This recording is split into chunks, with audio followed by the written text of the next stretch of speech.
Sup, my fellas, don't forget to leave feedback, and enjoy the story. A burst of powerful energy appeared in the distance. The boy watched it while sitting. Someone's voice addressed him, causing the protagonist to lean back. Clenching his jaw, he heard a question asking if he considered himself worthy. Leon frowned. He closed his eyes. Through the thick fog, the protagonist saw a sword and said that the voice showed the path of his destiny. Extending his hand, he added that it was a holy sword that appeared in front of him and spoke. Taking hold of the weapon, an unusual aura appeared, and the voice of the sword exclaimed that the opportunity must be provided honestly. Through the bright beam of light, it was heard whether he was right, addressing Leon. The protagonist's face shone. A high fortress appeared. Someone was fighting with wooden swords. The guys struck each other. The protagonist's opponent knocked him down. The weapon, falling, traced the ground. The protagonist, holding his hand, asked him to take this seriously and whether he thought it was possible not to fight him at all. The opponent, smiling widely, said that in this Imperial Academy there was no one who would challenge him except him. Leon, opening his mouth fiercely, replied that he should not dare to mock him, to which the opponent said that it was partly true that he had fought him half-heartedly, but he had become much better than before. The protagonist's veins bulged. He reached for his sword. Jumping high into the air, the protagonist shouted that he could not stand it when people pitied him. The spectators, seeing how the guy dodged, said that this Leon could not even stand up to Lion, adding that the fight had not dragged on too long because they had heard that he had destroyed his opponents with one blow. The protagonist clenched his jaw, and someone from the crowd asked if they were competing because they had the same name. Looking at the grinning Lion, they realized that he liked it, and even though their names sounded the same, they were written differently. The sun was shining brightly, and someone said that he lost again. The protagonist sat behind a stone fence. Closing his eyes, he said that 3 years had passed since Lion was transferred here. Baring his teeth, the protagonist added that he would never surpass him, even if he trained hard. Introducing Lion, he said that even though their names were pronounced the same, he was completely different from him. The guy walked past the confused crowd, and Lion exclaimed that his gaze, mannerisms, and personality were like the protagonist of a fairy tale. The protagonist's eyes turned white and he thought that he would be lying if he said that this was an ordinary guy. He definitely didn't belong here. He should move to the elite class, asking himself what he was doing here or if he liked to show everyone how strong he was. Lion, holding out his hand, asked if he was okay. His face was very pleased. The protagonists, closing their eyes, thought that he was not here. Leon began to hold out his hand in response. The long hair of the girl who called him appeared. The guy furrowed his brows fiercely. Someone's shoes appeared. The protagonist, waving his hand, said for him to go away. The girl, looking in his direction, asked her to wait. She, putting her hands on her side, said that she heard everything, asking if he had fought with Leon again, and why he continued to fight with him if he could not even win. Sweat ran down Leon's face from what he heard. Leon, opening his mouth wide, turned to Chloe. She, taking the protagonist's hand, shouted that he had a wound on his finger and needed to be immediately neutralized. Pulling his palm away, the guy replied that he didn't need to, but the girl was persistent. Opening his jaw, the protagonist exclaimed that she should mind her own business and stop worrying about trifles. Chloe's eyes widened from what she heard. The protagonist turned around and left. The evening castle appeared. On the mountain, what did you hear? Leon was striking at the log. Baring his teeth, he thought if his hair were blonde, if he had a family capable of supporting him, and also if he had the same talent as this guy. Raising his sword in front of his face, he added, if he were of noble blood, he asked himself what would have changed. The protagonist broke his weapon on the log. Its fragments fell to the floor and he thought that in the end he had none of the above. Holding the remains of the sword in his hands, the protagonist thought that there were too many peaks and obstacles in this world, where one desire and effort alone could not overcome the mountain. He looked down at the academy. The guys were standing near a huge table, and Leon remembered that today was Lion's birthday. A grand party should be held for the pride of the Imperial Academy. He threw away his sword. Lying on the ground, he asked himself if he would also try tomorrow. Biting the corners of his lips, the protagonist said that he had wasted 3 whole years of his life here, and now he had wasted another day. Grabbing his hair, he began to roll on the ground. Tears flowed from his eyes and he thought why he should not just give up, because everything had been decided initially, and how he could become stronger. Looking at the moon, the guy was very surprised. Straining his fingers, he shouted that his efforts were not enough. Why did he have such a life? The protagonist continued to look at the sky. He said to the clock in the back of his head that of course no one would answer him. A powerful glow appeared behind him. Looking up, the protagonist saw something flying towards him. Lion, opening his mouth, replied that he had not seen it. Chloe, putting her hands on her hips, exclaimed that no one had seen him in the dorm either. She thought he would come to the party. Holding her chin, she asked where he could have gone, to which Leon said that she was with him now. Running away, the girl shouted that she had to find him. Sir Gilbert, holding a glass in his hands, said that he had just been refused, addressing him as His Majesty, having received the answer that he should not call him that, even if they were alone. Squinting his eyes, Leon added that hiding his identity would be pointless if someone heard, and besides, he had no right to wear that title. The man, smiling, said that this was true, because a person of noble blood was obliged to be better than others, and congratulated him on his 17th birthday. The flag of the empire appeared, and Sir said that there was only a year left before the prophecy related to the imperial family would come true, on the day when a member of the imperial family, the great empire Clyde, would come of age. Looking into the glass, Leon listened that the life of the current emperor would end and a new era would come, when everyone would mourn the holy Emperor Roderick, a new one would sit on the throne. Leon, lowering his head, clarified whether he was talking about the great hero Roderick, who died 300 years ago, because they placed too high expectations on him. Biting the corners of his lips, he said that they would only find out next year. Remembering Chloe, he said that she had a special talent, she already owned 4th level magic. Introducing the main character, the guy said that he was a man with inhuman strength, and he wanted these two to always be by his side. Gilbert, raising the glass to his mouth, said about the prophecy. The protagonist appeared, sitting on the floor, and it was said that on the day when a man called Leon becomes an adult, a sword that destroys evil will descend from the sky to him. That same sword was visible. Clenching his jaw, he wondered if it was a sword. The guy widened his eyes and heard how he was told to come over. He, trembling with fear, asked who was there. Having received an answer, did he not see who was in front of him? Sweat was running down the protagonist's face. Looking at the hole from the explosion, he thought that this form was a shining sword that spoke like a person. Was he joking? Looking at the weapon, the protagonist clarified whether it was a holy sword, to which he replied that it was, and he called him. Leon, pointing his finger at himself, was very surprised. Leon appeared, smiling, and it was heard that he was thinking that the world was too unfair to him. The guy's weapon broke and the voice continued that someone gets everything, and someone must grow thanks to their perseverance. The guys of imperial blood were visible, and the holy sword exclaimed that even this does not affect the balance. The protagonist, biting the corners of his lips, listened that those who do not make an effort have no right to blame their lives, only those who really worked hard deserve it. The weapon, shining with a powerful aura, said that Leon, who complained about his life to the Lord, was too arrogant. The protagonist's eyes widened and he heard the question of whether he deserved it. The guy frowned. He clenched his fist tightly. Leon opened his mouth and answered in the affirmative. Putting his palm on his chest, he shouted that he deserved it. The holy sword, glowing, exclaimed for him to take it. It will give him a chance to prove to everyone that he is not a weakling. Descending into the pit, the protagonist thought that he wanted him to take the holy sword for himself, whether he could take it at all. Leon's outstretched fingers appeared, and the boy said that his life was very unfair. He remembered how he left Chloe. Imagining himself striking a log, he continued that he trained like crazy every day. His feet slid on the ground. Lightning flashed on his weapon. Lowering his eyebrows, the boy exclaimed that he was not a coward. Standing in front of the ball, he said that he tried to prove it to everyone with his own strength, but this reality turned out to be too cruel, and then he tried to destroy it. Clenching his fist, the protagonist added that he was not going to turn all his work into trash and throw it into nowhere, having received a question about why he was standing in front of him now. Raising his hand, Leon replied that he himself asked if he deserved it, adding that he wanted to prove the significance of his determination and efforts. Bulging his pupils, he said that everyone should have equal opportunities. The holy sword looked straight at him. The protagonist, turning around, said that he did not seem to care. Something brightly shone behind him. The weapon stuck in the ground said that he had proven his honesty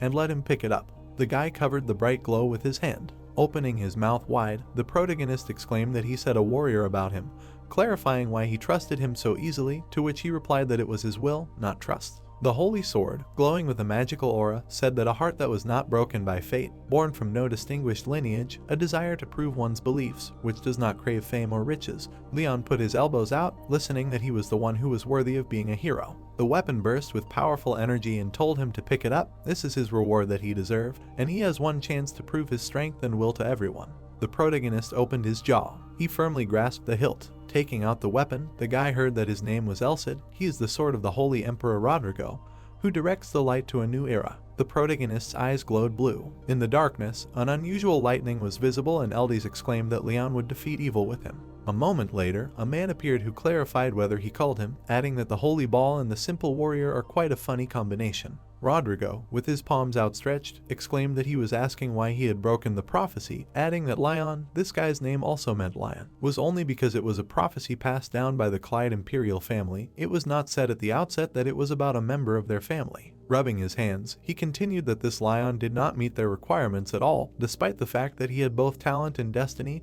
He was unable to awaken his will. Covering his mouth with his fingers, the emperor asked that seeing how he was picking on him, he must have liked Lion, and after all, such people are rare in our world now. Closing his eyes, Chaldeus said that he should not worry, and if he used the inheritance, he thought that something would have changed, and also it was time to slowly pay off his debts. Biting the corners of his lips, the emperor said that then let him watch him from the sky, because this is his job. A moment later, Leon woke up. Lying on the bed, he asked if it was a dream. The guy was drooling. He noticed the holy sword standing by the wall. Rubbing his eyes with his palms, the protagonist realized that it was not a dream and heard that it was his last chance to become stronger. The protagonist had sweat running down his face, and else had continued so that he would not think that using it would instantly make him better. Glowing, he said that he would have to endure trials that he would receive personally from him. A piece of the emperor jumped out of the sword. He, looking at Leon, said that those who have great power must live a terrible life. The emperor's blood was visible in the broken mirror, and Else had said that he might have to sacrifice the woman he loves or the friends he trusts very much.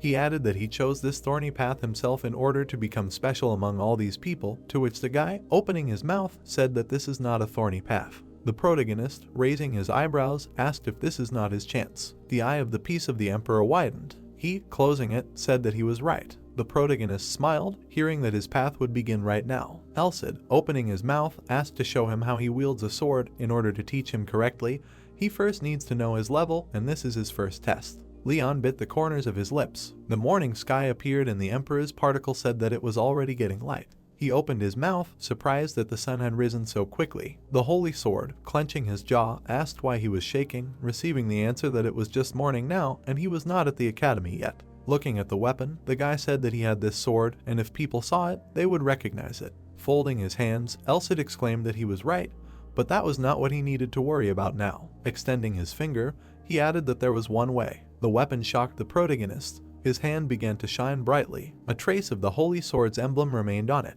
The emperor's particle, closing his eye, exclaimed that now he could take it out of his hand at any time, because it was hidden inside him, and no one would see it, so the problem was solved. Through the sweat on his face, the protagonist clarified that if he were to sleep and received the answer that it would not disturb him in any way while he was sleeping, he would not feel anything anyway. Leon, lowering his head, said that he was some kind of superhuman, and a part of the emperor said that now was not the time for jokes. Extending his index finger, he continued that from this day on there would be no rest, and as he had said earlier, they would train hard. Putting his hand on the wooden sword, the protagonist thought that he would be disappointed. Hearing that he had not yet been disappointed in him, the guy's eyes widened. Elcid, remembering how hard Leon had trained, said that he should try his best because his dream was at stake. The protagonist bit the corners of his lips and heard that the result would also depend not only on him, but also on his teacher. He took the wooden weapon in his hands. The protagonist frowned. He took a fighting stance and glowed with an extraordinary aura. His pupils turned white and he struck.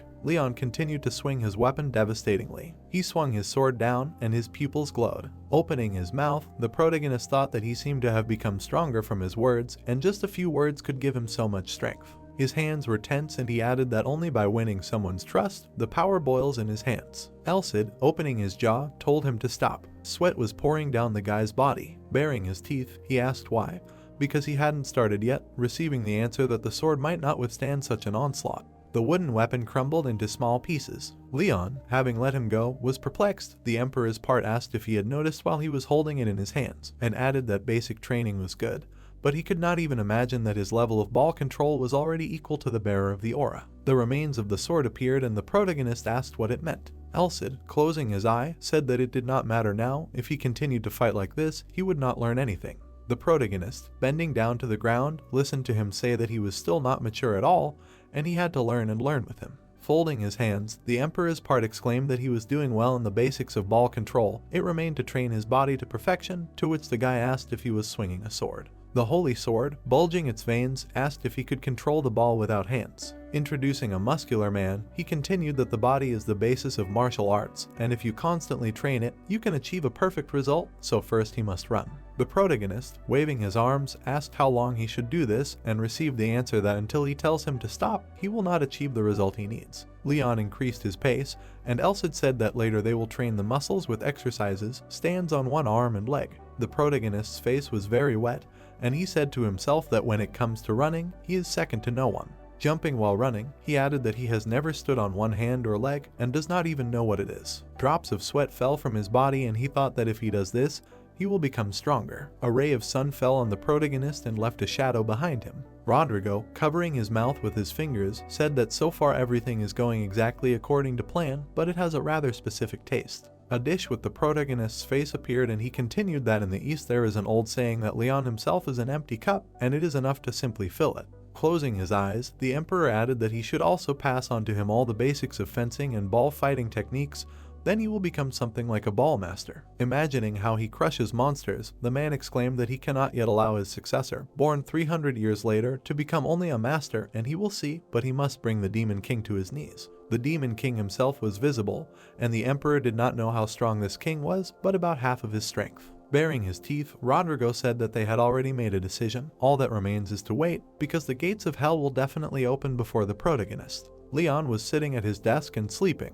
Elsid, squinting his eyes, called him. Opening his mouth wide, the protagonist said that he was listening and not sleeping. The classroom appeared, in which he and the other students were. Frowning, the protagonist thought that he still had to do his homework, and too much energy was spent on training with Elsid. Drawing a line in his notebook, he continued that now there were also these classes, it was important not to miss a single word from the training of the Emperor's part. The Holy Sword, looking at Leon, knew where they would start their training, and asked what he thought he lacked. Introducing a man with a weapon, the protagonist answered that probably fencing skill or endurance, but this was not the case. Elsid said that he lacked attentiveness, from which the guy's pupils dilated. Raising his hand, the part said that there is a saying that came from the East, that 1 eye, 2 legs, 3 hearts, and 4 powers, and attentiveness is the most important, then comes the endurance of the body. But the third is courage. The protagonist imagined a pyramid with these abilities and heard that only the last one is strength. Elsid showed his biceps and exclaimed that of course strength is important, but that means there are 3 more main indicators that are more important than strength. A mysterious man appeared, whose eyes were glowing, and the Emperor's particle said that there are also some points where one cannot quite agree with this, but attentiveness is above all. The protagonist, imagining the structure of the eye, thought about attentiveness, because he had never heard of this training, or he means that the movement of his eyeballs will increase the radius of attentiveness. Shaking his head, the protagonist listened that now he will become even better. Touching his finger to his eye, Elsid asked to let him show how useless his eyes were. Leon, through the sweat on his face, was perplexed. The academy building was visible. Students were sitting in the classroom. Closing his lips, the protagonist thought that Elsid would show how. The Emperor's soul particle flew, saying that the protagonist should look forward. Beads of sweat appeared on Leon's face. A man appeared writing on the board, and Elsid told Leon to focus on the teacher. The soul piece asked to record the teacher's movements in his memory for 10 seconds, and the protagonist stared ahead. The young man looked at the teacher and remembered that the board was dark blue, a middle-aged man with gray hair and green eyes, and in his hands was a pointer, hair, and a mustache with a little gray. Elsid closed his eye and told Leon to do the same in 10 seconds. A moment later, the protagonist did as instructed. The assistant asked how many lines were written on the board, to which Leon, with his mouth open, said in surprise that he himself said to look at the teacher. The man raised his finger, and Elsid explained that he said to focus, but did not say to look only at him. The protagonist, gritting his teeth, muttered that then, but thought that she saw nothing but the teacher. The teacher's silhouette lit up, and a piece of the Emperor's soul asked if the young man remembered. Because this board was hanging in front of him, and besides the teacher, apparently, nothing else came to mind. The protagonist turned away from the mentor, to which the latter asked why he hadn't paid attention to the board. Leon looked at Elsid from under his forehead and said he didn't know what he was talking about, but he knew. The boy's eyes widened in surprise, and the soul piece said that he had only looked at what he considered important. The angle of the human gaze appeared, and Elsid explained that the eye was a much more wasteful organ than he thought, and few people use the full view at all, referring to unnecessary information. Leon frowned, and his assistant advised him to concentrate on the entire field of vision and capture everything he saw, the full picture. The back of the protagonist's head appeared, and Elsid told him to relax his eyes, adding that then he would understand how widely he could look. The teacher pointed to the notes on the board, and the soul piece said that he was given only 10 seconds to memorize all of this. Leon lowered his eyebrows, realizing that it sounded absurd, because he could not imagine that training the Holy Sword would be so difficult, but he understood that there was no turning back now. Elsid ordered to pay attention to the top of the board and said that he would give 10 seconds, to which the protagonist, closing his lips, agreed. The student glanced at Leon, who was sitting behind him. The girl turned and called out to the protagonist. The sun appeared, setting behind the academy building. The exhausted young man shook his head. The protagonist put his hands on his face and silently said to himself that his eyes hurt and his head was splitting, as if it would soon explode, to which Elsid said that everything was fine and seemed not bad. A piece of the Emperor's soul pointed a finger at Leon's eye and explained that the tiredness of the eyes was caused by dryness, and all because he strained them more than usual. Tears flowed from the eyes of the protagonist, and the assistant noted that headaches come in different forms. The protagonist's silhouette appeared, glowing from within, and Elsid said that the boy had awakened a function he hadn't used for a long time, which led to pain in his brain, which had become unaccustomed to changes. Leon rubbed his eyes with his hand and asked if it was muscle pain, to which the mentor replied that it had nothing to do with muscles, but that was just a figurative way of saying it, and admitted that the brain didn't feel pain. All of this was not as it sounded in reality. Leon walked down the academy corridor, and a piece of the Emperor's soul said that he needed to understand one thing. Elsid continued that he needed to train more now, to which the protagonist, stretching his hand up, exclaimed that it was true. A candlestick was visible on the wall, and the assistant asked how many candles were on it, to which Leon uncertainly replied that there were 2, and Elsid called him an idiot and said that there were 3. The soul piece asked if the boy who had passed by 3 seconds ago was wearing glasses, to which the protagonist turned around and answered that he seemed to be wearing one, and then asked if he was wearing a tie, after which the young man thought about it.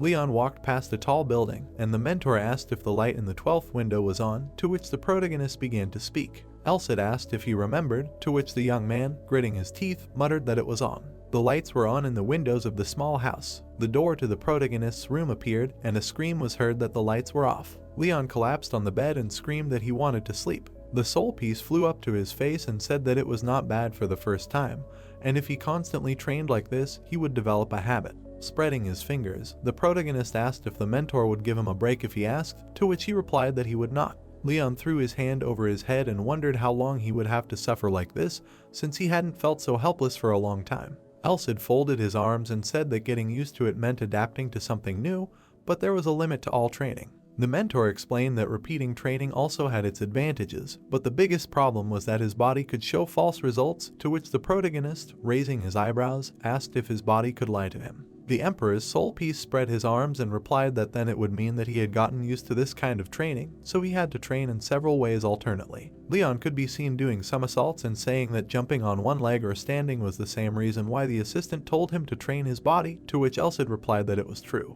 Looking down, the Emperor's soul piece explained that he needed to find out the boy's weaknesses. The protagonist looked at the mentor in bewilderment. A fisherman at sea and a shepherd with sheep were visible, and Elsid explained that people's bones and muscles, nervous system, developed differently in any case, so criteria were invented, such as a sailor's sense of balance, a hunter's sense of direction, and a shepherd's excellent vision. Frowning, Leon thought that he understood, and the basics of training were to use strengths and compensate for weaknesses, and this was what Elsid was leading to. The protagonist swung his sword, and a piece of the Emperor's soul said that his strong points were endurance and intense training, and these were the basics of swordsmanship, but other skills were also needed, and weaknesses were a form frozen over time by repeating the same thing. The mentor continued that, to put it simply, it was the lack of physical and mental flexibility of fencing with an aura, to which Leon, rising on the bed, asked him again.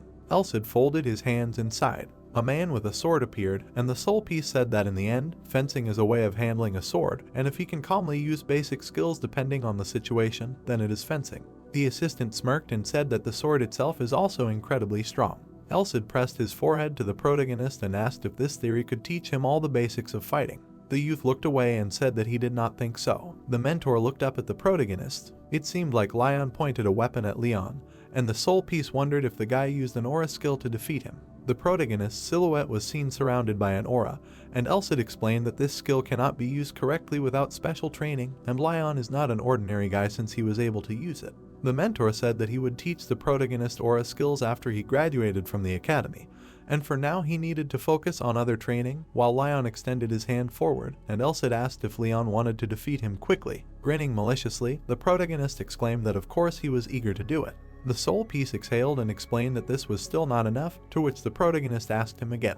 The teacher's face appeared, who thought that he had angered the student, and Elsid said that he had already said that if Leon constantly trained, he would get used to it, and today he had practiced how to learn to see more widely. The Emperor's soul piece smiled and said that at this rate they would complete the entire training course. Clenching his hands into a fist, the protagonist thought that he felt unwell. The protagonist asked what the next training would be like, to which Elsid closed his eyes and replied that it was better for him not to know about them now. Gritting his teeth, the soul piece said that if the young man dared to slack off, then starting tomorrow, he would be punished for his mistakes. Opening his mouth wide, Leon anxiously wondered what kind of punishments. Grinning, the mentor admitted that he did not want to bother the boy with trifles, but for him it would be an excellent incentive to become strong as soon as possible. Raising his finger up, the Emperor's soul piece explained that the protagonist had a good psyche, but he needed strength in addition to his will, so he decided to push him a little in this, to which Leon muttered that he understood everything. Closing his lips, the protagonist realized that Elsid was right, and it would be completely unwise if he screwed up again tomorrow, and if this method was really effective, he would not be against such punishments.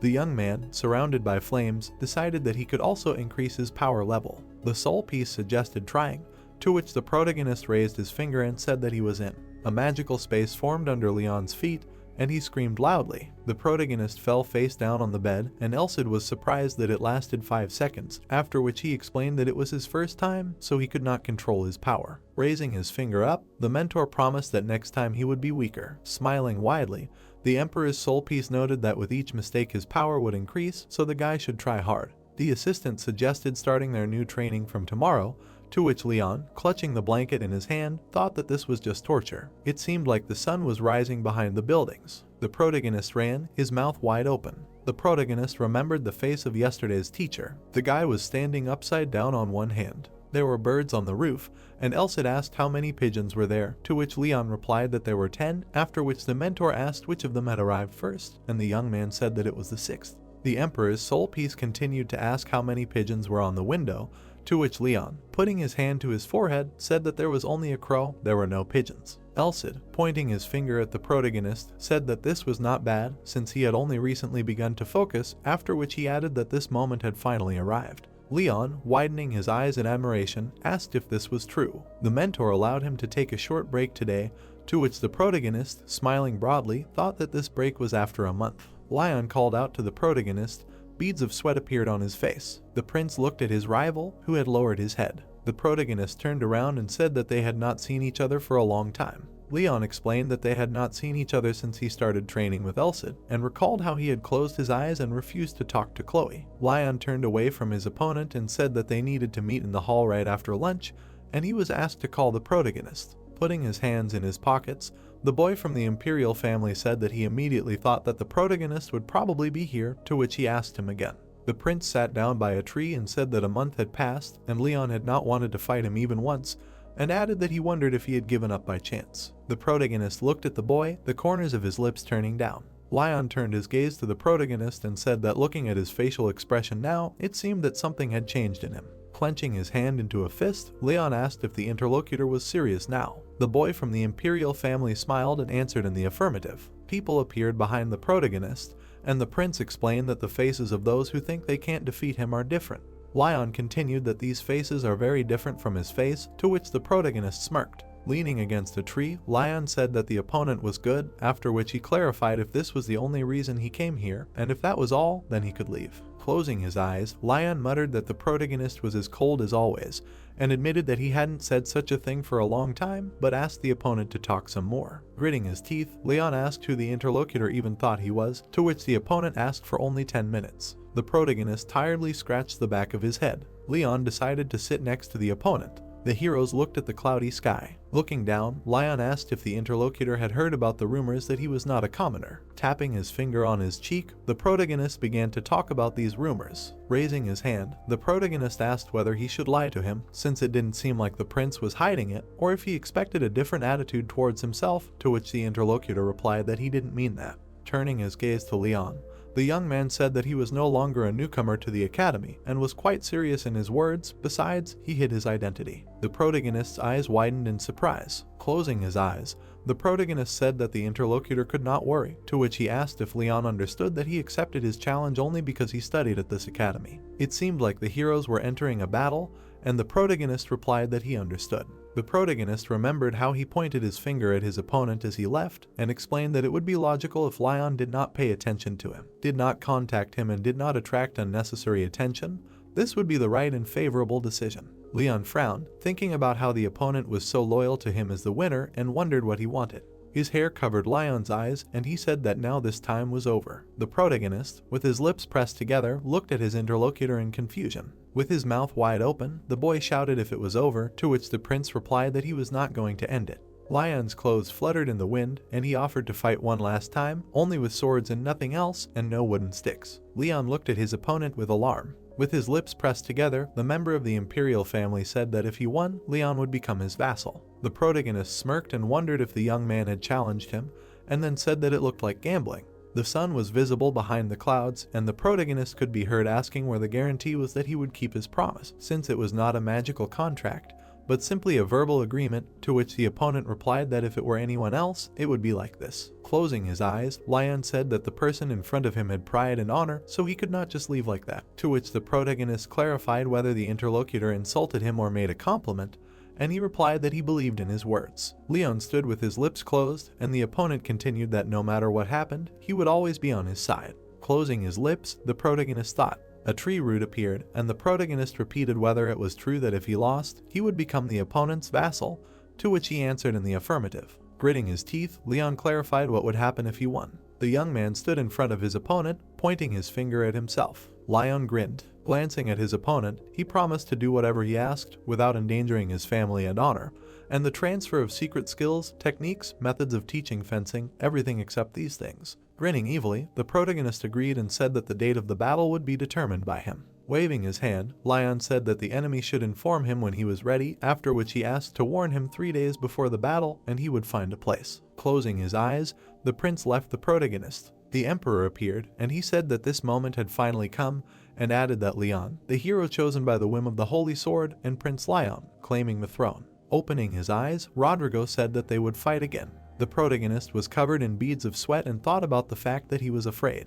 Lowering his eyelid, Elcid asked the protagonist again. With his mouth wide open, the mentor asked if he was afraid and added that he had recently been determined to win, but had now decided to give up. Putting his finger to his nose, Leon replied that it was not so, because he was very strong and was worried about his opponent. Covering his mouth, a piece of his soul thought about his words. The protagonist's hand appeared, and he said that training a month ago seemed very difficult. Clenching his hand into a fist, the young man continued that he felt like he had become stronger. Elcid silently looked at the protagonist. The assistant said that although no one knew about it, he should not worry, to which Leon smiled and asked if it was true. The mentor continued that spiritual power was a power completely different from physical power, and it was normal that he had not noticed it before, because he had never used it, to which the protagonist looked at him excitedly, and he asked not to worry because he would help with this. The soul piece asked if Leon wanted to take the endurance test, to which the protagonist smiled and answered in the affirmative. Elcid grinned and said that he would be looking forward to it. He spread his arms and added that he was sure that something very intriguing would happen.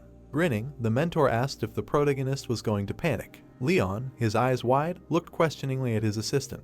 The sky appeared and the participants could be heard being asked to line up in order. Helmut, holding a paper in his hands, said that those who were unable to participate due to health reasons should step aside and say their names to make room for the other participants. The protagonist stood with his lips pressed together and recalled that he had been in 9th place in the last endurance test. An elite student showed up, and the protagonist explained that he had won that place thanks to his physical training, and the prize places were taken by the children of high-ranking nobles, because in addition to their origin, they have stamina potions that quickly increase their strength. Elcid asked what place Leon had, to which the protagonist, covering his mouth with his hand, whispered that he was first. The prince grinned, and a piece of the emperor's soul said that it was clear that he had trained a lot, and he could not be compared to those who only boasted about their origin. An arrow appeared in the stadium, and the protagonist explained that even if the distance was short, you had to run 2 laps. A lap of 400 meters, a total of 800 meters, and the latest record, 1 minute and 20 seconds, was held by Leon.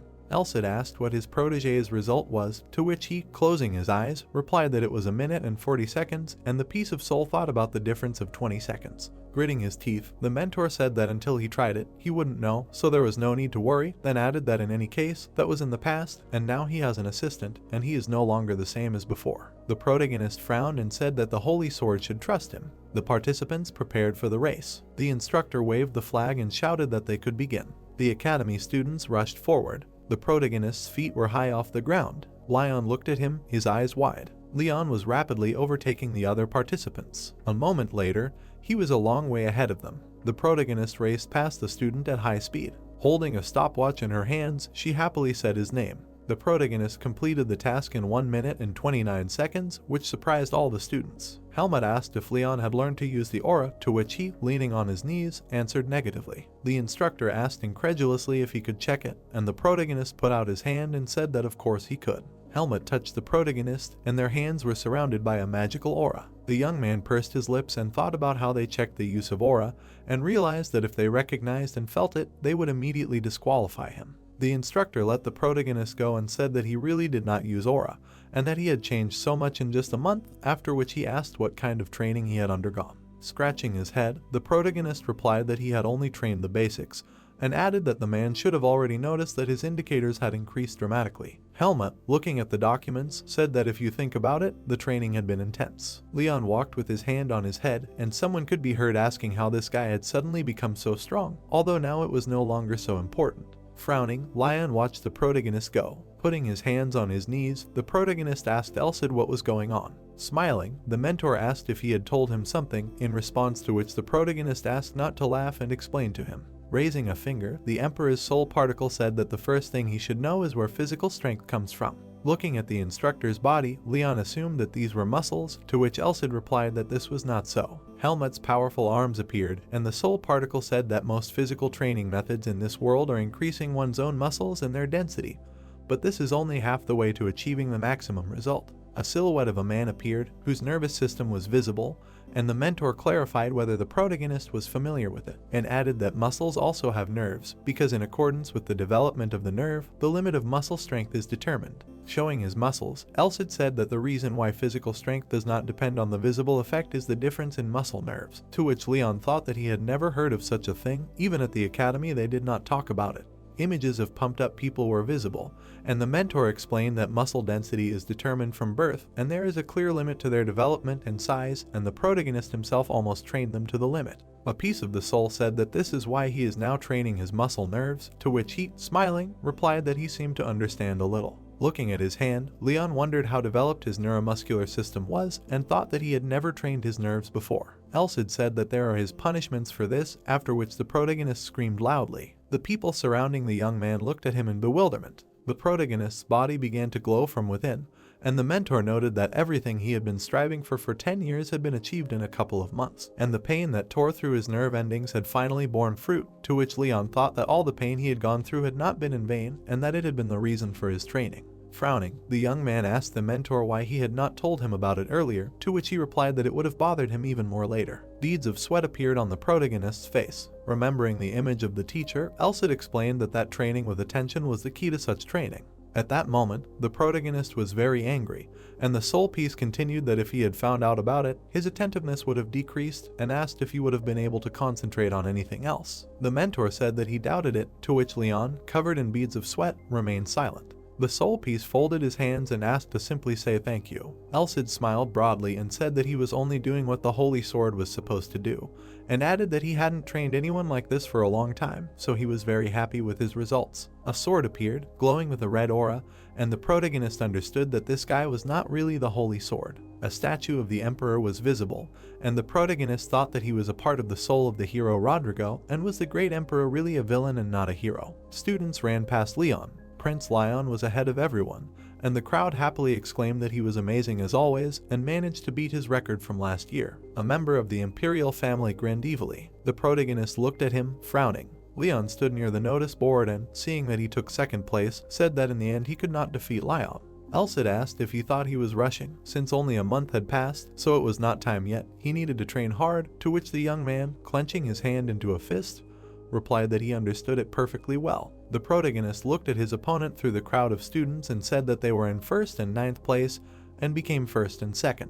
The mark of the holy sword appeared on the protagonist's hand, and he realized that not all was lost and he would definitely win. A conversation was heard from the window of the protagonist's room. Crossing his legs, the guy asked what kind of training awaited him tomorrow, to which Elsid asked to let him think, after which he said that they had almost brought attentiveness to perfection. Raising his hand to his mouth, the mentor said that now they needed to work on their physical abilities, and they should use all this in practice, to which the protagonist replied that it was even more difficult. Pointing his finger at Leon, a piece of soul explained that this was why he asked not to rush. Taking hold of his legs, the young man asked if the mentor could simply teach him fencing, to which he replied that it was too early to think about it.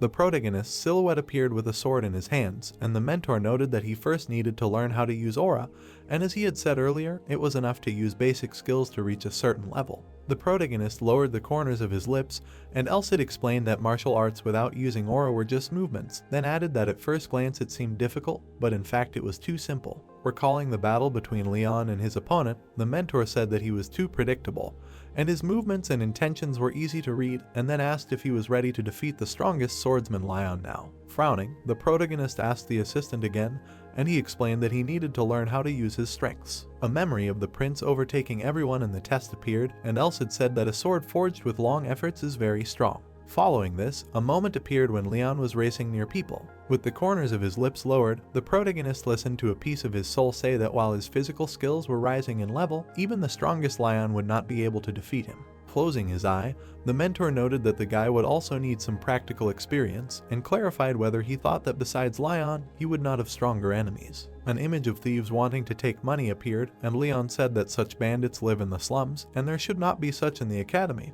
to which Elsid said that he needed to think a little. The protagonist walked along the corridor of the academy and thought about the serious conversation with the mentor yesterday. The protagonist looked up, hearing someone ask if this was the commoner named Leon. 3 academy students were standing on the stairs. The golden insignia on the students' uniforms showed up, and the protagonist, seeing this, realized that they were all elite class students. Grinning viciously, these guys were shouting that some tramp had taken second place and that this was the devil. One of the students, pointing a finger at the protagonist, exclaimed that the instructor had made a mistake, but they could not be fooled, and Elsid muttered that 300 years had passed and these guys were still the same. Leon, closing his eyes, suggested what could be done if they were unhappy with the leaderboard. With his mouth wide open, the protagonist suggested that they go to the supervisor, to which the guys shouted that how dare a commoner be insolent to them. The protagonist smiled, and the elite students continued to exclaim that they didn't know how he managed to cheat, and yet, it was very scary that the guy who was ranked 9th suddenly rose to 2nd. Clenching his fist, the student asked if Leon had just now revealed his true potential, and another boy asked what kind of family he was from. Pressing his lips together, the protagonist knew there was no point in arguing with them now. Looking at the angry faces of the elite students, the protagonist realized that he definitely shouldn't mess with them now because they were just annoying weeds who wanted to show off their power. Another student appeared on the stairs, asking the guys to calm down. Flicking a strand of hair, he continued that they were making too much noise. The guy walked down the stairs, saying that even if Leon was a commoner, all the students in this academy were equal. Elsid turned his gaze to the group of students. Elmont appeared, and he explained that their job as nobles was to give such commoners a chance to stand out a little. Grinning, the guy clarified, "Wasn't that right?" To which the others exclaimed that he was right, and that a commoner will always be a commoner. Elsid, with his mouth slightly open, asked why they were bragging about their origins now, receiving the answer that Elmont was the second son of the Count of Bourbon, and he was in 2nd place before him. The protagonist, introducing Leon and Elmont, said that he was very hurt that he had lost his place, and all these years he could not overtake the prince. The protagonist was in 2nd place, and the son of the Count of Bourbon was very angry. Leon stood opposite the upstart, who said that he was sorry that their first meeting went like this, and the emperor's part continued that nevertheless he was taking advantage of his status. Elmont, holding out his palm, exclaimed that he probably thought that they were too unfair to him, and that they did not understand anything. Raising his fingers, the guy said that if he agreed, then let him follow his advice. The protagonist, closing his eyes, said that he would listen first. One of the students opened his mouth wide and spoke unculturedly. The son of the Count of Bourbon, narrowing his eyes, asked how about going through an individual competition one-on-one under the supervision of an instructor. Leon frowned. He, through the sweat on his face, did not understand what he was talking about. Clenching his fist, the protagonist thought that the offer itself was tempting, but this was clearly an unfair accusation towards him. Looking at the fierce guys, he added that according to Elmont, the fact that he did not use aura meant that they themselves wanted to use it.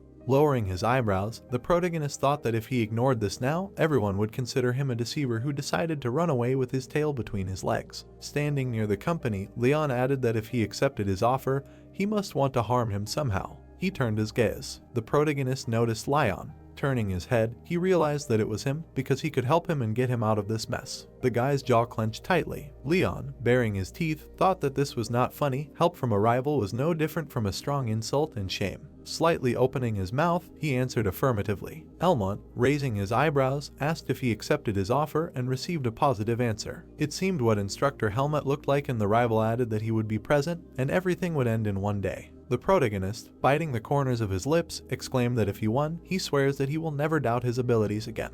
The Count's son, holding his chin, heard about the offers to accept his terms. The academy instructor was visible, who stuck his finger in his ear, and it was heard that if he was an observer, no one would cheat for sure. Looking at the protagonist, Elmont replied that he accepted his terms. He angrily clenched his jaw, thinking that no matter who the instructor was, he would make sure that he was disgraced in front of everyone and that everyone would know his true strength. Leon, lying on the bed, said that he had such a face and he could not imagine that he would gain practical experience so quickly. Elsid, smiling broadly, said that in any case, it was luck. The protagonist, opening his mouth, asked what he thought about it, whether he would be able to defeat him, because he did not know what it was like since he had never fought an opponent using aura. The Emperor Particle, squinting his eye, thought about it. He, smirking, asked if he should show him this in practice. The protagonist, stretching out his palms, clarified what exactly. The next second, Elsid snapped his fingers, saying that perhaps this was the easiest way. The system screen immediately appeared in front of the protagonist. It was his stats window, which stated that he was level 19 and that he was a hero who couldn't use a sword yet. The boy read everything that was written with surprise in his eyes. After a short pause, he looked at Elsid and asked what it was, to which he replied that it was his current level, adding that it also contained the abilities of that same Elmont.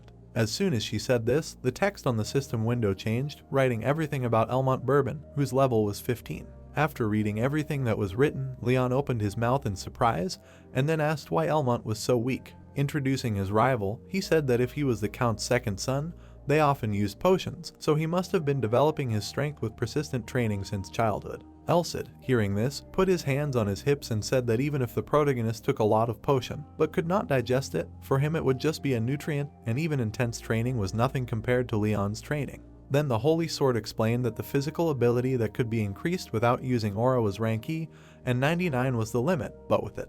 He recalled every grueling training the protagonist had done and concluded that Leon would be able to jump over this wall with his own efforts. After saying this, Elsid spread his arms to the side and added that even without aura, the guy would be strong and would be able to give those idiots a full response. The protagonist looked at Elsid with a puzzled face. After a short pause, he put his hand to his chin and said that this meant he did not need to worry about his physical ability now. The Holy Sword looked at his student, slightly narrowing his eyes. At the same time, Leon frowned and said in his head without a trace of doubt that from now on it was time to climb up, not down. He raised his fists and shouted as he imagined Elmont, he couldn't lose to someone like him. When suddenly he saw that his rank was written on the system screen, a hero who couldn't use a sword yet, and then asked why he was like that, to which the teacher replied that it was just too early for him. The next day, the weather was very nice. Leon was walking down a narrow corridor. Suddenly, a man called out to him, saying that he had arrived, which made the boy turn around. He saw a very pleased instructor, Helmut, by the wall. The protagonist frowned deeply, and the man said that a lot had changed in a month. The instructor closed his eyes and added that if Leon tried to do something reckless, he would have to stop him, but he wasn't like that. The boy smiled and replied that he wasn't quite sure what the man was talking about. Turning away, the instructor waved his hand and said that the most important thing is for the protagonist to think with his head and the rest is all on him. Suddenly, he turned around and hissed through clenched teeth that he meant that he should show these bastards who is boss. The guy grinned maliciously. The instructor suddenly walked into the arena. The protagonist frowned, taking a step forward. As he stepped outside, he heard a loud scream. The guy gritted his teeth, menacingly asking if this was really his opponent, after which he laughed, calling Leon small. The protagonist turned to Helmut, saying that he wanted to start right away. Standing in front of each other, the instructor told the guys that in his presence they would fight for their honor. He turned to Heinrich, asking what he wanted to get out of this match. The guy grinned maliciously, answering that this commoner would have to confess his sins. Leon directed his menacing gaze at him. Helmut turned to the protagonist, asking the same question, to which the boy lowered his head, answering that he wanted to determine his strength and test his abilities, as well as understand the results of training. The instructor clapped his hands, ordering the participants to begin. The opponents grabbed their wooden swords, taking a stance. Leon and Chloe watched closely when suddenly someone asked if even a wooden sword could cut flesh if aura was used. Elsid appeared behind Leon, asking if it was necessary to show Heinrich's abilities, to which the protagonist refused, answering that he was fine as is. He directed his burning gaze forward, thinking that no matter how strong the opponent was, after all, he was just Elmont's pawn, so there was no reason to use Elsa to defeat this guy. The guy immediately jumped up, pushing off the ground hard. Swinging his sword, Heinrich quickly approached the protagonist. Raising his weapon up, Leon thought that he was now using a diagonal slash that cuts from the top right to the bottom left side. The protagonist covered his face with his sword, thinking that this was too obvious a trajectory, so it was probably a trick. He gritted his teeth, watching the enemy move. Heinrich slowly landed on his feet. The guy lowered the sword down, slowly bringing it to the protagonist's head, after which Leon was surprised, thinking why the guy was so slow. At the same second, he struck the enemy on the head, jumping to the side. Beads of sweat appeared on the instructor's face from excitement. Elmont immediately pursed his lips in excitement. Chloe covered her mouth with her hand in horror. Heinrich's body trembled, and a bright mark was left on his forehead. The protagonist slowly turned his head back. Noticing the enemy's body that fell to the floor, he wondered if the guy was really going to end their match like this. Heinrich quietly groaned in pain. He slowly stood up, shaking all over, telling Leon not to think that he won just by hitting him once, because he was just lucky. His face changed, and he loudly yelled for his opponent to fight him again. Helmut frowned, loudly saying that Heinrich lost and the rules should not be broken, after which Leon smiled, saying that it was so. The instructor turned around in shock. Heinrich pointed his finger at the guy, laughing loudly, and then told Leon not to get cocky. Grabbing his sword, he enveloped himself in aura, saying that he would be serious now and the opponent would not get away with it this time. Elsid rolled his eyes, whispering to the protagonist not to defeat the guy with one hit anymore. The instructor suddenly gave the start signal again. The Holy Sword smirked, adding that this was Leon's first fight against a person with an aura, so it might be a good practice fight. He asked the protagonist to let him know if he wanted to know about Heinrich's strength, when suddenly the boy smiled, confidently shouting, "Okay." Heinrich rushed to attack his opponent again. The protagonist easily parried every blow. His eyes glowed with a bright blue light. He looked at his opponent's movements, saying to himself that his arms, legs, and pupil movements were so slow, but now he was much faster. In addition, his movements were different.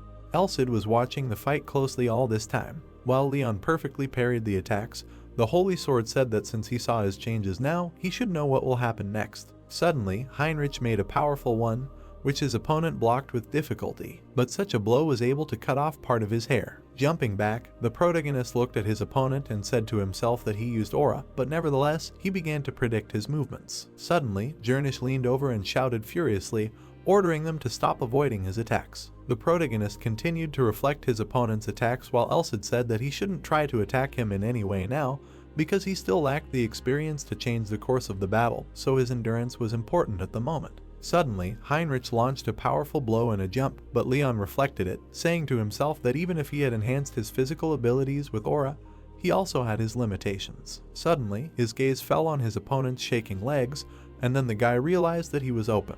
At that very second, he struck his opponent's leg with all his might with his sword. Heinrich, having missed the blow, clenched his teeth in terrible pain. He immediately jumped back. Then he grabbed his leg and said that he should have just gotten rid of him in the beginning. Raising his head, he furiously screamed that he could no longer defeat him with such a blow now. But suddenly, shock appeared in his eyes. The protagonist began to strike him blow after blow. Heinrich fell to the floor with a loud scream, and Elsid asked the student, well, to which the guy replied that, as he said, in order to train fast attacks, you need to attack a moving target. Sitting on the ground, Heinrich began to wave his arms and shout that he gave up. After such a statement, the instructor raised Leon's hand and shouted that he had become the winner. Leon, along with Chloe, smiled contentedly at the victory of the protagonist. At this time, Elmont and his comrade were grinding their teeth in rage. Night had fallen, and the lights were on in the windows of the academy. The students were punching the air, discussing the battles between Leon and Heinrich. One of the guys remembered how the protagonist stood over his defeated opponent and said that he had heard that Elmont's entire gang had lost to him one after another. He added that now Elmont himself was left, who was carefully watching the wounded Heinrich. Walking down the hallway, Elsid rolled his eyes, saying that they were all boring, and although it was fencing mixed with martial arts, but still, there was no use in them. He closed his eyes, answering that even with the use of aura, they were the same, after which Leon smiled, answering that today would be a little different. Heading towards the arena, Elsid asked to be more vigilant, because in a fight with Elmont, this is very important. The protagonist quickly moved forward. In front of him stood the formidable Elmont. Elsid suddenly whispered that Elmont decided to pretend in front of the audience and act very self-confident, to which Leon nodded, answering that he was right. Looking into the enemy's eyes, the guy thought that with the use of aura, Elmont's physical abilities would be higher than his. Besides, he had been in second place in the ranking for a very long time. In front of him, he saw the characteristics of the enemy, thinking that his secret sword mastery was still at level 1, so there was no need to worry. Their gazes met and Leon thought that the unknown ability was the most suspicious of all, and there was a chance that Rodrigo's method would not work here. Elmont grinned, saying that he did not expect it to be his turn. The protagonist smiled, asking, "Really?" Looking up, he said that he thought it would be interesting, but it was boring as hell. Elmont's face changed from anger, turning to Leon. The protagonist thought that this was his perfect victory in front of him. Grabbing the sword, he thought that his physical abilities were higher now, but suddenly he began to consider the aura a little lower. Looking at Elmont, the guy thought that if he wrapped the sword well with aura, it would be dangerous to block his attacks with a wooden sword. From under his brows, he looked menacingly forward. Leon wondered if he should avoid direct attacks, when suddenly the instructor shouted loudly, stretching out his hand forward. A quick attack immediately flew past the protagonist's head. Feeling a scratch on his cheek, he wondered if the opponent had hit him with an aura. Elmont's magic sword was pointed forward. Leon took a stance, menacingly thinking that this was not a simple attack because the basic attack speed was too fast. Elmont enveloped himself in aura and then extended his hand forward. The protagonist frowned, wondering if even if the opponent said that he was a commoner, was it because he was a direct descendant of the nobility. Elmont smirked maliciously, saying that they deserved it. He pointed a finger at the guy, adding that it was a shame to lose to such a commoner, especially to a person like Leon, and if he still wanted to submit to Elmont, then he was ready to forgive. The protagonist's face changed with anger. Elmont closed his eyes, adding that if the protagonist stood his ground, he would make him regret what he had done. Leon immediately jumped forward, pointing the weapon at his head. Landing on the ground, dust rose up. Elmont narrowed his eyes in pain. Enraged, he yelled that the protagonist still believed in his shameful skills, and still dared to stick his nose up in front of everyone. Leon smirked, asking maliciously, "Really?" Elcid was shocked to hear about the shameful skills. He approached Leon, calling out to him. Smirking, he asked, "Did that bastard just say that his technique was shameful?" The protagonist's face sweated with excitement. Elcid opened his eyes wide, saying that they say that even rivers and mountains change in 10 years, but after 300 years, some brat dared to insult him like that, that's the end of it. The protagonist glanced back out of the corner of his eye and said to himself that he felt a very ominous aura. Suddenly, Elcid asked if his student saw that brat, causing Leon to look at his rival and answer, yes. Elmont had a crazy smile on his face, and the Holy Sword said that insulting the teacher is the same as insulting all of his students, so until the match is over, the teeth on his face must be knocked out. Hearing this, the protagonist looked down in shock. After a short pause, he grabbed the sword tightly and said to himself, so 1 or 2 teeth will not be enough, he must knock out as many as possible. Elmont suddenly looked at his opponent with apprehension, asking himself what this feeling was. But unexpectedly, the protagonist jumped up. At the same second, he delivered a powerful blow to his opponent, which he blocked. From the strong attack, Elmont slid backwards along the floor. Seeing this, the spectators began to turn around and shout that Elmont had been moved, but Leon said no. He watched the fight tensely, saying that it was Leon who used his skill, but his opponent's balance was not broken. The protagonist continued to swing his sword, wondering if he had overdone it, adding that it was without any aura. Leon gritted his teeth, knitted his brows, and added that if that was really the case, then it would be a battle of Leon's endurance. At this time, Elmont swung his sword and shouted furiously, ordering his opponent to stop resisting and just give up. In response, the protagonist swung his sword and shouted that it was not over yet. His eye suddenly glowed with a bright light, and he said to himself that he lacked speed and power, so he would fill it with Rodrigo's method. Leon began to see his opponent's movements, saying to himself that Rodrigo's method was a skill that predicted the opponent's movements, but if he could only see them a little earlier, then he could easily defeat him. With these thoughts, the protagonist raised his sword behind his head. He began to attack furiously, saying in his head that he needed to hit even faster and wider. Leon imagined himself in water because he needed this feeling. Immediately after that, the swords of both opponents collided. From such a blow, they moved in different directions. The protagonist smiled widely, realizing that he had succeeded. But Elmont at this time was grinding his teeth in rage and hissing through them. Could Leon really not use aura? Elmont frowned, thinking that he still did not feel Leon's aura, and he did not even believe that he was fighting so equally with Elmont. Elmont smiled widely, saying that he did not think that he would use it against his opponent. The protagonist was very surprised. He was wary, wondering if this was a secret skill, when Elmont suddenly swung. The guy frowned, thinking that he couldn't attack now. Activating his gaze, he thought that he would watch the enemy's movements. Elmont jumped, approaching the guy at great speed. Leon braced himself, thinking that he needed to dodge. At that very second, he leaned to the other side, dodging the blow. Elmont immediately turned around sharply, pointing the sword back. The protagonist gritted his teeth, fearfully thinking that the first attack was a trap, because even when he dodged, the enemy struck again. Their gazes crossed, and Leon realized that this was his secret fencing technique, a sword that always hits the target accurately. The guy thought about how if he tried to dodge, the enemy would break his ribs, and with broken ribs, he would not be able to fight. He frowned, thinking that he could try to track his sword with the method, but at this rate, he would be defeated. Putting in his strength, the protagonist began to press on the sword. Enveloped in mana, he gritted his teeth, thinking that he could not lose, so he had to finish. The floor beneath his feet immediately began to crack. Pushing off, Leon soared above his opponent. Elmont looked up excitedly. The protagonist immediately hit him on the shoulder with his aura with all his might. He landed on the floor, listening to the guy's loud screams. Elmont immediately began to sweat. The spectators noticed that the protagonist had broken his left arm, so Elmont was now at a disadvantage. Leon looked ahead from under his brows, saying that the arm injury was nothing compared to the shock of failing when he used the secret skill. Elmont looked down, thinking that with both of Leon's arms intact, the guy would definitely attack Leon's forehead. Looking at the sword, he thought that the durability of the main character's weapon had already reached its limit, so if he broke the guy's sword, Elmont's chances of winning would increase several times, even with one hand. Raising the sword up, he screamed loudly that Leon had really pissed him off from the very beginning. Without thinking twice, the main character knocked the sword out of his opponent's hands with all his might. Elmont looked forward in shock. At that very second, a strong blow hit his cheek. Blood spurted out of the guy's mouth in different directions. Teeth began to fly all over the court. The spectators began to clap loudly and scream. Helmut raised the main character's hand, shouting that he was the winner. A loud joyful cry rose from the stands, praising Leon. Elsid smiled, saying that it was a great job and Elmont lost to a shameful technique, and maybe from now on he would learn to choose his words better. Turning to his opponent, Leon asked if his character would change just once, and it had been a long time since he had felt this taste of battles at the academy. The Holy Sword raised his index finger, saying that he was very impressed. With a smirk on his face, he said that it was time to open new doors, acceleration. Leon's face changed, slightly frightened. At this time, the instructor was counting the teeth in the arena. The protagonist walked along a narrow corridor after the battle. Looking at the teacher, he happily asked, "So, acceleration, will this skill really be stronger than Elmont's skill?" Then Elsid asked the student if he knew that the human body moves slower than the mind, especially when a person gets into emergency situations. He gave an example of when a waiter's dishes fall and said that the guy uses reflex movements,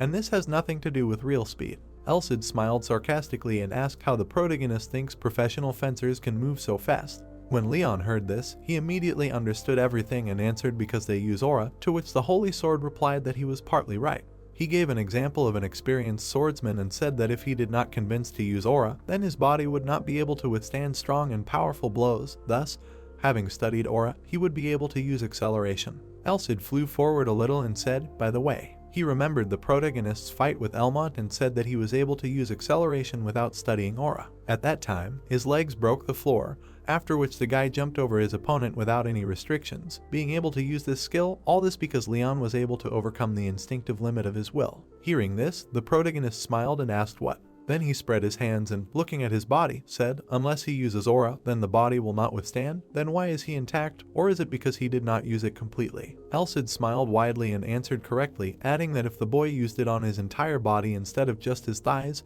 his internal organs would leak out, to which Leon, pale with fear, said that it was very dangerous. Then the Holy Sword turned to the student and asked if he had just realized this, adding that he hoped that from this day on he would start to take his body more seriously, after which Leon asked him what he was talking about. Suddenly, lightning flashed in front of him, and he asked what it was. Suddenly, an insanely strong pain pierced the protagonist, causing him to scream loudly. Losing his balance, he fell to the floor, and Elsid looked at the student and said that it was muscle pain. Without taking his eyes off the boy, he continued to say that even if he could use acceleration, it was better not to. First he needed to study the aura, otherwise he might die next time. The protagonist gritted his teeth in pain and said that he understood. The next day was clear. Leon walked calmly through the academy. The girls looked at him and whispered. The guy was not very happy about being discussed behind his back. Without stopping, he walked forward, hearing the students asking each other if he was the one who managed to defeat a student from the nobility and revealed his use of potions. Because this is a secret weapon of the royal court, where people secretly take them to increase their strength, it turns out that they also learned secret fencing in this way. Leon introduced the defeated Elmont and his subordinates, after which he said contentedly that it seemed like rumors spread very quickly, to which Elsid replied, yes, adding that those guys laughed at justifying their defeat. Are there such nobles?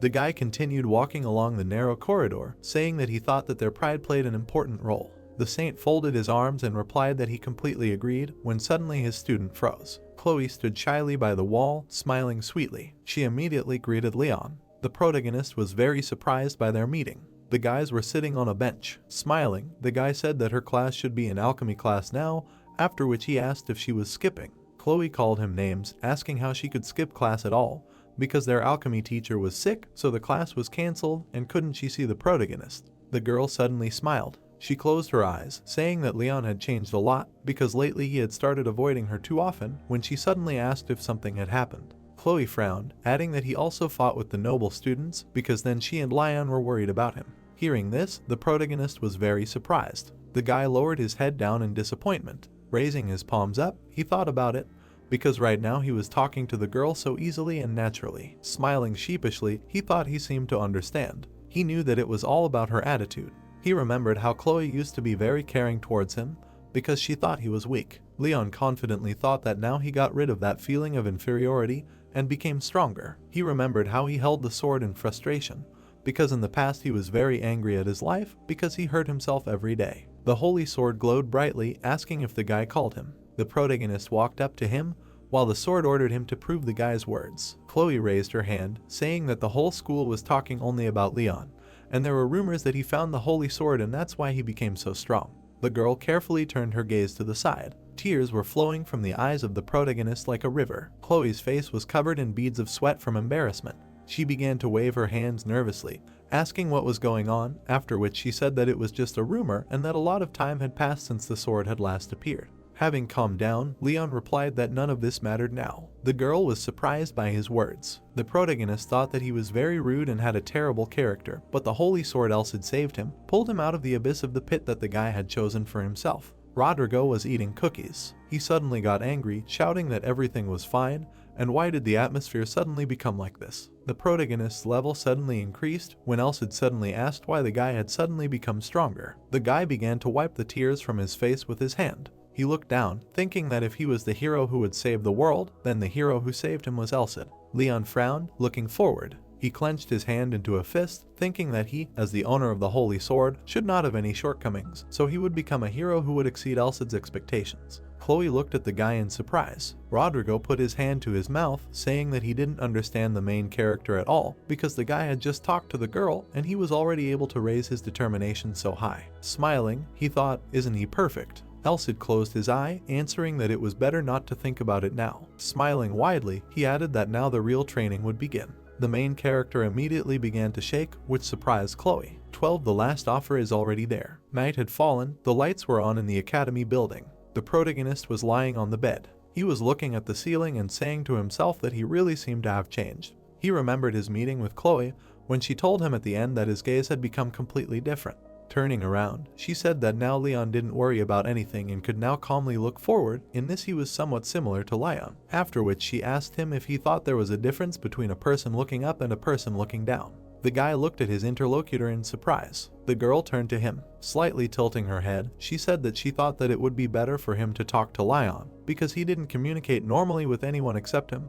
It seemed that he liked him. Hearing this, the protagonist grinned and said that he would try his best then. Leaving his memories, Leon curled up on the bed and asked Chloe for forgiveness. There was emptiness in his eyes as he said that he didn't think he could fulfill her request. The moon was shining brightly in the sky. At this time, Leon was looking at him. He frowned and said the name of the protagonist. It was daytime, the sun was high in the sky. The sword broke with a crack on a wooden pole. The protagonist held the remaining handle in his hands. Elsid was flying next to him and said that a wooden sword wears out quickly and you can't really fight with it, regardless of your skill level. A sword also plays an important role in battles, and training swords are weaker than real ones, so this should also be taken into account. The protagonist straightened up and said that as long as he lasts one fight, besides, it is better to use a secret technique only once. Leon remembered how Leon knocked the sword out of his hands and said that if the same technique is used against such a genius, he will quickly defeat him. The protagonist also remembered how he fell to the ground that day, after which he said that now, in addition to the usual skill, he can defeat him just by reading his movements. Then Elsid smiled widely and asked if he still wanted to see Lion's nameplate, to which the guy firmly answered, yes. Immediately after that, a system window opened in front of him, which said that Lion's level was 25 and his sword energy level was the second. As soon as the protagonist read this point, he raised his hands and shouted in shock, could he really use sword energy? Adding that it means that the last stage is using the aura outside his body, it turns out that he is stronger than most instructors. After he said this, Instructor Helmut turned around in surprise and asked if someone really remembered him. Then the Holy Sword explained that even the most talented warriors mastered this technique at around 30 years old, and a boy who had not yet passed the coming-of-age ceremony managed to surpass them all. After which Leon put his hand to his chin and thoughtfully said, strength and speed, adding that his endurance was slightly higher. Lowering his hand, he quietly said that Leon was undoubtedly very strong, when suddenly he shouted loudly that this was an opponent that must be defeated. Elsid, hearing this, replied with satisfaction that it was a good start, so he would give the boy some advice. With a smirk on his face, he said that based on everything they had been through, their task now was to defeat their enemy. Leon, with a smile on his face, exhaled. He suddenly thought, looking down, and then asked what if something went wrong. Turning around, he asked what Elsid would do if he lost to Leon. The Holy Sword was surprised by this question, saying that he did not want to answer. Leon turned around, asking why, to which Elsid replied that this was his own test. With a change in his face, he asked if he had not said this from the very beginning of training. After all, the protagonist still had a lot to go through. Leon fell to the ground, answering that it was getting harder with each step, to which Elsid said that this fight and the outcome of Leon could be the biggest change in Leon's fate as well. The Holy Sword smiled slightly, adding that if the protagonist defeats the opponent, he will tell what will happen next, and when he hears his words, then he will understand everything. The protagonist confidently looked at the teacher. The bright sun was setting behind the horizon. The clouds began to gather in the sky. Suddenly, it began to rain heavily outside. Drops flowed down the glass. Gilbert held the papers in his hand, saying that the result exceeded all his expectations, and the guy was very good. Sir grinned, adding that Leon managed to defeat Elmont. Leon turned around, saying that even Gilbert himself admitted this, and he remembered that their last conversation was quite judgmental on this matter. Sir Gilbert looked down, saying that 3 years is not such a long time to acquire the necessary people. Putting the paper on the table, he added that the protagonist defeated the Earl's second son with a body that has no aura and his potential can be trusted. Leon looked into the distance, answering that he received a message from Leon today, and it said that the boy was ready. Gilbert immediately opened his eyes wide in surprise. The boy frowned, turning back, and said that he wanted to ask something. He pursed his lips, thinking that he would not let Leon win and would definitely show him his place. Chloe quickly walked forward. The rain was getting stronger. Bright lightning flashed in the sky. The protagonist walked down the corridor. He smiled, saying that he was the only one talked about in the academy, to which Elsid smirked, answering that the hero of the Holy Sword was fighting for his future, asking if it was too loud. Helmut smiled, saying that Leon came on time, to which the boy replied that it was very quiet today. The instructor pointed his finger to the side, saying that this was Leon's condition, and unlike all the previous battles, he wanted to fight without prying eyes and focus on the battle. Elsid smiled, saying that Elmont wanted to publicly embarrass himself, causing Leon to laugh. Helmut went ahead, saying that there were no spectators, but there would be one observer. Elsid smirked, when suddenly the boy asked if the Holy Sword knew him. He added that it would probably be Chloe, causing the boy to sweat. The protagonist frowned, asking why her, to which the teacher replied that it was all a matter of perception. He added that he thought Leon believed that there was a special connection between them, and wanted to use this match to prove his greatness to her and Leon.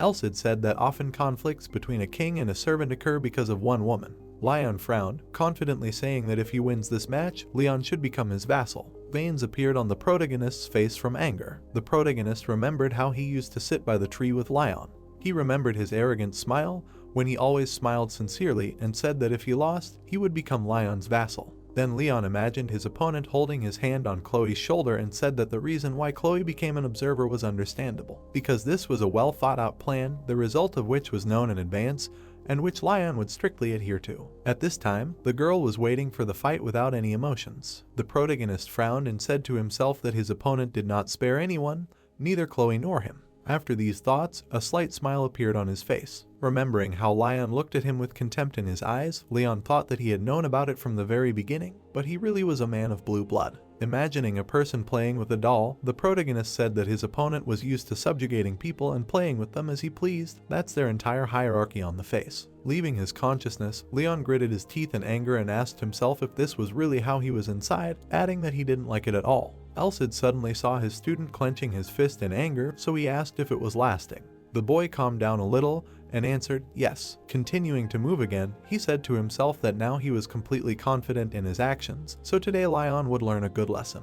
A few minutes later, they were both standing in the arena. Leon smiled and said that Leon was late. The protagonist smiled back and said that he was the one who came too early. He then turned around and said that he heard that there was someone else here, and then asked where their observer was. His opponent closed his eyes and mockingly replied that he could not see him from here, and then asked if he would regret his actions if he lost. Opening his eyes, in which there was not a drop of fear, he added that it would only be an excuse. Leon smiled and answered, "Who knows?" A few seconds later, he raised his fist and said that it was time to start, to which his opponent raised his hand and asked him to wait a little longer. Having said this, he put a small pill in his hand. Then he threw it in his mouth. Seeing this, the protagonist, without lowering his hand, asked what he was eating.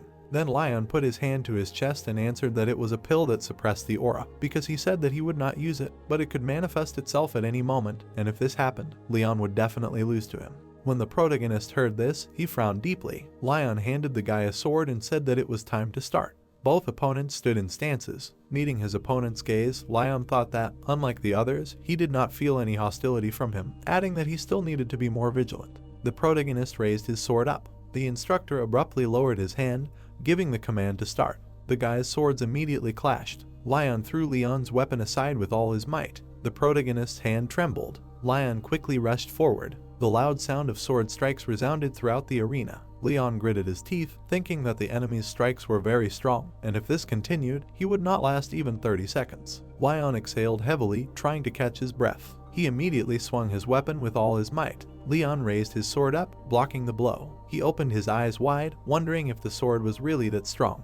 Jumping back, he excitedly thought that everything was as Elsa had said. The protagonist gritted his teeth, and his gaze lit up. Looking at the enemy, Leon thought that even with Rodrigo's method, Leon's actions seemed unreadable. Raising the sword above his head, the guy thought that he needed to calm down and think clearly about what was happening, because they had been fighting for more than one day. The guys immediately began swinging their swords at great speed. Gilbert's eyes widened, wondering if this was really a battle between the academy students. He looked at the excited helmet, thinking that the participants were not using their aura. Watching the battle, Sir Gilbert thought that even compared to their knights, the guys looked much better. The protagonist grinned maliciously, thinking that the opponent was really strong. Leon looked closely at the guy's eyes. Gilbert did not take his eyes off them, saying that it was amazing. Turning his gaze to Leon, he added that the guy knew that his opponent was a genius, but he fought almost on par with him. Leon immediately swung his sword with all his might. The protagonist took a step back, greatly surprised by the double strike. The guy's eye lit up when he suddenly thought that he had read the opponent's movements. Suddenly, their mana collided and the guys abruptly turned away from each other. Leon's armor immediately cracked on his chest. The ends of Leon's hair were suddenly cut off. The two boys stood a few meters apart. Leon started to adjust his hair, shaking it off. The boy looked down. Raising his head to the protagonist, he thought that for some reason he only saw his first blow. Gripping his sword tightly, he wondered if Leon had planned to exhaust him with a physical attack from the very beginning.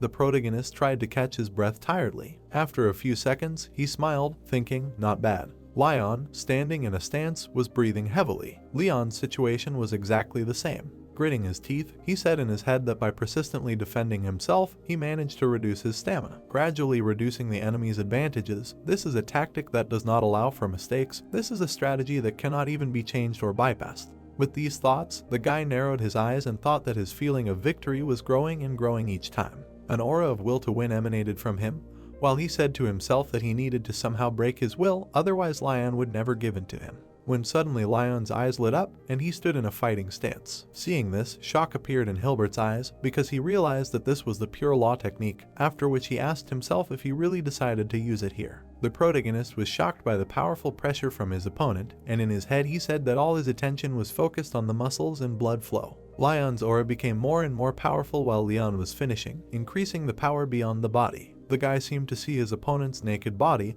adding that besides, he does not use his aura. There was hatred and anger in Leon's eyes. This is only half of his strength. Suddenly, the protagonist's eyes also lit up because he used acceleration to the maximum. At the same second, they both took off, blocking each other's attacks. Lion glanced at his opponent out of the corner of his eye and wondered if he could dodge. But suddenly, blood began to drip onto the floor. Leon held his wounded hand and wondered if this was a pure law, if he really did not use aura. When suddenly Elsid said in his ear, "Right, he did not have an aura." The protagonist jumped back in horror, shouting that the holy sword scared him. Calming down, he asked if this was true, to which Elsid closed his eyes and replied that the human body can be much faster and stronger.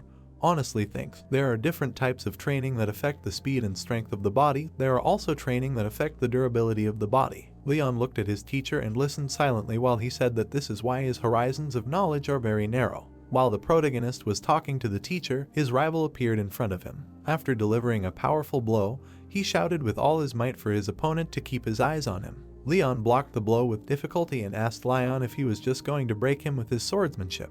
But when he didn't get an answer, he dodged another blow and said in his head that this seemed to be his opponent's limit. But Elsid wasn't saying anything yet, and besides, he couldn't determine his exact limit right now. Suddenly, blood spurted out from his cheek. He looked at the blood drops flying across the sky and said to himself that Elsid didn't need to interfere from now on. His foot slid on the floor. Seeing this, Leon stopped, looking at his opponent in surprise. Leon turned to his opponent, saying to himself that there were 5 or 6 steps left until the edge of the court, so he could push Leon back a little. With these thoughts, he raised his sword without a single hesitation. Gilbert was surprised, wondering if the guy's mood had changed, because Leon's level was too high for simple basic attacks. Leon frowned, thinking that victory would be his, so he should calm down a little. Looking at Leon, the protagonist thought that while maintaining the superiority of his physical strength, he would have to wait until the enemy relaxed and got tired, but he did not know the exact time, so now he needed to watch his movements. The guy chuckled, saying that even he himself was laughing at his own thoughts. Leon became wary. The protagonist raised his weapon straight in front of him.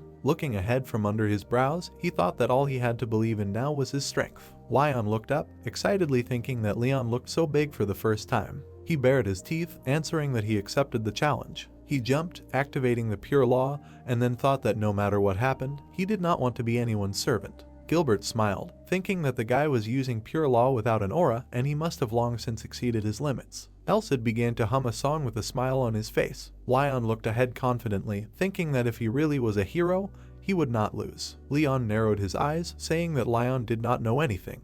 He recalled how the guy was a genius from birth, while Leon then swung his sword with persistence to become stronger. As he hit the pole, he recalled the difference between them. The guy frowned menacingly in anger. It was still raining heavily outside. The protagonist angrily rushed forward. Leon frowned, aiming a blow at his opponent. A piece of the sword suddenly flew up with a strong blow. The guys ran to the sides, while Leon was shocked by their collision. With a loud sound, a piece of the sword fell to the floor. Leon looked at the rest of the sword, perplexedly asking what. Elsid smiled, saying that it was not for nothing that they trained so much. Leon immediately began to remember what he learned when he defeated Elmont's gang.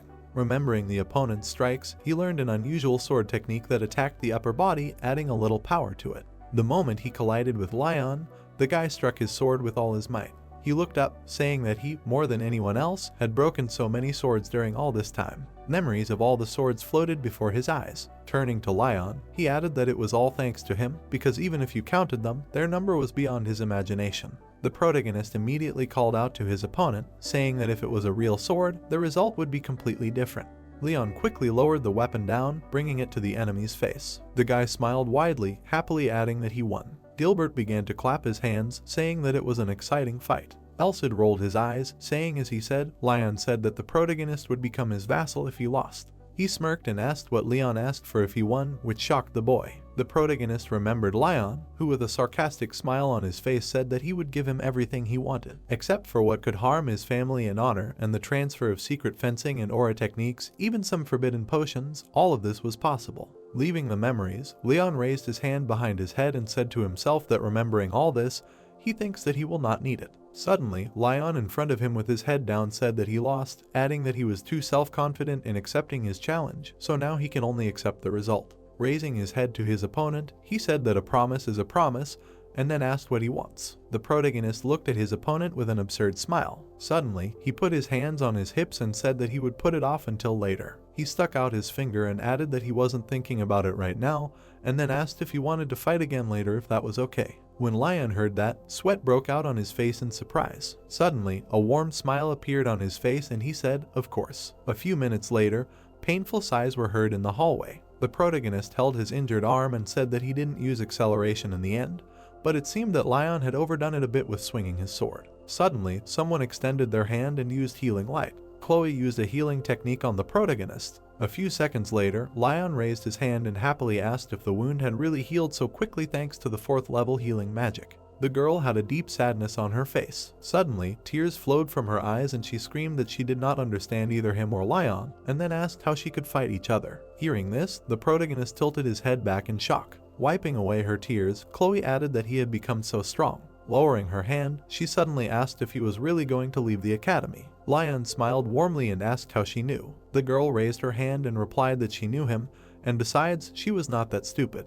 The guy looked down. Suddenly, he raised his hands and said that she had always been like this since she was a child, to which she pointed her finger at him and replied that she was not going to listen to anything, especially from him. She remembered how Leon killed a huge boar when they were children and said that since then it had always been like this. Leon always challenged those who were much stronger, and others said it was impossible, but what happened in the end? She leaned towards the protagonist and added that however, it took him longer this time. The guy scratched his cheek in confusion and replied that he thought it was fast because the difficulty level was very high, to which Chloe closed her eyes and praised him. She then brought her hand to her mouth and her cheeks puffed out. A wide smile appeared on the protagonist's face. At that very second, the guys burst out laughing. A few minutes later, Leon began to leave, telling Chloe to go and hit Lion for him, to which she asked if he needed to be healed. At this time, Lion was sitting on the floor with a towel on his head, and the protagonist replied that even if he didn't show it on the outside, he must be very worried, and therefore a slap from his girlfriend would quickly bring him to his senses.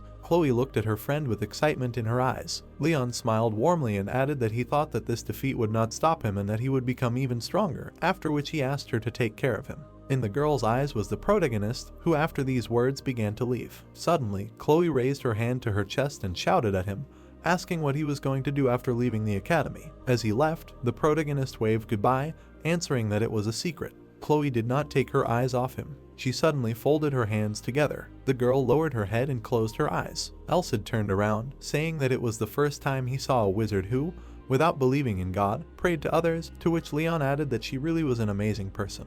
The Holy Sword asked if the guy was really going to leave like that, to which he answered, yes. The protagonist smiled, saying that Elsid probably longed to find a special person. The boy remembered how he desperately tried to become stronger and did not want to give up even when everything went down the drain. He thought that the wall of status and talent seemed impossible to overcome, and in front of Chloe and Lion, he had been struggling with feelings of detachment for years. Suddenly, the memory of meeting Elsid and his victory came to his mind. He thought that it was fate because the boy was able to overcome himself and become stronger because he was able to defeat Lion, and this brought him out of the shadows. He suddenly clenched his hand into a fist, saying that he was going to become a hero now, asking who in this world is more special than a hero. Elsid smiled. He laughed at the protagonist. Then Leon bared his teeth, asking if the teacher was disappointed in him now, to which he answered, of course not. Elsid smiled widely, saying that there was nothing wrong with becoming a hero, because for everyone, wanting something is normal. Leon was very surprised by his words, and suddenly the Holy Sword added, if we move towards our goal. He confidently said that desire is the power that proves humanity, which is why he chose the guy. After a short pause, Elsid added that the hero was originally not the protagonist, but that guy, Lion. Leon frowned in confusion. The Holy Sword began to explain about the imperial family of Clyde, talking about the sword that was supposed to build a new empire. He said the full form of Lion's name, the chosen neighbor for the hero who was supposed to be reborn after 150 years. The protagonist froze in shock. Lowering his head, he replied that the guy would be an ideal hero, and then wondered if, according to Elsid, the glory that Lion was supposed to enjoy was transferred to him. Leon raised his index finger up, warily asking if this match was a test, and suddenly Elsid folded his arms, replying that the guy did a good job. He added with a smirk, the one who would become a hero without any prophecy. The teacher said that with only his own willpower and determination, the protagonist would open the way for himself, and the boy named Lion made a mistake while Chloe was beating him up. Leon's expression was cold. Elsid looked at his back, asking if he felt guilty for taking someone else's chance, when suddenly the protagonist spread his arms out, saying he didn't know. He turned around, saying that they were all on equal terms now, then asked why he should feel guilty for the boy who was too arrogant, since it would be stupid now. The Holy Sword was very surprised. Leon extended his hand, adding that Lion should feel guilty for being defeated. He smiled, saying that Elsid was the one who chose him, so there was no time for stupid things now. The Holy Sword let out a sigh of relief. The next day, the protagonist applied for expulsion from the academy. The guy decided to leave the academy and become an adventurer, while Helmut really did not want to say goodbye to him and gave him a letter of recommendation instead of a diploma. The match between Leon and Elmont's gang became an incentive for commoners and aristocrats to become stronger and gave hope for a better future, which he is very happy about. Standing far from the academy, Leon knew that he would not return to it anymore. Raising his fist up, the protagonist confidently shouted that he was going to Blaine, a free city where all adventurers gather. There was greatness in his brown eyes. An eagle flew across the sky. Its shadow smoothly floated on the ground. At this time, something rustled in the bushes below. Suddenly, the protagonist flew out of there. He rested his hands on his knees and with his last strength said what he needed. Falling to his knees, he screamed loudly to quickly get out of this terrible place. Seeing the silhouette of the city in the distance, the boy said sadly that Blaine looked so far away,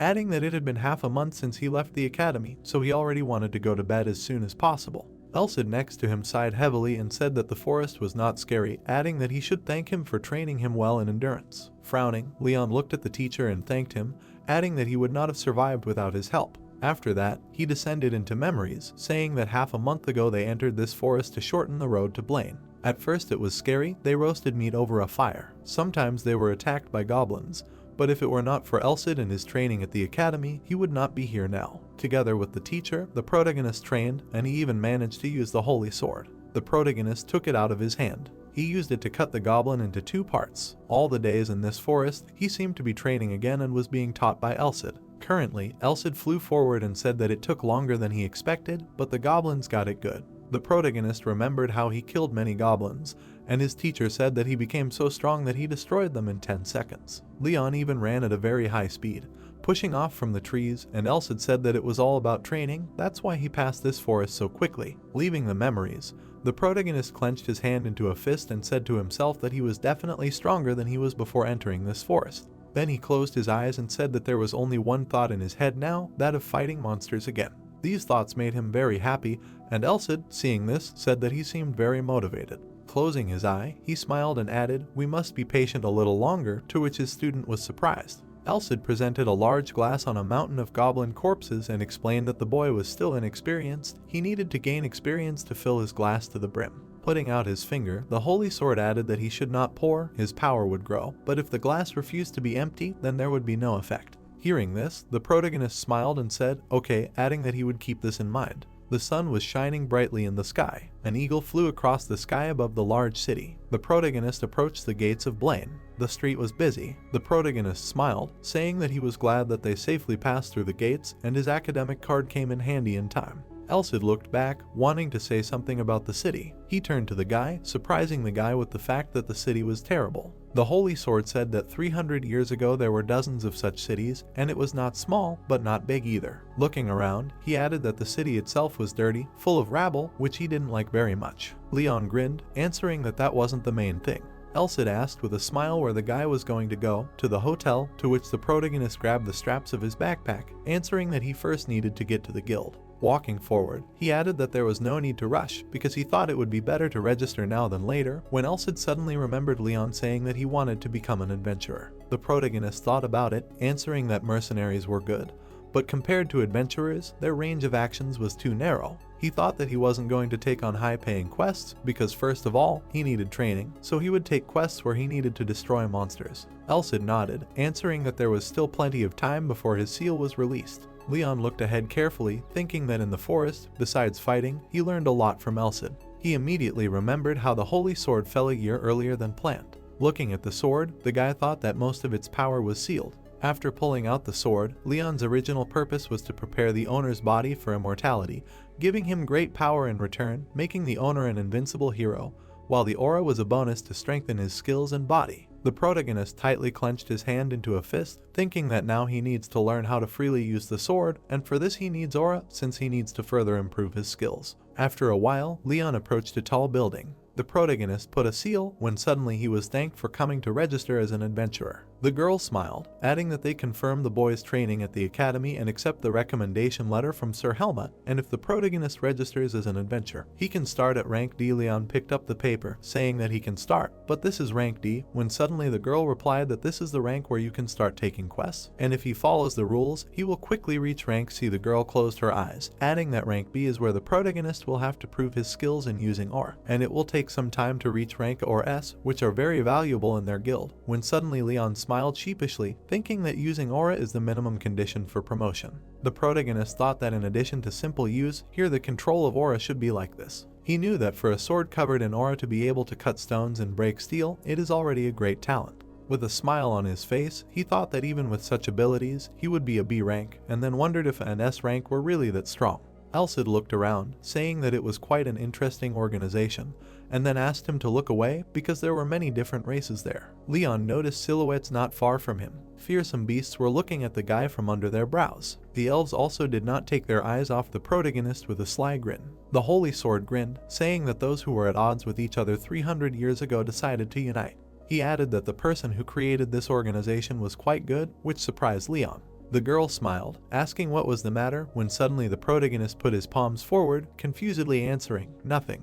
The girl put her finger to her mouth, adding that the registration process was complete, so the protagonist could officially begin his work. She handed him a piece of paper, saying that in that case Leon should accept one request for free. The protagonist smiled sheepishly. He pointed at the paper, asking if it was free, to which the girl replied that being an adventurer meant having a guild certificate. The girl raised her finger, saying that Leon had to prove that he was capable of becoming an adventurer. Elsid exhaled, saying that not everything was easy, when suddenly the protagonist sternly ordered him to shut up. The sun illuminated the city with its warm light, and the water murmured softly. It all flowed into a small arch. Then it fell into the sewer. Inside, someone was running quickly on the reins. It was the protagonist, cutting down several monsters at once with one swing of his sword. Gritting his teeth, he angrily shouted that this was his first serious fight with a sword. Behind him was Elsid, who said that it was because his swordplay was always one-on-one, so now his field of vision should be directed at several enemies, because the best practice is to fight with all these types. The guy looked at the beauties who were walking towards him and said that now he was almost doing it. Elsid folded his arms and said that the mission he chose was to clean the sewers, so there was nothing to do about it. The rats suddenly rushed to attack, but were destroyed in the same second. Their chopped bodies fell behind the protagonist. Leon suddenly looked forward and was surprised. Behind the rats he was used to, there was a huge monster with a large horn on its head, which made Leon ask the teacher why he needed a horn if he was a ratman. Looking at the monster, Elsid replied that it seemed to have evolved. While the rat with the horn was giving orders to the others, the Holy Sword explained that monsters also evolve, and there are those that gain abilities when they consume a lot of resources, and the same is true for humans. Looking at the teacher, the protagonist asked what he should do in such a situation. Then Elsid pointed to the monster's horn and replied that horns show that monsters have special abilities, and the larger the horn, the stronger they are, and the larger the number, the more dangerous the ability. Suddenly, magical energy began to gather above the rat's horn. Seeing this, Leon turned to the Holy Sword in fear and asked if he could tell him what his ability was now, to which he replied that it would be nice to fight him once. He then closed his eyes and added that it didn't really matter now, to which the protagonist asked why. Elsid opened his eye and firmly replied that he was of low rank. Silence fell between them. Everyone stood in their places. A few seconds later, the monster suddenly released a plague curse at the enemy, but the magic projectile simply hit the Holy Sword. Leon threw the sword over his shoulder and said that he did not put much effort, but he thought they met the wrong person. After that, he raised the sword behind his back and ordered to give him his horns. So the evening came. The protagonist put a huge bag on the table. Seeing this, the girl jumped back slightly. When she weighed the bag, she screamed in shock, asking if these were really rat men tails, adding that there were 23 kilograms. The protagonist raised another bag with a smile, thinking that if you just counted, then we were talking about 230 rats. The bag with the contents immediately opened. Leon took the object in his hands, saying that this was a ratman horn, and he had seen 200 of them, but managed to catch only 4, after which he asked if he could sell it too. The girl smiled in confusion, answering, "Of course." After a while, she put 13 silver and 50 copper coins on the table. Taking the money in his hands, the guy was surprised, saying that it was more than he expected. The girl suddenly turned to Leon, saying that he was the first one who was able to complete his mission so well, which surprised her very much. The protagonist smiled, embarrassedly scratching the back of his head, when suddenly the girl added that she would be even more surprised if he brought a live ratman. She folded her hands together, smiling, hoping that the guy would be able to subjugate all 4 evolutionary species, and although he is still so young, he probably has just as good an aura. Leon lowered his head down. The girl went to the shelf, congratulating the guy. Opening the box, she added that from this day on, the protagonist is registered as an official D-rank adventurer, and the seal on the plate symbolizes the free city of Blaine. Leon took the platinum in his hands and asked if he could use it as he wanted, to which the girl replied yes, but if the guy was below rank B, his mission parameters would be changed to second priority. The guy smiled sheepishly. The girl added that this was a measure to prevent people who only looked for profitable missions, when suddenly the protagonist turned around with a sly smile. The guy looked down at the plate, thinking that he was no longer a student at the academy. He knew that this was a plate proving that Leon was an adventurer. Looking at the guy's back, the girl smiled, saying that if he had a special request that he wanted to pass, he should let her know about it, because even if the amount was small, she would try to help with something. Leon looked away, tightly squeezing the badge in his hand. Putting his hands in his pockets, he went out onto the porch. Elsid closed his eyes and laughed slyly. He turned to the guy, saying that the lady at the counter mistook Leon for the strongest hero, which shocked the guy, asking why. Holy Sword replied, no money, no fame, but also voluntarily took on a difficult mission, and since ancient times they say that heroes do not reveal their identity until the moment when his people themselves consider him a hero. Moving behind the protagonist, he added that in a sense, this is how it should be, asking isn't it great? With a sly grin, Elsid said that they will soon find out about it, after which the protagonist spread his arms to the sides, answering that he does not need unnecessary attention. Holy Sword was surprised, saying that he will endure everything, because who knows, maybe in decades, the guy will become a legend in this guild. He said that Leon would probably be known as a hero who would have a whole book written about him, to which the protagonist responded with disbelief that it sounded like complete nonsense. Embarrassedly scratching the back of his head, the guy thought that he liked this future because the main thing was that people liked it and it brought more benefits. Leon sped forward, saying that he was thinking of staying in Blaine for a while because it was a good chance to level up. Turning back, he added that as soon as he was promoted to rank B, he would leave. Elsid was shocked by his words. Looking at the plate, Leon asked how long it would take to reach this rank. The Holy Sword spread his arms out to the sides, answering that 100 days would be enough. The guy immediately froze in place. Elsid lit up, answering that he would be training him for 6 months already, so the sooner the better. The teacher bared his teeth and shouted that there would be more intensive training because his student was currently catching rats in the sewers, which was a huge blow to his pride. The protagonist frowned, thinking that he was making good money from it, so wasn't that good. Elsid introduced a huge dragon and shouted that his student must quickly become stronger, so strong that he could defeat even a dragon. Hearing this, the protagonist raised his hands and shouted, asking if he had skipped too many ranks. Then Elsid filled the boy with how he bounced off the trees at an incredible speed, and said that now he had completely learned the skills he had been given, but he needed to become stronger in battle. Without taking his eyes off the student, he said that one of the privileges of a hero is the ability to destroy monsters, absorb and accumulate their power. When Leon was in the sewers, after killing a monster, he increased his level. Remembering the same thing in the forest, the boy put his hand to his chin and said to himself that Elsid told him about the connection between aura and monsters, and before that, he thought that the fastest way to develop aura was to take potions. Suddenly, Elsid introduced the nobility and explained that in fact, anyone can absorb the power of a monster and turn it into their own aura, but the nobles and royalty forged it for their own benefit. Hearing this, the protagonist put his hand on his hip and said in his head, so only his teacher knows about this technique, and the new knowledge motivated him to become even stronger, but he imagined the difference in the strength of a dragon and ratman, after which Elsid added, even if he absorbed 1,000 rats, it would not be enough, and as soon as he got used to it, he would start hunting stronger monsters, preferably dragons. Imagining how he would fight a dragon, Leon raised his hands and screamed in horror, asking if he was joking.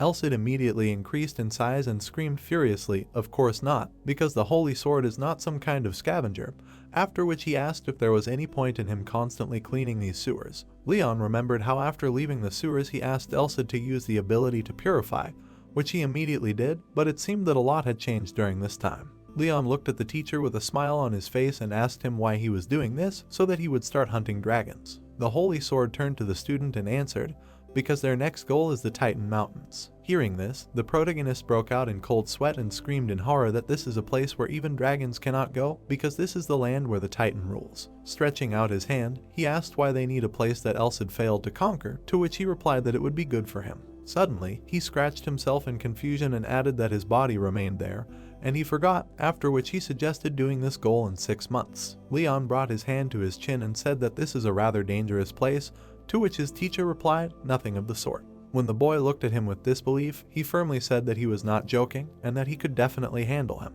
Elsid gave him a thumbs up and told the protagonist to trust him because he was a holy sword. Hearing this, the boy smiled. Then he spread his arms and said that it was true. After all, he always trusted him, to which Elsid said that in that case, the hellish training begins right now. Morning came. The boys called out to the cat, asking if he was really going to kill rats again. The werewolf folded his arms over his chest, adding that the boy was very young, when suddenly the elf said that he killed 100 rats every day. Walking down the corridor, the protagonist thought that he had become quite popular due to the fact that he hunted ratmen too often, and now everyone called him a cat. Leon put the bag on the table. The girl grabbed it, asking if there really wasn't enough prey today. The guy scratched his head in embarrassment, answering that now he almost never sees ratmen, and their number has noticeably decreased because it seems that they are afraid. The girl put her finger to her face, thoughtfully answering that ratmen are not so smart because intellect is not their strong point, to which the protagonist said that he would like to look at other tasks. The girl immediately put the sheets of paper on the table. She leaned her hands, saying that she knew that this day would come someday, so there are 4 special orders. Leon and Elsid began to thoughtfully familiarize themselves with them. The guy's gaze suddenly stopped. Looking at the sheet, he thought that he seemed to have looked through everything, only this request is quite old. The Holy Sword thought about it, saying that they do not pay so much here, and quite an interesting choice. Taking the paper in his hands, the protagonist confidently answered that he wants to choose it. The guy walked down the street, asking if it was really necessary to destroy the stone slime. He said that the habitat is an underground passage near the wall, and because of the habit of gnawing stones, if they are not removed from there, the strength of the fortress will noticeably sag. Looking down at the very bottom of the sheet, the guy noticed that the customer is the Knights of Blaine. Grinning, Leon said that he understood why they were paying so little. There was a guard in front of the entrance. He asked if the protagonist was really talking about stone slimes, their application. Leon, confused, forced a smile. He ducked down, asking where they were because he had received an official request from the guild. Someone approached him from behind, asking if this was the same cat. The knight smiled, asking if he was the adventurer who cleared the sewers of rats. The protagonist answered uncertainly, yes, when suddenly the knight put his hand on his shoulder, joyfully shouting that there should be more adventurers like him in this city. Grinning, he added that the adventurers who had come were so weak that they were of no use, since it was even ridiculous to call them for help, and then asked if that wasn't true. Leon held his sword in his hand, slowly walking down the corridor. He remembered how the knight said that depending on Leon's performance, he might even increase the reward, when suddenly the protagonist smiled in confusion, saying that it wouldn't be easy. Elsid was surprised, asking if it wasn't good that they promised to increase the reward, after which the guy replied that it wasn't as dirty as the sewers, but the floor was so slippery, and it would be hard to move and keep his body balance. The Holy Sword smiled, saying that it would be the perfect workout for his legs. The protagonist noticed some slime off to the side. He frowned when he saw that there were 3 of them, while the teacher ordered him not to slow down. Walking forward, Elsid added that if it was just slime, knights wouldn't hire adventurers. Suddenly, a small stone appeared in front of the guy's eye. Leon quickly managed to dodge the attack by jumping to the side. The stone crashed into the wall at high speed, getting stuck in it. Turning back, the protagonist was perplexed by what it was when he suddenly heard Elsid's loud cry. Leon quickly turned his head, seeing the approaching slime. The guy immediately swung, hitting it with all his might with his sword. Jumping back, the weapon flew up. Baring his teeth, Leon wondered if this was really called stone slime. After that, Elsid, looking at the monster, said that perhaps his student did not know that the main weakness of the slime is the core. Imagining how it shatters into pieces, he explained that if the core inside is broken, no matter what abilities they have, they will be destroyed. He looked at the monsters and said, but the protagonist saw that there were many stone fragments inside the slime, and said in his head, they store countless stones inside themselves. Gritting his teeth, he added that it protected their core with impenetrable armor, a rather clever method of defense. Suddenly, Elsid put his hand to his chin and said that this was not an easy task for an adventurer. He imagined this slime being beaten and said that blunt weapons would not penetrate the slime. They could only be pierced by the sharpest sword or arrow sharp enough to cut through stone. They were monsters that were difficult to defeat with only weapons. Leon squeezed the hilt of his sword, listening to the teacher. After a few seconds, the slime began to shoot stones. Many stones flew at the protagonist. He began to swing his sword quickly, reflecting each stone. Then, he jumped back sharply. His whole body was shaking. Elsid, who was flying nearby, did not take his eyes off the monsters, saying that they understood that he would not be able to repel all attacks, so they purposefully hit vital organs, and then asked what the result of the analysis of the attacks of these monsters was. Then the protagonist said that the slime would approach within 5 meters to start shooting, and there would be a slight delay between shots. Staring at the opponents, he said to himself that if he got closer, he would be able to make 1 or 2 attacks, but the only problem was that he might not be able to break through their defense. The stones inside the slime moved counterclockwise. Seeing this, Leon said to himself that he had to somehow cut the core while avoiding the attacks. He frowned and asked himself if he could resolve it. Seeing the student's expression, Elsid was surprised. The protagonist watched the slime's movements with a glowing eye and said to himself that he would have to manage to pierce the slime's body with the holy sword, but the difficulty was that he would have to dodge their attacks as quickly as possible. Saying this, he imagined how he destroyed the monster's core. These thoughts made the guy smile. He then glanced at the teacher out of the corner of his eye and asked if he thought he could break through them. Elsid then explained that when the slime created a shooting hole, the flow of rocks inside the slime would stop for a moment. He extended his finger and added that with Leon's skills, only at that moment would he be able to destroy the core. Hearing this, the protagonist asked in surprise if he had really been thinking about how to defeat the slime all this time, to which Elsid chuckled and answered, "Of course." "Okay," Leon said and stood up. The protagonist rushed forward, thinking that he had to do it. His eyes sparkled brightly. The guy quickly pulled his sword forward, piercing the core of one of the monsters. Turning to the other, Leon frowned, thinking that every second counted now. Having struck, he thought that he could not make a mistake. Elsid looked down at the protagonist's feet, saying that the monsters read his movements by the vibration of the floor, so he should try to minimize his pressure on the floor. The slime opened its mouth, releasing a huge amount of stones. Leon began to quickly dodge, when suddenly the teacher added that after all the training, the guy was now quite capable of it. Grinning, Leon thought that if he used the step technique, he would get to the opponents almost unnoticed. Having made a jump forward, there was slime under his feet. The guy's face changed from bewilderment. He immediately turned his gaze to the side. The main character's body was approaching the floor faster and faster. Out of anger, he immediately clenched his teeth. With all his effort, Leon suddenly quickly got to his feet. Crouching down, he began to quickly dodge the attacks of the stones. The core inside the monster glowed brightly. The main character grabbed the sword, breaking the slime at the same second. Standing in a circle of slime, Leon tried to catch his breath. Elsid flew up to him, saying that he did not expect the main character not to notice them, after which the guy frowned, not understanding what was being discussed. The holy sword smiled, saying that he meant that the trick performed with the legs had reached the 2nd level. Looking at the boy's legs, he added that balance on level ground and reducing the sound of his movements were just the basics. Even if the ground was hard, the protagonist had to adapt to its consistency, regardless of the terrain. The teacher said whether it was ice or burning platinum. Raising his index finger up, he said that the essence of the boy's legwork was that he could calmly use the environment as his own territory. Leon was very surprised, his eyes wide, when the teacher suddenly added that this power was useful and that it could change an unfavorable environment in his favor. Elsid recalled that the protagonist was lucky the first time, but he spread his legs wide, deciding to lower the center of gravity. Pointing out the mistake, the holy sword said that in this way the boy left the standing position from which he could easily dodge and attack in different directions. The teacher said that if the environment changes, the pose should also change, and the poses that the protagonist used initially are also good, but they are more suitable for flat open areas. Leon was very surprised. Elsid spread his arms out to the sides, saying that the ceiling is low and the ground is wet, and this means that the guy should adjust his pose to the situation. The protagonist bent down to pick up the sword, saying that it is indeed more convenient to move like this, when suddenly the teacher smiled, saying that feeling everything with your body is the best training. Leon turned away, confidently said, "Demonic sword." He rested his hands on his knees, thinking that he was at the 2nd level, and this is just the beginning. Elsid put his hand to his chin, starting to think about it. He raised his index finger up, saying that for the best training, you need to stop dodging. Taking a stone in his hand, the teacher asked if the boy wanted to die being beaten with stones, so he needed to learn to take a blow, but take less damage, and take a blow with his body as if he tried to block it, but could not. The protagonist was very surprised, freezing in place. The holy sword began to wave his hand, saying that there was no need to try to attack, because he needed to endure a certain amount of time, since he could not cut if there were less than 3 enemies. Veins began to appear on Leon's face from anger. He clenched his hand into a fist, screaming loudly, asking if the holy sword really wanted him dead, to which Elsid shouted that it was for his own good, because this way the boy would get used to fighting enemies faster and gain experience. Leon began to wave his arms, asking why it was always so difficult, to which the teacher replied that so far only the basics, when suddenly a huge amount of slime appeared behind him. A brick structure with a descent downwards appeared. Putting his finger to his chin, the knight noticed that it was already the 3rd week and asked how long ago he had come in today. The guard, looking into the dark passage, answered that it had been about 10 hours, which meant that the 2nd shift was already underway,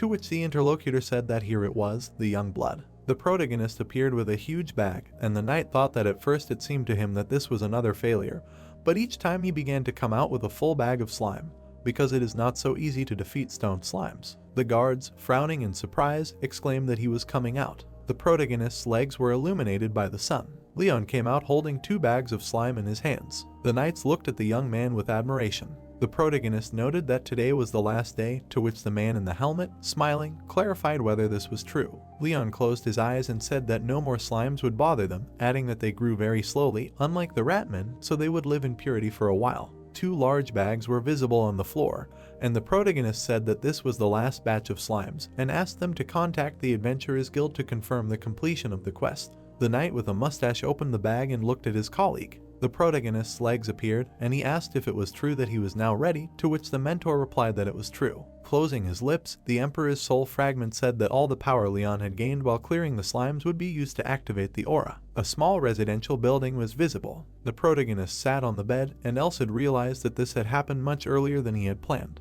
The protagonist smashed the stone slimes with his sword, and the mentor admitted that at first he thought that it would take Leon longer to destroy them, because they were, after all, magical monsters. A piece of the soul hovered above the bed and said that thanks to persistent training, the young man managed to complete the task in the shortest possible time, which meant that their schedule was shifted by almost a month, and this is very impressive, but they have accumulated enough power to start using aura. Elsid turned his gaze to the protagonist and said that it was his time to learn how to use aura, after which he clarified whether he was ready. Frowning, Leon replied that of course he was ready. Silhouettes of hereditary nobles were visible, and the protagonist explained that the descendants of noble families, such as Leon, received this power from birth, and by nourishing their bodies with potions, they built the foundation of their aura. The protagonist held a broken sword in his hand and explained that this was the only difference between nobles and commoners, because the development of aura for commoners cannot outpace noble blood. Putting up his index finger, Elsid clarified that there was something else and continued that not everyone could survive, undergoing purification and opening of all aura channels. Hearing this, Leon's eyes widened in alarm. The silhouette of the Emperor and the Holy Sword appeared behind the mentor, and he explained that all the magic that the protagonist had absorbed, as well as he, the Holy Sword, would protect his vital organs and blood vessels. The man's body, saturated with aura, split into 2 parts, and the mentor said that they would simultaneously heal them, so everything should go smoothly, but he would feel pain. Covering his eye, Elsid warned that if Leon lost consciousness, the purification would not work. The protagonist, with his lips pressed together, looked up and listened. Whether he would awaken the aura or not depended only on him. The protagonist looked at Elsid, around whom glowing swords were hovering. Leon, biting the corners of his lips, asked himself if these were swords of light. The weapons were flying in the sky, glowing brightly. One of them fell right on the protagonist's back. He, coughing up blood, screamed in pain. One of the swords fired a discharge pulse at him. The others continued to parry in the sky. A moment later, more flew by. All the weapons were aimed at the protagonist. His pupils turned white and his jaw was wounded. Elsid, looking at how the guy was suffering on the bed, said that he must withstand 10 swords. Leon lowered his head and opened his mouth. Looking out the window, a piece of the Emperor said that then his aura would awaken. Squinting his eye, he was sure that he would be able to do it. The lights were on in the house. The protagonist's eyes widened and he said to appear. His body was pulsating with unusual energy, and he felt this flow circulating throughout his body, and all this power was moving in him.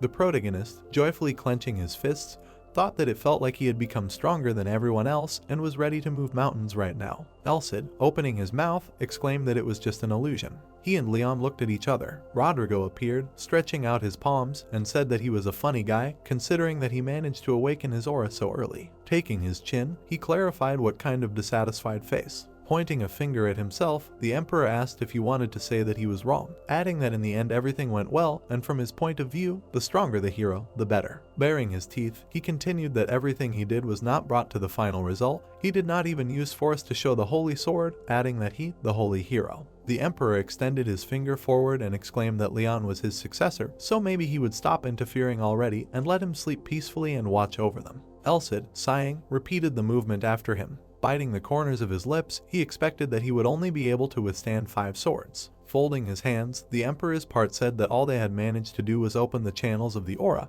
and now they had to go through hellish training to use it correctly. And right now, he was just a small child who had opened the gates of power, and they still had a long way to go. Scratching the back of his head, the protagonist replied that he knew. He frowned, thinking that his physical abilities had not changed after all. Raising his palms up, the protagonist continued that he only felt a flow inside and around his body, as if his nervous system had gone beyond his body. Elsid, looking at him, said that he could feel his aura now, and if he could concentrate, he would be able to control it. Leon's pupils lit up with joy and he replied that it was cool. The Emperor Particle, pointing to the board, exclaimed that he understood that he was now very happy with his new abilities, but first he needed to repeat the basics of using the aura, clarifying whether he knew that the aura had an individual attribute. A diagram of attributes appeared, and he added that most often there were attributes of one of the 5 elements, but this did not apply to him. Smiling, Elsid said that he was very lucky with his aura. The protagonist, with his mouth wide open, did not understand what he was talking about.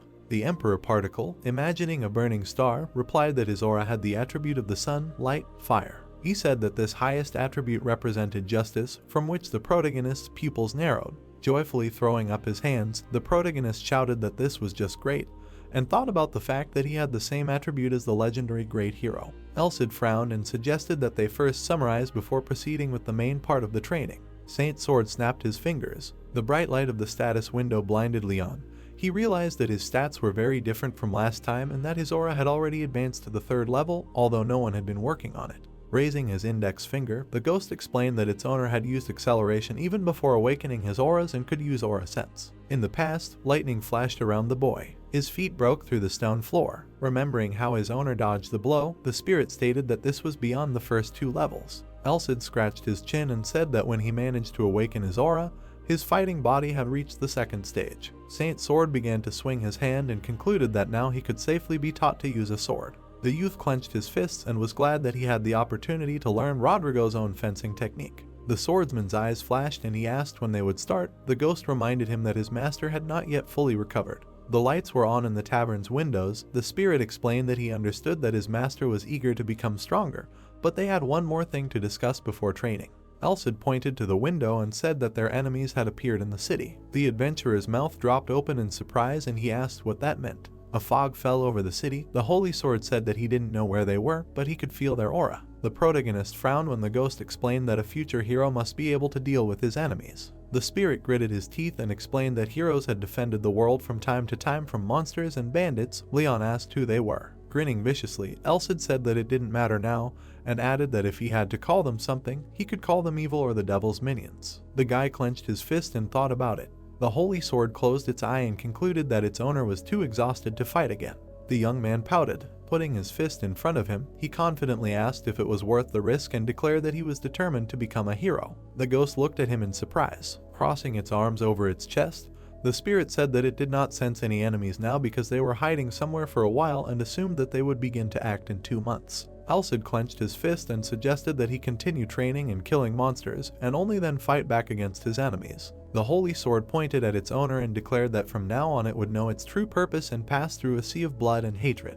A flag was fluttering above the building. Lai, her eyes wide with amazement, said that the guards on the wall had conveyed a message to her and stated that she was very worried because there was no news from her comrade for 4 whole days. The embarrassed swordsman realized that he had made her wait. The girl blushed and noticed that her friend had changed. The adventurer smiled awkwardly and replied that he had achieved a lot by killing monsters. The woman clapped her hands in joy and said that it was a reason to celebrate his promotion. The protagonist stared at her in surprise and asked what that meant. The chandelier was illuminating the flags. Leon asked his friend to repeat her words again. Lee handed him a badge and congratulated him on achieving rank. See, the golden badge with a carved letter began to shine. The guy took it in his hands and asked if he had really been given a rank without any checks. Raising her index finger, the girl reminded him that her companion had hunted ratmen and rock slugs and had received quite good reviews, so he was able to achieve a promotion to the next rank with the help of letters of thanks. The young man looked at the badge happily and thought about how he had been promoted after only 2 quests. He squeezed it in his hand. The ghost concluded that its owner would be able to take on slightly more difficult quests than before, which in turn would make it easier to find evil. The swordsman extended his hand and said that he could now take C-rank quests. The woman confirmed this. Looking at her friend studying the papers, she thought that he was very different from other adventurers, because he immediately decided to take on new quests after being promoted. Lee folded her palms together. The spirit noticed her divine power and light aura. The protagonist looked at him and asked his opinion. Elsid replied that there were several quests that would be great for training, but there was nothing new or unusual here yet. Leon frowned and asked if they shouldn't focus on training first. Holding a piece of paper in her hands, the girl offered him her help and noted that her comrade always took on quests with a large number of monsters. The guy thoughtfully put his hand to his chin.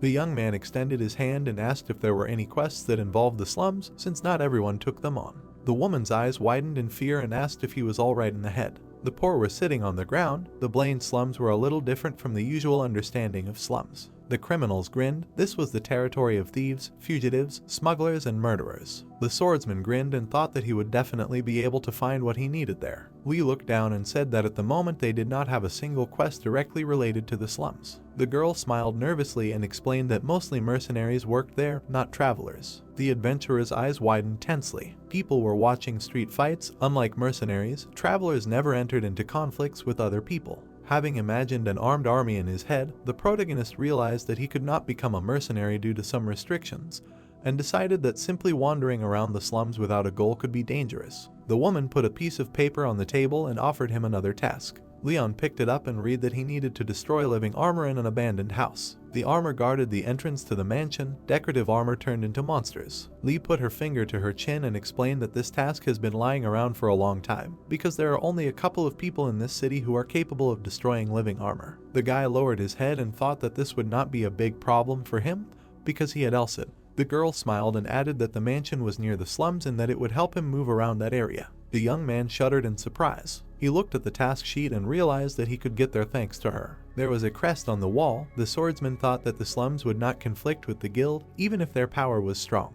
The villains attacked a D-rank traveler. The swordsman decided that in this case, guys with a higher rank would come to his aid. Someone stepped forward. People of A and B rank, who decide national issues, captured the criminals. The woman closed her eyes and smiled. The adventurer scratched the back of his head and thanked her. The sun was shining on the guild building. Lai replied that it was just her job.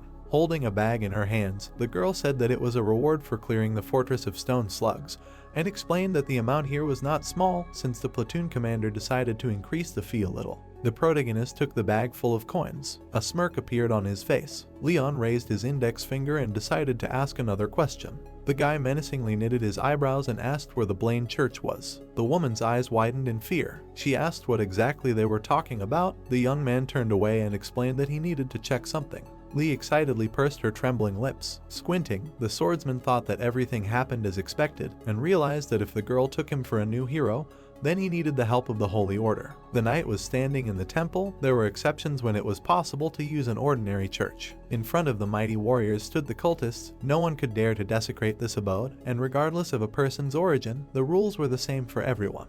The woman, covered in cold sweat, said that the church was in the Prima district in the northeast. The adventurer thanked her for her help. Lee watched him go and thought. She covered her mouth with her hands and realized that the hero's search for a denomination meant that a powerful enemy had appeared somewhere. Lee fell to the floor and called herself stupid for not realizing it right away, even as a guild worker. Elsid smirked and said that it was unusual and that this was the most effective way to not reveal one's true identity. The heroes walked down the street. The Holy Sword decided that promoting its owner could arouse a lot of suspicion. The protagonist closed his eyes and said that the main thing for him now was to hide his identity so that the guild would not find out anything about him and to avoid problems. Leon pursed his lips and thought about how he shouldn't use the sword except in extreme cases and that he should pretend and go to church. Looking at his hand, the boy noticed that the seal hadn't fully opened yet and decided that he needed to hone his skills and abilities to qualify for the title of the owner of the Holy Sword. Clouds were floating in the blue sky. The boy asked if the living armor was really a monster in armor that could move. The ghost raised his eyebrows and answered that it wasn't quite like that.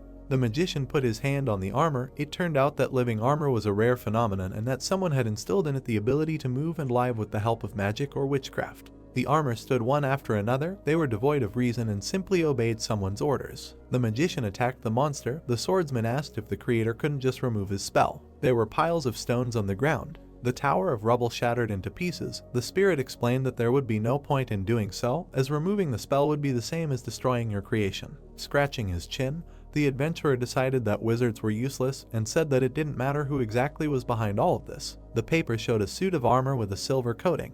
Elsid asked with his mouth open if it was such an easy opponent, why hadn't he been neutralized already? The protagonist frowned tensely as the Holy Sword concluded that it was no ordinary monster since this problem hadn't been solved yet. Leon stared at the picture on the paper. Sweat was running down his cheeks. The guy assumed that this armor had a very good regenerative ability. The man broke the armor into pieces. 10 minutes later, the monster recovered, meaning that it couldn't be defeated with ordinary weapons. The ghost smirked and confirmed this, hoping that his master did not think that this armor was made of ordinary metal. Clutching the paper in his hand, the youth decided that they would find out when they reached their destination, and suggested that they go there now. Night had fallen, and people were walking along the streets of the slums. Watching them from the side, the swordsman noticed that there were many more people than expected. The adventurer smirked and said that he felt an unpleasant feeling when he walked onto this street, and asked if there were any enemies chasing him. Raising his hand, the spirit stated that he would have said so immediately if they were enemies, and suggested that he knew the reason for these feelings. The protagonist raised his eyebrows and asked what the reason was. Else had imagined a person with bright energy in his body,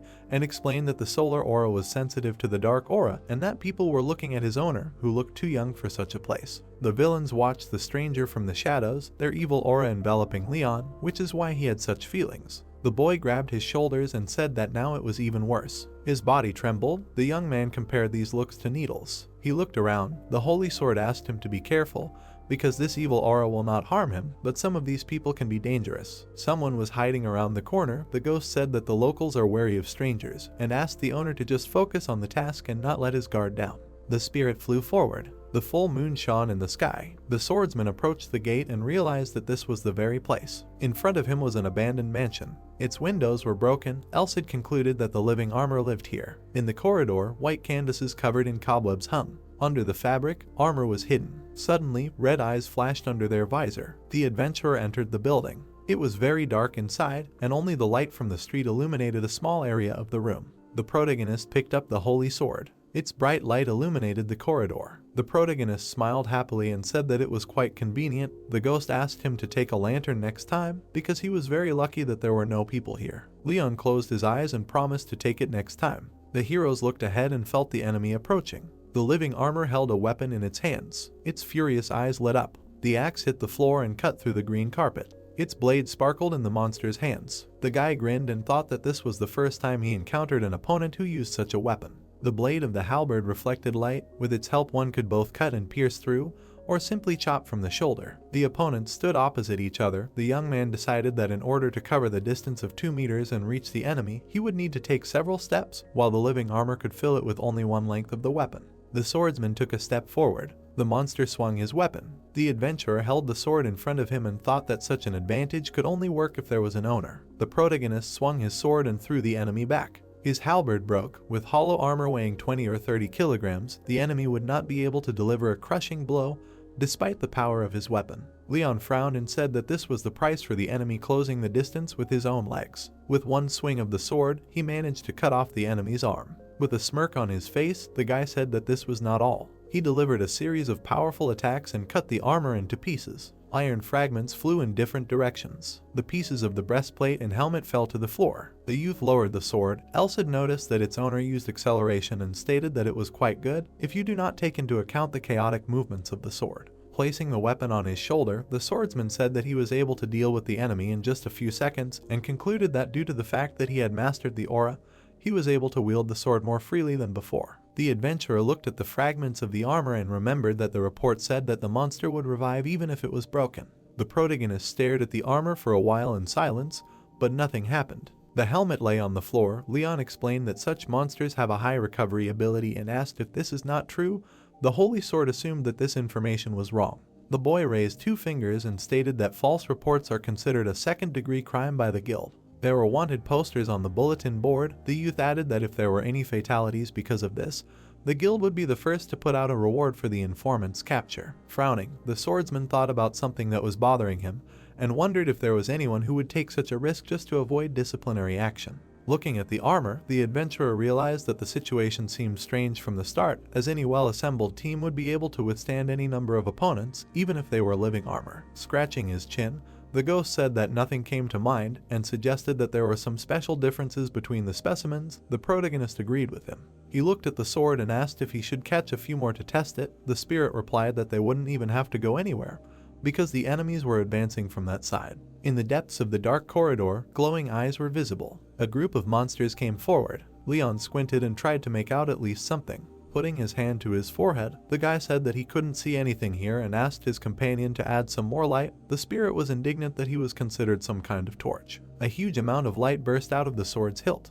It immediately illuminated the enemies standing in front of him. The young man looked at his weapon and was surprised that this noble light illuminated everything well, but did not hurt the eyes. The swordsman heard someone's screams and looked forward in amazement. The armor grabbed its eyes and screamed loudly in pain. Holding the burning sword in front of itself, the adventurer asked what was happening to them. Smoke was coming out of a gap in the armor. The monsters rushed at the enemy, swinging their weapons. The protagonist fought off their attacks with his sword. He frowned menacingly and realized that the enemies had decided to attack all at once. Leon parried another blow and thought that he could guess the direction of their blows, but the execution of the attack itself was perfect. The boy gritted his teeth and thought. After cutting the armor in half, the boy expressed doubt that they could be called a real military force, and asked how long they thought the attacks would work, as if they were executed as if by the book. Elcid opened his mouth and called out to his master. The swordsman flinched and raised his head. He had to duck to avoid being hit. The adventurer jumped back to increase the distance. He opened his mouth furiously and asked what was wrong. The holy sword explained that it was not living armor at all.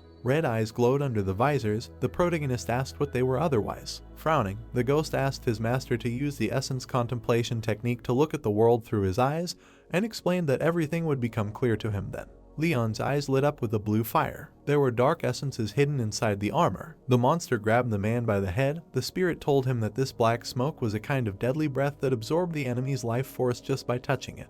The guy squeezed the sword in his hands. Elcid added that he would be able to withstand them, since he had a solar aura, and warned him that it was better not to touch them. The young man gritted his teeth and decided that this was why the enemies had such a reaction to the noble light.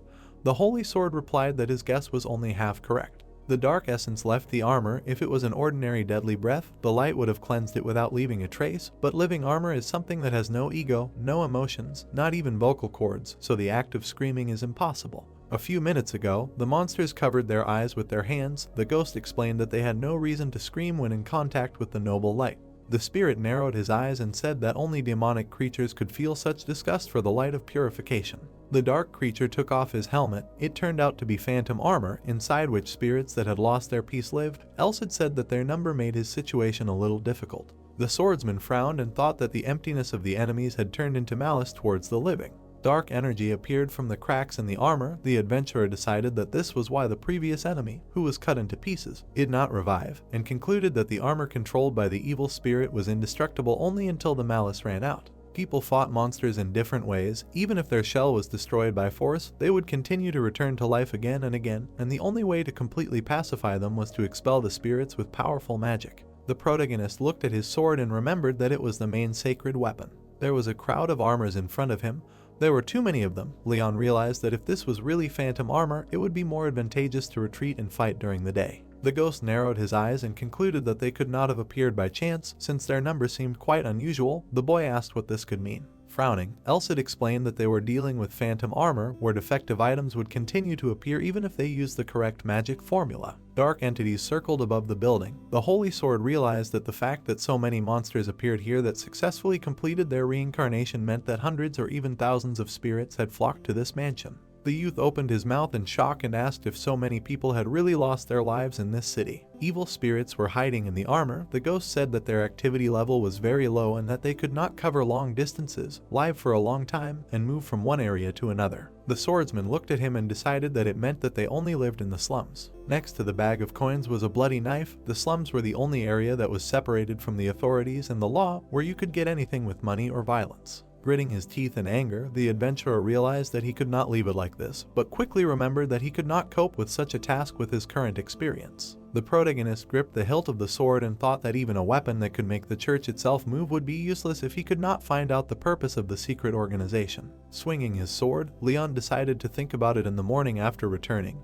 and realized that fighting strong enemies would help him become stronger. From the swing of the sword, the armor split in half. The guy cut it lengthwise. He delivered a series of crushing attacks and destroyed the rest of the enemies. The sun rose outside the window. The youth sat surrounded by broken armor. Elcid concluded that they had completed the task. The swordsman smiled nervously and said that it was not that easy to fight while surrounded. The holy sword looked at his back and assumed that it was all because of his blind spots. The adventurer's field of view appeared in front of him, which was quite high. He explained that humans have a limit, so it is impossible to see what is happening behind your back anyway. There were pieces of armor lying on the carpet. The protagonist added that he cannot fight standing against the wall all the time. The ghost closed his eye and said that third-rate people remain under the control of conditions, and second-rate people adapt to them. The spirit raised his index finger and added that first-rate people turn conditions into their strength. Leon smiled and sighed in relief. He left the mansion and decided that he would have to learn this in order to fight in the slums. There was a trap behind the armed criminals. The danger level in this area was much higher than in the sewers or underground tunnels.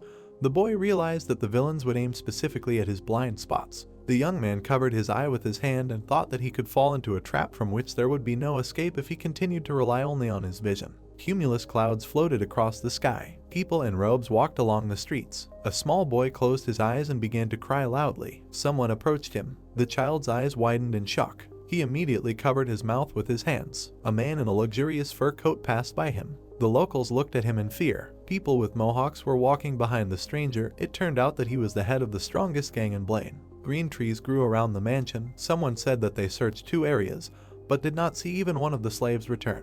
A strand of pink hair lay evenly on his shiny bald head. The mercenary opened his mouth wide and explained that there were dangerous people around the estate, so they did not approach. Khan put his fingers to his temples and ordered them to continue to watch from the sidelines so as not to attract unnecessary attention. The criminal, kneeling before him, explained that they had analyzed the water flowing from the area and found blood and internal organs. The men were collecting water samples from the sewers, and there were so many human remains that they figured that about 30 people had died in one day. The man waved his hand and asked what the mage had said, and his subordinate replied that even a black magic ritual would have been less wasteful. The gang leader gritted his teeth in displeasure. He closed one eye and ordered that they compile everything into a single report and attach to it any evidence that would be enough to force the guild or church to act. The mercenary frowned sternly and explained that while they did not know what these men were doing, the commissions they received from the slavers would drop if they did this now. Scarlet blood spattered the face of the criminal standing next to him. The dead bandit fell to the floor. Khan smirked and declared that those who did not know when to stop died quickly. His subordinates broke out in a cold sweat and realized that they had not even noticed their boss killing their comrade.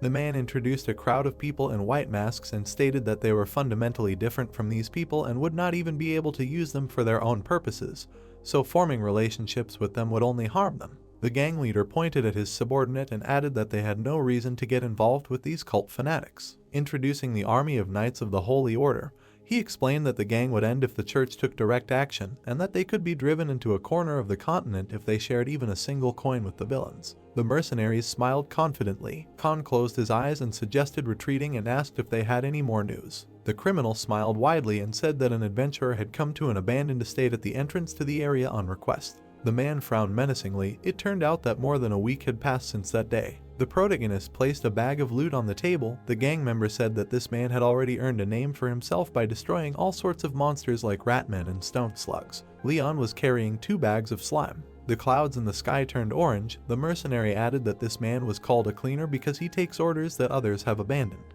The gang leader narrowed his eyes and decided that this sounded quite interesting. Khan smirked and decided that they could use him for their own purposes. Stars were shining above the night city. A bright flash of light flashed through the window of the tavern. The boy closed his eyes. His face was covered in sweat. In his hands was a sword covered in blue aura. The youth clenched his teeth tensely. He fell to his knees and began to breathe heavily. Elsid flew up to him and asked him if he was able to feel the movement of the aura in his body. The swordsman replied that it was a rather strange feeling. Crossing his arms over his chest, the Holy Sword declared that a sincere ordinary person was much better than a sloppy genius, and said that he was very encouraged by the fact that his master was coping with his training. The adventurer opened his mouth wide and said that he felt like he was dying and being resurrected with every trial he passed, and that because of this relief, he had no sense of growth at all. The ghost snapped his fingers and asked him to look at it for himself. Seeing the status window in front of him, the protagonist was surprised that his aura was already at level 5, because last time it was at the basic stage.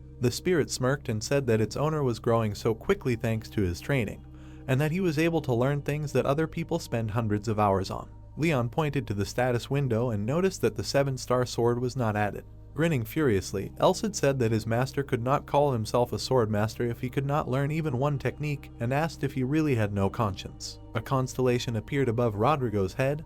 The seven-star sword, also known as the Great Chariot, was a secret sword art that the emperor had developed in his youth. A person could only call themselves a true master if they could use all 7 of its forms. Clenching his fist, the boy said that he wanted to learn at least one of them before facing Molly's, and asked if he couldn't defeat any opponent if he combined the seven-star sword and the saint.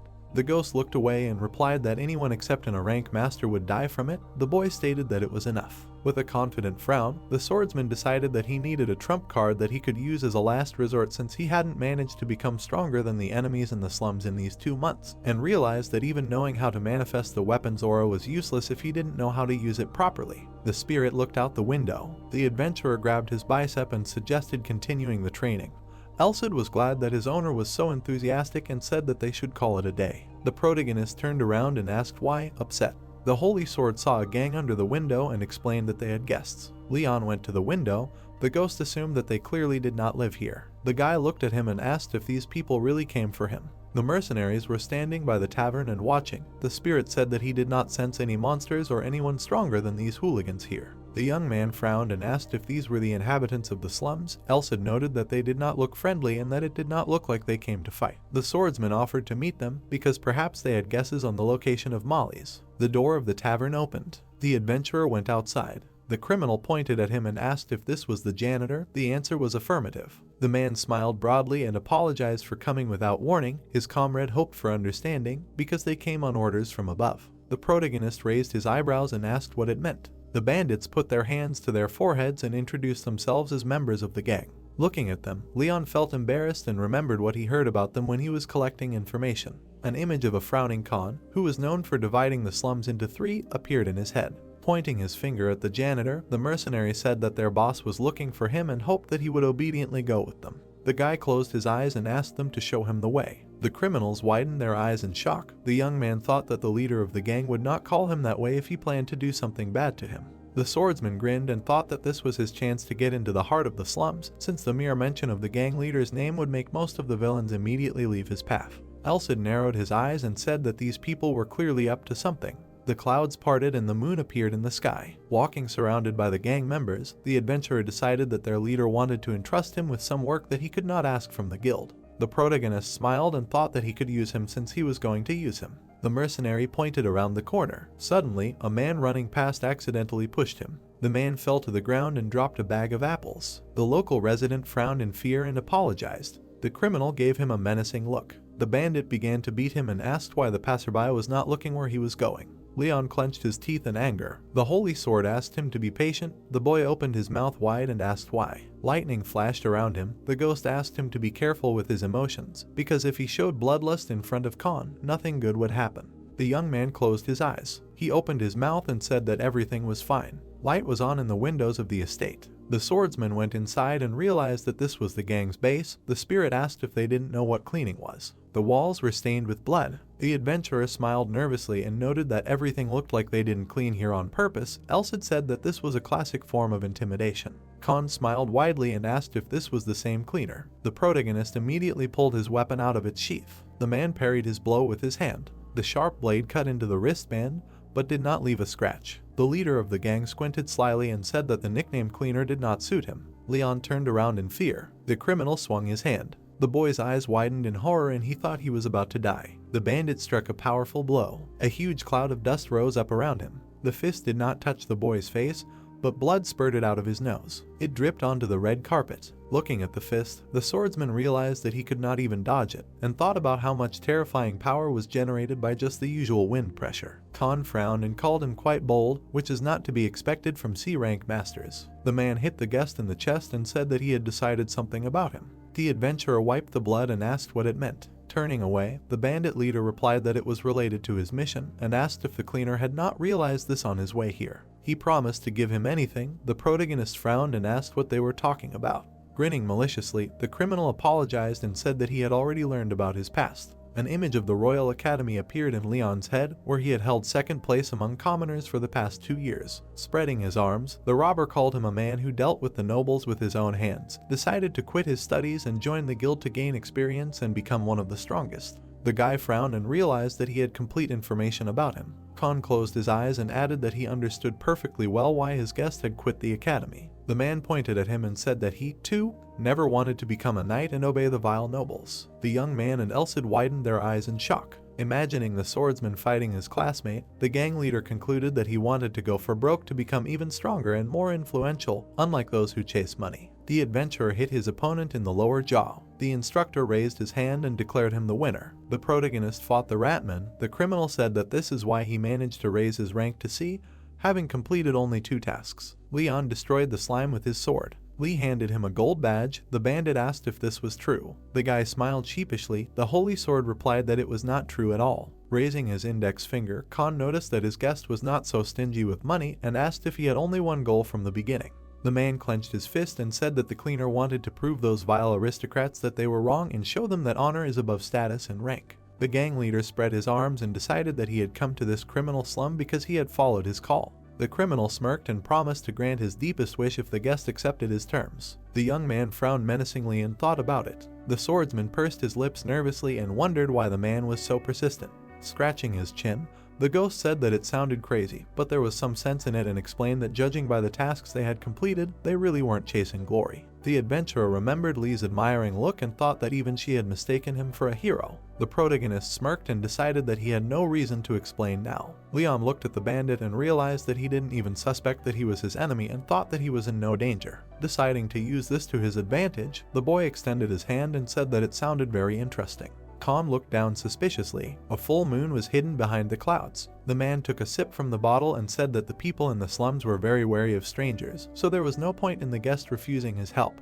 The gang leader put the bottle on the table and said that the weak die first here. The heroes sat at the table. The criminal explained that those who survive try to become among the strongest, because that is how life is arranged in the slums. A flame burned behind the cultists 3 or 4 months ago, when the exiles were growing in number. The bandit paid no attention to them until they began to take over the slum areas and until they began to have up to 200 new corpses every night. The young man's eyes widened, imagining living armor, and realized that this was the evil that had settled in the mansion as phantom armor. Khan showed 3 fingers and explained that there were 3 people ruling this place. Next to Simon were mountains of gold. It was a moneylender who was given the name Golden Pig. Next to the masked man was Coffin. It was a murderer whose identity no one knew. The man pointed at himself and said that he was at the top of all this. The swordsman thought that it was not too obvious. The unknown man in the robe stood in the fire. A brutal massacre took place in the captured counties, in which more than 200 people died, because of which Simon suffered huge losses. The crowd of people raised their swords. The moneylender decided to fight back against the villains and sent almost 500 mercenaries from D to B rank. The leader of the gang frowned and said that they were all destroyed. The adventurer's eyes widened in shock. He opened his mouth wide and asked how such a thing could happen. The criminal replied that he did not know. The protagonist covered his mouth with his hand and wondered if there was such a force that could destroy so many mercenaries. Wasn't that something the Empire should be watching? Because no matter how lawless the slums were, it was beyond reason. Leon imagined the living armor in front of him and decided that if the man's words were to be believed, it would explain why those phantom creatures appeared in the abandoned house. The bandit looked at the empty bottle and said that everyone who tried to find out anything was killed. Khan broke the bottle and assumed that the Golden Pig was simply scared and decided to stay away and just watch, because no one was going to interfere in this war at the moment. The boy raised an eyebrow when the man said that without him, there would be nothing left of the slums. The young man frowned and asked if there was any point in continuing all this. The gang leader replied that he decided to trust him. The criminal pointed at the guest and called him an adventurer who was chasing glory. Squinting, the bandit said that he had been studying him for some time and found out that the janitor did not lose heart, but went forward and did not give up, and offered him to join him if that was really the case. Putting his hand to his chin, the swordsman decided that he alone could not be trusted with some contract killing, and asked if the gang really wanted to attract the guild with his help. Khan smiled broadly. Squinting, the man called him smart and said that it was better to have one talented warrior at hand than 100 stupid subordinates. The protagonist apologized and refused his offer. The gang leader leaned back on the sofa. He did not want to give up his position and lose people in the fight against the cultists, so he wanted to borrow power from outside the slums and use the janitor who had only recently joined the guild. The criminal opened one eye. Leon frowned, realizing that this would only add to his problems, and thought that this man would become a very big threat in the future. The boy asked why the guild was involved. The bandit threw papers on the table and asked him to look at them. The boy picked up the documents and studied them. Suddenly, something made his eyes widen. Phantoms were gathering above the abandoned mansion.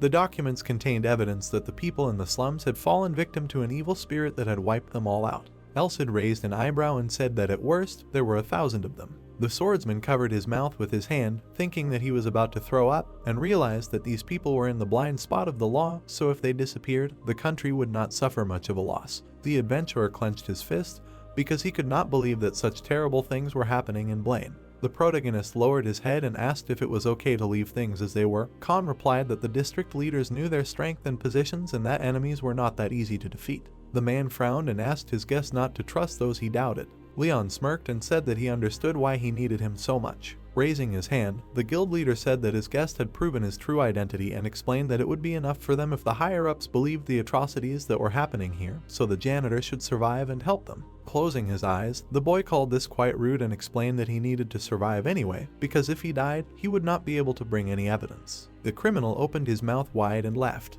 He furrowed his brows decisively and asked if the janitor accepted his conditions. The youth slammed his fist on the table and agreed. The bandit put his hand in his pocket. The swordsman realized that it was hard to find such information in the slums anyway. Moreover, this task could save the lives of many people. Khan threw him a knife and a bag. The adventurer took out a dagger and saw that it had a gang mark on it. The man grinned and said that if someone bothered him, showing this mark would be enough. In extreme cases, it would be possible to cut off their most precious thing. Throwing it aside, the protagonist called it disgusting and said that he did not want to take it. The leader of the gang urged him to be a real man.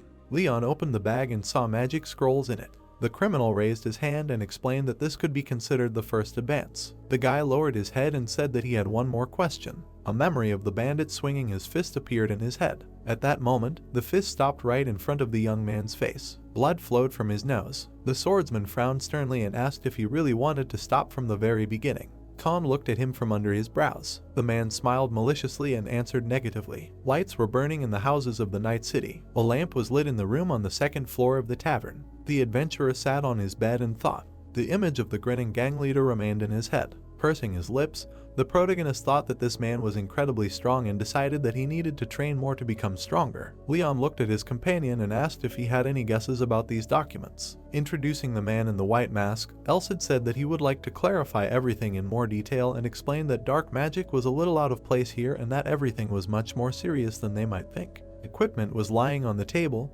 The guy asked if they really had to see all this with their own eyes. The holy sword confirmed it. Closing his eyes, the young man realized that it would be very difficult to infiltrate the area where he had to kill 500 mercenaries and wondered if this was a task for professional fighters. The swordsman stood up and said that he needed an assistant who was not fixated on money, preferably talented and able to support him without any hesitation or doubt. The ghost looked at him in amazement and asked if this was too high a demand. Raising his index finger, the adventurer answered in the negative and explained that no one would even ask them about it there. The stars were shining in the sky. The spirit said that he would not object if everything was so simple. The protagonist remembered that they needed street number 13. Clouds were floating in the sky. Leon raised his eyebrows in surprise and asked if this was really the church. In front of them was a building that seemed about to collapse. The boy looked at the old men sitting next to him and asked why there was a church in the slums at all. Elsid explained that priests had long been sent to such places. The man bowed before the statue. Those blinded by money are easily tempted. Those obsessed with lust are easily manipulated, and the priest does not belong to any of the sides, so he is different from everyone. A golden halo hung above the statue's head. The only thing they adhered to was their own beliefs and the teachings of the goddess, so they cannot be fooled by any of the listed methods. Grinning, the young man realized that no cheap tricks would work on them, and decided to try something else. Imagining a man in white robes in front of him, the swordsman realized that he would have to hide his identity in order to get to the church. The locals were smiling and talking to each other. The adventurer concluded that it was just a myth, that it was very hard to find normal people in the slums because all the people here lived their normal lives and trusted each other. Smiling, the protagonist assumed that it could be the influence of the church and wondered who the bishops were in these slums. He pulled the door handle. Someone's voice was heard on the other side. Leon introduced himself and said that he needed to talk to the bishop. Suddenly, a blue aura appeared around him. The guy looked at his hands and assumed that it could react like this to the person behind the door. The door opened. A man in a white robe came out into the street. Jezar smiled and introduced himself as the bishop who was responsible for this place. The young man nervously raised his eyebrows and was surprised that in front of him was a real elf. The man was holding a mug with a hot drink in his hand. The heroes sat at the table. The priest decided that his guest was a little shocked. Pointing to the statue behind him, Jezar said that many were surprised when they saw him, and explained that he decided to dedicate his life to the church because the goddess loved all races equally. The swordsman's mouth dropped open in amazement when the bishop said that he knew about his exploits and how he got rid of monsters in the sewers and under the fortress walls. The elf smiled and said that the goddess was very pleased with his actions, because thanks to his hard work, the water in the city had improved significantly and fewer people began to catch infections. The adventurer sheepishly closed his eyes and said that it flattered him. The man narrowed his eyes and reminded him that the guest wanted to tell him something. The protagonist gave him a stern look. Leon put the documents on the table and asked the priest to look at them. Jezar took the papers in his hands. What was written made him frown menacingly. The boy smiled nervously. The bishop stated that in such situations they should not hesitate. Bringing the paper closer to his face, he added that the source of the information was questionable and made the document dubious, and decided to ask trusted people to conduct a second investigation. The elf put his hand to his chin and said that he needed to think before giving an answer. Extending his hand, the boy explained that he needed someone to help him explore the 23rd and 25th districts, and asked the priest to recommend someone. The man closed his eyes and replied that he did not know any armed travelers. The swordsman frowned sadly when Jezar added that he only knew people who could be support or auxiliary forces, but were not capable of more. The adventurer looked down and thought that his last hope had faded. The bishop frowned sternly and stated that he could go personally. The protagonist looked at him in shock. Leon's eyes widened as the elf decided to entrust his work to someone else and go with him, since his position was not meant to avoid dark forces in any way. Nervously pursing his lips, the boy hoped that the priest at least knew how to fight and asked if he was sure of it. The man gave him a displeased look. Jezar showed him his injured hand and asked if the guest did not trust him. The boy raised his eyebrows in surprise. The bishop extended his hand to the side. A red aura appeared around it. The elf raised a fireball. The fiery aura, having reached the limit of density, leaked out and burned the surrounding atmosphere. The swordsman covered his eyes with his hand and thought that this technique could even tear mithril like a piece of paper. Elcid's mouth opened in surprise and noted that judging by the speed of activation, this man had mastered this magic through many years of practical experience. The adventurer thought that he had not earned his status for nothing. The man clenched his fist and asked if the guest really thought he shouldn't cling to him.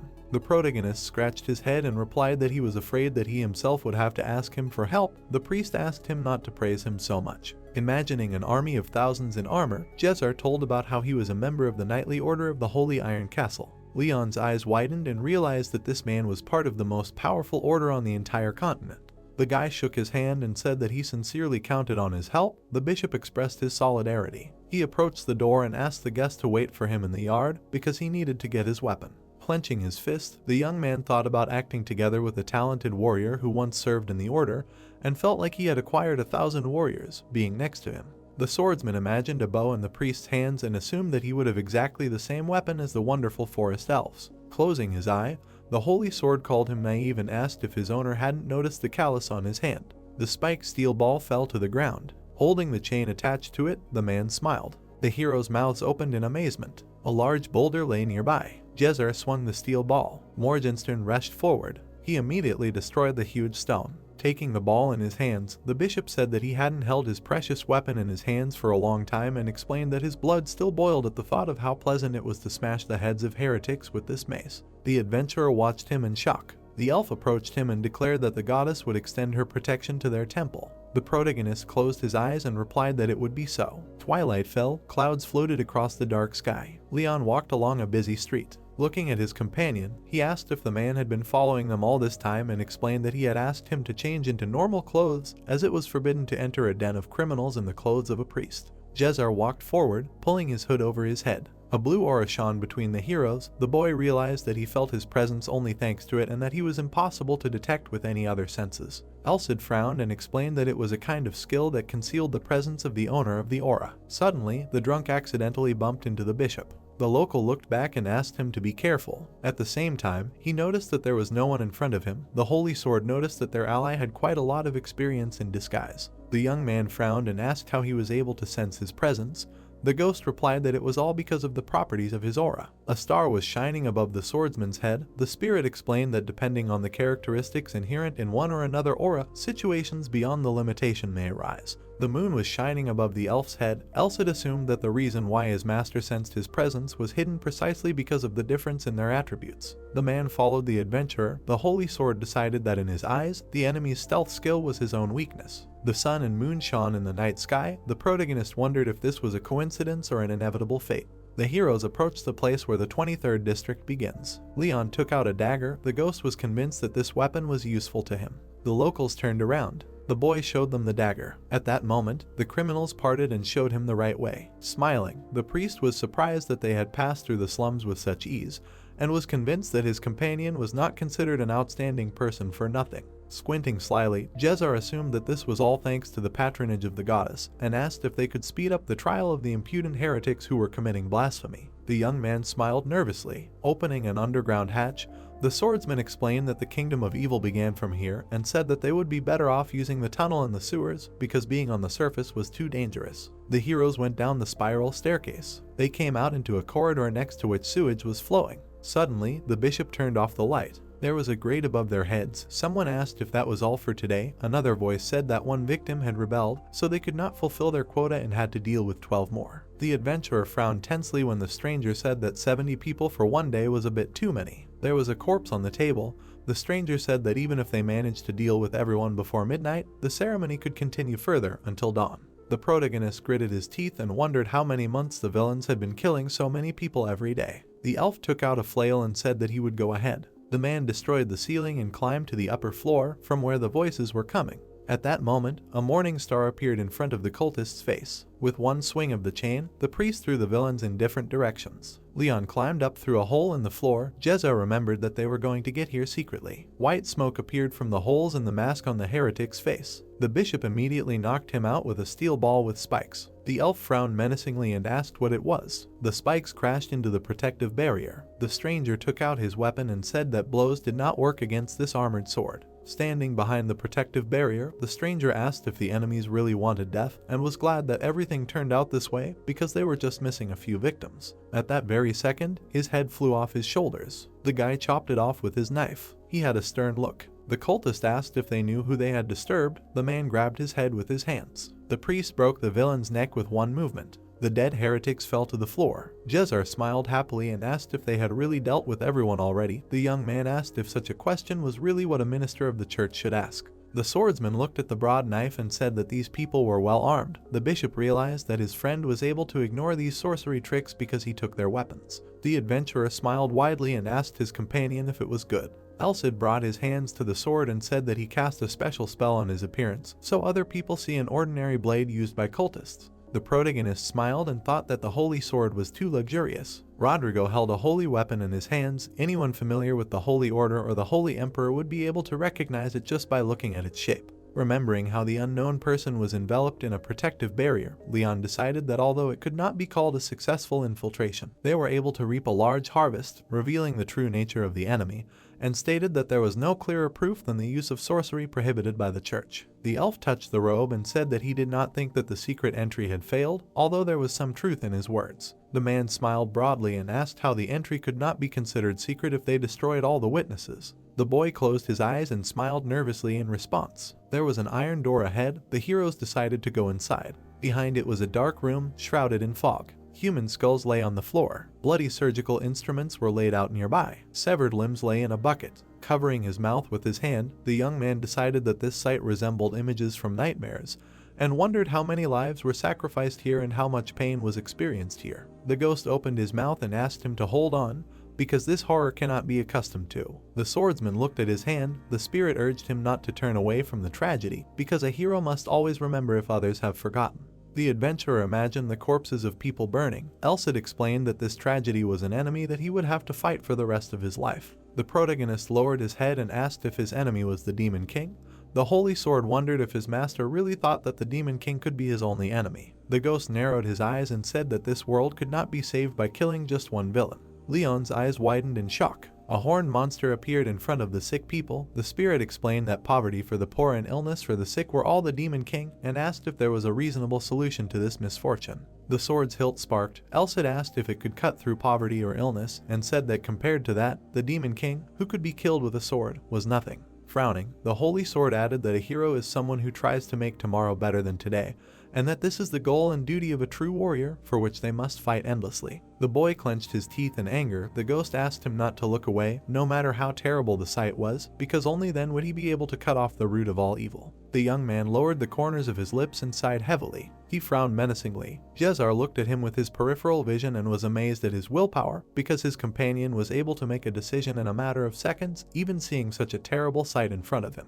The heroes sternly knitted their eyebrows. The bishop explained that the space they had just passed was just a room where they got rid of corpses, and suggested that from here began a truly properly fortified territory. There were cultists behind the masked man. The swordsman felt that there were at least 2 enemies ahead, so they could not go blindly to avoid even greater problems. In memory, Khan grinned and asked his comrade to use the gifts at his own discretion. The adventurer took out a scroll and thought that he did not want to use it. The protagonist unrolled the parchment. A burning eye with a cross instead of a pupil appeared on it. Leon closed his eyes. Suddenly, the same crosses appeared in his pupils. Insight was activated. Opening his mouth in surprise, the spirit wondered if magic really gave him the temporary ability to see through space, and realized that this way they would see all their enemies. The guy's eyes lit up. This ability allowed him to see through walls and all floors. On some of them there were people. The scroll fell to the floor. Black soot appeared on it. Blood dripped onto the floor. The elf immediately ran to his comrade. The young man said that everything was fine, and said that the underground layout itself did not seem so spacious. Cultists were standing around one of the corners. The swordsman explained that there were about 24 people who were defined as the enemy. Some heretics walked along the corridors. In the center of the catacombs there was an impenetrable room,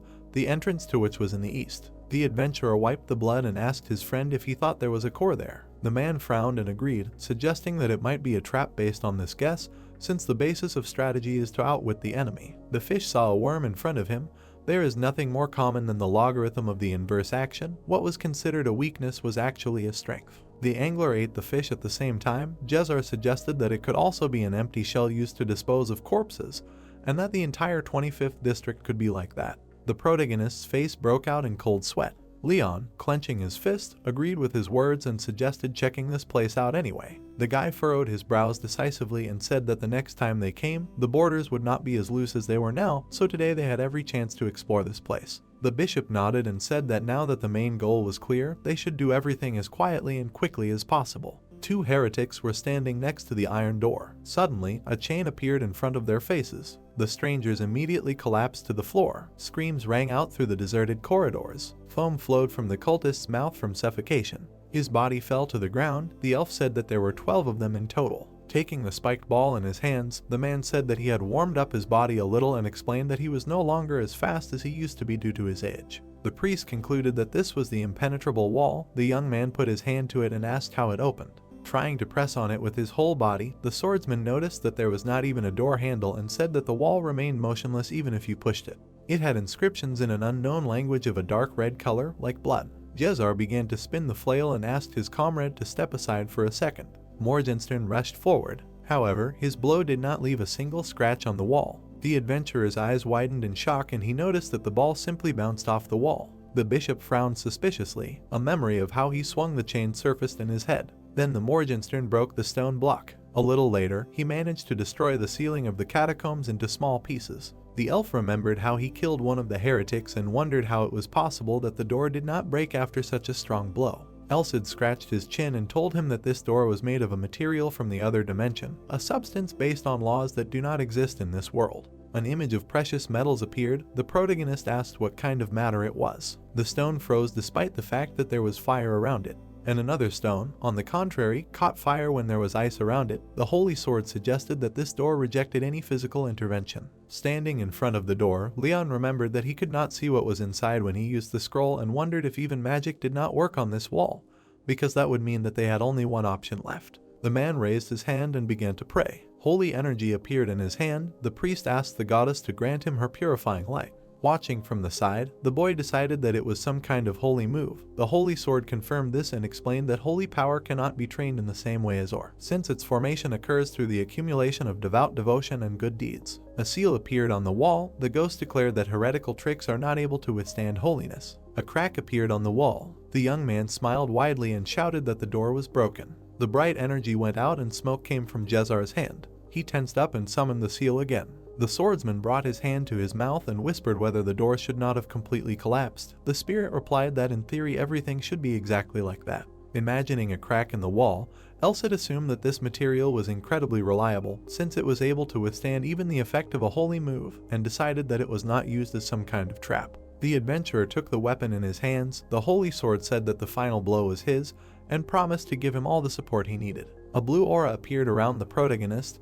The bishop asked what he was going to do. Leon opened his mouth wide and let out a battle cry. The guy cut the air in front of him with his sword. A blue mark from a cut appeared on the wall. At the same moment, it collapsed, and a bright flash illuminated the heroes. The young man looked at the doorway and noticed that the wall simply disappeared. The ghost explained that this matter could not originally exist in this world. Surprised, raising his eyebrows, the elf called this blow truly amazing and said that he underestimated the capabilities of his friend. Scratching the back of his head, the swordsman asked him not to exaggerate and said that he did all the work himself. Looking at the door, the man said that he did not feel anyone's presence, and suggested that the cultists leave this space empty in order to later conduct their rituals. The heroes entered. The room was very dark. The adventurer felt a persistent smell of blood cutting his nose. The priest summoned a clot of light in his hand. Suddenly his face distorted with horror. The protagonist's eyes widened in fear. In front of them on the ground lay a pile of human flesh. Leon lowered the corners of his lips and asked what it was. The guy opened his mouth wide and loudly asked what happened here. Jezar closed his eyes and clenched his teeth. In the room was a monster with dozens of eyes and teeth. Next to him were similar but small pieces of flesh. The young man covered his mouth with his hand and noticed that they were all alive and still breathing. Next to the wall were capsules with human organs. Elsid realized that the heretics exposed the flesh and extracted the blood, and then processed them into pieces of meat with the essence of life poured into them. The monster opened its mouth and began to breathe heavily. The holy sword said that the villain's goal was very clear, because the satanic art of summoning monsters uses a huge number of sacrifices as bait. The swordsman frowned sternly and asked what they wanted to summon. The ghost introduced a giant monster with fangs and replied that it was called the City Devourer. The adventurer's eyes widened in horror. The spirit explained that it took a lot of time and effort to summon it, and that once the monster began to act, it could not be stopped. The monster appeared from the portal. Elsid explained that it was an extra-dimensional creature that even the best of the best would not dare to face, and that it would not disappear until it devoured the city with one bite. Clouds floated above the free city of Blaine. The protagonist wondered if he would become food for this monster. Squinting, the holy sword added that this ritual was especially attractive to heretics, but 99 out of 100 attempts usually ended in failure. But the problem was that if they succeeded, disaster could not be avoided. Leon raised his hand and asked if this ritual had ever been completed successfully. The ghost assumed that something like this had happened since there were records left in the chronicles. There were books on the table. The peculiarity of the satanic arts was that no one knew what phenomenon they would bring until they were activated, and most countermeasures against these techniques were created after some incidents had occurred. Placing his hand on his chest, the boy asked what the countermeasures were against the City Devourer, and hoped that they would not have to face this creature without a plan. The spirit frowned and stated that he had a bad feeling about this, since this place seemed to be nothing more than a place for sacrifice for the ritual. There were capsules in the corner. Elsid noticed that the volume was clearly insufficient and that the security level here was also extremely low. Remembering how 2 dead cultists fell to the floor, the young man asked if they had already managed to collect the required amount of victims. The holy sword decided that this was the case and that they had no choice but to begin the ritual. The heretics gathered in front of the magic circle. The ghost assumed that they would immediately begin the ritual as soon as its owner tried to evacuate the townspeople. The swordsman's eyes widened in horror. The spirit smiled and suggested going straight ahead. The adventurer asked what that meant. Elsid spread his arms and suggested gathering all the armed forces in the city to conquer the 25th district, and explained that the satanic arts would require a large-scale ritual, so the problem would be solved if they simply killed all the cultists. The adventurer lowered his head and realized that an all-out war would begin. The holy sword said that the cornered villains would hide and cling to their last means. The turtle hid its head in its shell. The ghost said that the most terrible thing about Satanists is their defensive abilities and that they have any power except the Holy One, since their skills are based on the principles of the otherworldly dimension. The spirit closed its eye and said that they had something else. Introducing Rodrigo, Elsid smirked and reminded that his comrade had a holy sword. The protagonist looked at him carefully. The ghost explained that they needed to reduce the forces of the villains through an all-out war and immediately destroy the few exhausted elite. Controlling his master like a chess piece, the spirit declared that the enemies would not be able to escape punishment as long as they did not know of the holy sword's existence nearby. Clutching the weapon in his hand, Leon realized that this was the best way, and decided that the cultists had already realized that their plans had been exposed during this attack. The boy smirked and thought that they should make a bet too. Jahar removed his hood and addressed him. The bishop narrowed his eyes and said that they should leave here because the enemies had noticed that they had invaded their territory. The boy grabbed a piece of flesh and agreed with him. The creature began to wriggle in his hands. The swordsman wondered what the point was in leaving it alive in this form. The morning star fell from the elf's hands. The man swung the chain and sent the ball straight at the monster. Pieces of the monster flew all over the room. The heroes ran out of the room. Heading towards the exit, the priest suggested speeding up a bit. The cultists ran after them. One of them was upset that the victims they had spent so much time on were killed. There was a sign on the gate that said 23. Someone ordered to stop the pursuit and said that this place should be blocked since it had been discovered. A full moon shone in the dark sky. The heroes stopped in a dark alley. The adventurer realized that the enemies had decided not to pursue them. Jezar decided that this was true and noticed that the energy of the heretics was gradually receding. The protagonist clenched his teeth and began to breathe heavily. The bishop told how he had once disturbed a wasp's nest as a child and was experiencing exactly the same sensations now. Closing his eyes, the elf remembered that he had jumped into the nearest pond at that moment and decided that the situation was a little more dangerous now because they did not have a decent shelter in which to hide from the impending threat. A masked man stood next to the monster. The man realized that any reinforcements they would request from the church would arrive too late. The priest frowned and asked what his comrade thought about this. Leon frowned sternly. Elcid closed his eyes. To implement his plan, he needed to find an unrivaled orator. Imagining how Jezar would react to the sword shown to him, the boy thought that he wanted to show it only as a last resort, hoping that he would not tell others about it.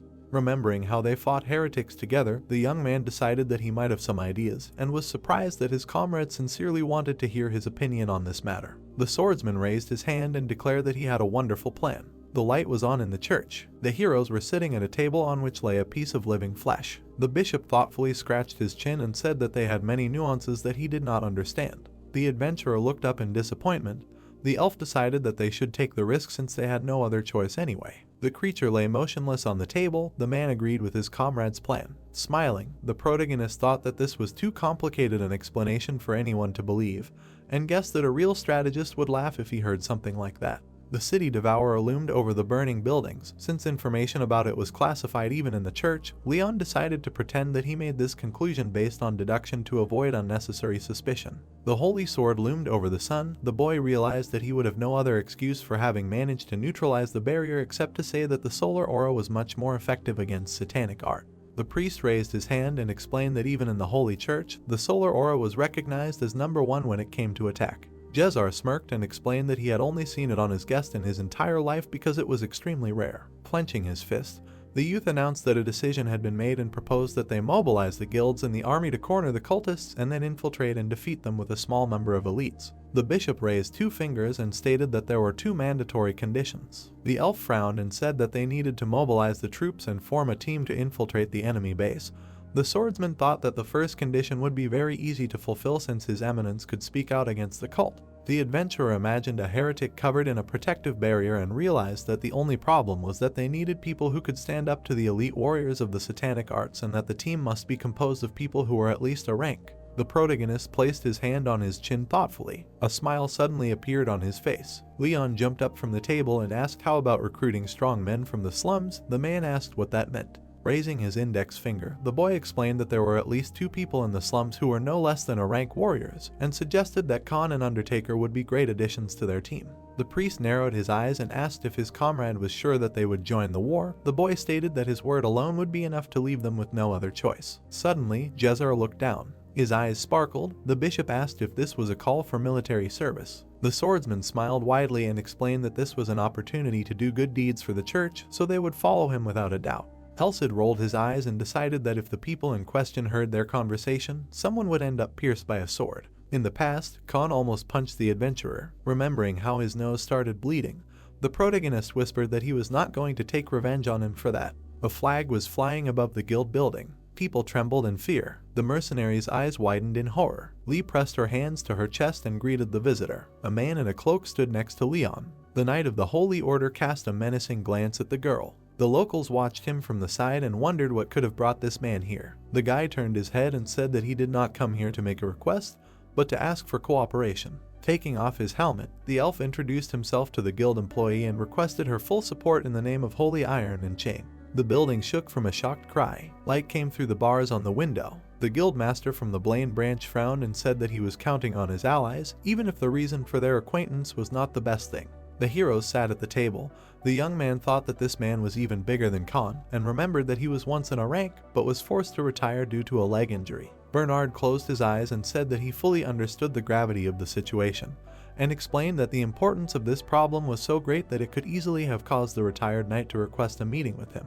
In front of him on the table was a bundle of living flesh. The explanation of the situation and discussion of countermeasures went well, but the man's face darkened when he heard how little time they had left. The mercenary turned around. According to the information, out of the 4 rank people currently busy with Blaine's active activities, there was only one who could mobilize since all the others had left for missions. The heroes approached the mansion. Leaving the matter of this adventurer to the guildmaster, they headed to the slums to recruit a gang. Jezar and Khan glared at each other. The leader had no choice but to accept the call due to his history of collaborating with evil. The bishop grinned maliciously and promised to add every member of the guild to the list of heretics if they refused, because in that case they would have to flee to the edge of the continent and hide in some hole. The man put his hand to his forehead and realized that he had fallen into his own trap in an attempt to exterminate the cultists and take revenge on the guild. Frowning, the elf stated that this recommendation applied not only to him, but also to the Undertaker, and asked the criminal to pass this message on to him if he did not want to suffer alone. The bandit removed his hand from his eyes and asked why only they were chosen.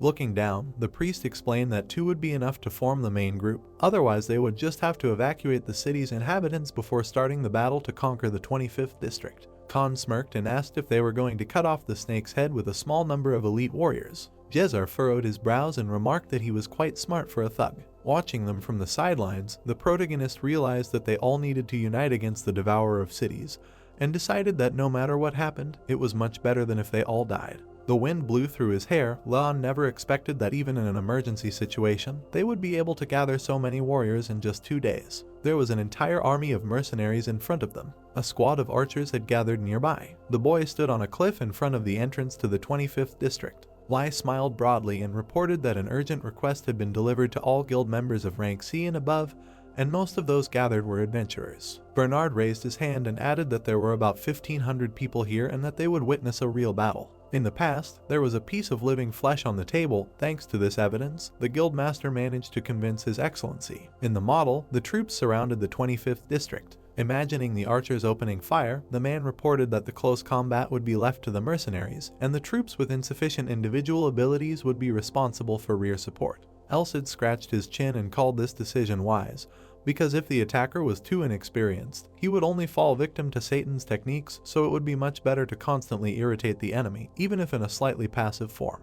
The young man grinned and thought that, in any case, the main forces were already here. Khan and Jezar stood behind him. The guildmaster raised his hand and said that the Lord had sent his man to them after all, even if it was just one. The eldest knight of the Count's family, Blaine, put his hands behind his back and introduced himself. The bishop shook his hand and blessed him. The swordsman was surprised that Kondrat, being only a free knight, had already gained fame for his martial arts. The gang leader crossed his arms over his chest and said that he was uncomfortable here. The adventurer thought that this was quite expected from the boss of the slums. Suddenly, a man in a plague doctor's mask appeared behind him and asked if he was late. The man frowned sternly and asked who it was. A black shadow enveloped the protagonist's body and asked if they had really called him and were now asking such questions. Smiling broadly, the criminal reminded him that they were now on the same page and asked him to take the task assigned to them responsibly and not to disobey orders. With glowing eyes, the Undertaker said that he would act at his own discretion because his approach to the matter was different from others. The elf turned away from him and replied that he would not interfere if the killer fulfilled his role properly. The priest clenched his flail in his fist and promised to show him that there was no hiding place before the goddess's radiance if he followed them with faith in this secret magic.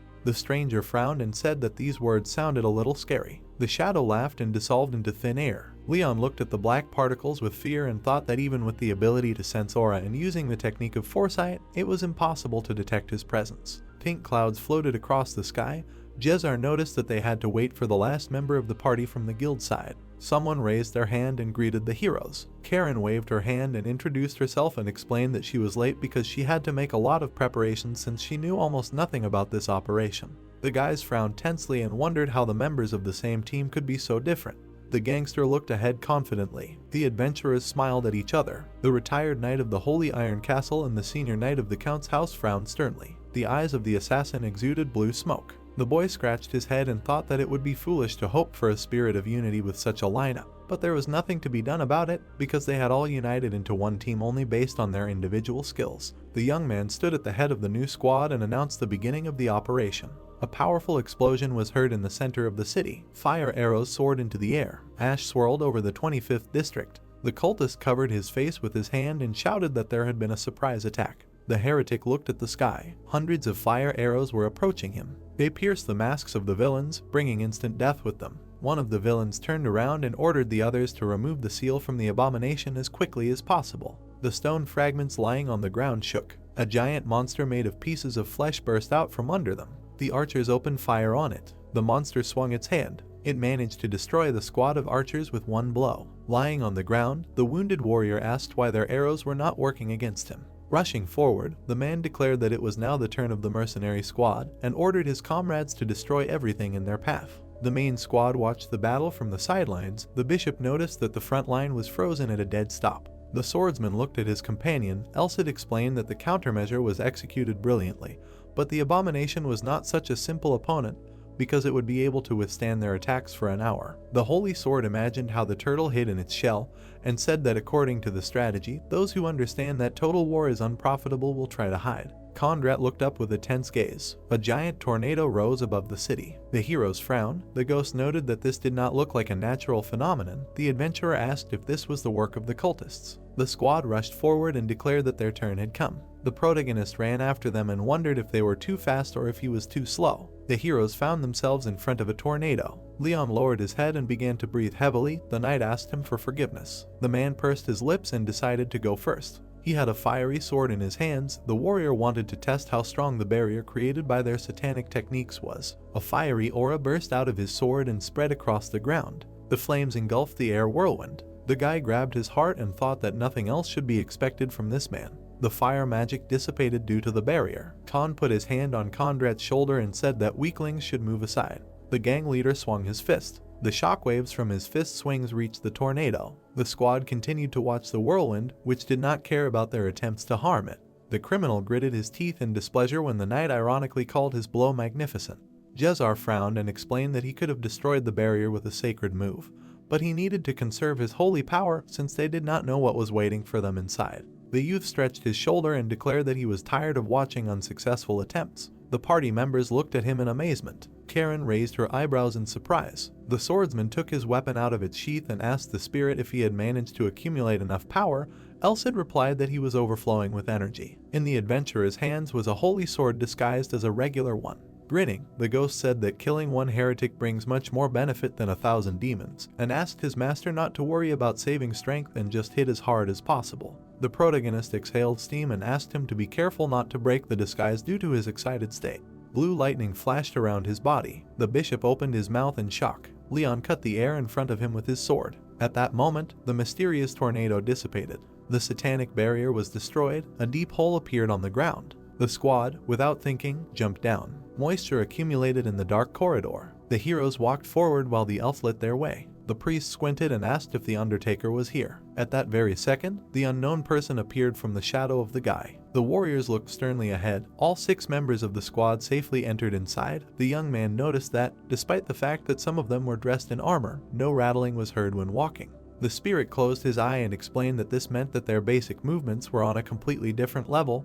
The swordsman smiled and concluded that he still had a long way to go. The girl pointed to the hatch and said that there was a passage down here. Jezar said that it looked suspicious. The hatch opened. The leader of the gang asked if it was definitely not a trap. Kondrat decided that in that case it would be better for them to just pass by. Jumping into the hatch, the woman noticed that this was the only door leading to the lower tier and said that they should still try to go down first. The bishop frowned and asked if she could determine whether there was a trap set here or not. The ranger crouched down and explained that it was quite difficult. The stairs led down. Beyond it and outside were 2 completely different spaces, so Karen would not be able to explore it until she went inside.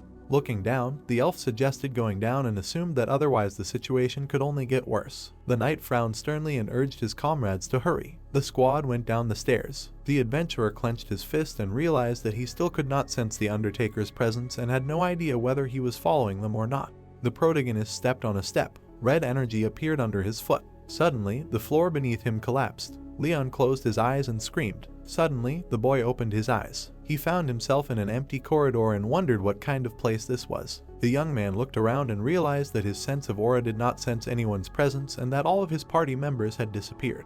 Knocking on the wall, Elsid asked if this was a labyrinth and called it a classic deception technique. There was a net under the swordsman's feet. The holy sword said that there was an expansion and distortion of space that increased its area, and suggested that the others were thrown into other locations of the labyrinth so they could meet again if they were lucky. Suddenly, the girl came out from behind the adventurer and was surprised that she was lucky enough to run into him right away. The ghost decided that luck was really on their side. Squeezing her comrade's hand, the woman felt relieved and said that he must have been worried about being alone in such a gloomy place. The protagonist smiled and asked if she was alone here too. The Pathfinder narrowed her eyes in displeasure and replied that the scoundrel had followed her. Two blue eyes appeared on her shadow. The Undertaker asked who she called a scoundrel. The man in the plague doctor mask appeared from the shadow. Karen asked if there was another scoundrel here besides him. Approaching him, the girl asked him to leave her shadow since he did not like such treatment, and asked why he continued to irritate her with his slow manner of speech.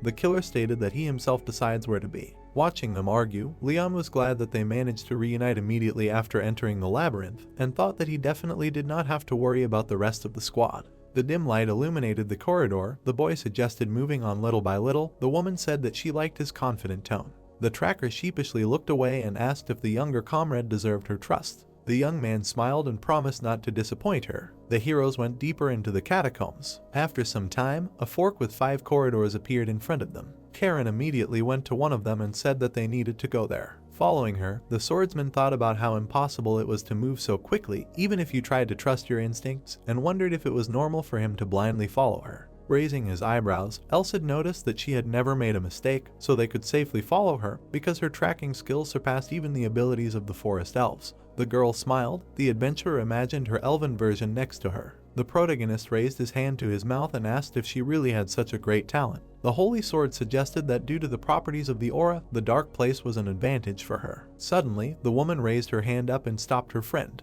The girl, raising her hand, explained that there were 3 enemies in front of them and there was no way to get around them. Turning to the hero, she asked what they should do. The guy sensed the enemies, and their energy was stronger than those from the 23rd district, and they were at a level where the power of the holy sword could not guarantee an unconditional victory. Frowning, he said that they needed to get rid of them. Smiling, the girl noted that he was too brave for a C rank, but added that after that it would be shameful to ask for help, to which the young man replied that she would probably burn with shame if she lost to him. Karen pulled out a dagger from behind her back. Smiling, she offered the guy to have a small competition, and the hero was surprised by the appearance of a green aura around her. The girl jumped. She found herself on the wall. Looking at his companion, the guy asked if she had such a skill from the aura, to which the spirit replied that it was thanks to her that she glued her body to the wall, and seeing how skillfully she did it, one could safely say that she had gone through very difficult training.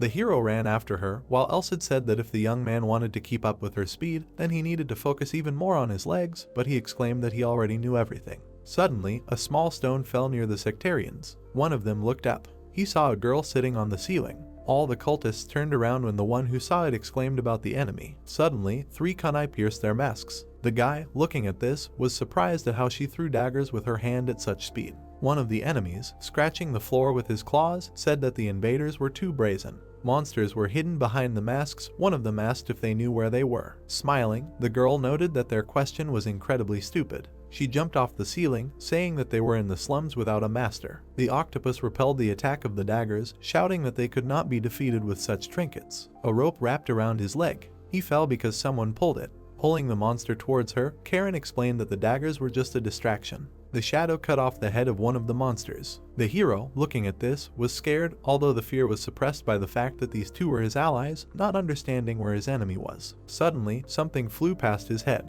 This something left a wound on the young man's cheek. The strongest of the sectarians stood in front of him, and the spirit confirmed this, adding that this was incredible bad luck. The guy did not understand why the assistant was saying this only now. His eyes lit up. He decided to use the technique of foresight and hit with full force. Suddenly he remembered that the enemy threw something at him, not understanding what it was. Sharp stone fragments appeared on the monster's body. The young man shook with fear. Suddenly he remembered the stone slugs, realizing that he had already encountered something similar because this is stone slime. The monster released all these fragments. The hero swung his sword. With a few blows, he nullified the attack. The protagonist lunged straight at the enemy. Frowning, he exclaimed that this couldn't be. After all, the guy had really cut all his thorns. The young man cut the monster in half with one blow. The sword glowed. The hero understood that if he didn't have the skill of foresight, he wouldn't have been able to react normally, and without the holy sword, he wouldn't have been able to cut this heretic in half. The spirit, appearing next to Leon, noted that everything happened thanks to the efforts he made to cope with this power,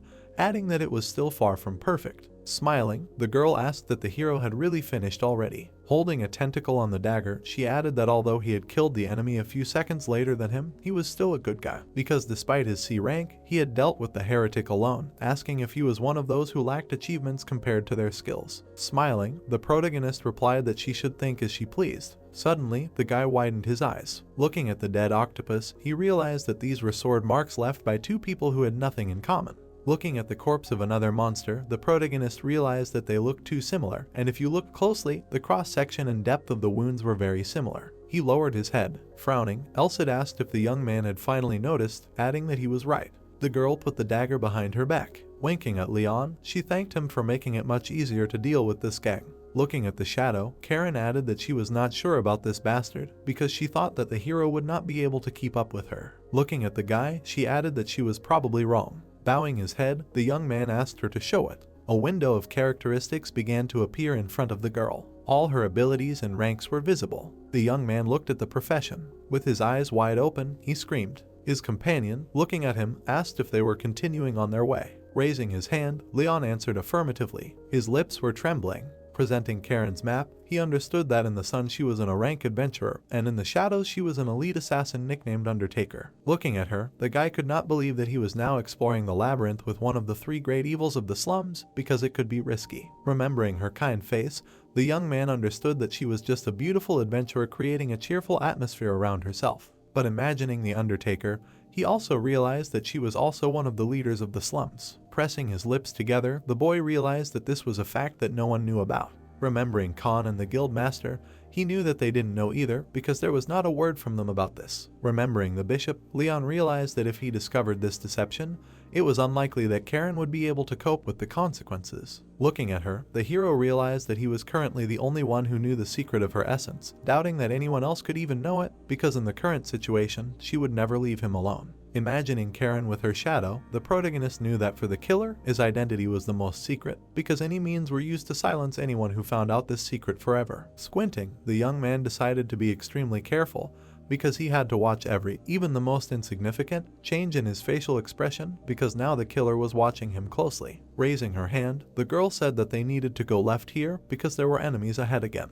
A dog-like monster was visible. Saliva was dripping from its mouth. This saliva was corroding even the stone floor. Looking at him, Karen noted that the monster was not at all cute, and because of his appearance, all desire to fight disappeared. The guy wondered if it was only because of aesthetic taste. The spirit, looking at the monster, noted that it would be difficult for the girl to resist him by simply throwing daggers, because if that monster was summoned using the satanic summoning technique, then it would also have the ability to regenerate. With wide eyes, the hero asked if it was possible to somehow bypass the obstacle, to which his companion replied that it would take another 30 minutes. Looking at the monster, she added that she could not say with certainty that they would not encounter the same monster on the way around, adding that nothing could be done and they needed to fight. Leon gritted his teeth, realizing that the heretics intended to stall for time until the city devourer was activated, because in the end, if they managed to activate it, then victory would be in their pocket, and because of this, they had no need to face the boy directly. Lowering his head, the protagonist called out to the Undertaker. The Shadow's eyes lit up. Asking what he wanted, the boy asked if she could inflict a fatal wound on the creature. Looking at Leon, the Shadow asked what even if she could. Turning to the Undertaker, the boy said that he and his senior comrade Karen would tie the monster's hands and feet, and therefore the killer needed to be prepared, because they were in the same boat after all, and it would be more profitable to provide full assistance. The girl did not say a word. Looking at the boy, the Undertaker answered affirmatively. Clenching his fist, the protagonist knew that all the stamina he had spent to get this far had been restored, so now he just had to try his best. Suddenly, the monster noticed something. The hero was already flying towards him. The monster prepared to attack. It made an attack with acidic saliva. Holding the sword in front of his face, Leon shouted his name. The blade illuminated everything with light. Remembering the battle with the Phantom armor, the boy knew that this was a proven ability since that battle. The Phantom Knights writhed in pain, because one of the main functions of the Holy Sword is the one that erases any force and substance that is dangerous to life. The monster growled, opening its mouth wide. The boy made a strike. The enemy only had a superficial wound. An attack with its tails was aimed at the boy's back. He dodged them. Gritting his teeth, the hero knew that next time he would not be able to dodge without insight. Looking at the monster, Leon knew that he needed to parry the attack at least once more. Karen lunged, shouting that he should make another blow to the creature now. She looked at the guy. Looking at the girl, the hero did not understand whether he should trust her. Rushing forward, he decided that he needed to trust her. An attack with tails was directed towards him again. The daggers of his companion appeared next to his face. They parried all the attacks with tails. The protagonist struck the monster. The sword sank into the neck. The monster dodged again. Looking at his opponent, the guy noticed that this time he also barely touched him, realizing that he needed to move even faster and put more force into the blow. The monster growled, preparing for another attack. Suddenly, the creature noticed something.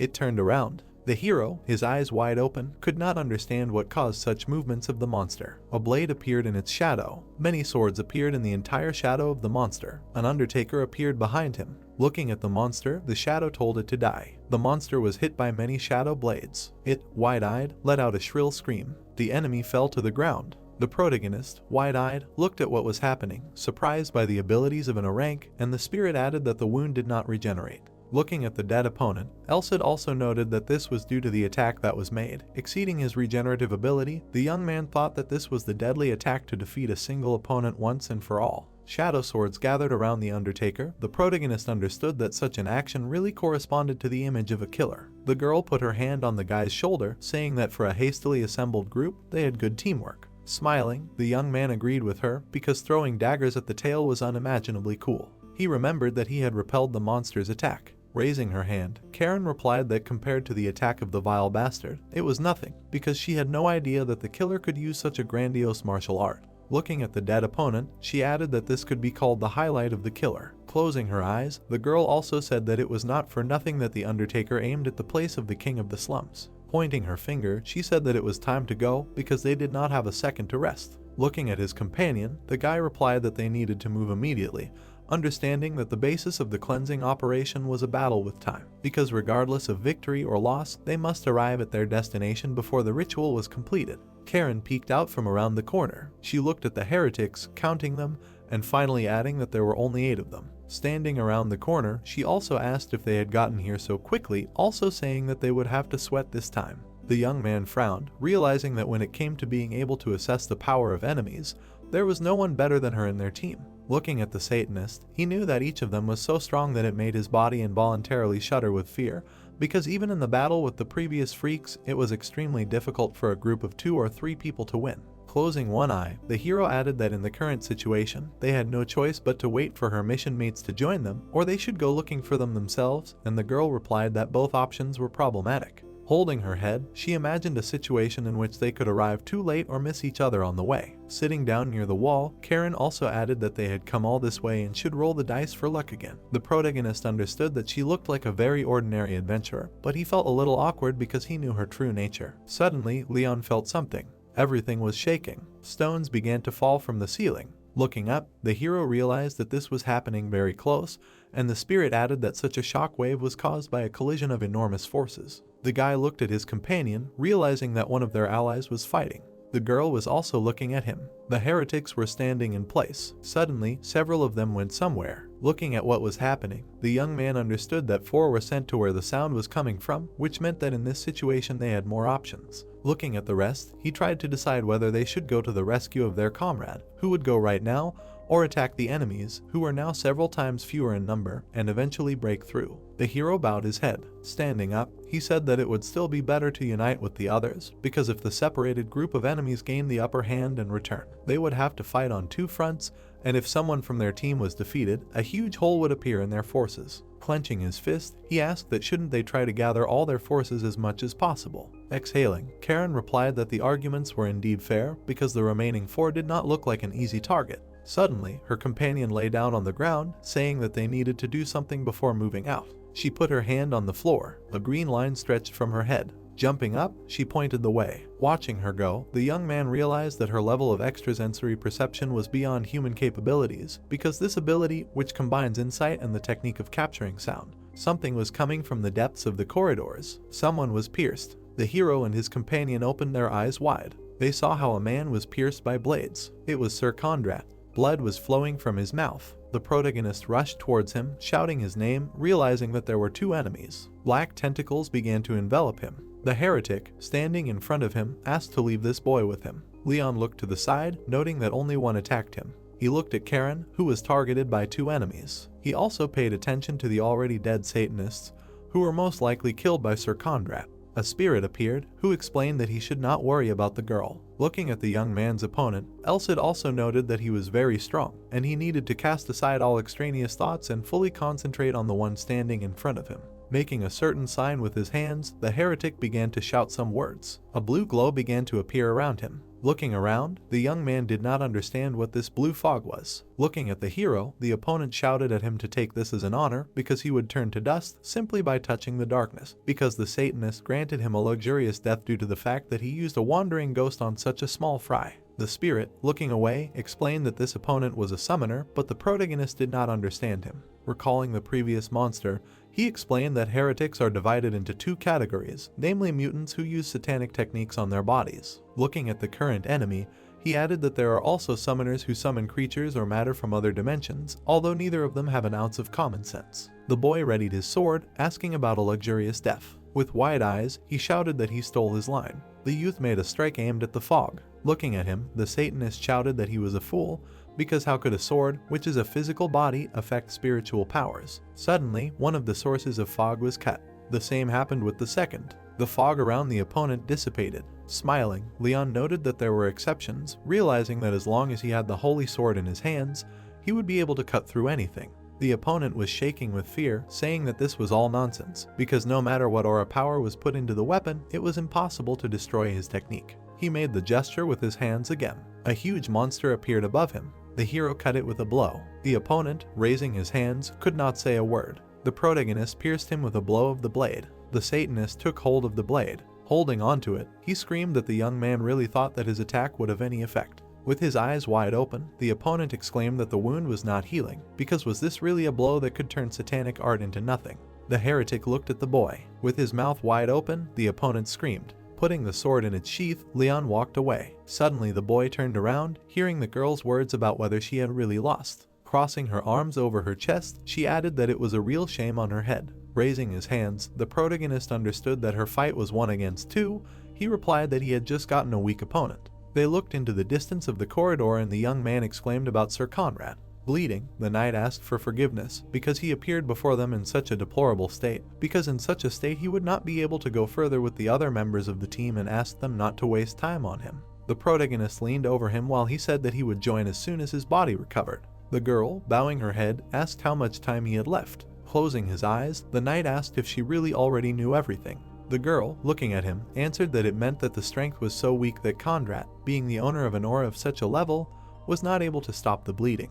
Leon's eyes widened. Covering the wound on his chest with his hand, the knight explained that he could hold out for at least an hour, but he had no idea what would happen next. The protagonist sat down next to him, not knowing if they would be able to cleanse the city of evil in an hour, because besides, would they be able to immediately heal him after the end of the battle, because if he was not able to do something, he would not even waste time thinking. Suddenly, the guy grabbed the sword, realizing that it was not for nothing that he had it. Bowing his head, the young man called the name of the blade. The hero put his hand to the wound of his comrade, while Elsid said that if he repeated after him word for word, then the holy healing art would be activated and the wound would heal. Karen, with wide eyes, watched what was happening. Leon bowed his head, beginning to chant the words of the spell. His hand began to glow as he continued the spell. Suddenly, his hand glowed even more. The knight watched the action with wide eyes, thinking that such a move was commensurate with the bishop's sacred powers. Karen looked at it in surprise. Conrad's wound was healed. Taking the boy's hand, he noted that as he had been told, it was Leon who had planned the attack on the 25th district, and now, seeing his abilities, he understood why he had become the leader,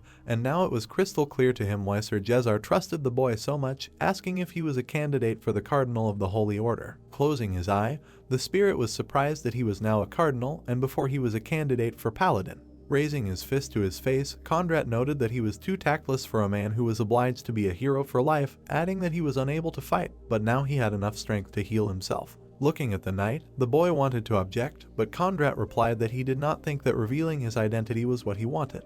Giving him a thumbs up, he added that until he reached a high position in the future, the knight would keep his mouth shut. Smiling, the protagonist thanked him, and Elsid noted that misunderstandings were piling up like a snowball. The girl added that she would give him a healing elixir, so he should stay here and they should return to their original mission. The knight waved goodbye. They were walking away. Suddenly, Karen turned around. She pressed the boy against the wall. With wide eyes, she asked if what Conrad said was true, since being a cardinal at his age was unprecedented.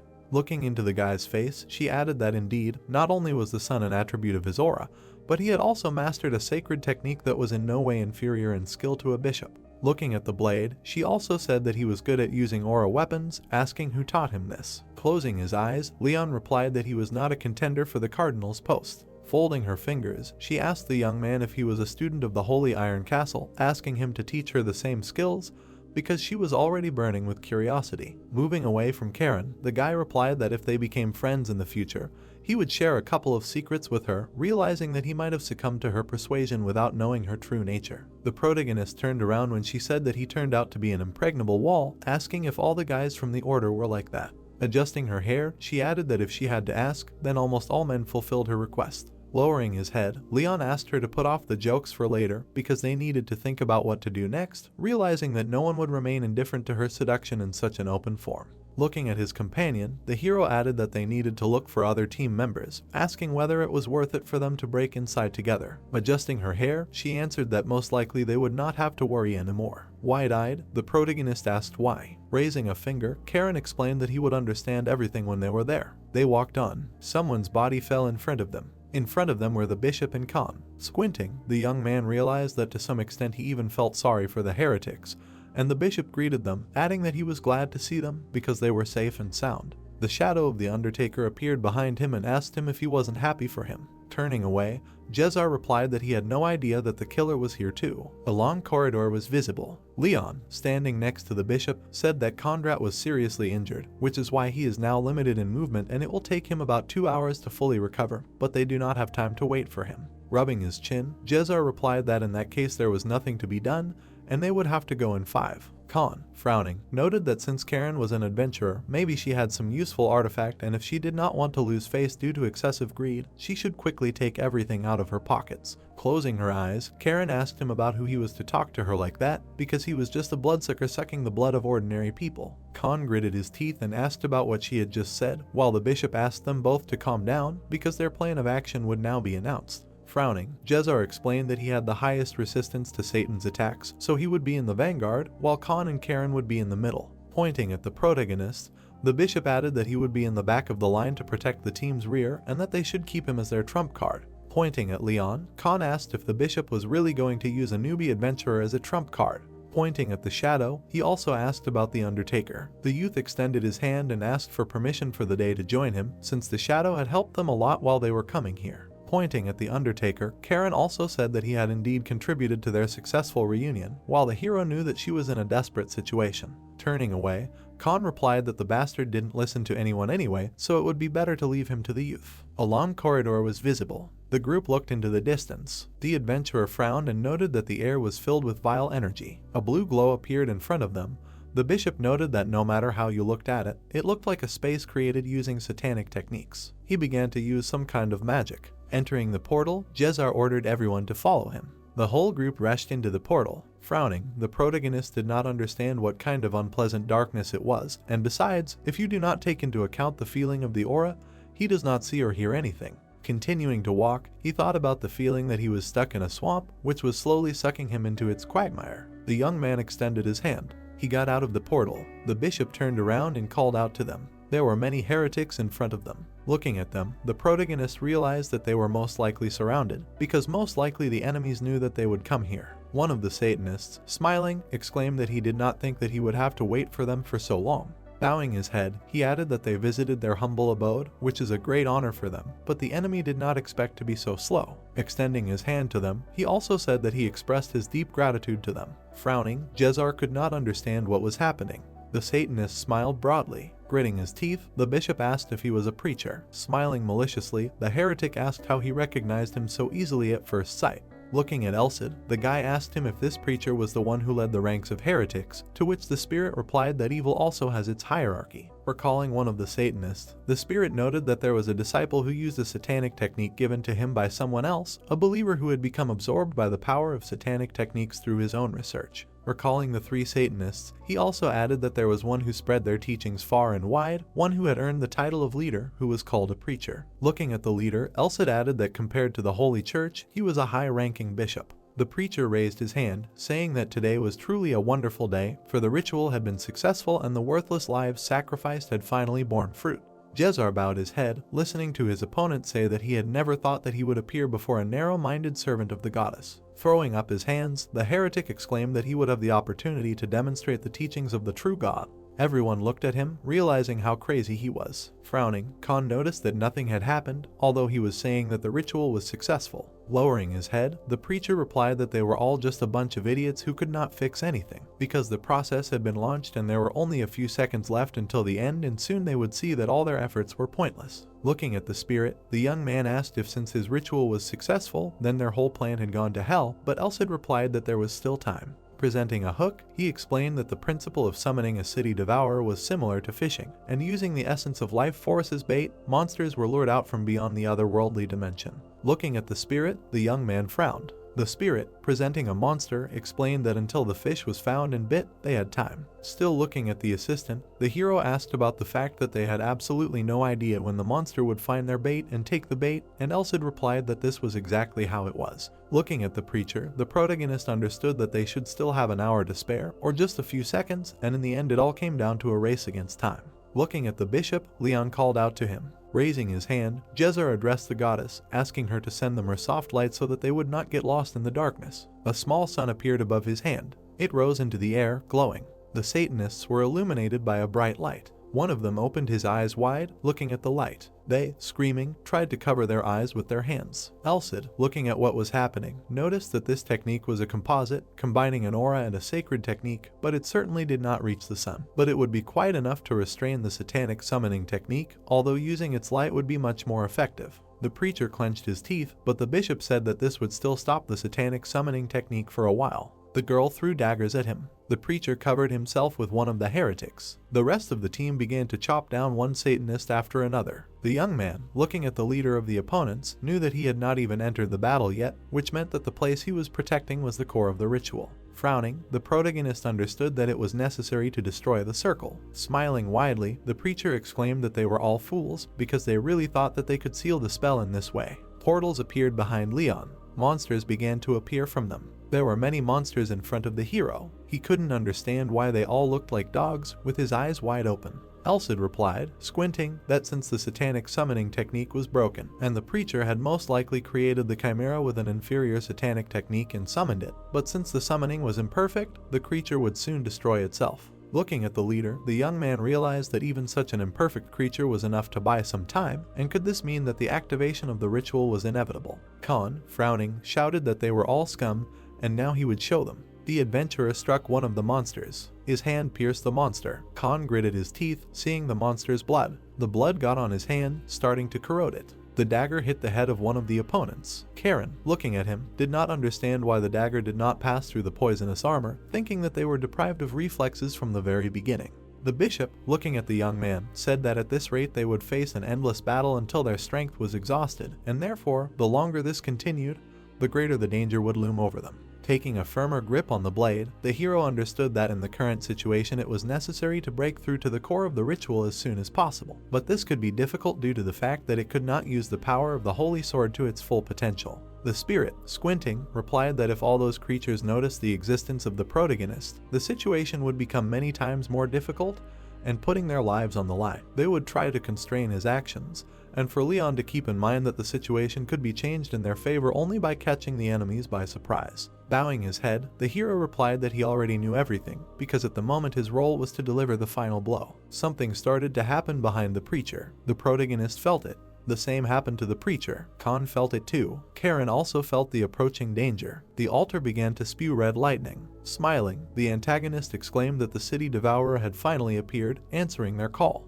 A red beam struck the altar. Putting his hand on his heart, the young man realized that her heart was beating incredibly wildly. A huge hole appeared in place of the altar. The hero felt an all-consuming horror that he had never experienced before, and it was that very city devourer. Looking at what was happening, Leon called out to the blade. The spirit replied that he could not use the sacred sword yet, but it seemed that they needed some kind of gap to break through, telling the guy to use a sacred technique using half of the accumulated power. Looking at the spirit, the young man asked if the link technique would work, to which the assistant replied that it would be difficult. Smiling, he added that thanks to the moon that Jezar created, he had an idea. After introducing the hero, the spirit explained that in order to fully reproduce the symbol of the goddess, the sun and the moon were needed. And introducing the bishop, he added that there were people with the auras of the sun and moon gathered here, and besides everything else. This is a combination of Jezar and the hero, which allows for the use of a complex sacred technique, a truly unfortunate coincidence for evil. Some information appeared in front of the young man, and the spirit told him to read it.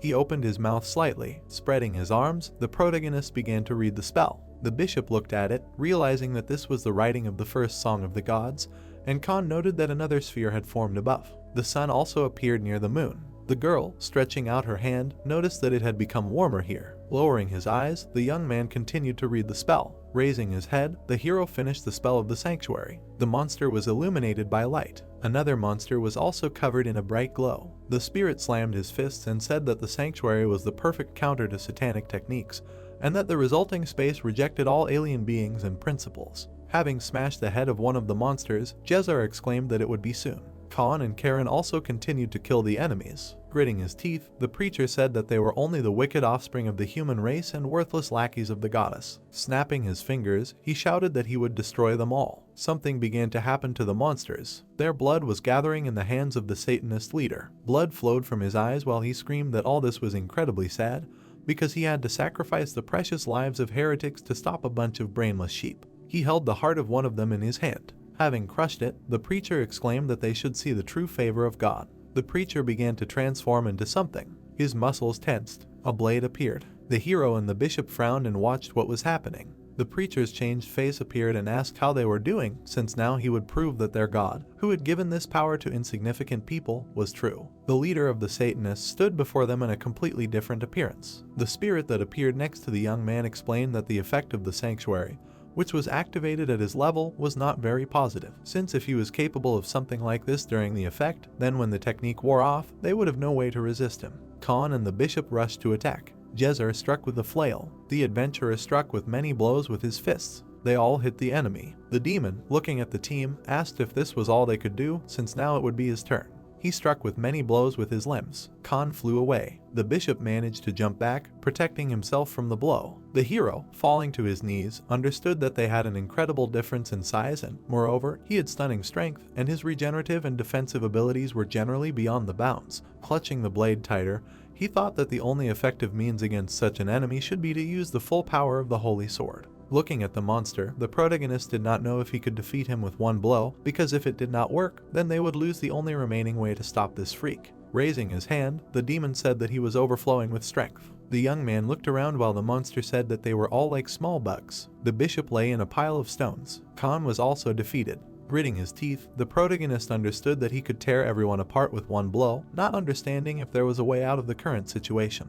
The girl screamed, holding her head. Leon approached her and asked if she was okay, and she replied that she seemed so. Frowning, Karen noted that it was quite dangerous, because neither the Undertaker's attacks nor her techniques had any effect on him. The guy looked at her. Remembering her statistics, he remembered that she was the Undertaker. Suddenly, the young man remembered the ability of shadow walking. Bowing his head, the hero asked his companion for strength, and she asked if he had really come up with a worthy idea. Looking at the monster, the protagonist explained that he would sneak up from behind and, having destroyed the magic circle, interrupt the ritual, because now their main task was not at all to defeat that freak. Closing her eyes, the girl replied that it was impossible, because how could he suggest breaking through the demon's defense and ending up behind him, because she really looked like a sorceress and could launch something like a teleport. The hero's eyes widened as he exclaimed that it was possible to jump through space, and she asked how the boy was suggesting she do it. The young man clenched his teeth. Pointing his finger at her, he shouted that since she was an Undertaker, she could do it, and if she helped, the protagonist would not reveal her secret. The girl shook with fear. Raising his fist, Leon shouted that although he did not know the reason why she could lead a double life, if they failed the mission now, everyone would die. Karen jumped away from the hero. She looked at him with a frown. The boy also looked at her. Bowing her head, Karen said that it was not difficult for her to help. With wide eyes, she asked since when he knew who she was, because if he knew, he could have told her right away. Covering her face, she added that she would now burn with shame.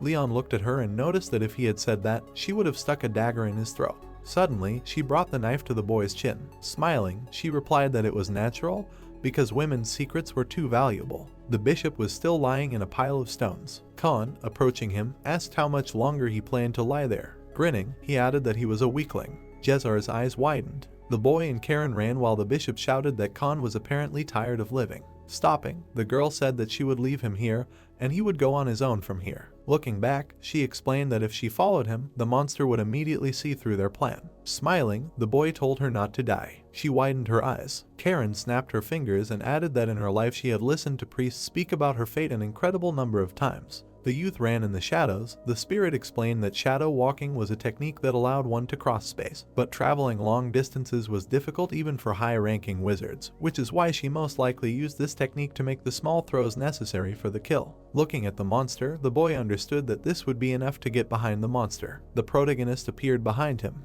He stood in front of the altar, realizing that he was in the right place, because in front of him was the core of the ritual to summon the city devourer. Suddenly, Leon noticed something. In the core of the altar was a cloud of life force. Elcid, looking at it, explained that this could be the result of sacrificing more than 10,000 lives. The youth gripped the blade tighter. Frowning, he exclaimed that he would not forgive such a thing. The bishop, with his mouth wide open, called out to him. The hero froze for a second. He was pierced by one of the monster's limbs. Blood came out of his mouth. Looking at him, Elcid screamed. The demon, looking at the young man, told him to surrender, calling him a mud of the goddess. Lifting him from the ground, he added that he had missed his last chance. Raising the hero above himself, the preacher told him to accept inevitable death. The bishop and Khan rushed to attack, shouting at him. The preacher made them retreat with one blow. Looking at them, the monster told them not to worry because their turn would soon come. Looking at the protagonist, he asked if he was dead. Looking down, the young man thought that he would soon die without stopping evil and without doing something worthy of the title of hero. Seeing Elcid, he did not understand what he was saying because he did not hear him at all. Remembering the Titanium Mountains, the hero knew that he had promised his companion to go there. Without closing his eyes, he thought that perhaps he could keep his promise. Blood continued to flow from his mouth. Remembering the image of Lion, the protagonist also remembered his words about him believing in his promises and being sure that the hero would fulfill them no matter what. The young man's eyes filled with light. He grabbed the limb that pierced him. Cutting it off with a sword, the guy jumped off. The monster noticed this. Leon fell to the ground. The guy was lying all in blood. Trying to get up, the protagonist understood that he had no chance of success. However, the destiny of a warrior is the desire to win. Looking at the monster, Leon knew that this was all thanks to the teachings of his teacher, who always stood behind him. Elcid looked at him in surprise. Getting to his feet, the protagonist decided that he must defeat this monster and save everyone. The monster laughed, saying that he recognized the willpower of the protagonist, because even holding on to his last breath, he did not let go of the sword. Attacking the boy, the demon shouted at him to try to resist. Rodrigo appeared behind him, saying that the boy had left him no choice. Standing next to him, the spirit said that since he had done everything in his power, he would help him. Smiling, he added that he should watch carefully. The hero also smiled back. Bowing his head, the protagonist used the great bear sword. In an instant, the guy refused behind the monster, using the great chariot. Looking at the young man, the demon asked when he managed to slip past him. His head was cut off. Falling to the ground, the preacher's head continued to scream. Lying on the ground, the head continued to scream that even if he was able to inflict a wound on this case, it would all end so easily because he would recover in the blink of an eye. His body tried to regenerate. The monster realized that it was not working. Smiling, the guy said that even with his head cut off, he still lived. Rubbing his neck, the protagonist asked if the monster really expected to show him a pathetic appearance, because in that case, how does he look at sticking to this role until the very end? Because even without a head, the monster can function. The monster's eye opened wide. Its body took the form of a face. It screamed about the youth's disrespect, because his insult would not be enough to simply wash away with blood. The hero looked at his hand when Rodrigo said that due to the injury, the destructive power was insufficient. Appearing behind Leon, he added that he was not sure that he could withstand a second attack, but perhaps the youth was ready to try his luck, because in return he would give him one lesson, which in another situation would cost him a pretty penny. The hero flew through the enemy, using the great chariot, the Star Dub. The monster was cut in half. It screamed that its strength was leaking. It turned into something like a cocoon, screaming that it would take everyone else with it. It began to squeeze, continuing to scream for them to finally die. Placing the sword on his shoulder, the protagonist said that he knew that this would happen, so he did not attack with full force. Smiling, he added that he needed to give it a good kick in the ass for the last time. The creature's eye opened wide. The spirit of the sword, smiling, told Leon to watch carefully and not miss anything, because the whole essence of the Ursa Major sword is based on the connection between the stars. The young man swung when the spirit said that he, as an inexperienced warrior, might have a hard time handling even the first stage, because if he redirected the repulsive force of the technique to the holy sword, he would be able to reproduce a one-time killing move. The hero made a strike of the holy cross. An explosion was heard behind him.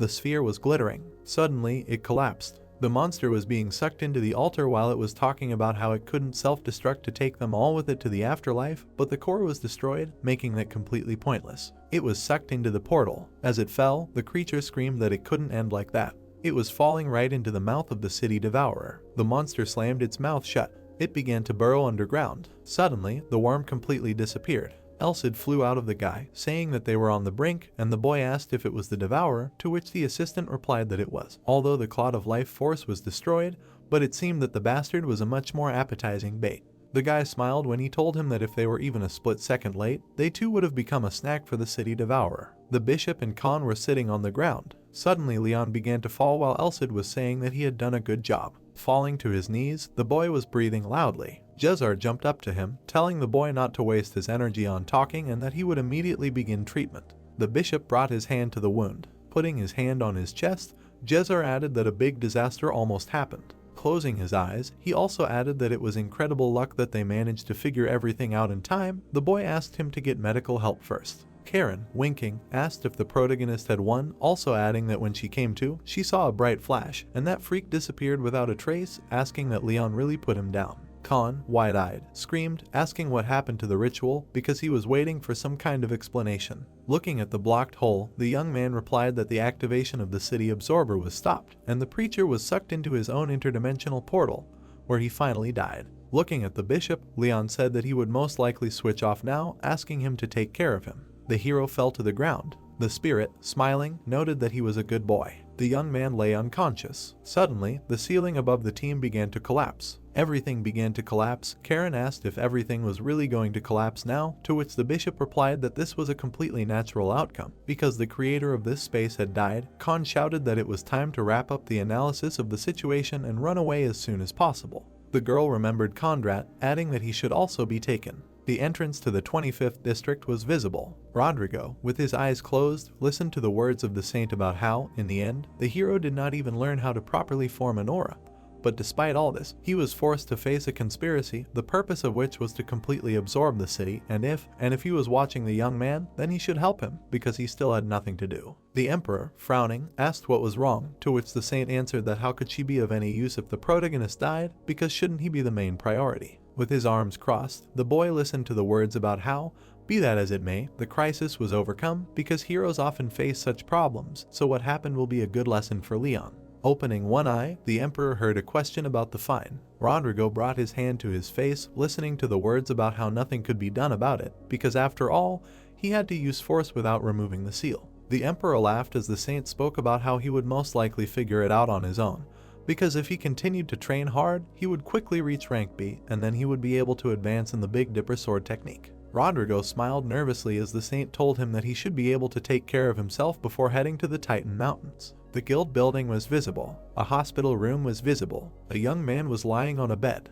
He opened one eye. Jumping out of bed, the boy exclaimed where he was. Suddenly, it was as if he was struck by electricity. His eyes turned white and he screamed. The protagonist bowed his head and groaned. All the memories of the past battle floated into his head. The memories of his last words floated into his head. Looking around, Leon said that he was most likely in the guild's infirmary, and that it was a rather luxurious hospital room for a C-rank adventurer. Looking at his hand, the young man called out to Elsid, asking if he was there. A spirit burst out of his hand. The hero's eyes widened, realizing that this appearance was not at all unusual. Elsid, looking at the boy, told him to listen carefully. The young man smiled while the assistant said that if he was playing this message, he had already come to his senses. In front of him, he continued to say that he congratulated him on his recovery, But to be honest, the victory was won thanks to Elsid, so in this case, there would be no congratulations. Squinting, the spirit added that he should stop joking about this because for the first time in a month, he would not be able to talk to him. The young man's eyes widened. The sword was in chains. Elsid explained that there was nothing to be done about it, because the problem, of course, was that he had come of his own free will, breaking all the prohibitions, so the power of the holy sword limited his consciousness. Looking at the spirit, Leon asked if it was because he had used his body, but the spirit said that the problem was only that Elsid was too good. The guy narrowed his eyes, not understanding what this had to do with what had happened, and the spirit asked if he had understood what he had just been told, adding that he had to wait exactly 1 month. Grinning, the spirit added that at their next meeting he would be able to demonstrate to him at least the ideal formation of an oar, because he had personally shown him the use of the Big Dipper sword technique, so the only thing left for him to do was to practice. The protagonist continued to look at the spirit, while it asked him not to overexert himself until he was fully recovered, unless, of course, he was eager to become a cripple. Frowning, the youth knew that his body, which was at rank C, still had its limits, but he couldn't even imagine how amazing a sight it would be if he were to see Rodrigo personally use this technique in the past. Smiling, Elsid said that the message was finished, adding that being a teenager and being involved in a plot like summoning a city devourer was no easy task, so he had really worked hard. Giving a thumbs up, the spirit added that he had handled the problem well and that the protagonist would train successfully in his absence. The boy gave him a thumbs up as well, telling him to leave it to him, adding that he swears he can handle the task. With his mouth wide open, he looked at the spirit, who said that the message would self-destruct in 5 seconds. It was getting late. The boy looked at his hand. He remembered the Great Chariot technique, a truly amazing technique. His image also surfaced when his body was controlled by Elsid. He remembered what his eyes were like, which became transparent like glass after distracting thoughts left his head and a completely different world appeared before his eyes. He remembered the headless monster. At that moment he saw the wavelength of vibrations, the flow of atmospheric air, and even the ability to see through the distortion of space. This is the final stage that can be achieved in the art of seeing through space. Clenching his fist, the hero realized that only with the help of aura and such a level of art of seeing through space, one can fully demonstrate the power of the Big Dipper sword technique, and he will definitely learn it. The hero remembered the image of Elsid, saying that the protagonist did a good job with the problem that had arisen. Leon sat with his head bowed. Putting his hand on his knee, he said that although the mood was not spoiled, for some reason his words gave off a dull pain in his head. Suddenly, the guy looked at the door. The bishop entered the room, noting that the adventurer had woken up. The young man smiled. Jezar was holding some dishes in his hands. Leon asked him how many days had passed since he lost consciousness. Recalling the arrested heretics, the hero recalled the words of the bishop, who said that their battle had already ended 3 days ago. He remembered how all the monsters died immediately after the vanguard left the labyrinth, because perhaps there was a specific satanic technique that was unknown to them. Recalling the victims, Jezar said that 57 people died, 107 were seriously injured. In addition, he heard that the other victims received minor injuries, although it took many victims to complete the operation. Opening the curtains, the bishop said that as always, evil failed to implement its insidious plans, so did they not have the right to call such a result a victory? A slightly cloudy sky was visible, and the young man replied that he was right. Recalling the worm, Jezar also said that he made inquiries about it, because it is a truly terrible creature and only thanks to the incredible efforts of the protagonist was it possible to avoid a tragedy. Sitting on the bed, Leon replied that nothing of the sort had happened, since their entire team had made the plan possible. Jezar looked out the window. He lowered his head and replied that he was not sure that was the case. Turning around, the bishop added that if the esteemed hero had not joined the team, the result would most likely have been completely different. The boy's eyes widened. Smiling, Jezar said that he was very surprised. Jezar, looking out the window, said that after seeing Leon's actions, he was immediately convinced of this once and for all, while the young man understood that he had guessed from the very beginning. Remembering the warriors of the Iron Castle Order, Jezar added that he was one of them, since his life experience was as vast as the lifespan of an elf. The hero bowed his head, realizing that he had not been able to lead him by the nose for long. Remembering the protagonist's blows, the bishop said that no matter how powerful his solar aura was, he would not have been able to cut down such a serious opponent with such ease. Recalling another blow, Jezar added that, in addition, the abilities of the esteemed hero were not refined enough to be called masterful. Blushing, Leon said that he agreed with him. Sitting down on a chair, the bishop explained that, on the contrary, he admired the adventurer's courage because he dared to take a risk despite knowing his inexperience. Recalling the last blow, he also added that that very last attack turned out to be decisive. Frowning, the elf added that this was a technique created by the greatest warrior in history, Rodrigo, the technique of the Big Dipper. Recalling the emperor, Jezar explained that this was the Great Chariot, and he remembered seeing a mention of this technique in a book that described the actions of heroes of the past because Rodrigo had left this world a long time ago. Bowing his head, he added that therefore the probability of him showing his face again was 1 in a dodecallion. The young man, smiling, replied that after such words, he could no longer avoid the answer. Remembering his blade, the protagonist asked the bishop if he remembered it. Rubbing his chin, Jezar remembered that if his memory served him right, the sword had suddenly disappeared at some point, so he had not been able to take it with him when they got out. Extending his hand, Leon spoke the words to summon the sword, since Elcid himself had said that he could use it even in the absence of a spirit.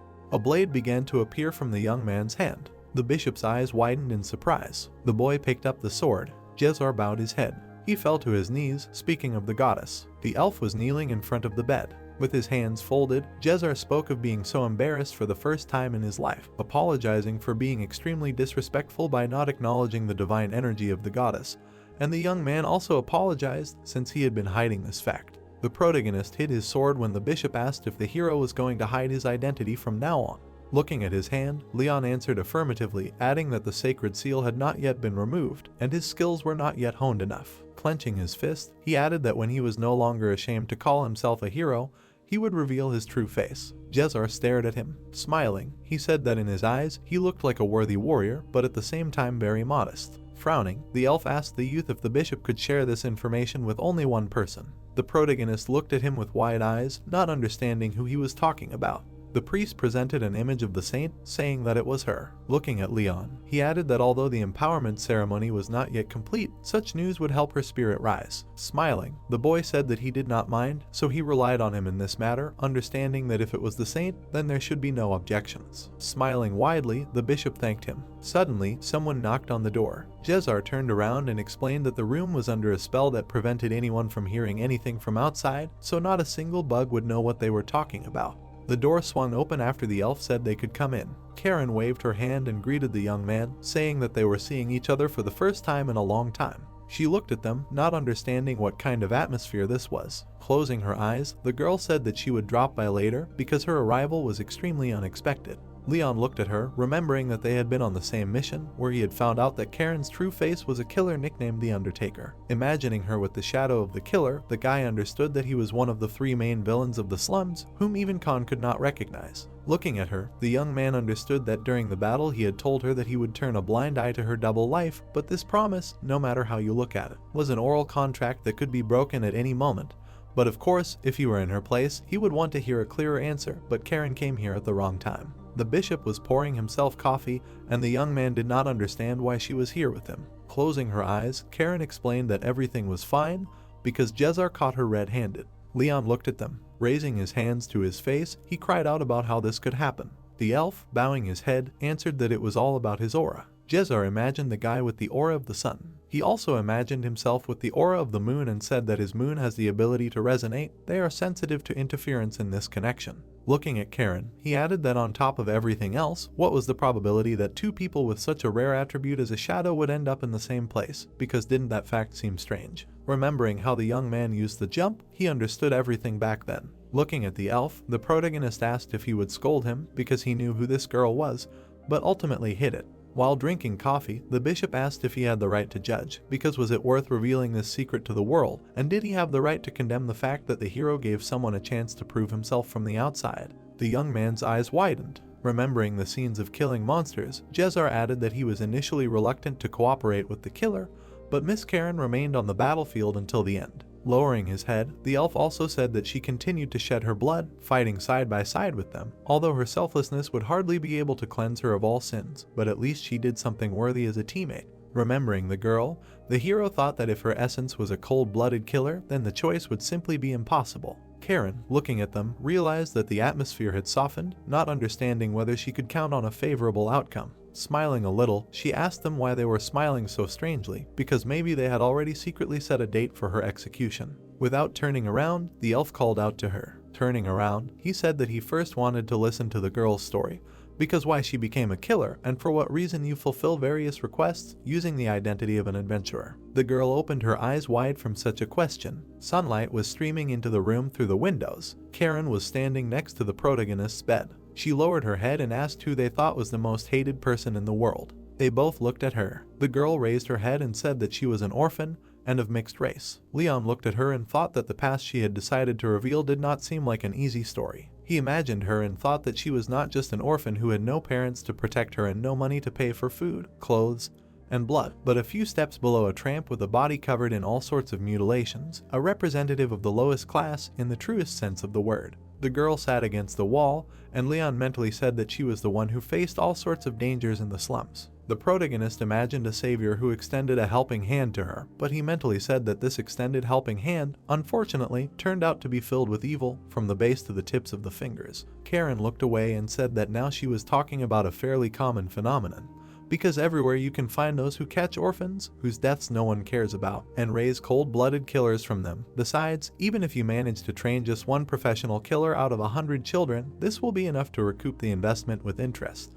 The protagonist had an image in his head of how she kills a person, and therefore he thought about the fact that most likely, even for the person who caught her, the further development of events was extremely unexpected, because she, a half-breed, in whose veins the blood of a human and an elf flows, awakened her talent early and succeeded in numerous orders for murder, for which she received the nickname Undertaker. Leon imagined the image of Karen's master, and so he thought about how the faster Karen's hands moved and the sharper her blades became, the stronger the organization became, and her status gradually rose, and in the end, she occupied the second tier when only the boss was above her. Karen lowered her head and said that it was easy because it took no more than 7 seconds to deal with him. Leon imagined the corpse of her boss and mentally said that by personally eliminating the boss of the organization, Karen rose to the position of one of the 3 main forces in the slums. He imagined a blade in her hands and began to think about how she became an unwanted killer and repeatedly committed murders that many did not like, but the most important thing was that Karen no longer wanted to live as an undertaker. In the past, Karen freed orphans from captivity,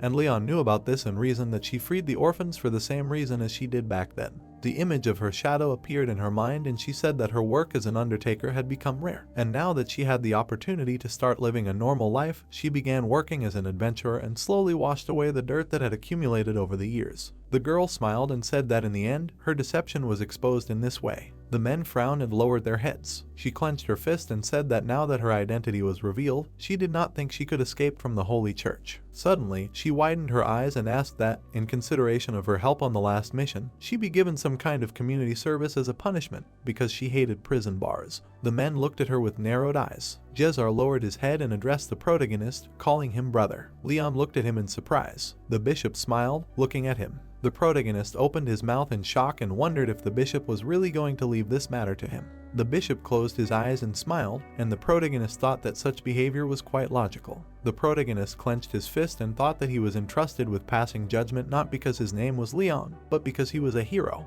The protagonist began to remember how they fought side by side and mentally said that she did not become a murderer by her own will. A shadow appeared behind the girl and the protagonist thought that she was good at fighting evil. The protagonist remembered how she put her hand on his shoulder, and so he thought that her desire to live a new life did not seem fake. He smiled, thinking that in the current situation, even a hero would not have the right to talk about forgiveness, but he saw no need to point his sword at someone who repents. Karen looked at him, waiting for his verdict. The protagonist held up 2 fingers and said that he would give her 2 options and she was free to choose any of them, and he promised to respect her choice no matter which one she chose. Karen raised her eyebrows in surprise. A drop of sweat rolled down her face and she asked why Leon was making the decision and not the bishop. The protagonist clenched his fist and smiled, but in his mind he was clutching his head and thinking about how he himself had just told the bishop a moment ago that he did not want to reveal his identity yet.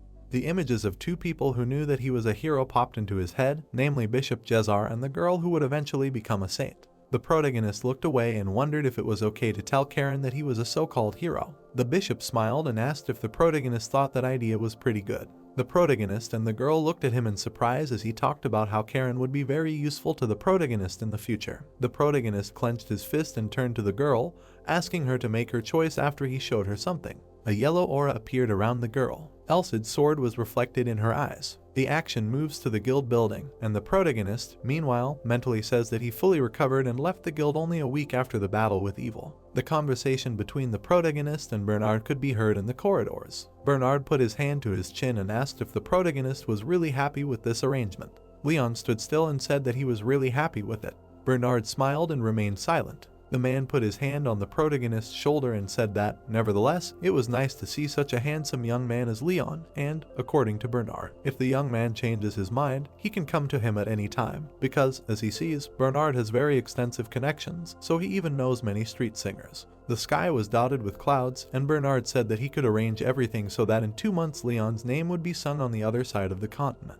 The action takes place near the entrance to the guild building. The sunlight illuminated the protagonist's shoes. Suddenly, Karen appeared nearby. The protagonist turned around, noticing her. She blushed, seeing him. The girl nudged him with her elbow and said that during the time that they had not seen each other, he had matured a lot. She widened her eyes and said that she heard that the protagonist met with the guild master immediately after being discharged, and the protagonist replied that it was about his reward for helping him. Karen's eyes immediately lit up and she asked what kind of reward they gave him, and the protagonist replied that it was about promoting his adventurer rank to a rank. Leon blushed and said that he refused. Karen was shocked. She frowned at the protagonist while he was talking about how, in addition, the guild master offered to introduce him to the Lord. The protagonist blushed again and said that he refused that offer as well. Karen opened her mouth wide and asked what was wrong with him. The girl closed her eyes and asked if it didn't look like he suddenly pulled out a lucky lottery ticket and thoughtlessly threw it into the trash. The protagonist lowered his head and said that if he had taken the chance he had, then his role in that decisive battle would have been made public. Karen opened her eyes and the image of the robed men appeared in her mind, while Leon said that it would mean that other evil groups would know about his existence. Leon looked at his hand and said that he had borrowed the power of the holy sword so far to fight the occultists, but he was still unable to solve any problem on his own, so he should train more and develop his skills to become a warrior worthy of the holy sword.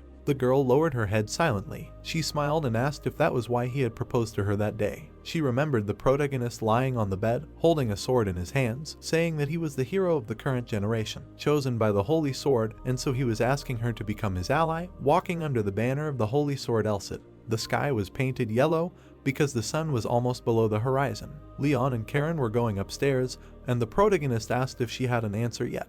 The protagonist looked at her in surprise because she stopped and said that this was the perfect place. Karen was standing by a tree, talking about how for the elves of the forest, the trees were as sacred as the goddess, and she was no exception because she had elven blood in her veins. And, according to her, that day the protagonist's offer was more like asking if she wanted to confidently live in the sun and not in the dark. The girl stood with her back to him, saying that before accepting this offer, she wanted to talk frankly. Her hands were covered in blood, but she said that she felt no remorse for the blood she had spilled until today, because if she had not done so, she would not have been able to survive. Karen clenched her fist and said that for her, who was born at the bottom of a ditch, the death and suffering of those people gave her the opportunity to change her life for the better. She lowered her head and said that she hoped that there would never be anyone like her again, because she was born without parents, survived without a bit of love in her heart, and learned only the art of merciless killing.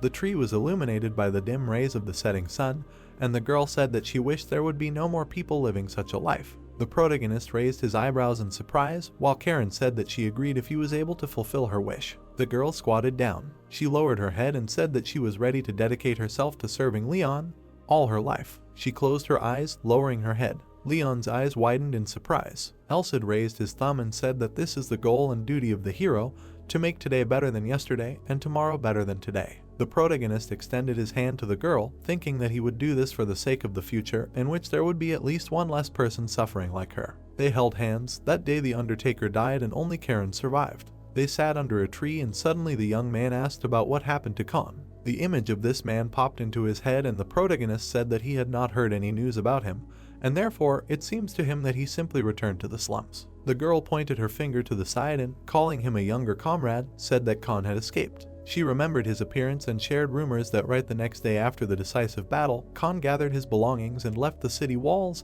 disappearing in an unknown direction. They both smiled and Karen said that since he was quite agile, it was unlikely that anyone would be able to tail him. Leon looked at her and thought that there was nothing unexpected about the escape itself. The protagonist imagined Khan swinging his fist and began to think about how, Due to the operation, the slums were almost half destroyed, and now there was nothing left to do but demolish them completely. Khan punched the monster, and the protagonist thought about how, in addition, despite his merits during the decisive battle, as long as there was a record of collaborating with evil, even temporarily, things were bad for Khan. In his mind, the image of many knights of the Holy Iron Castle appeared, whose punishment Khan could not avoid, because, as Karen had mentioned earlier, it was either a sentence of forced labor or a prison term for an indefinite number of years. They both looked at the sky, and the boy said that even if the odds were against Khan, he never expected Khan to run away the very next day, and Karen added that he ran away without the slightest hesitation. Khan's image popped into the protagonist's head. The man was smiling, pointing at himself. Leon also remembered the man being angry at him for something.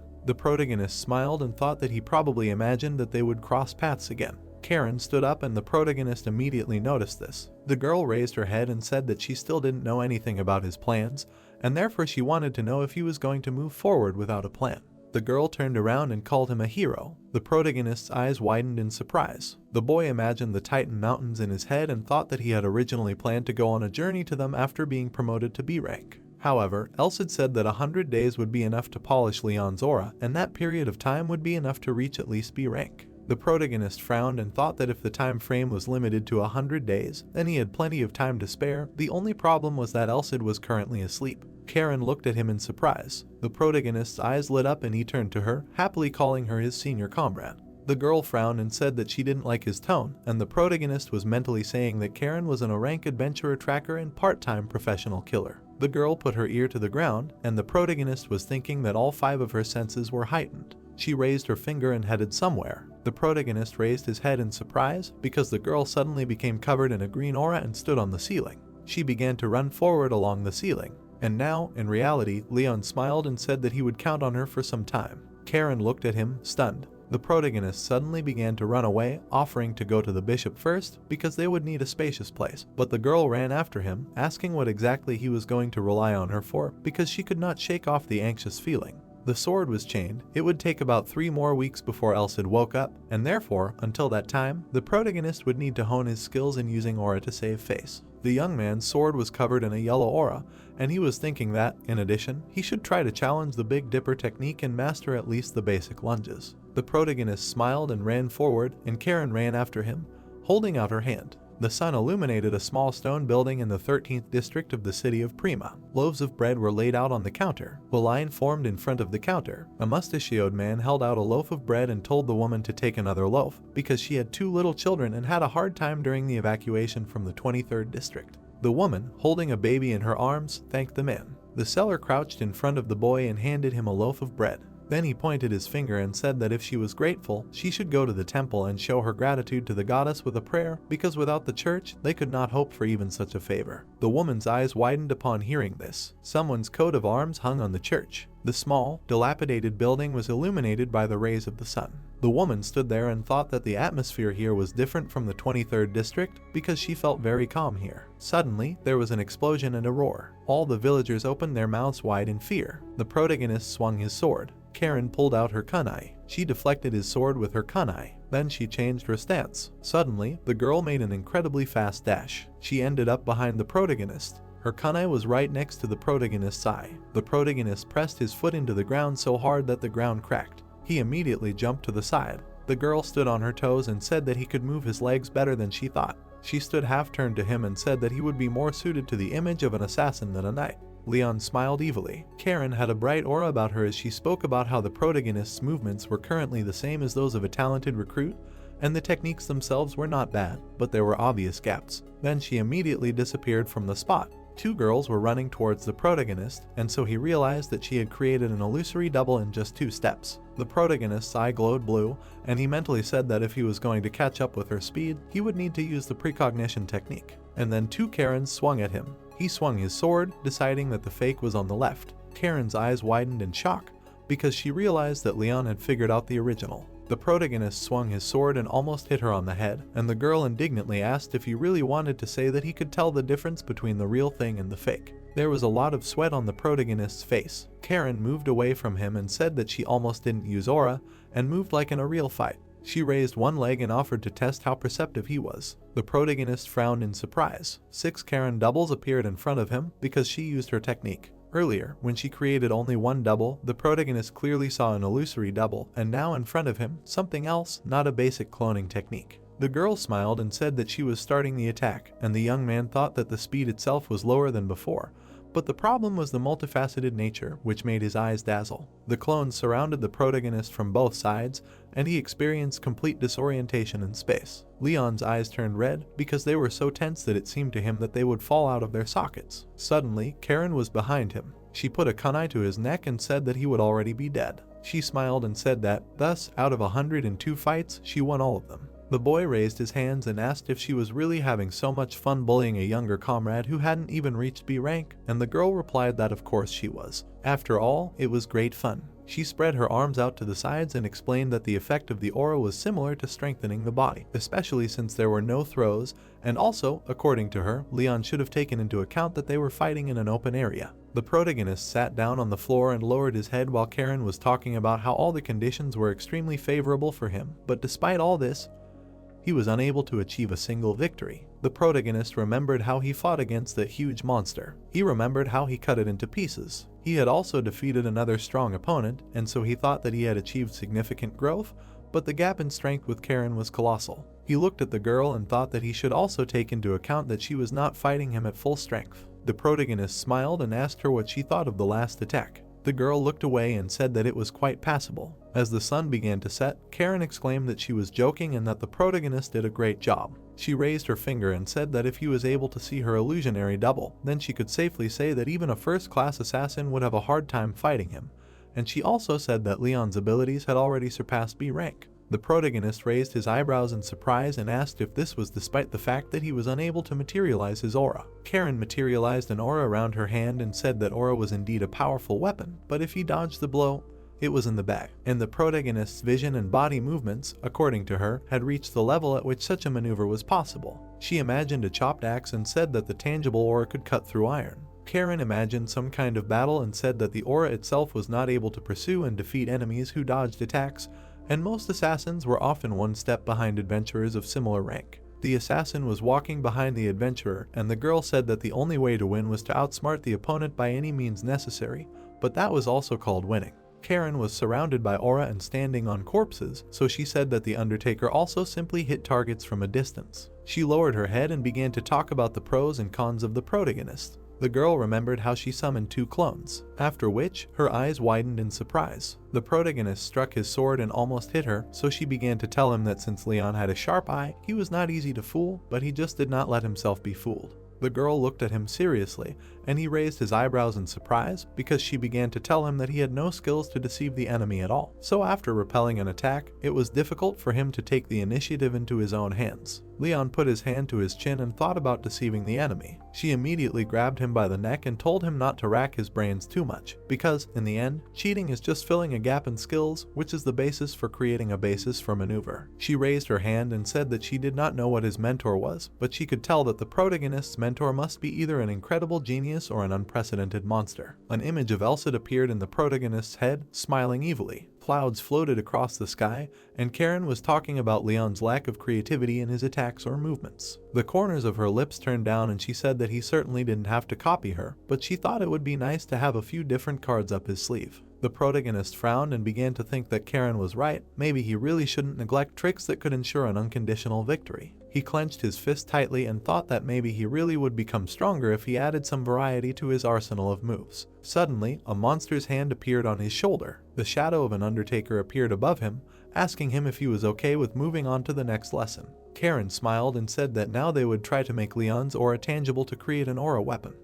The wind blew the curtains by the open window. The girl asked where she left off last time. It was probably the relationship between the aura attribute and the teaching method she decided to add to what she had said earlier. Karen raised her index finger, saying that it was worth noting that the aura was a force created by filtering the body of its owner, a kind of disclosure of the essence of the owner of the aura. The protagonist frowned, repeating her words. She imagined a man standing with a sword in front of a crowd. He turned around and ran away. The girl said that the basis is the life experience and worldview of the subject. Even if we consider as an example a situation with an inevitable clash with an enemy, someone boldly enters the battle, someone hides behind someone else's back, and someone just runs away. Karen folded her arms across her chest, saying that it was impossible to distinguish good from evil based only on science, no matter how strong the desire for justice was. One only had to deviate slightly from the intended course, and this would immediately result in the formation of excessive self-confidence in one's own strength and extreme egoism. Training the aura meant making its essence purer and more powerful.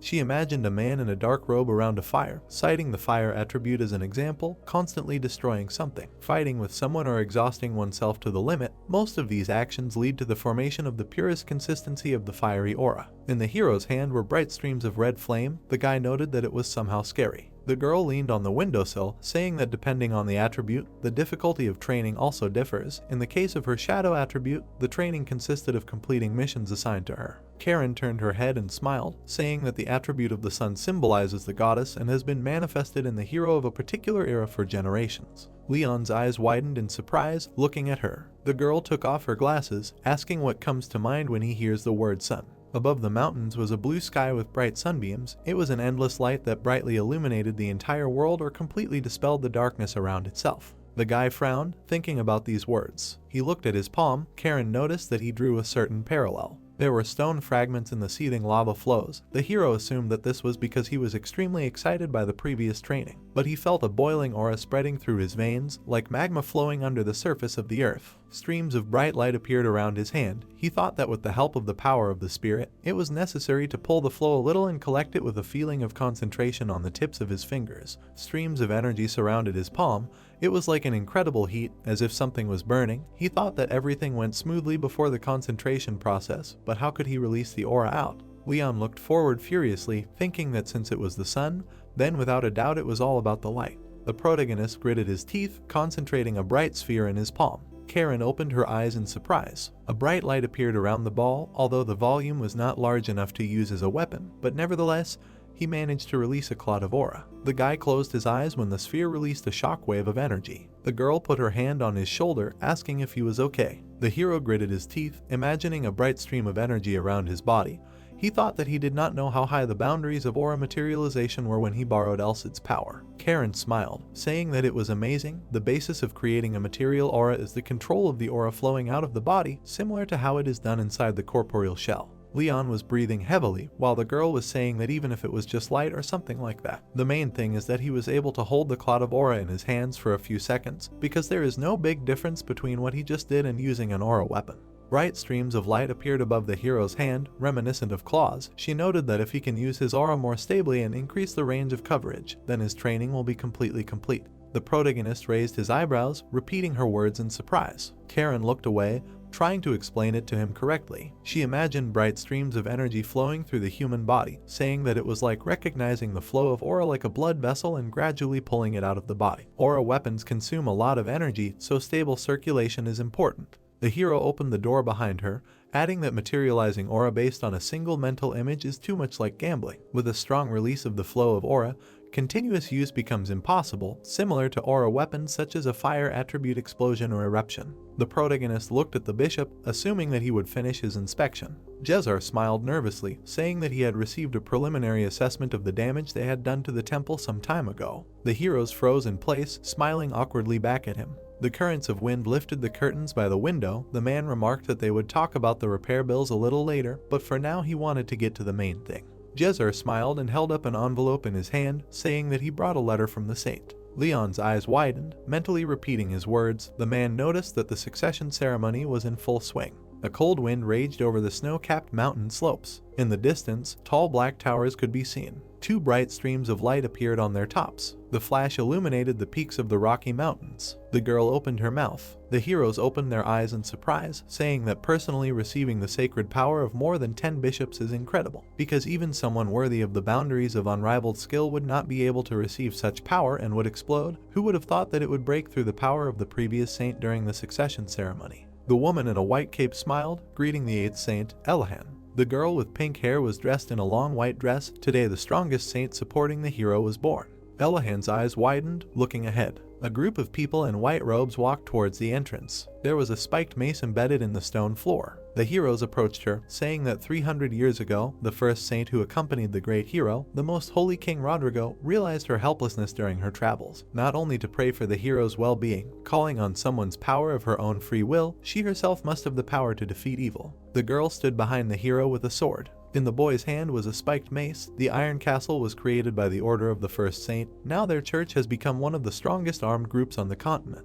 The girl stood with the mace on her shoulder, looking forward, under the name of the goddess. From generation to generation, the saints received the rank of vice captains. The hero smiled, saying that this place was created to support the hero. Based on this, one could say that great grace had descended upon her, for she could fight side by side. This was the life that all saints dreamed of and aspired to. Elahan smiled, looking forward and saying that it was so. The voice announced the last in food. She needed to prepare for battle. The girl took off her white dress from her shoulder. She took a step forward. Bright streams of energy surrounded her body. Elahan appeared in a white robe, over which was golden armor. The girl reached for a mace with spikes. She frowned, raising the weapon above her. The man opened his mouth, saying that this was a great mace, a weapon of saints of past generations. The hero next to him noted that it was an amazing sight. People in white robes stood at the edge of a snowy mountain. The hero announced that in front of them, left by the Holy King, was the largest sword mark in this world. They say that he left this mark with just one swing.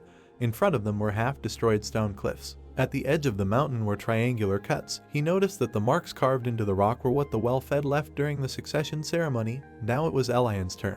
The girl frowned, tightly clutching the weapon in her hands. The streams of strong wind among the mountains lifted Elahan's cloak higher. She lowered her head, thinking about what she was told, that the hero was active. The guy froze when the flow of strong energy lifted stone fragments into the air. The protagonist stood in front of the preacher in the form of a monster. Leon moved forward, leaving a bright energy trail behind him.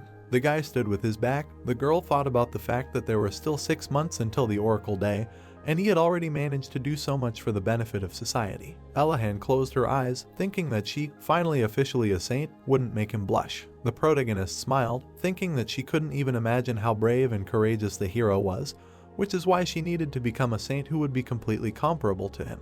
The girl frowned, tightly clutching the mace in her hands. A bright stream of light surrounded her body and lifted her white cloak. She swung the mace, saying that sinners would be punished. Elahan abruptly lowered the mace to the ground, lifting stone fragments into the air. Streams of energy broke the rock in several places. The hero opened his eyes in surprise, looking at this. The man and the 2 boys opened their mouths in surprise. The girl froze when a wide passage appeared in the mountain in front of her from the blow. She smiled, thinking that she was not strong enough for the hero, but she really wanted him to let her be near him. Elahan opened her shining eyes wide, looking ahead. The apostle held the letter in his hands, reading the girl's words that she, as the one who inherited the name of the Iron Castle Church, would gladly dedicate her life to Leon. Jezar smiled, noticing that at the end it was written that the girl hoped that she could see him as soon as possible. The protagonist raised his eyebrows in surprise. He froze, not understanding why he felt like he was thrown into a vat of cold water, because he felt that trouble was about to knock on his door. The white curtains were raised by the open window. The guy asked what kind of person the saint was. The man replied that she was considered one of the most outstanding in history. Not only for her faith but also for her qualities, this would definitely be a great help to the hero. Leon lowered his head, thinking that he had no idea whether this was good news for him or not, because if the saint who was considered the hero's companion for generations was so excellent, then he needed to become a skilled warrior who would not be ashamed to stand next to such a saint. The protagonist rubbed his chin thoughtfully, thinking that now he finally grasped the essence of using an aura weapon. All that was left was to form an image. The bishop widened his eyes when the boy asked if the moon was his attribute. The man confirmed his words. The boy extended his hand forward, apologizing for such a tactless question, but could he please know what image Jezar used to complete the aura weapon? The bishop widened his eyes. Karen opened her mouth in shock. She made a cross with her hands, mentally asking the boy to stop, because such a strong aura user should not be asked such a question, because telling the image of his aura weapon was the same as revealing his weaknesses. Jezar smiled, saying that he would tell them about the image of his aura weapon. He imagined the appearance of a full moon behind the clouds, saying that he imagined its phases: a tiny crescent moon when using a small amount of power, a half moon when using average power, and a full moon when he fought at his limit. In addition, there are transformations such as a transparent moon and a lunar eclipse. The hero imagined how the masked man extended his hand forward. The monster's body was cut by iron chains. The mace with spikes destroyed the creature's body. Leon frowned, saying that he had as many as 5 options. Karen smiled, thinking about how the bishop told them so easily. Did he really trust them that much? The boy widened his eyes, thinking about the 5 forms of the moon. He imagined the lunar phases, from a crescent moon to a full red moon. The protagonist looked ahead, thinking that, unlike the moon, the sun's force is constant, so it would be impossible to construct an image like the bishop's. Leon imagined a bright sun. It gradually blocked out the moon until an eclipse occurred. He thought that it was quite possible to create an image of a solar eclipse, because if they understood the image of an eclipse as an accumulation of power, then the sun, which always burns brightly, itself is the personification of continuity. So in this situation, he just needs to solve the problem of its simultaneous existence with the eclipse. The protagonist rubbed his chin and smiled. Jezer closed his eyes, noticing that the boy seemed to have an epiphany. Leon clenched his hands into fists, saying that it was so. He would like to demonstrate what he realized right now, to give a clearer form to the thoughts that visited him. The boy stood on the field with a sword, looking at the bishop. The hero frowned and raised the blade, offering to begin. Jezer spun the mace on the chain in his hand, saying that he liked the expression on the boy's face.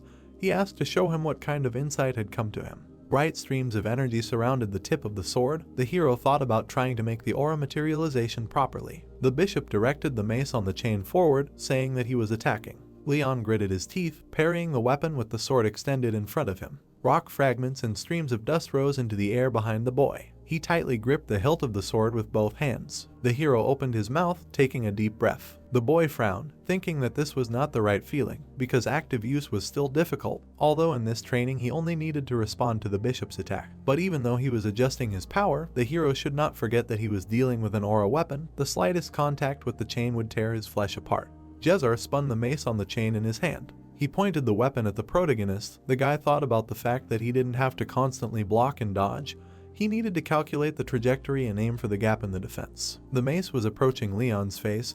He thought about the fact that for a weapon like chains, keeping a distance is life, because if it gets closer, it will be able to block half of the techniques. First of all, you need to dodge. The guy moved from his place, leaving a bright trace behind him. The protagonist's eyes widened as the chains began to move around his body. He froze, holding his sword in front of him. Jezer frowned, asking if he was sure he could dodge this attack. The guy gritted his teeth, wondering if it was possible. He threw doubts aside, because he had to cope, no matter what. The hero broke the ground under his foot. He opened his mouth, bright streams of energy enveloped his sword. The bishop opened his eyes in surprise. The chains surrounded the body of the protagonist. Leon raised his sword above himself, imagining the image of a solar eclipse. He thought that by using the reproduction of the sword of the Big Dipper, he would demonstrate the sword of the eclipse. There was a bright constellation in the dark sky. The first thing the hero was striving for was the second technique of the Great Chariot, Merak. The hero imagined himself behind the monster. The stars shone brightly in the dark sky. This would not be an unconscious repetition for long, but a manifestation of his own will. First, you need to compress the aura and put it into the blade, not allowing it to go beyond its limits. The problem lies in releasing the aura, and the solution to the materialization of the aura that he managed to find is the sword of the eclipse. Bright streams of energy enveloped the tip of the sword. The eyes of the protagonist shone. There was a solar eclipse in the sky. A bright stream of energy emanated from the sword in his hands. The bishop opened his eyes in surprise. The mace with spikes was cut into 2 parts with one swing of the guy. Leon held the sword out in front of him, saying that it was still an unstable technique. The constellation was shining in the dark sky. The hero said that he was as far away from mastering the Big Dipper sword as the moon, so he would use the eclipse sword as a temporary measure, although it could be said that he had created his own simplified method to use the perfect technique in its unfinished form. The guy opened his mouth, breathing heavily. The hero clenched his hand into a fist, thinking that he now had a technique in his arsenal that he could use to strike his opponent.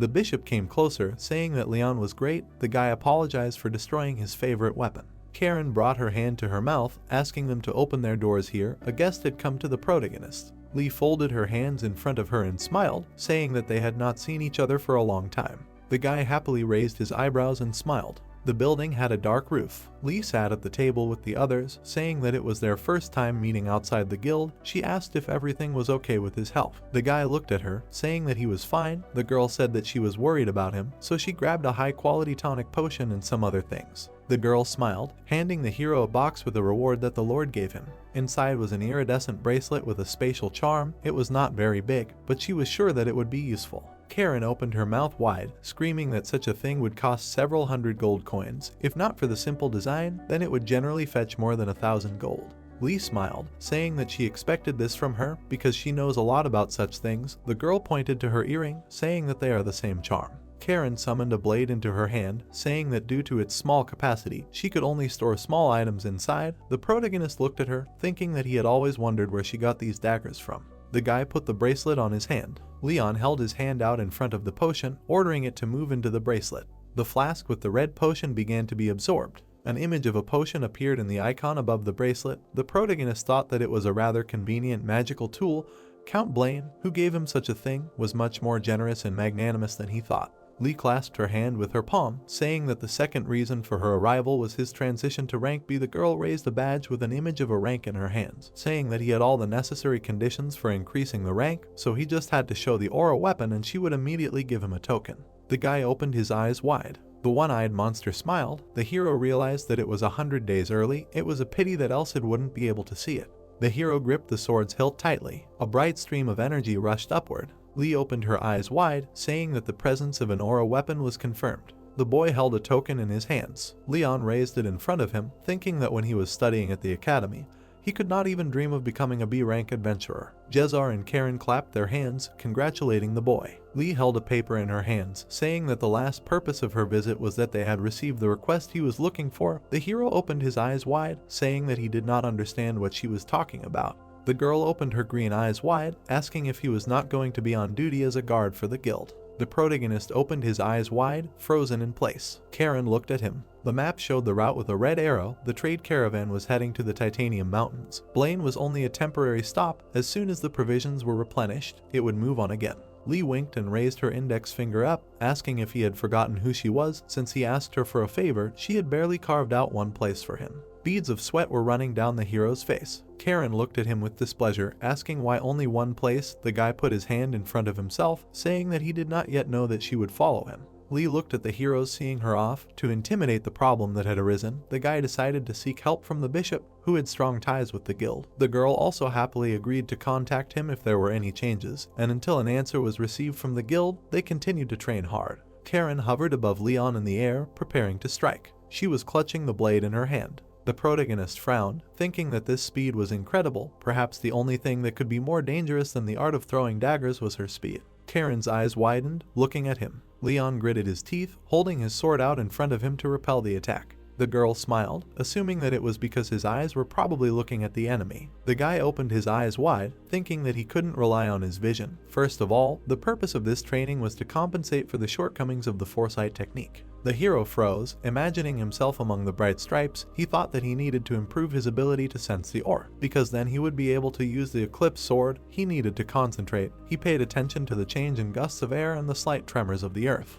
The girl frowned, holding her hand with the blade out in front of her. The guy moved. Karen was hovering behind him. Leon smiled, thinking that he managed to sense it. He turned around, frowning at her. The girl's eyes widened in surprise. Karen quickly jumped back, falling to the ground. She smiled, saying that it was amazing. She never expected him to master the sense of aura so quickly. The guy raised his eyebrows and smiled, saying that it was all thanks to her. The girl blushed and widened her eyes. Karen squeezed her hand around his neck, asking what he just said. The hero thought that if he did not forget this feeling and continued to use it time after time, he could become much stronger than he was now. Leon smiled, confidently looking forward. Jezor clapped his hands, congratulating the guy, because he once again demonstrated magnificent growth. The bishop smiled, pressing his hands to his chest and saying that he had good news. He had agreed to meet the guild leader that had set up camp not far from here today after lunch, so he thought that if he met in person, the boy would be able to easily resolve the problem that had arisen.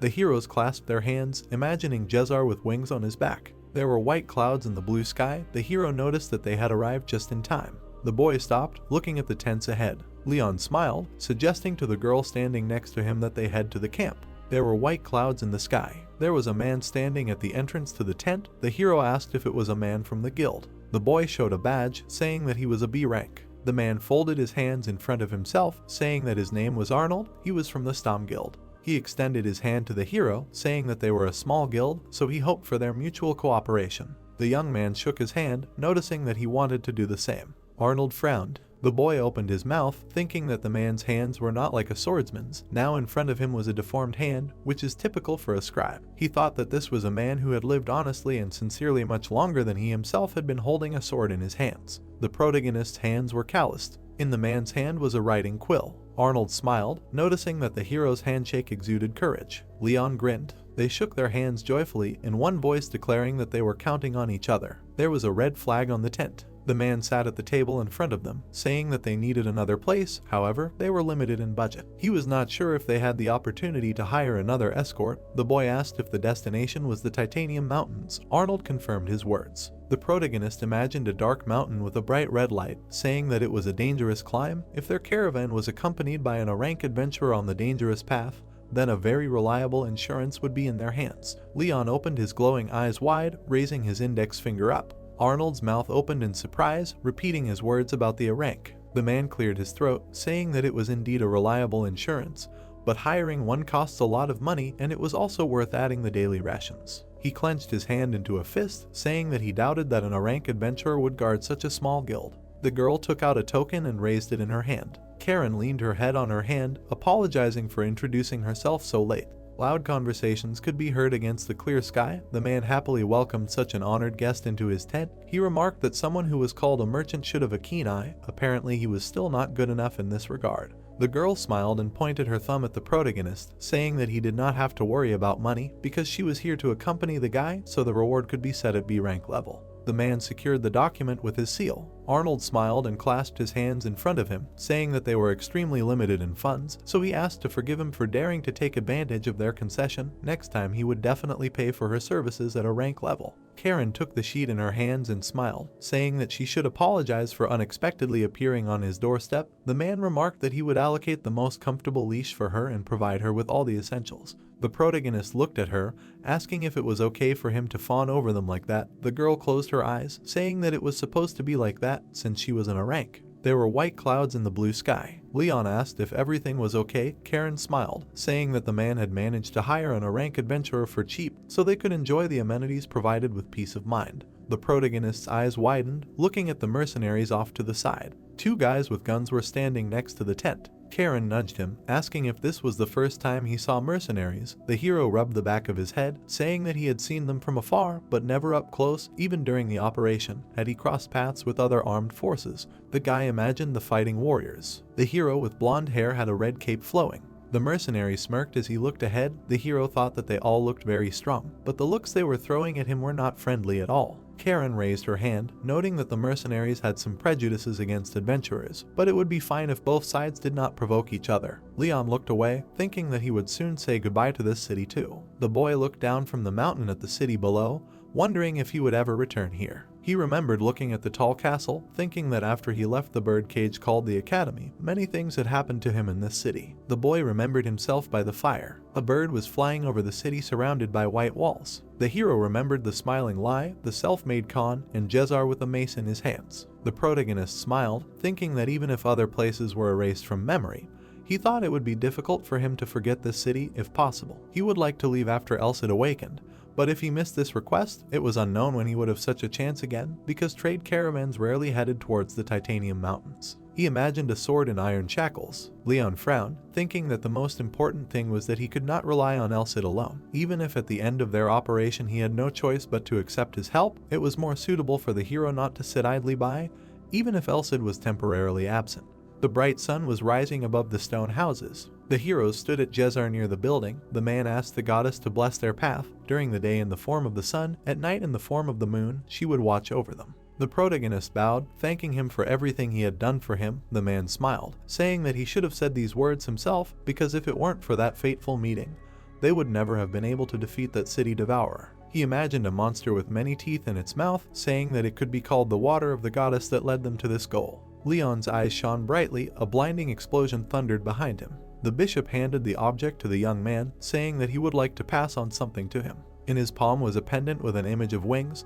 This is a necklace that contains sacred power. This is an item that can be used for healing purposes. It should be used when the heroes find themselves in a situation where it will be difficult to draw the holy sword. Leon put the pendant on his neck, thanking the man for the gift. He thought that when Elsid is immersed in sleep, he really needs this item. Jezar smiled, noticing that this relic had a hidden function. The boy opened his eyes in surprise, asking what it was. The man frowned and imagined the army behind him, saying that if he showed this necklace to someone in the church's upper echelons, he would be able to summon all the nearby knights of the Iron Castle Order. The protagonist's mouth widened, repeating his words in surprise. The bishop smiled, saying that they should use it with extreme caution, because someone who is not its owner can only use this function once. The boy took the pendant in his palm, thanking him for such a valuable gift. Leon examined the pendant in his hand, thinking that this was the ability to mobilize all the forces of the Iron Castle Order, even if the summoning was one time. It was hard to say what its price was. If a situation similar to the one that happened here arose, this necklace would become a thunderous help. There were white clouds in the blue sky. Carts pulled by horses moved along the road. Arnold smiled and clasped his hands together, wishing the heroes a good morning. He asked if they were done with their morning routine. The man asked them to try the breakfast he had prepared. There was fried chicken, bread, pie, and more on the table. The protagonist froze in place, saying that he didn't have to show so much concern. There was a red flag on the tent. The guy noticed that he had overeaten. He still thought that the man was overdoing it. The girl nudged him, asking if this was the first time someone had treated him like this, because he had an expression on his face like he was about to sink into the ground from awkwardness. The protagonist closed his eyes, saying that it was all because of her. Karen frowned, looking at him. She smiled, suggesting that they might have a little extra trouble. The protagonist raised his eyebrows in confusion. He opened his eyes in surprise, looking to the sides. The mercenaries were looking at them with brightly shining eyes. The guy put his sword on his shoulder, not taking his eyes off them. Leon smiled, asking if there really would be few problems. While Leon was looking around, Karen looked at the sky. Turning to the guy, she said that there were many who had begun to hate them. The protagonist glanced at her sharply and froze in amazement. The events take us to a meadow, along the edges of which grew trees. A group of merchants on horses passed through the meadow. Sitting in one of the carts, the protagonist told Karen that they were moving faster than usual. Karen, closing her eyes, said that it was all because two horses were pulling a body with a spell carved on it. The magic circle on the cart was a lightweight spell. It was one of the most useful and common spells. This spell also had its drawbacks. The wheels of the cart became unstable to collisions due to the lightweight. In areas with steep descents and ascents, such as the Titan Mountains, you will have to turn off the lightweight spell. The sun began to set, decorating the sky in bright colors. The caravan set up camp for the night. The cheerful guy got up and offered the girl to get out of the cart. The girl replied, saying that she did not really want to. She lay down in the cart and said that she was not hungry yet, so he would walk alone, and if something happened, he would call her. Meanwhile, the cook was preparing soup over the fire. The coachman got off his horse and began to take care of them. Leon, getting off the cart, looked around and realized that everyone was making the necessary preparations so that everyone could rest as much as possible during the halt. The guy frowned, feeling the approach of a person. Turning around, the protagonist saw Hansen and his comrades. Browsing, the protagonist asked Hansen if they had any business with him. The red-haired man grinned and told the guy that he was talking as if he was some kind of employer. The protagonist closed his eyes and said that if they thought so, then he really was talking like a boss. Hamel brought his eyebrows together and grinned widely, telling Leon that he was pretending to be important because he was in the company of an rank adventurer here, so he looked like a young impudent fellow. Leon narrowed his eyes, barely holding back his anger. He said that they themselves rushed as a crowd at one, and in the current situation, they were the ones boasting about their strength. The guy grinned and straightened up, saying that his stomach was starting to hurt at the thought that because of some kid, his abilities and experience were reduced to nothing. Hamel's face distorted with anger at what he heard. He approached the guy with a grin on his face. Everyone suddenly turned around, hearing Karen's voice. The silver-haired girl looked at the mercenaries and asked since when they started fighting only verbally. Hansen and Gustav straightened up in horror as if they were struck by electricity. Standing in front of Leon, Karen pointed at him, asking if they were afraid that since she was on his side, she would intervene at any moment. Gustav and Hansen frowned, an invisible pressure fell on them. Raising his hand, the guy told Karen that if she was ready to ensure a fair referee, then he would like to fight her friend. The girl closed her eyes and smiled, agreeing to the referee. Turning to Leon, she asked him if he was against fighting right now. He smiled and told her that he was not against. Smiling, the protagonist noted that everything was going as Karen said. He remembered how the girl took a kunai in her hand and said that if the local mercenaries had a biased opinion of them, then they should just show their strength. Looking at his hand, the guy wondered what else it would say if he were here. Imagining his grinning face, the protagonist decided not to think about it. Looking at the three mercenaries again, Leon became serious. He turned slightly as he walked towards the battlefield. The guy glanced at the clouds in the sky, mentally saying that the mercenaries probably didn't like to see him, a rookie B-rank adventurer, on the same team as an A-rank beauty. Leon narrowed his eyes and grinned. He understood the feelings of the mercenaries perfectly. At this time, Karen stood at the counter and accepted bets for the duel. Leon froze when he saw this. He realized that this beauty had started all this to expand the playing field. Karen, taking the role of the speaker, raised her hand, saying that they were waiting for a duel between a mercenary and an adventurer with a B rank.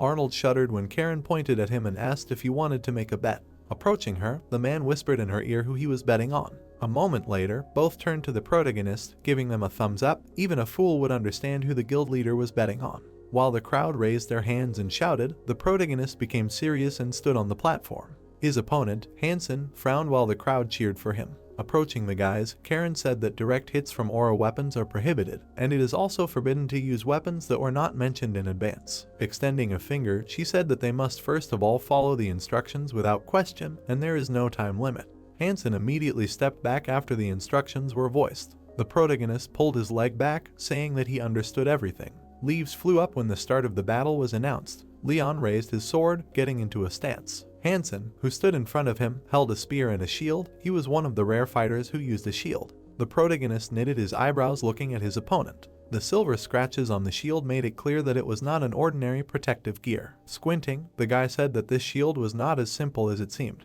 Hansen grinned and told Leon that he was right, because although it had a lot of metal, mithril was added to the alloy. Several years ago, the dwarf made this shield for him in the forge as thanks for saving him. The sweaty protagonist asked the mercenary if it was necessary to reveal the information so easily.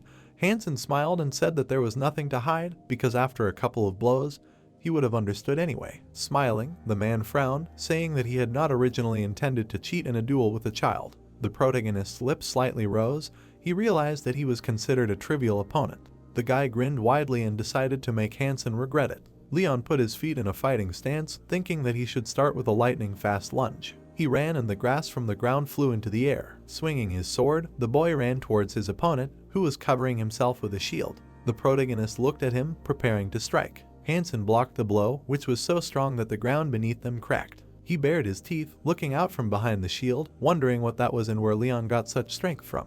Preparing to counterattack, the boy swung his spear. Looking straight at the enemy, the protagonist parried several blows with his sword, making a quick series of attacks. The mercenary leader thought that the one-handed spear and the mithril alloy shield were a mixture of holding back blows and instant counterattacks, and it was also a fighting style that focused on defense. Many blows rained down on the protagonist. Leon thought that by rushing to attack, he was causing damage to himself. Blocking another thrust with the hilt, he thought about how he could get rid of the shield by using Eclipse, but he was not sure that he would be able to cut only the shield. He parried the blow right in front of his shoulder, thinking that he had a very strong pressure. The guy clenched his teeth. Crouching down and moving the sword to the side, the young man analyzed that his opponent had left him no choice and decided to strike him. Raising his hands, the spectators of the fight were surprised by what they saw. Karen watched the fight with her eyes wide open. Leon disappeared from his opponent's field of vision. He kicked the shield. Taking cover from the attack, Hansen watched his actions. With a kick, the protagonist parried the shield and shook the enemy's resilience. Stretching out his leg, the young man thought that his opponent was surprised by the kick, not the sword.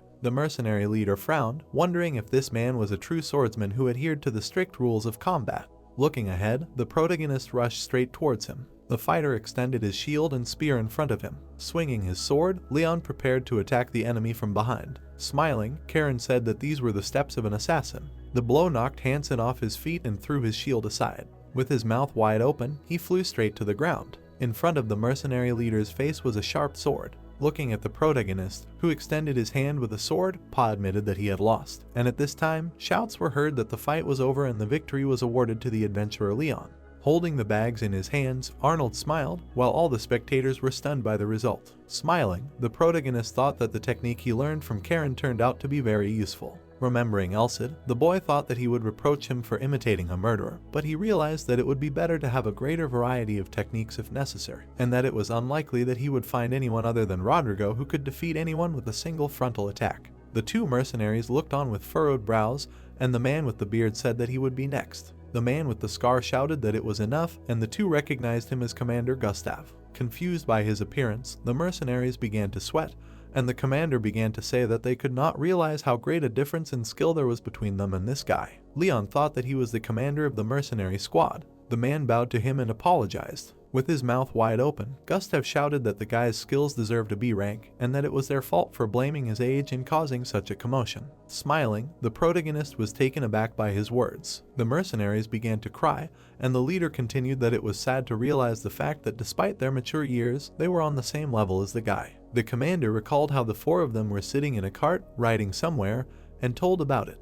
Then, introducing Leon and Karen, he shouted that he was driving the same cart with a beautiful girl, which is why the company was blinded by envy. Clenching his fist, the man with the scar apologized for their pettiness. Smiling, the guy looked at these people. He extended his hand to them and offered to live in peace. Blinded by his mercy, the whole gang covered their faces with their hands. The leader shook the outstretched hand. The commander, looking straight into the protagonist's face, said that now they are in his debt and will wash away this stain of shame someday, to which Leon said that he does not need to talk about some debt. Pointing his finger at the sun, Gustav said that a man's debt was more important than his life, and even if the boy did not accept their will, they would repay him in full, after which he offered the young man to drink together. The moon was visible behind the clouds. 3 people clinked their mugs. Smiling, the men offered the protagonist another drink. The adventurer emptied the next glass to the joyful cries of the crowd. The protagonist blushed and smiled. Smiling, Karen looked at her cheerful companion. The bright sun was visible. Lying on the floor, Leon quietly groaned, and his girlfriend joked that it would be a funny story if he died from drinking alcohol.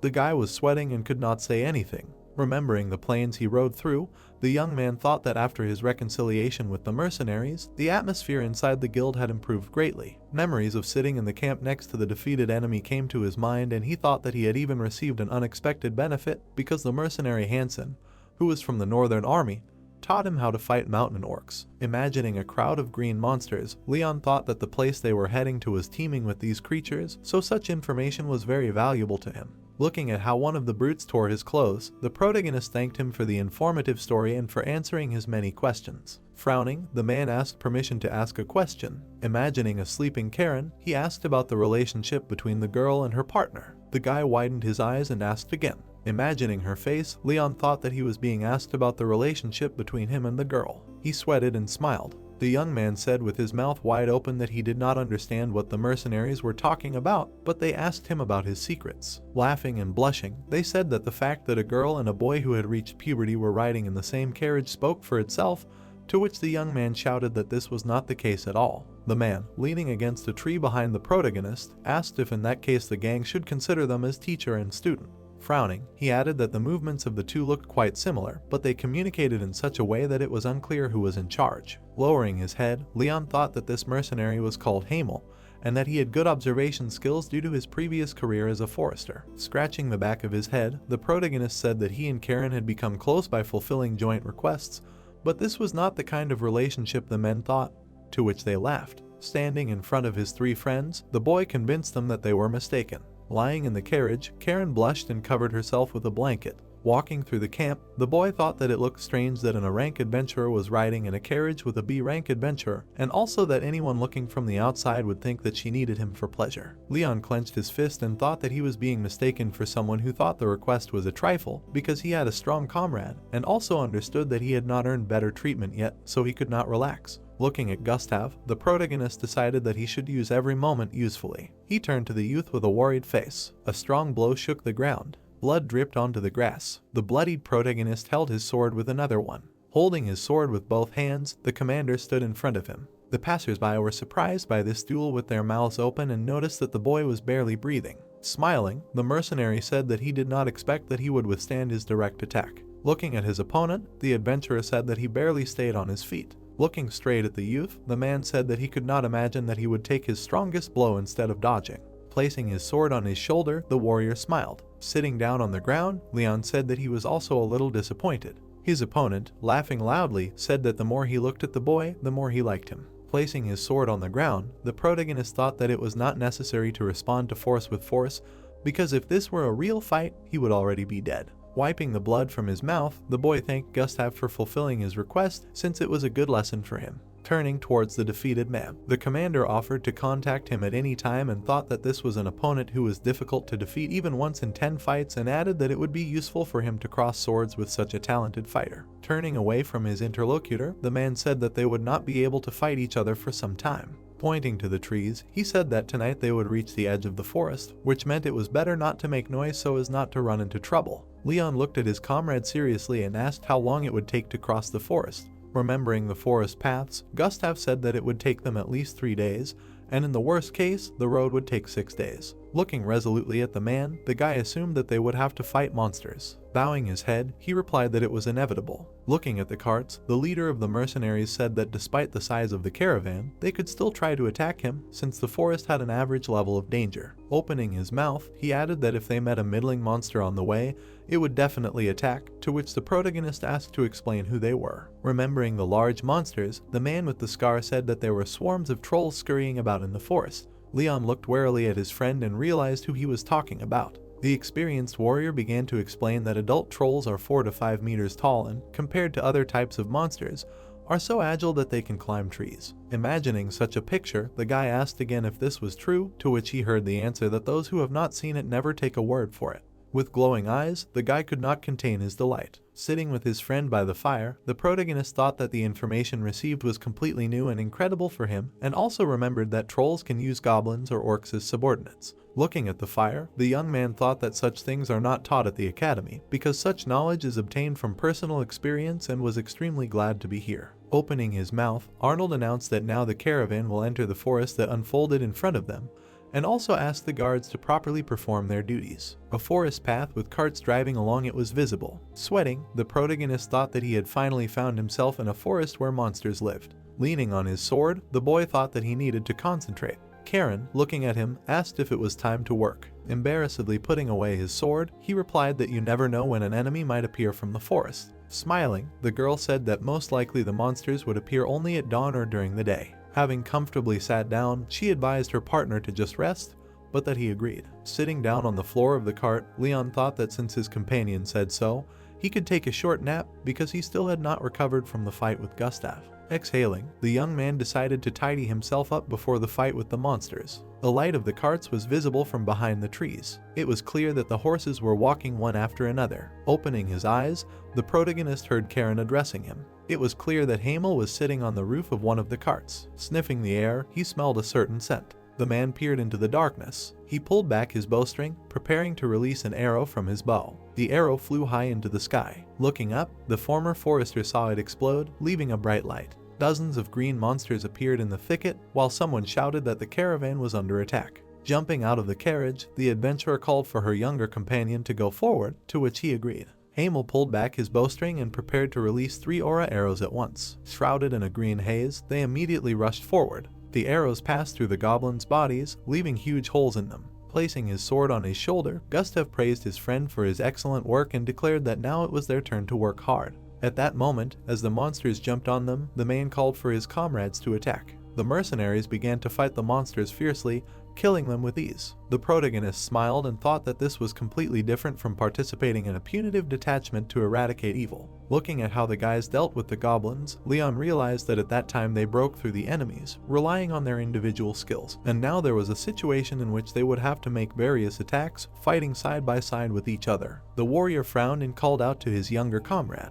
The guy raised his sword in front of him, but continued to stand still. The commander put his hand to his forehead and asked if this was his first time participating in a battle of this kind. Gustav opened his mouth wide and shouted that an enemy was approaching from the right. The young man's eyes widened in confusion. At that moment, the swordsman rushed forward to try to attack. 2 monsters pounced on him. The adventurer easily cut them into pieces. The protagonist raised his eyebrows in surprise and felt a strange sensation on the tip of the sword. Squeezing the hilt, Leon remembered how he killed goblins during training in the forest and noticed that it had become much easier for him to slash. The guy smiled widely and said that he had become much stronger. A green flash flashed in the sky. Someone called his comrades to maintain formation and ordered the archers to kill enemies in the trees. The mercenary pointed his finger forward and said that the monsters that attacked the caravan from behind were destroyed. The warrior frowned furiously and suggested dealing with the remaining goblins in the center. Looking at him, the young man noted their amazing teamwork and thought that they were all great fighters and that even among them, there were those who especially stood out. The man opened his mouth wide and let out a battle cry. His long, broad sword cut through several monsters at once. The swordsman's eyes widened and he was surprised that his friend could wield such a massive 2-handed sword so easily in the thick of the forest. Suddenly, someone crashed into him from behind. The mercenary cut the air above his head with his sword and asked him to be careful. The adventurer apologized. The next second, he accidentally stepped on someone's cloak and apologized again. The stars shone above the dark forest, and the protagonist's apologies echoed through it every now and then. Sitting down on the ground, Leon thought about how such people only got in everyone's way, and realized that he would only get in everyone's way if he continued to fight like this. Gritting his teeth, the guy decided that he should have known how to keep a reasonable distance from his comrades, and wondered if he could make his sense of aura a little more perfect and stable. The young man imagined his comrades swinging their swords and thought about how he needed to concentrate on not interfering with the other fighters' trajectories and keeping his own space. In the distance, a goblin jumped on the warrior from behind. Finding the best trajectory, the swordsman ran up to him and killed the monster. Karen saw the mercenary thank his ally for saving him. The girl smiled and said that her friend was growing up before her eyes. Another green flash appeared in the sky. The monster with its severed head lay on the ground. Grinning, Gustav shouted that the goblin attack had been repelled and asked if there were any injured people here. The guys looked at each other. The man said that the scouts would have to work a little more and the rest could disperse to their wagons. The adventurer looked at him in surprise when the commander asked him to stay for a while because there was still work for him. The mercenary smiled widely and said that they wanted to go hunting for a troll. The protagonist nervously knitted his eyebrows and asked what that meant. The woman put her hand on his shoulder and suggested that the guards were going to catch the troll. Putting his fist to his mouth, the warrior confirmed this and added that he had already discussed the matter with the guildmaster. The monster's eyes flashed. Trolls have completely different attitudes towards the strong and the weak. The monsters ran away when they saw the ranger. Gustav explained that if the Arank demonstrated his strength in front of them, they would most likely never return to this area again. Karen narrowed her eyes and asked if he was really suggesting that she not interfere. Raising his hands in fear, the man explained that it was just a recommendation and suggested that they just give up on the idea of catching the troll if they didn't like his proposal. The girl looked at her friend and asked what they should do. Leon asked why she was asking him about it. Closing her eyes, the woman remembered that he had never encountered them before and suggested that he take this chance to fight the troll. The monster turned around. It was a medium-sized creature that usually lived in forests and swamps and dominated the area with its unique regenerative ability and physical strength. The boy imagined demonic monsters and thought that the troll was very different from the monsters that were summoned by satanic techniques. Remembering the preacher in demonic form, the young man decided that the experience gained from fighting him would be quite useful. In the past, the sword in his hand caught fire. The phantom armor immediately closed its eyes. A bright noble light blinded them. The swordsman realized that he was being asked to fight a monster whose body was superior to that of a human and who possessed special abilities that could not be purified even by a holy sword. The adventurer clenched his fists and accepted the challenge. The ranger closed her eyes and said that she knew her friend would agree. Walking along the forest path, Karen said that she had insurance for this expedition and that she would not complain about not having to personally participate in the battles. The girl raised her index finger and said that she had one condition. The woman turned around and asked the commander to let her friend fight the troll one-on-one. The protagonist's eyes widened in surprise. The ranger smirked and promised to assist in the hunt if the leader agreed to her condition. She pointed at him and asked him to pay her friend if he killed the monster. Gustav agreed and said that he had already discussed everything with the guild leader. The stars were shining in the sky above the forest. The caravan was moving along the path. Leon glanced at the wagons and said that it had already been 4 days since they entered this forest. In his memories, goblins jumped out of the forest. On the 3rd day, armed gnolls attacked them. Then the kobolds bared their fangs. The boy thought that he had no idea what kind of monsters would attack them now, because this was a pattern that no one could foresee. The young man frowned and decided that even moving without stopping, they had not overcome even half of the forest. A map of the area appeared. The swordsman assumed that this was the work of trolls and that they had become the target of all the monsters of this forest. Goblins appeared in front of the troll. The strength of the attackers does not pose a big threat, but the fundamental solution is to catch the one who manipulates them from the shadows. The adventurer smiled and asked if it was possible that after all their observations of them, the trolls would not attack their caravan. Karen said that such a scenario was also possible. Suddenly, her eyes widened in fear. The protagonist asked what happened to her. A giant boulder appeared in the air above the cart. The boulder crushed the cart. The trees in the forest shook. Shocked exclamations were heard. The stone crushed a man. It was an instant death. In the last raid no one died, and now they lost 3 in just 1 attack. Next to the pool of blood lay a black eye patch. A smiling owner of this eye patch surfaced in the memory. Leon menacingly squeezed it in his fist. The girl looked up and asked him to get ready because the enemies are already here. Another boulder appeared in the sky above them. The squad assumed that it was the trolls throwing stones. The horse reared. The driver panicked and shouted that they had no idea where the next stone would fall. The boy picked up his sword. The young man saw the stone above his head and compared this attack to an attack by a catapult, because the projectiles were flying from hundreds of meters away. Someone ordered everyone to scatter around the area to avoid the boulders. The swordsman gritted his teeth and wondered if he would be able to cut the stone using the eclipse. Gustav ran forward and swung his sword, ordering everyone to be silent. His sword slammed into a huge boulder. The man clenched his teeth in fury. He managed to cut the stone in two. The mercenaries' eyes widened in shock. Their leader fell to the ground. The commander turned around and ordered them to line up. The light of torches was visible in the shadows of the trees. The warrior called Eagle, Crimson Sword, and Sharpshooter to hide the carts in cover and asked the rest to beware of monsters that could appear at any moment. The adventurer's mouth dropped open in surprise, and he thought about how his comrade had calmed the men down in a second and given them clear instructions on what to do next. The men noticed strange sounds coming from the forest. At the same moment, various monsters ran out from behind the trees. Gustav frowned menacingly and decided that if things continued like this, there would be too many of them, and shouted that the priority now was to destroy the trolls. Hansen and Hamel looked around when the leader asked them to take 4 mercenaries with them and find out where the trolls were so that they could immediately engage in battle. The man's mouth dropped open and he ordered them to kill the monsters so that they could no longer throw stones. The woman looked back and said that they would go to the one that was furthest away from all the others. The commander realized that the guys had already determined his location and said that he was counting on them.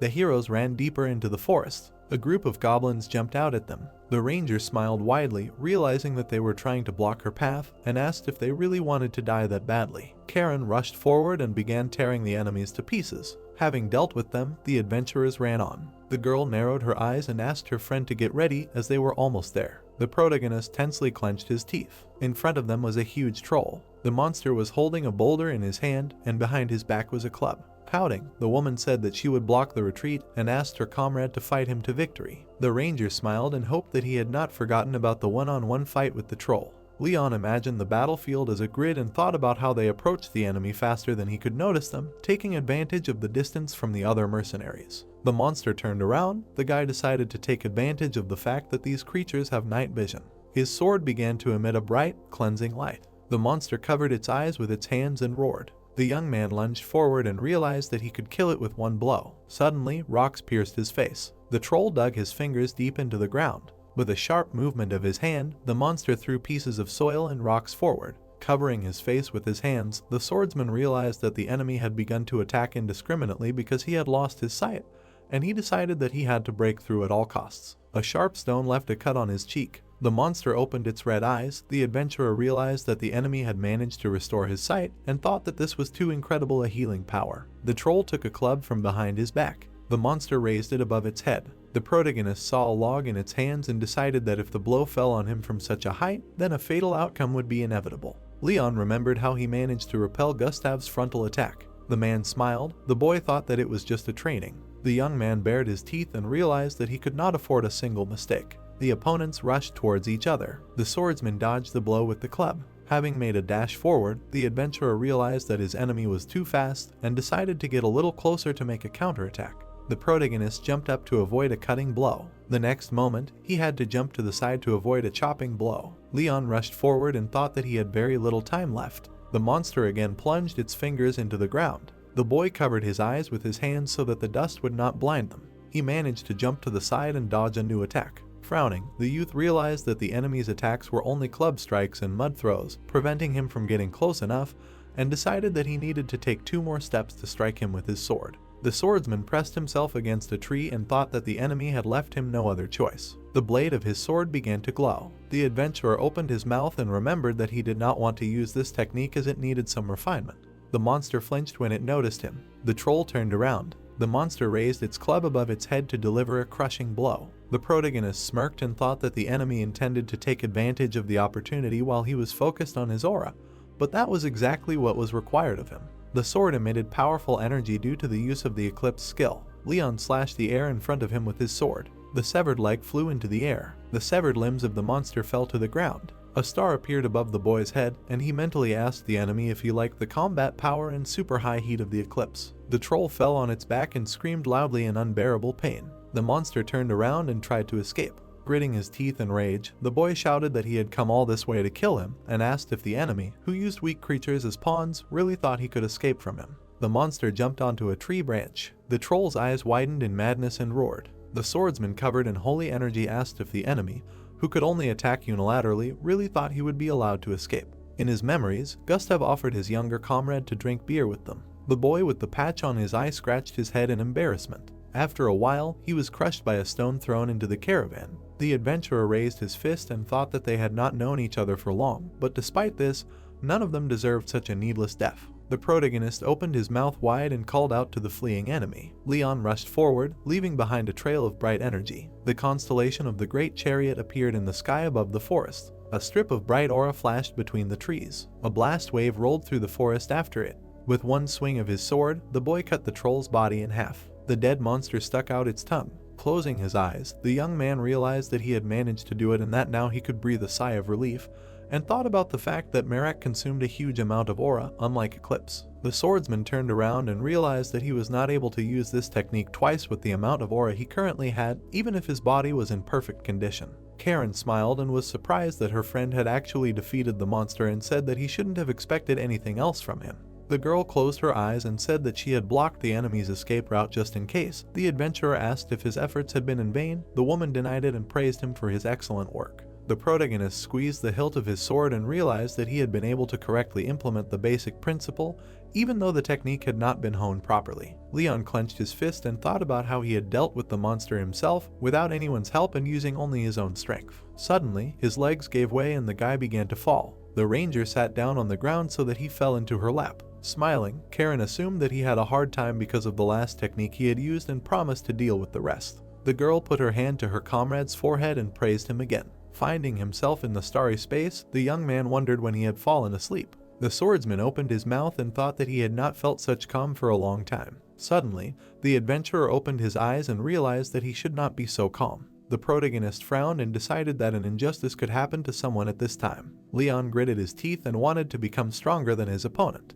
Leon appeared in front of him, looking at him with disdain. The guy woke up and opened his eyes wide. He was lying on the wooden floor of the carriage. The young man sat up and tried to remember what happened yesterday. Suddenly, a severe headache pierced him. The swordsman fell back onto the pillow and decided that one day would not be enough to recover from this. His hand was shaking. The adventurer remembered that he had a gift that the bishop gave him just for such cases. The protagonist took out the sacred pendant. Leon pressed it to his chest and activated the recovery process. He looked at his hands and noticed that this magic was giving an even better effect than one might think, because it completely erased all the fatigue in his body. The guy imagined a smiling Jezar and mentally thanked him. Looking into the cart, Karen noticed that her friend was awake and could already move, and asked how he was feeling. The girl was sitting on the roof of the cart. The young man answered that he was able to quickly recover thanks to the relic that the elf gave him, and asked what happened yesterday. The heroes walked through the camp. The woman said that the troll hunt was successful and that they managed to catch 3 monsters out of 4. But the one that managed to escape got it pretty bad, so it definitely won't appear in this forest a second time.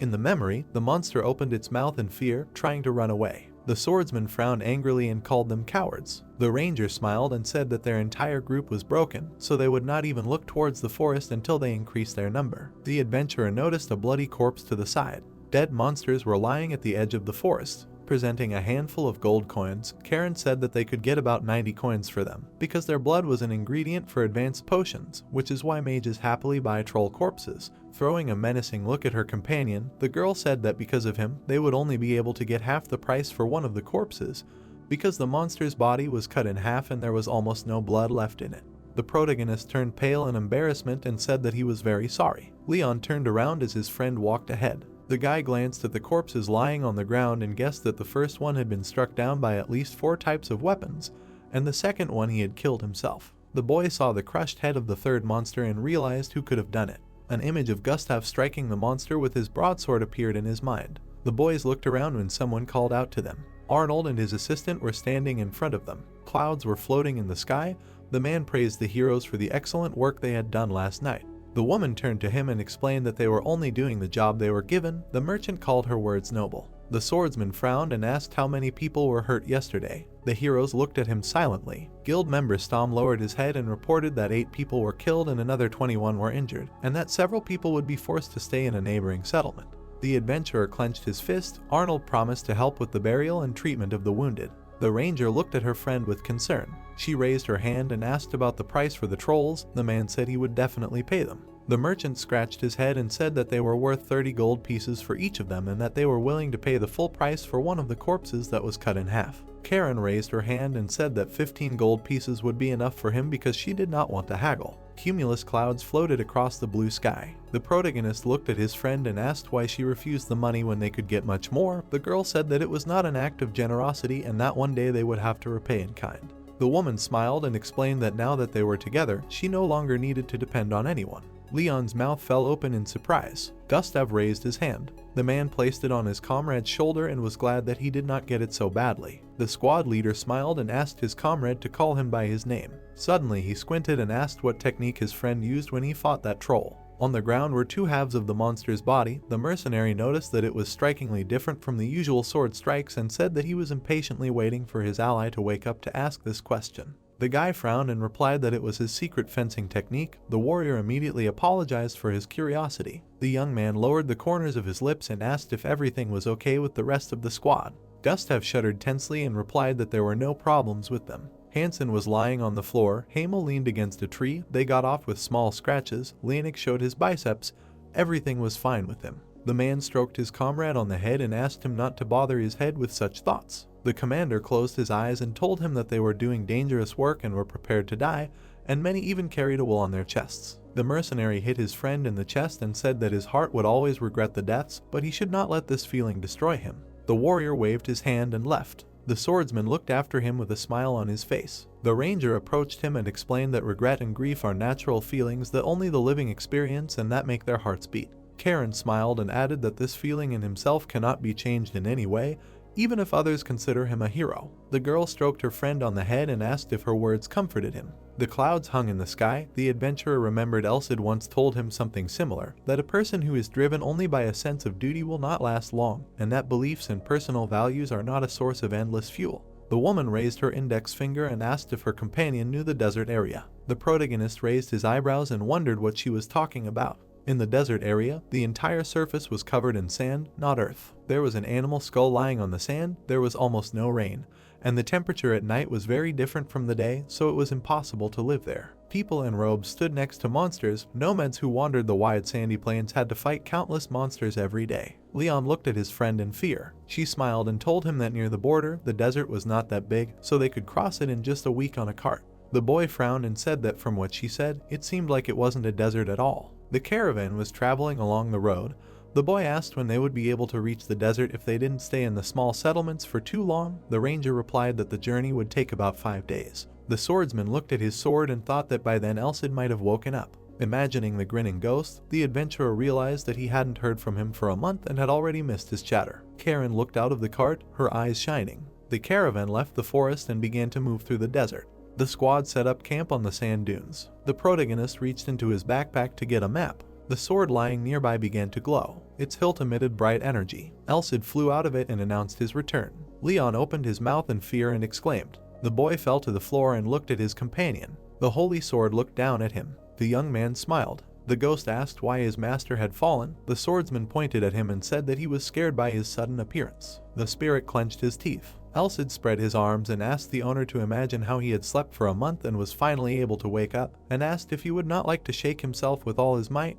The adventurer understood the reason for his shrill screams. The protagonist turned away and wanted to go back in time. The holy sword was indignant that his student was scolding him, although they had not seen each other for a long time, and said that he would be very happy if that evil bishop had beaten him back then. The ghost crossed his arms over his chest and reminded that the master should not behave like that. Leon reminded that he had once been like that too. The spirit frowned and reminded that he was self-taught and that he had no mentor. Elsid smirked and suggested not to waste time and wanted to listen for a while to the story of what had happened during that month. The boy confidently knitted his brows and agreed. Orange clouds floated across the sky. The holy sword opened its mouth in shock when it learned that the preacher had revealed his true colors and that the one who had been disguised as an adventurer had become its owner's partner. The boy remembered how Karen had knelt down in front of him and told him that she could be trusted since her dark past had not tainted her personality. Scratching his chin, the ghost decided that she really had no need to betray him and said that the biggest danger to an incompetent fighter was an assassin. The spirit looked at the student and asked if his skills had improved during this time or if he had simply been doing nothing for the past month. The swordsman frowned and said that he couldn't test it anyway. Elsid snapped his fingers and asked if its owner was unsure of himself. The holy sword looked at the status window and widened its eyes in shock. The adventurer's mouth dropped open in surprise and he realized that he had surpassed Lion's abilities. Imagining the blonde with a sword in his hands, the protagonist remembered that he had seen his true strength when they had a sword fight and thought about how his opponent had also been training for the past few months. Leon frowned sternly and decided that there was a limit to the experience one could gain at the academy, so the student was unlikely to train harder than him. Closing his eye, the ghost assumed that this was some kind of system error and asked if he had really slept for several months instead of one. The spirit smiled and was glad that his master had worked hard even in his absence. Looking at him, Elsid noticed that his 7-star sword skill had reached level 1 and realized that he had learned some new move. The guy remembered how he had managed to cut the troll in half and replied that for now he could do nothing but Merrick. Nodding, the holy sword stated that the student had exceeded his expectations even so,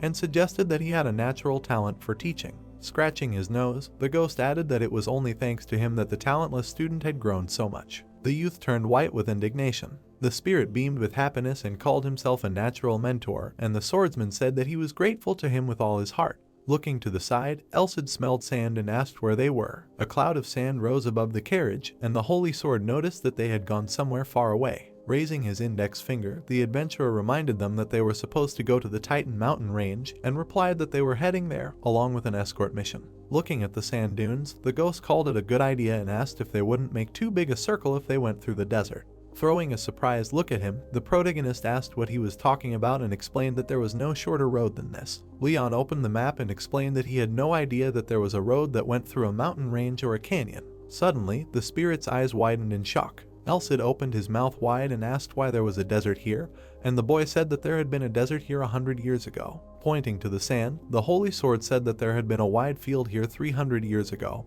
and asked how a desert could have appeared here in that time if there had been no drastic change in the climate in the area. The ghost imagined a forest path and explained that this could not have happened naturally, and suggested that someone had deliberately turned the place into a desert. The spirit squinted and explained that someone had been doing this for a very long time, because otherwise people would have noticed that something was wrong and decided that this someone had carefully disguised everything as natural changes. The boy imagined lightning striking from the magic circles and thought that even with the help of magic, it was impossible to turn such a huge area of land into a desert. Elsid looked away and said that it looked very dubious. The swordsman frowned and wondered if his companion was so sure that this was someone's plot. Smiling, the holy sword realized that it was too late to start any kind of investigation and asked its owner not to waste his nerves and do something useful. The adventurer menacingly clenched his fist and offered to teach him at least something. Grinning, the protagonist remembered that, be that as it may, not even half a year had passed since they were connected, and was surprised that his companion was able to fill the emptiness inside him.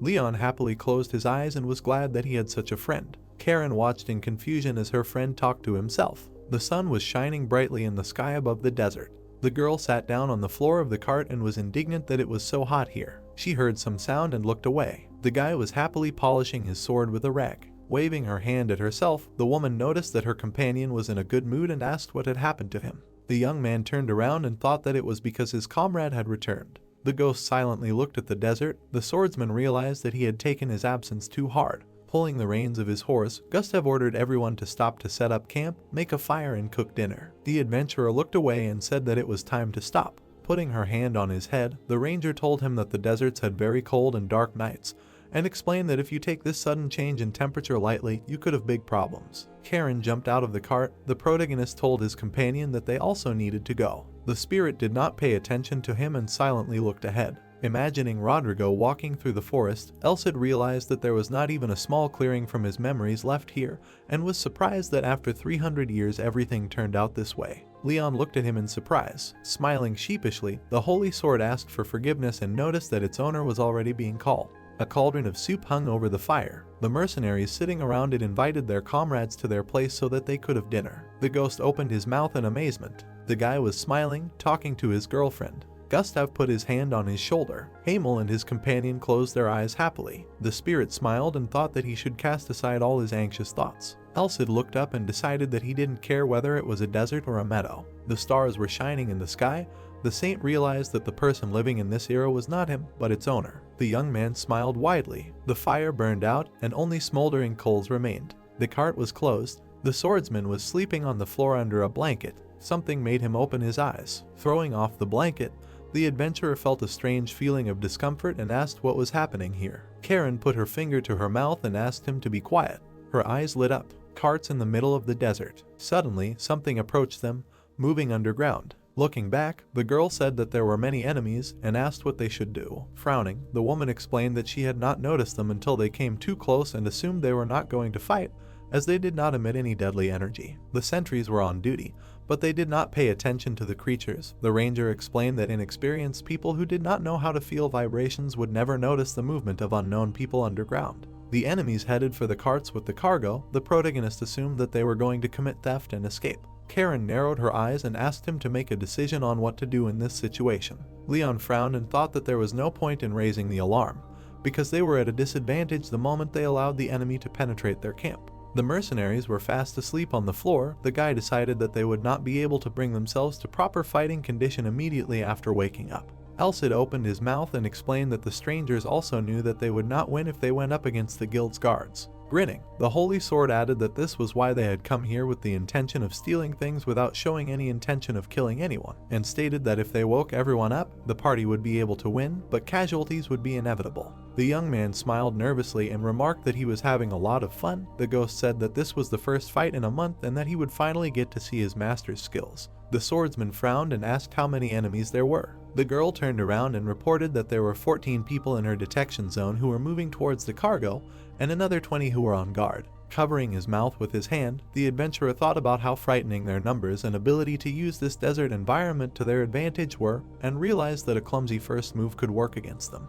The protagonist grinned and called out to his older comrade. The woman's brows furrowed in determination. The strangers continued moving under the thick sand. At this time, the ranger was sitting on the roof of the cart. Her blue eyes lit up. Karen jumped up. Green particles flew around her. The girl used spatial magic and summoned sharp kunai. They were covered in a sparkling aura. At the same time, the daggers rushed down and pierced the sand. The wounded thieves jumped to the surface. Blood splashed on the face of one of them. Leon, standing on the roof of the cart, raised his sword. Its blade emitted a bright, blinding light. The guy opened his mouth wide and shouted that the enemies were aiming at the carts with cargo. Gustav immediately opened his eyes, hearing his voice. Arnold got up from the bed. Sand began to swirl around the carts. The squad members woke up and began to call the fighters. The strangers turned pale with horror. The man raised his sword above his head and ordered everyone to keep in line and remember their priorities, as protecting the guild leader and the cargo must come first. The villains' hats flew into the air and shouts were heard. A man with a sack over his shoulder emerged from the cart. The villain's red eyes flashed and he declared that they would have succeeded if not for the sudden attack. The thief raised his hand and ordered everyone to retreat. The squad leader noticed that the enemies had dived into the sand again and called on his comrades not to let them escape.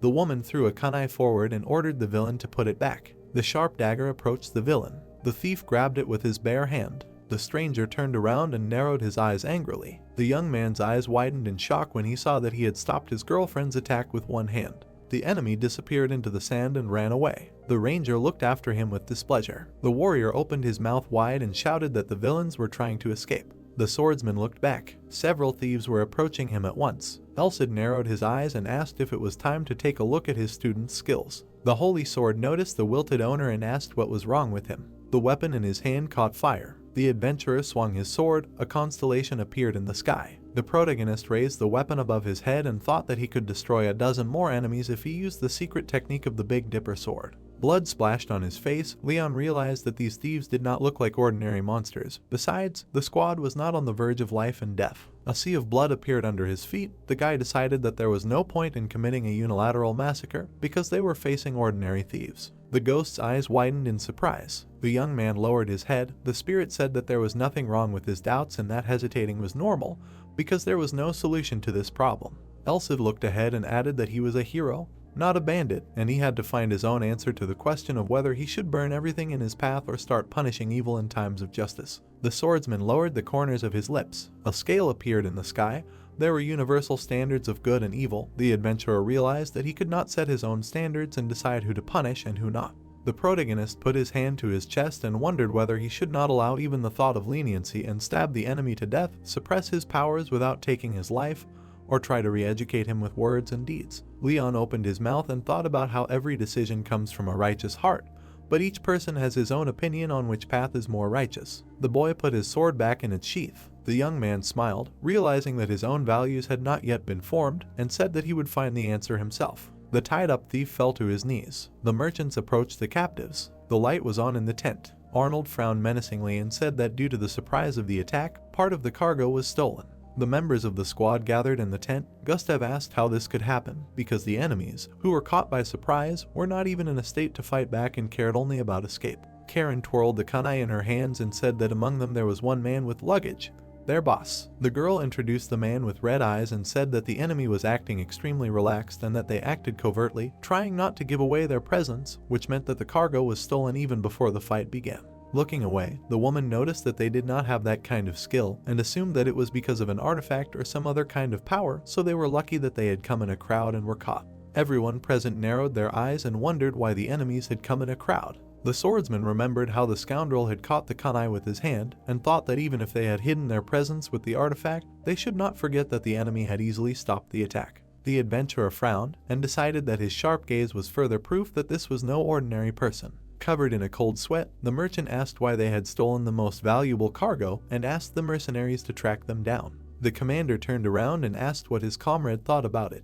Hamel frowned sternly and stated that they needed to set out right now to give chase, since due to the natural characteristics of the desert, traces left behind would quickly be erased. The sky was dark above the dunes. The man added that even for him the desert was an unknown place, and that their chances of catching up with the enemy were still only 50% even if they left right now. The tracker took out a kunai and said that she could track them. In the memory, the villain grabbed her dagger with his hand. A trace of green aura remained on his glove. The guild leader smiled widely and promised to take care of the reward for Karen. The girl looked at her friend and said that they would go together. She added that she would need the help of an older comrade. Hamel put his fist to his chest and said that he was ready to give his life for her. Arnold handed them a compass and said that they would need it. The woman took it in her hands and noticed that it was broken. The merchant explained that the stolen box was very difficult to distinguish from ordinary cargo and that this compass was enchanted to react only to it. The box and the compass were connected by a blue energy band. It turned out that its arrows pointed to the cargo when they were within a 10-meter radius of each other. The man came out of the tent and said that it would be a race against time until sunrise. The squad went in search of the stolen box. Gustav watched them go. Frowning, the commander decided that victory would be theirs since they had a rank mercenary with them, and wondered if they would catch the enemy or let him go. The heroes ran through the desert. The warrior shouted that they should not make such mistakes again, and ordered everyone to be on guard and not close their eyes until sunrise. The pathfinder's eyes lit up. A green trail led deep into the desert. Karen suggested speeding up a little. The guys ran quickly across the sand. The protagonist's face was covered in sweat. Elsa noticed that his endurance had increased slightly because he was almost keeping up with his comrades despite the desert terrain. Suddenly, the girl raised her hand and stopped her friends. The green trail pointed to a narrow gorge. The squad went down. The archer was surprised that there was such a valley in the middle of the desert. The woman put her hand to the rock. Leon asked what happened. The ranger raised her head and explained that this place was artificially built a long time ago. Stars were shining above the gorge. The guy could not believe that a person could create something like this. Hieroglyphs were carved on the rock. Karen assumed that this place was built about 100 years ago, and added that this inscription was almost impossible to read. The young man widened his eyes and understood what was going on. Squinting, the holy sword confirmed that his thoughts were correct and decided that this place was the reason why this area turned into a desert. The swordsman asked if one depression in the ground could make the area desert. Frowning, the ghost replied that this was unrealistic and stated that they were dealing with an unusual place. The spirit imagined energy spreading through the forest and explained that it was the center of a spiritual vein that flowed through the meadows and clearings. The ground began to crack. Elsa explained that now there was nothing left of that energy, and the soil had turned into dead earth on which nothing could grow. The adventurer frowned sternly and asked who could have dug up the spiritual vein and for what purpose. The holy sword rolled its eyes and suggested that he find out for himself. The heroes walked along the gorge. The girl turned around and asked if her friend felt anything. She narrowed her eyes and said that there were 2 guards ahead, and behind them was an entire army of enemies. The protagonist's eyes widened in fear when the woman asked what they should do. A deep gorge stretched across the desert. Apparently thieves had found this abandoned building and began to use it as a base, gradually strengthening their power in the desert. There were guards at the gate. The ranger explained that she felt that there were more than 100 people inside. Karen smirked and asked if they should kill them all. Leon clutched his sword and wondered if he should complete the mission and kill every last one of them.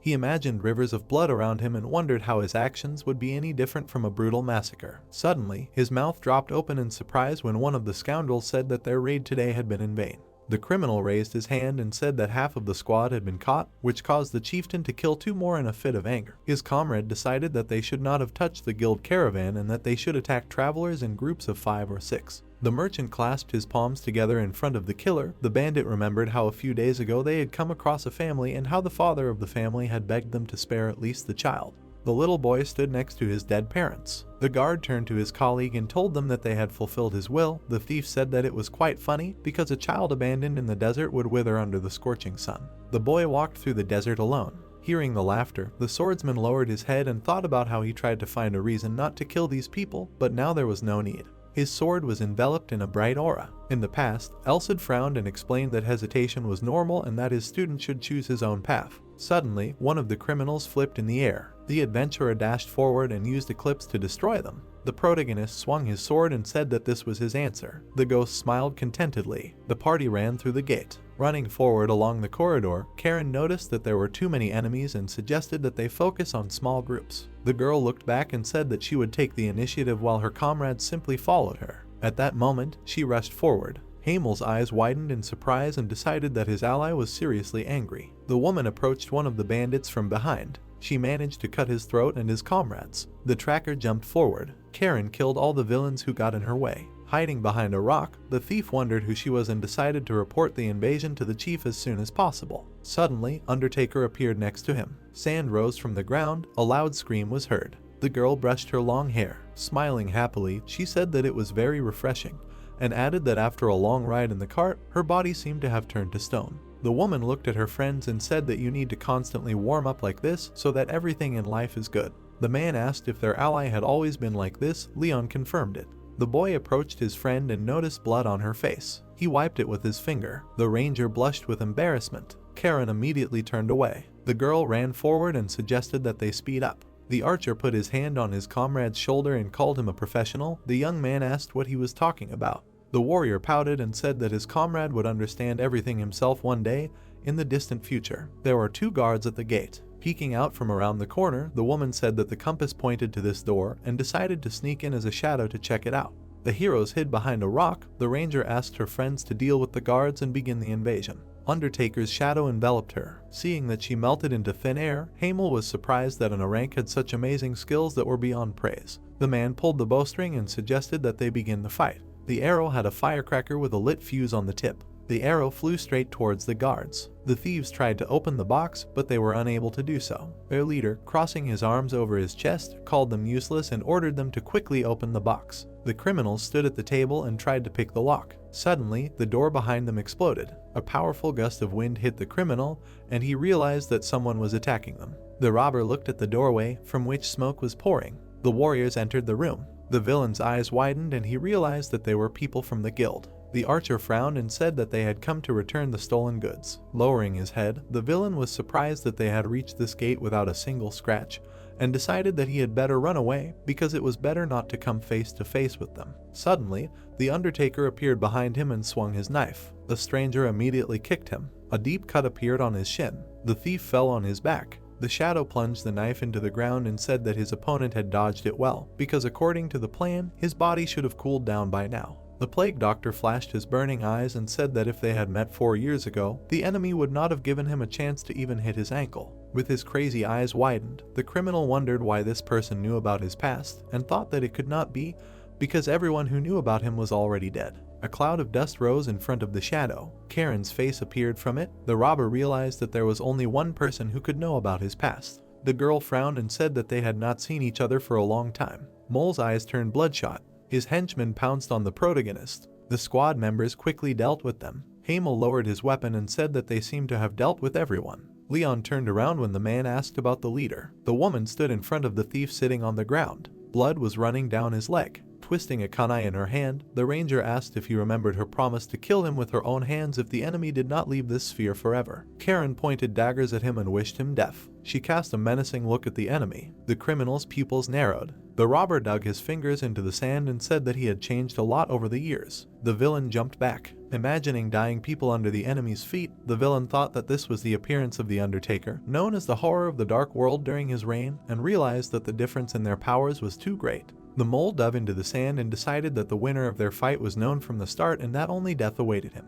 The thief began to move underground around the enemy. The girl lowered the corners of her lips and asked if this was a protest. She pointed the daggers underground and ordered the enemy to die. The kunai pierced the criminal's hand. The woman looked down at him and asked how many times he could withstand her attacks. The robber raised his hands in front of him. The Pathfinder immediately pointed her daggers at him. Several cuts appeared on his hand. Sharp blades cut his mask. The gas mask flew off his head. The dagger froze in the air. The villain fell to his knees, smoke coming out of his mouth. The squad members looked at him menacingly. The villain leaned on his hands. Karen watched him carefully. The mole frowned and laughed madly, calling his opponent a real monster. The girl frowned sadly when the thief asked why she was doing this to him. The robber opened his mouth angrily and said that she had a good life. The criminal pictured a little girl sitting on the ground and reminded her that they had taken in an orphan no one wanted off the street and made her stronger. At that moment, the villain extended his hand to her. The dead leader of the gang lay on the floor. Looking up, the villain asked where she had so much resentment and said that she had no need to destroy the entire organization.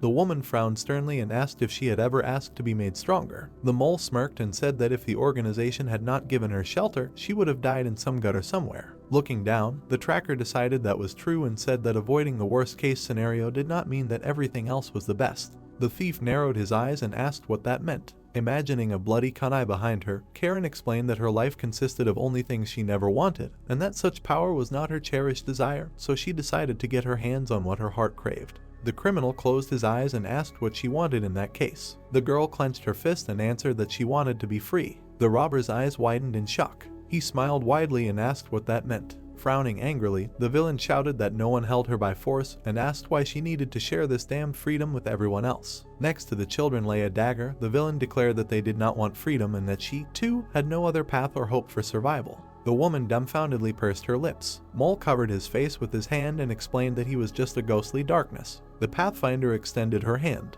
Karen sat down next to her opponent and hugged him. The thief raised his eyebrows in surprise when she apologized and assumed that it was because she had to leave them. The girl looked away. The protagonist watched them silently. In the past, Leon extended his hand to his friend. The woman rose to her feet and ordered her old acquaintance to survive at any cost. The criminal looked at her in surprise. The tracker ran to her friends. Stopping, she apologized for the delay and asked what happened to the box. The compass pointed to the right box. Karen suggested that they take the stolen goods first. The girl looked back and decided that it was time for them to go back. Suddenly, the ground shook under the squad members' feet. The woman clenched her teeth. The robber pressed the red button. The villain grinned maliciously and asked the enemy to take a close look at the real him. The guy frowned and shouted that it was the self-destruct button and that they urgently needed to get out of here. The walls of the corridor began to explode. The ceiling above the villain's head began to collapse. The blast wave rolled across the entire gorge. Gustav turned around when Lenik asked him to look at it.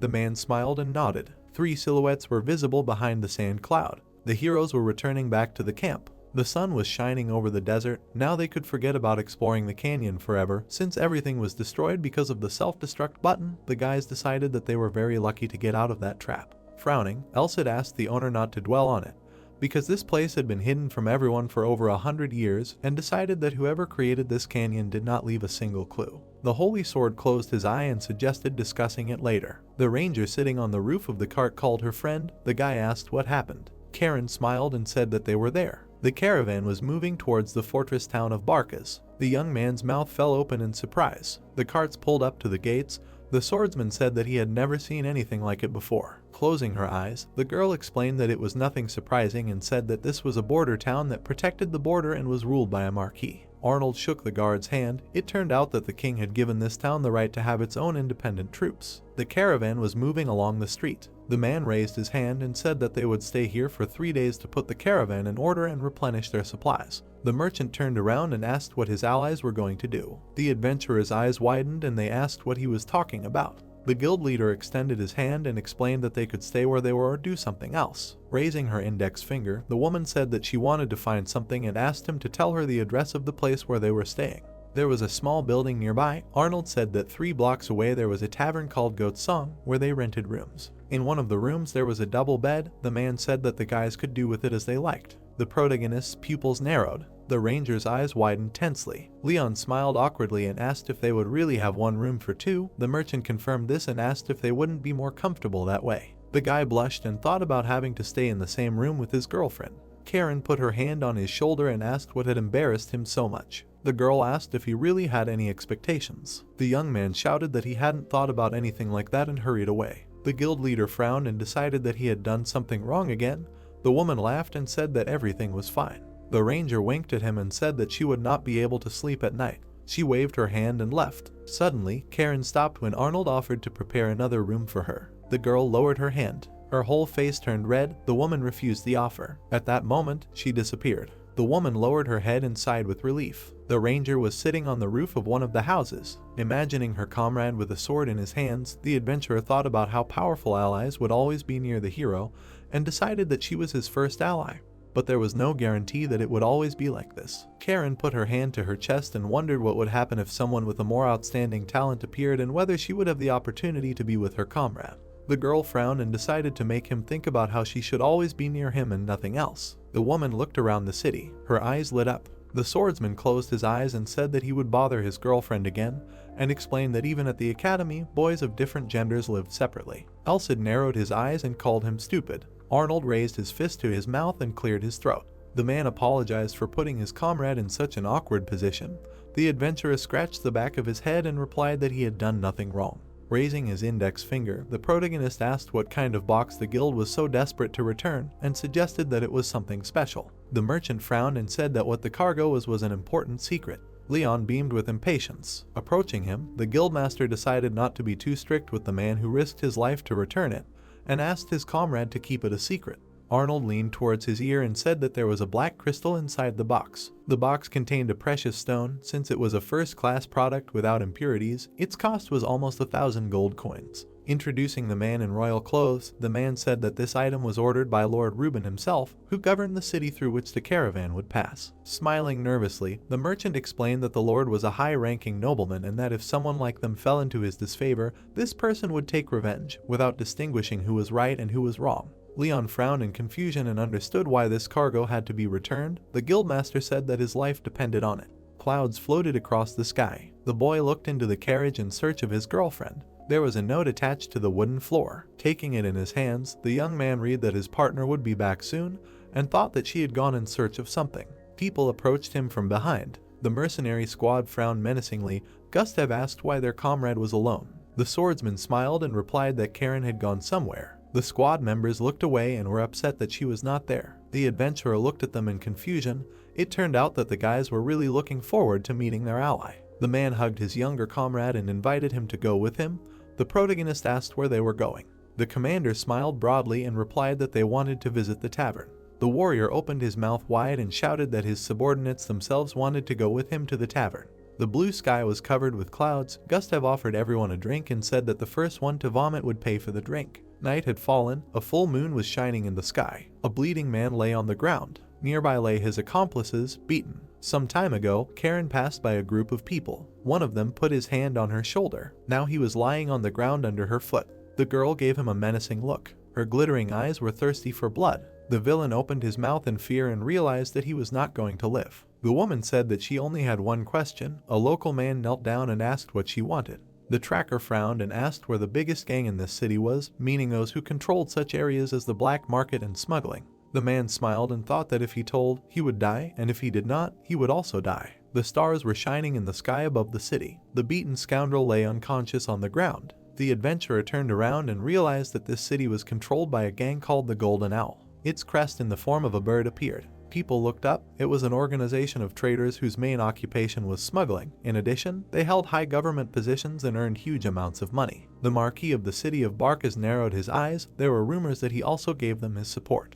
Karen took a step forward and thought that this was only adding to her problems. She looked down. The girl stopped. There was a crest of the Golden Owl on the building. Standing in front of the door, the woman remembered that she was here 10 years ago, and her feet still remembered the road. In the past, the protagonist smiled and asked why she had such a nickname. The ranger decided that she did not need to make a secret out of it, and said that it was all because of the method of coded communication. Leon raised his eyebrows in surprise and asked what it meant. It turned out that all the dark organizations used their own individual method of secret messaging.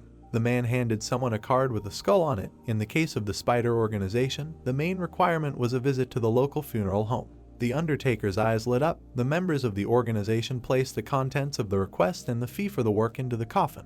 The guy sat down on a log. The adventurer explained that usually gangs do not complicate the procedure for accepting a request and use simpler and more direct methods. A light above the door lit up. Usually it was needed to cause an optical illusion and create a false entrance. The real door was nearby. Only the one who knew the code could get into it, while the fake would never open. Karen put her hand on the wall and thought that for her, the owner of a dark aura, optical illusions were a mere trifle. Her fingers slipped through the wall. The girl entered the disguised door. The stairs led deep down. A magic circle lit up under the woman's foot. She squinted in confusion. The robed man flinched when he heard a noise. The stranger turned around. The door to the room opened. The ranger looked inside and said hello. Sitting down at the table, the stranger greeted her and asked if she liked their warm welcome. Behind the adventurer was a corridor with many traps. She sat down at the table. The man asked what brought her here. Karen frowned and said that she needed information about Lord Reuben. The robed man opened his mouth in surprise. There was a candle burning on the table. The girl explained that she was going to pay for the information and reminded that the option not to sell it was against their principles. The stranger said that it would cost 800 coins. The woman raised her hand and asked if there were any discounts depending on the value of the information. The stranger replied that they could then reduce the price to 700 gold, and the ranger smiled nervously and asked if there was any other way to lower the price. The adventurer leaned on her hand and realized that it was the butler. The man narrowed his eyes and asked what that meant. Putting a finger to her cheek, Karen complimented his disguise and said that underneath it was the CEO of the Golden Owl, and at the same time one of the Marquis's most trusted men. Glenn narrowed his eyes. He removed his hood and called his client rather impudent. Waving her hand, the girl asked about her request and noticed that the seller seemed extremely interested in her offer. Looking at her carefully, the butler thought that she had a very sharp eye and realized that he could not get rid of her because she might be a member of some large guild. The CEO looked down and offered her a price of 260 gold coins. The woman frowned sternly and agreed. The ranger narrowed her eyes when the man called the Lord's fief like a hole in a drain pipe and asked what that meant. Glenn closed one eye and explained that it meant that whoever entered it could not leave. The beer filled the mug to the brim. The protagonist took a sip. His companion shouted that the drink should flow in like water in a drain pipe. Leon placed the mug on the table. The party members praised him. The waitress approached them and asked what their next destination was. Hamel answered that they were heading to the fief of Lord Reuben. The girl raised her eyebrows in fear. She explained that other mercenaries avoided the place and assumed that they had not heard the rumors yet. Gustav turned and asked what they were talking about. The woman explained that people were talking about a monster that ruled the streets at night, that is, a vampire. The guy's eyes widened in surprise when he heard this. The vampire bared his fangs. They were a race that had intelligence no different from humans and excellent magical abilities. The monster waved his cloak. They also had immortality comparable to that of mid to high level demons. The monster prepared to bite the girl's neck. Many of them were rejected by society because of their need to drink blood, but rumors said that there were some who survived and continued to exist in a very precarious position. A white flag fluttered in the air. The church did not declare vampires an extinct species, but at the same time did not acknowledge their existence in their territories. The young man raised his eyebrows in surprise. The mercenary asked the waitress not to talk nonsense, because there were not many of these creatures left. The squad members raised their fists and promised to slit the monster's throat if he appeared here. The swordsman thoughtfully scratched his chin. The adventurer smirked and thought that the thought of a monster with power comparable to that of a middle-class demon stirred his heart. The protagonist imagined swinging his sword and wondered if he shouldn't take the responsibility of eliminating these creatures. Leon extended his hand to the vampire and wondered if he should try to settle the matter through conversation first. The boy looked at his companion and asked his opinion. Remembering how Rodrigo killed the monsters, Elsid said that in his time there weren't that many of them anymore because the Emperor personally killed all the strong ones who joined the Demon King's army, and he didn't meet any normal vampires who didn't need to be killed. The young man lowered his head, realizing that their ability to coexist with humans was still in question, and decided that he should try to talk about it. The swordsman clenched his fist and thought that a hero should judge for himself what evil is. The adventurer frowned and wanted to postpone the trial of the vampires until he saw everything with his own eyes. Someone punched the wall and called out to Gustav. The members of the squad turned around. The stranger grinned and asked if the mercenaries had rented this entire tavern. The guys recognized this person. The man took a sip from his mug. He put it on the table. Jerome approached him from behind. The commander asked him not to make a fuss in such a wonderful place. The scoundrel squinted contemptuously and asked how his old acquaintance dared to order him to do something.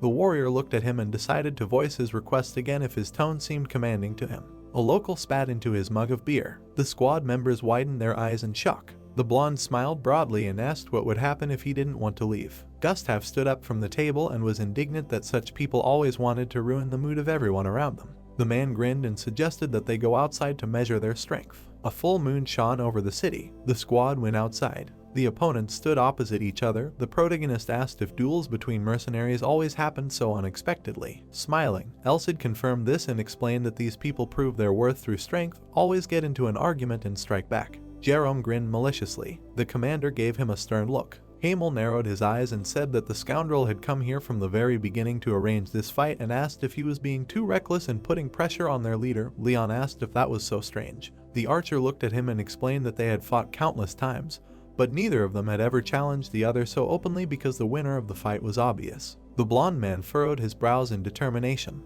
The boy noted that their abilities were very different. The warrior confirmed this and added that only a few could compete with their commander. The local mercenary grabbed his weapon.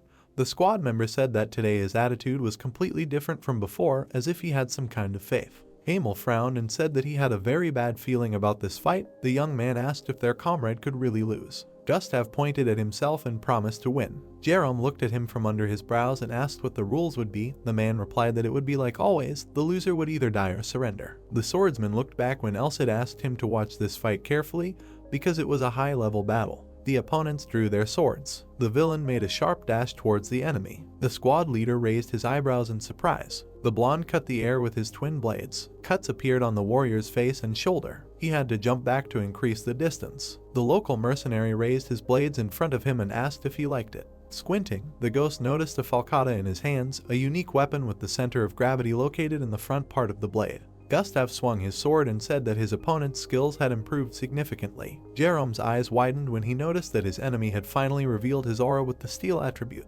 Enveloped in waves of water, the villain laughed and shouted that this time he would be able to bring his opponent to his knees thanks to his secret move. The heroes' swords hit each other. The blonde spun around himself, delivering successive blows. A huge cloud of dust rose into the air above the city. The spectators were amazed by such a powerful blow. The adventurer covered his face with his hand and wished to see the result of such an attack as soon as possible. In the cloud of dust, two black silhouettes were visible. A local mercenary was sitting on one knee, and blood was dripping from his nose. The man frowned and suggested that they stop there, because otherwise one of them would have to die. Jerome grinned and asked the enemy if he had ever thought that he would be the one to die. Lightning ran through his body. The scoundrel said that it was just a warm-up and wanted to demonstrate his true power to the enemy. The squad leader's eyes widened and asked if he still had the strength to compete with him. Suddenly, sharp claws appeared on the blonde's hands. His eyes turned red and his teeth turned into real fangs. In that same second, he disappeared from sight. Hamel opened his mouth in shock and asked where the enemy had disappeared to. The warrior turned his head. A flash of light flashed in the protagonist's eyes. Leon raised his head. The local mercenary appeared high in the air above the enemy's head. Jerome opened his mouth wide. The villain immediately fell to the ground and dealt his opponent many blows. Deep cuts appeared on Gustav's arms. The wounds were all over his body. The man raised his head and screamed in pain. His eyes turned white. The commander could not understand where his enemy got such strength to cut the steel aura. The blonde turned away. A smile shone on his face. His opponent fell to his knees. The local mercenary approached him. The spectators did not understand how this could happen. A squad member frowned and said that everything happened too fast. His comrade noted that no matter how fast the enemy was, he was only a B rank. The guy imagined Karen multiplying and realized that the ill-wisher had the same speed as her. Jerome pressed his foot on the opponent's knee. The warrior narrowed his eyes and screamed. His subordinates rushed forward to help him. Someone raised a hand and ordered them to stop. The men with red eyes smirked and reminded them of what would happen if a third party interfered with the duel. The boys pursed their lips tensely and wondered if these were really the mercenaries they knew. Gustav looked up. The villain grinned maliciously and said that he was waiting for more. A pool of blood formed on the sand. The blonde called on his enemy to beg for mercy, drool running down his chin.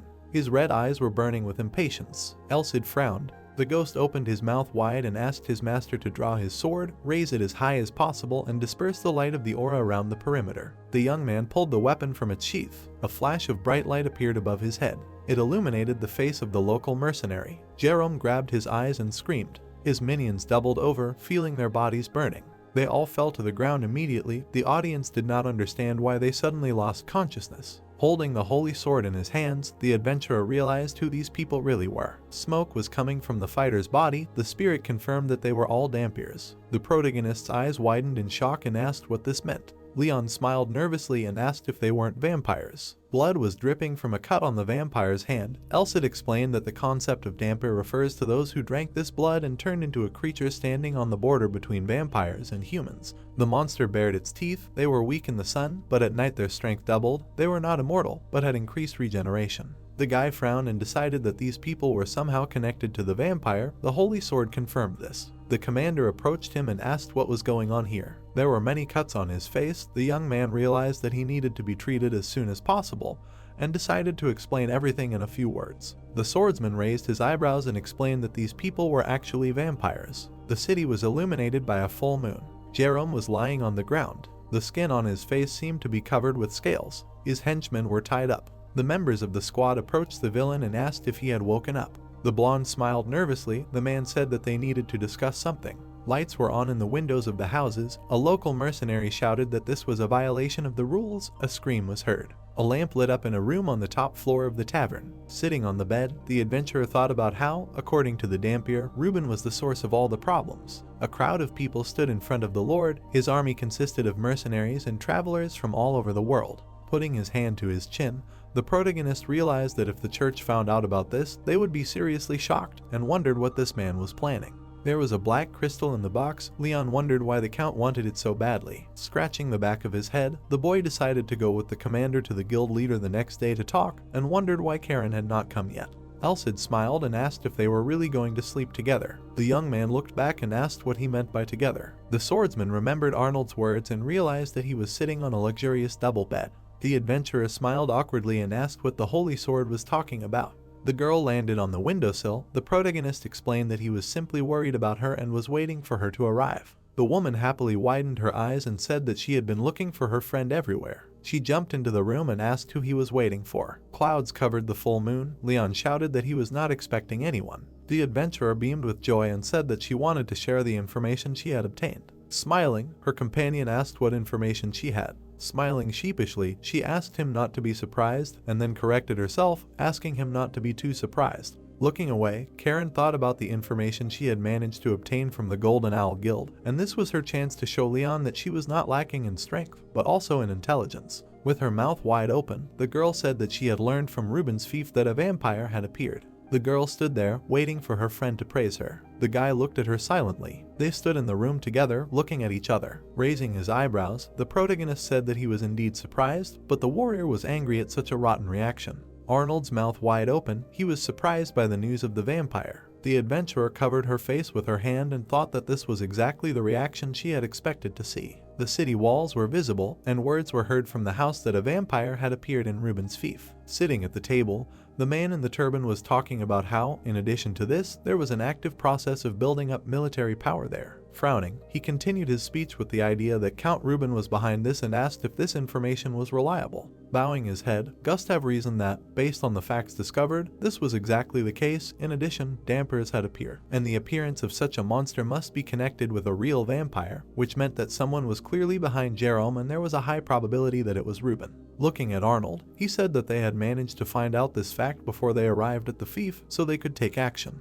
Opening his eyes, the man replied that he was right, but they had no chance of avoiding the Count anyway. Remembering the closed box and the thieves, the Stom clansman said that it would have been better if the box had been stolen, because then they would have an excuse, and now it was too late to lie, since Reuben might consider such a gesture a personal insult. Sweating, the bearded man said that for nobles, their own reputation was more important than life, and as a simple merchant without a noble title, he could not make such a mistake, because otherwise they would be killed for showing disrespect to a representative of the nobility. Lowering his head, Gustav decided that there was nothing to be done. Looking at the merchant, he said that the company itself must step into where the danger lurked. Remembering the adventurers' faces, the mercenary added that from a strategic point of view, such a scenario would be the worst, but they could not abandon the matter. Clenching his fist, he said that if they refused to do the job, they would undermine their reputation and trust in them, because the person who took the order must be responsible until the end of the mission. Slamming his hands on the table, Arnold said that he was ready to spend all his money. Opening his mouth wide, he said that they needed to hire more mercenaries, supply them with silver bullets and holy water, since they were very effective in fighting vampires, and added that he would not shamelessly beg for his life to be spared alone. Smiling, Gustav chuckled. The merchant made a determined face. Both shook hands. Looking at the two men, Leon said that they would cope with the tasks at hand perfectly. Opening her mouth, Karen asked him to spare her a minute. Sweat appeared on the protagonist's face. Looking at his companion, the protagonist asked and called out to her. Making an offended face, the girl shouted that the information was her surprise because it took her a lot of effort since it was very valuable information. The guy smiled sheepishly. The warrior rushed to him and said that if she had not put in so much effort, it would have been impossible to guess what was happening, to which he agreed. Raising her finger, the adventurer continued by saying that the reason why Mole attacked them in the desert was because he had received instructions from Reuben. The boy opened his mouth wide and was surprised. Karen beamed with joy again. Remembering the crystal from the box, she explained that otherwise Mole could hardly have found out what exactly the valuable cargo was, and such a gang could not have walked through the desert unnoticed by everyone, and the head of the guild claimed that there were no dangers in the desert. Leon's eyes widened, and he assumed that the thieves had appeared unexpectedly to steal the box. Recalling the fight with Mole, the girl shared her opinion that he had actively collaborated with the Count and done his dirty work for him, but he was unlucky that the bandit had met her that day. Looking at her partner, she began to talk about Count Reuben. The guy tilted his head and continued her thought by saying that Reuben did not want the company to arrive in his domain.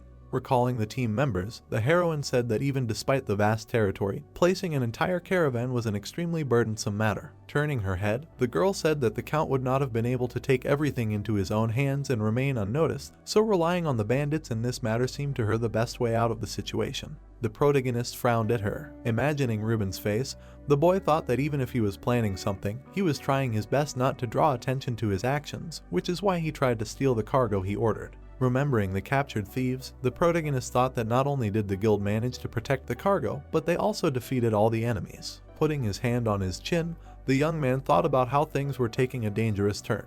Thinking about his caravan, he thought about how the danger had increased several times since the guild had exceeded all the Count's expectations and now he would be preparing for a serious massacre. Looking at the medallion, Leon wondered if it was worth going to any tricks for the sake of victory and suggested that he would use the necklace that Bishop Jezar gave him. Looking at Karen, he turned to her. With a determined look, he said that he knew a place that needed to be visited. A black haze was flying through the city, and words were heard from it, saying that the night in Reuben was the same as before and that this city deserved the title of the Night City. The haze leaked through the window of an abandoned building. It appeared behind the seated man. Without turning around, the man said that he noticed its return.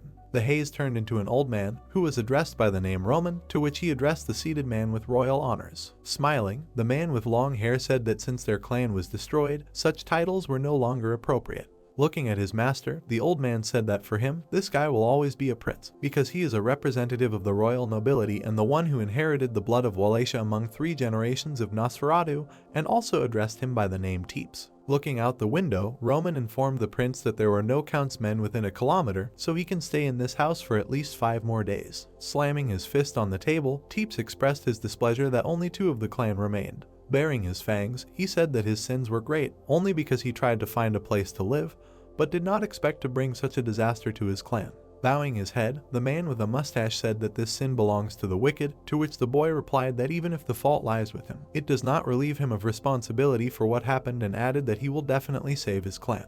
Teeps widened his eyes. Looking at this, the servant called out to his highness. Red marks appeared on the prince's face. Sweating, the old man thought that he used power. Imagining a group of Dampiers, he thought that this power gives the ability to share feelings with those with whom the master shared blood, and also noted that their minds are now linked as long as he lives. A bloody body was seen falling to the ground. Gustav was kneeling in front of the enemy. A face with red eyes was visible in the reflection of the blade. Leon raised his sword, which emitted a bright light. The adventurer looked at the enemy resolutely. Teeps laughed with his mouth wide open. Bursting with laughter, he said that it could not have been better. Looking at his servant, the guy said that the goddess had not left them yet, to which he asked what he meant. Looking at the moon, the long-haired vampire said that he saw creatures that had become the Count's puppets, and Roman asked if he was talking about Dampiers. Remembering the main character, the young vampire answered in the affirmative and said that they were defeated by sacred power, suggesting that the guy he saw occupies a high position in the church, which means he came for the vampires. Raising his eyebrows, the old man began to suggest something.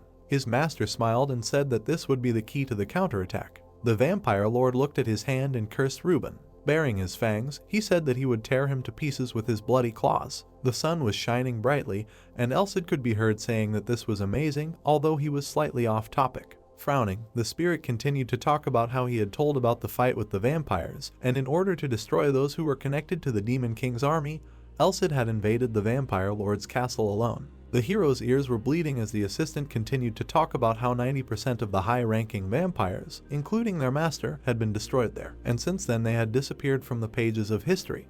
But perhaps some had managed to escape and thus be saved, and they had somehow only appeared 300 years later. The boy narrowed his eyes, asking him to stop because he had had enough. Falling to the floor, the hero screamed that he was already fed up with all these stories and that he could go crazy because Elsid had been telling the same thing for a whole week, and the young man couldn't even practice in the carriage, and all he could do was listen to his heroic stories. Clutching his face, Leon continued screaming that this road leading to the Reuben fief was too safe, and it was too quiet and calm here. Squinting even more, the protagonist also said that the spirit had been chatting non-stop all week because he was riding with the talkative king of the sword. Elsid, closing his eye, replied that it was all true. Looking at the young man, he asked where he had stopped, and the hero shouted for him to stop because it was already impossible to listen to. Karen, leaning over, said that they had already arrived. The Reuben residence was visible. The carriages were parked in front of the gate, and the girl was telling him that this residence was not comparable to Barkasa, which was called a fortress city, but even so, it was quite large for a castle on the outskirts of the country. The young man's eyes widened and he noticed that the fortress wall was sparkling. The wall was filled with a light purple glow. Frowning, Elsid replied that it was a barrier. The hero looked at his assistant. A symbol appeared in front of the wall, and the assistant explained that using a huge amount of silver, a spell was engraved on the castle wall that blocked access to vampires. The spirit looked at the barrier, saying that it also had another use, but he was not familiar with it, and the protagonist could not understand why they needed a barrier that blocked access to vampires. After all, could their predictions have been wrong? Remembering the Count, Leon thought about the fact that if Reuben turned out to be a dark horse controlling vampires, then why was it necessary to put such a barrier on the fortress wall? The guard raised his hand and ordered the carts to stop. Arnold got off the cart, and the guard asked what kind of guild they were, to which the man replied that he was the head of the Stom Guild, and the guard exclaimed that they had finally arrived. Showing the way with his hand, the guard told his subordinate to accompany the caravan to the castle. The first cart passed through the barrier. The young man, also passing through the protection, noted that the power of the barrier was not at all similar to contact with sacred power. Karen frowned, saying that the sensation was extremely unpleasant, while Leon thought in his mind about what would happen if they were vampires, and the spirit replied that they would most likely be baked. Remembering the knights, Elsid noted that they were neither vampires nor dampiers. Looking at the assistant, the protagonist noted that the spirit's ability to distinguish them would be extremely useful. The Sword King opened his mouth a little and said that from now on they had to be on guard, because it was unknown where exactly the enemy would strike. Elsid examined the man and said that he was not a vampire. The spirit also turned its attention to the two women and said the same thing. The guy opened his eyes wide when he heard his assistant say that there were no vampires here, but he could not understand what was going on, because they had not met a single dampier, let alone a vampire, on the way from the gate to the castle itself. The Count's palace was visible, and Leon could not believe that the information that vampires were hiding in Reuben would be wrong, but noticing that the sun was still high, he realized that they should not be difficult to spot. A knight who had stepped forward a little shouted for the convoy to stop. It was the senior knight Bran. He was saying that only the guild leader and adventurers with mercenaries of rank B and above could go further, because that was the Lord's order. The girl, smiling, asked if they could go too, and the hero noted that there was a special thing that the head of the guild had to give to the Count, but it was unclear for what purpose Reuben was asking even the caravan guards to go inside. Large windows were visible. The young man understood that it would be even better this way, because now he would be able to find the answer to the question that tormented him the most. A certain bust was visible. Someone was saying that everything looked luxurious. The man with a beard asked how to greet here, because it was his first time in such a place, to which Hamel told him to just stand still, because if he stared at the Count in the face, then perhaps his head would fly off his shoulders. The main knight stood in front of the doors. Bran knocked, calling out to the Count and saying that the head of the guild with his guards had arrived. The Count's voice was heard telling them to come in. The door opened. Reuben stood in front of them. Arnold knelt down on one knee. The hero, looking to the side, called out to Elsid. The spirit, frowning, said that the gentleman was not a vampire. The young man asked him again, his eyes wide open. The Count's eyes were glowing blue. The assistant grinned and explained that Reuben was a much more irritating creature. Looking at the Count, the protagonist could not believe that he was not a vampire. He frowned. Elsid, looking at Reuben, added that he was just a man. Looking at everyone present, the assistant also added that all the knights in this room were also ordinary people. Imagining Reuben as a vampire, Leon thought that since neither the Count nor anyone else around him were vampires, Then the information that bloodsuckers were operating in this fief was false. Standing on one knee, Arnold listened to the greetings from the Count. Looking at him, the merchant thought that he did not feel the arrogance typical of high-ranking nobles in his tone, and the man's eyes were filled with a gentle light. Standing in front of his interlocutor, the Count demanded the ordered item before starting a conversation. The traveler handed him an open box with a crystal. Reuben took the sparkling stone in his hands. Bringing the item to his face, he said that he was completely satisfied, and then added that in addition to a reward of 1,000 gold coins, he would reduce the prices of goods in his domain by 20%.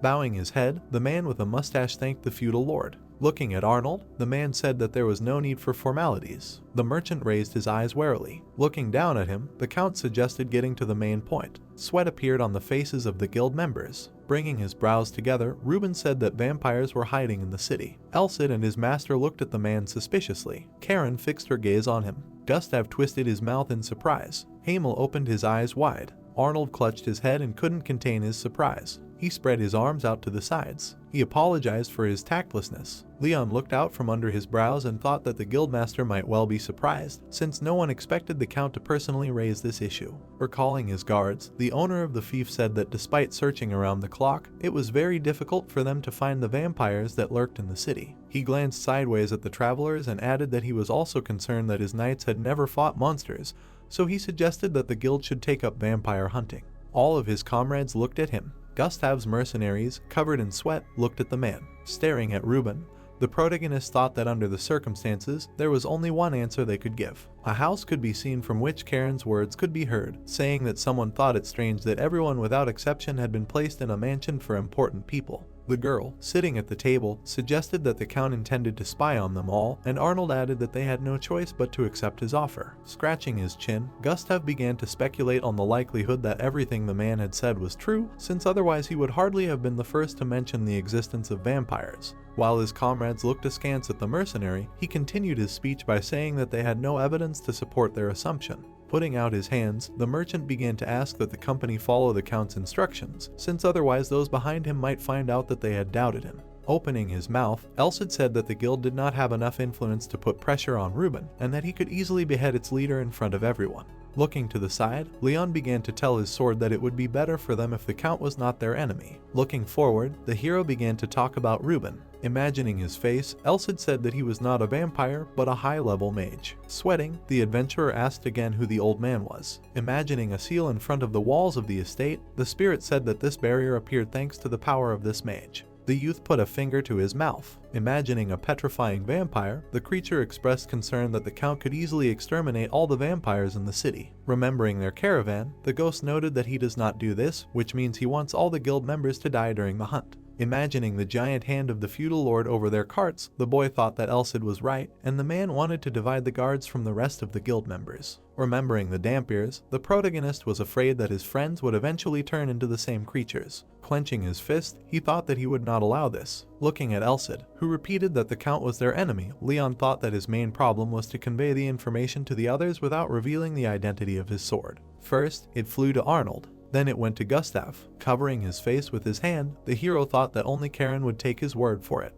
Narrowing her eyes, the girl looked at the men. They thoughtfully lowered their heads. Opening her mouth wide, the warrior shouted that it was time to go to bed and that in order to come up with something, they needed to get some sleep. Opening their mouths, the men agreed with her words. Looking at the moon, the heroine wished everyone good night. Opening her eyes wide, she asked the guy again if Reuben was a mage. Making a serious face, the guy clarified that he was not an ordinary mage, but a high-ranking one. Walking along the corridor, Karen whispered that they were talking about a special target since she could not see it. Looking at her partner, she said that they needed to buy time. Looking at the senior comrade, the guy said that he used the necklace he received from the bishop. Imagining a huge number of warriors, the guy said that he did not know when they would come in and what quantity. Looking out the window, the girl whispered that this was a situation in which it was unknown whether an entire legion or a couple of people would come to the rescue. Looking at his companion, Leon asked her again what she said. Standing at the door of the room, the adventurer said that they would see each other tomorrow, after which they wished each other good night.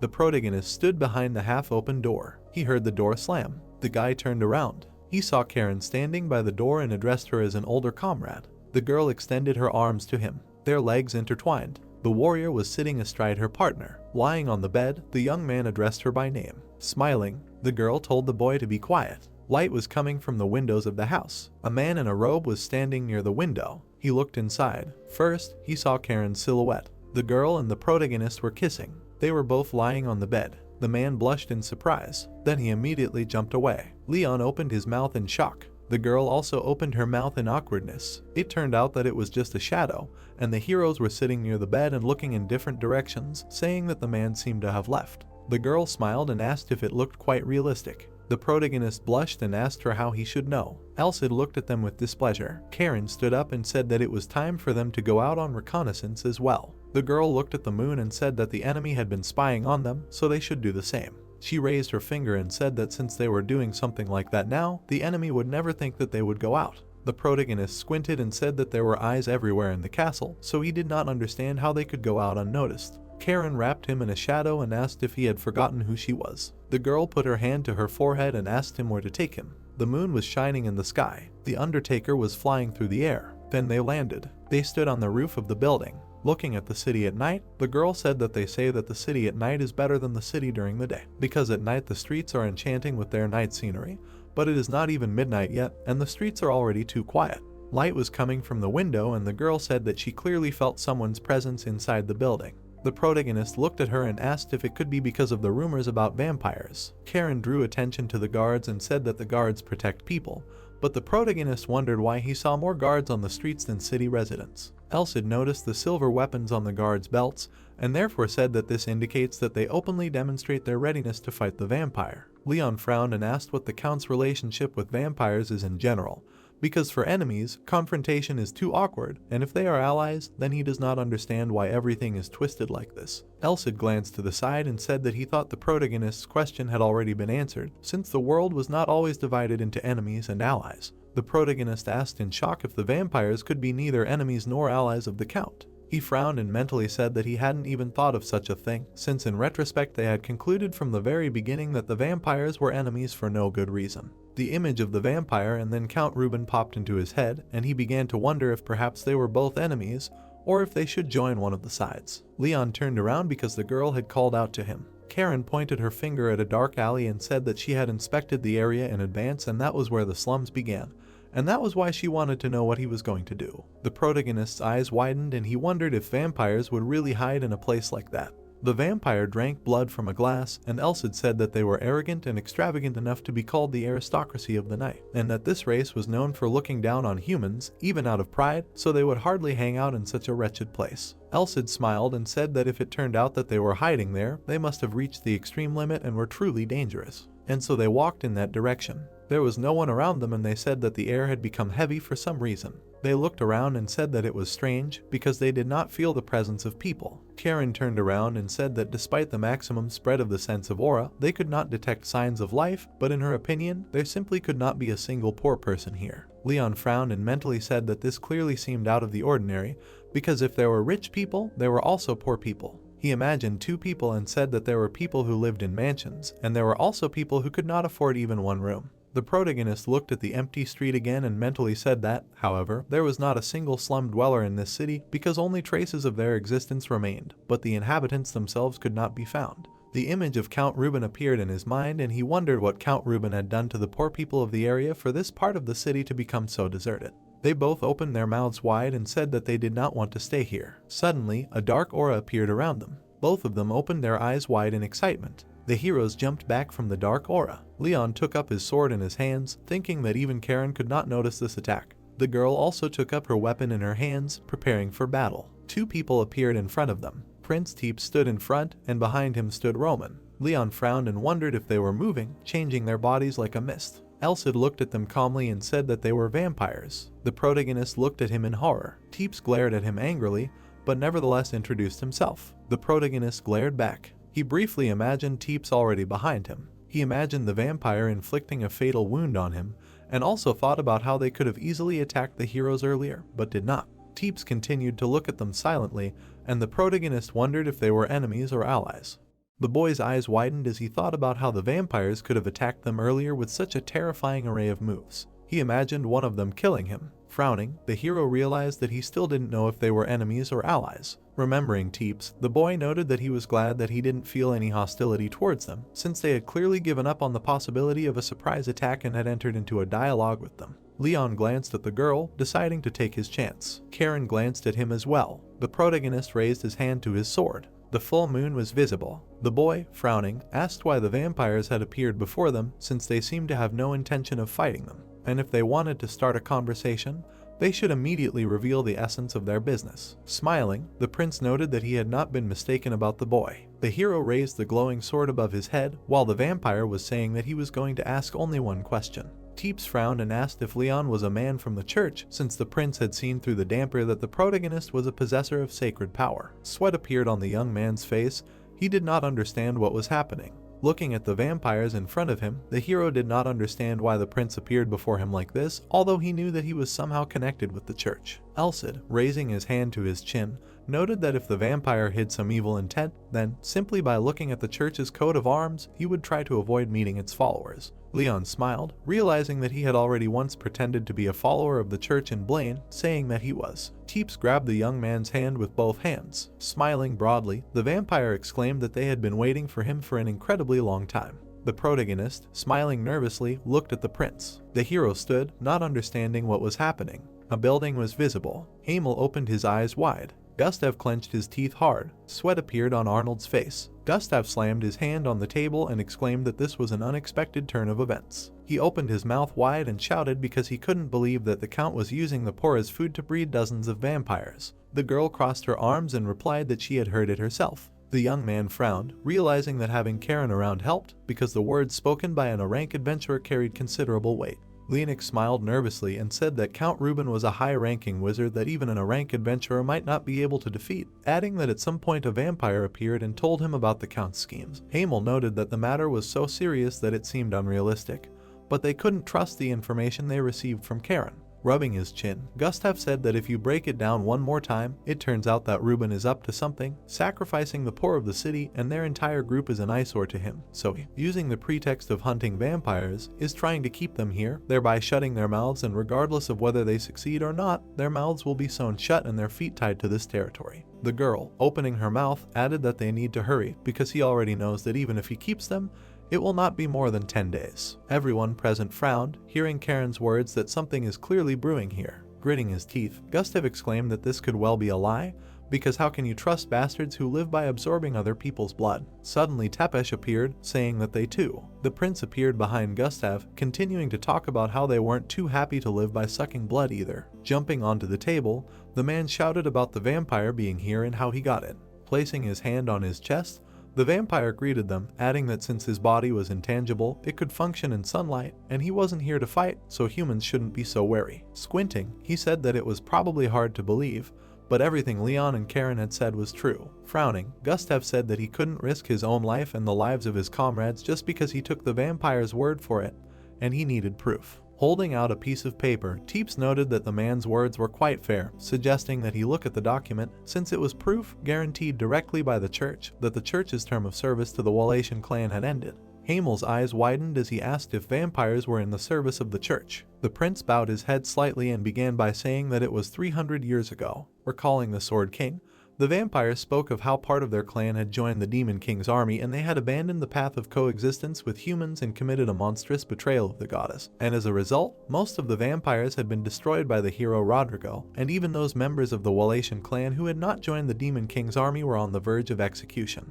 Recalling one of the church servants, he continued by saying that one of them had stood up for their clan, and in exchange for 250 years of service to the church, some members of Wallachia had survived and continued their lives. Looking at Elsid, the protagonist realized that the vampire's words were completely consistent with the information the spirit had given. Squinting, the spirit of the sword spoke of how 250 years was not that long for those with immortality. Imagining the sun, the assistant explained that it was one of the possible effects on them. Also imagining a vampire who had been struck, the spirit added that damage that exceeded their regenerative abilities could also be the cause of their death. Recalling the silver weapon, Elsid also added that unless the heart and brain were destroyed by silver, they were a species that could live for thousands of years. Recalling Ruben's fief, The prince continued, saying that after their term of service to the church ended, they began looking for a place to settle down and eventually tried to settle in this city. Frowning, Gustav asked if the count had betrayed them. Looking at the man, Teeps answered affirmatively. Rubbing his chin, the man noted that after he saw the testimony of the church, he had no doubts left, which meant that they had fallen into a quagmire from which there was no escape. Turning to the hero, Gustav called out to him, asking when the Knights of the Order of the Holy Iron Castle that he had summoned would arrive. Sweat appeared on the young man's face. He replied that he did not know. Smiling, the man noted that in that case they would have to confront the count on their own. Crossing her arms over her chest, Karen replied that it was impossible. Even a Tepesh, not inferior to them in strength, could not fight the count and was hiding. Introducing Reuben, she said that wizards were more powerful in their own territory. Besides, there was no more terrible enemy than a sorcerer prepared for battle. Light poured in from the window, and the girl's words could be heard, saying that if it was a wizard who had remained in his territory for decades, then it was impossible to say with certainty about victory or defeat, even if the swordmaster came. Bowing her head, Karen added that first of all, it was better to gradually weaken the enemy's strength and strive to gain superiority, while the man wanted to clarify what she meant by superiority. One of the novices of the Holy Church was visible. Introducing the Holy Goddess, someone said that they could only hope for sacred power. Arnold, putting his hand to his face, said that in the end, this meant that they needed to wait for the Knights of the Order of the Holy Iron Castle to arrive, while Gustav added that in that case, until they arrived, they would weaken the Count's power. Smiling, Hamel noted that they were under surveillance around the clock because they couldn't even go to the toilet normally,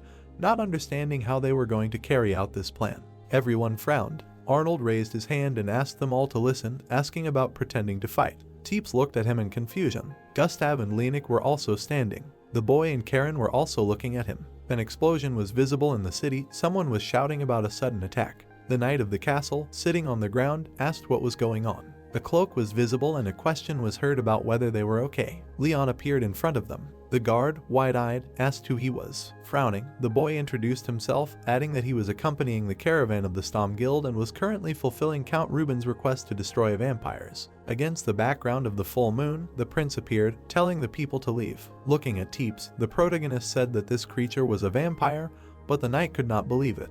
Drawing his sword from its sheath, the hero asked to entrust everything to him from now on. He drew his blade. The vampire bared his teeth. Rubbing his chin, Gustav listened to the question of how they were going to pretend to fight, to which he replied that he had already thought of this method. Looking at the man, Hamel said that the Count could not even imagine something like this, while Lenik added that no one would even think that they were in league with the vampires. Karen crossed her arms over her chest and said that if they were going to pretend to fight, they could choose the place and time for the fight at their discretion. Smiling, she added that, for example, such a place could be Reuben's fortress. Gustav and Arnold watched their companions when they shouted that they needed to give Count Reuben a good beating once. Gustav stood in a fighting stance. Swinging his sword, he shouted at the vampire. With one blow, the man repelled the enemy's attack. Roman bowed his head. Sweat appeared on the man's face. Looking at the tower with some kind of seal, Gustav understood that Karen and Leon were right, because this is direct evidence that Reuben is a magician. Remembering the location of all such columns, the man noted that they all stand along the perimeter and the inhabitants do not know anything about them. While only the Count can enter there, these same towers turn the entire territory into a huge magic circle. Pointing her finger at one of them, the girl explained that if we are talking about a wizard, then he will place on his territory strengthening structures, artifacts and the like to increase the effectiveness of his own magic, like such towers. Looking out the window, Gustav asked if they need to be destroyed. The protagonist replied that more than half of them are most likely dummies, so that no one perceives them as components of a magic circle. Sweat appeared on Hamel's face. He asked if it was necessary to destroy only those that are genuine. The hero frowned and replied that if they only destroyed the real towers, the Count would immediately suspect something was wrong and so it should look like the structures were hit by accident.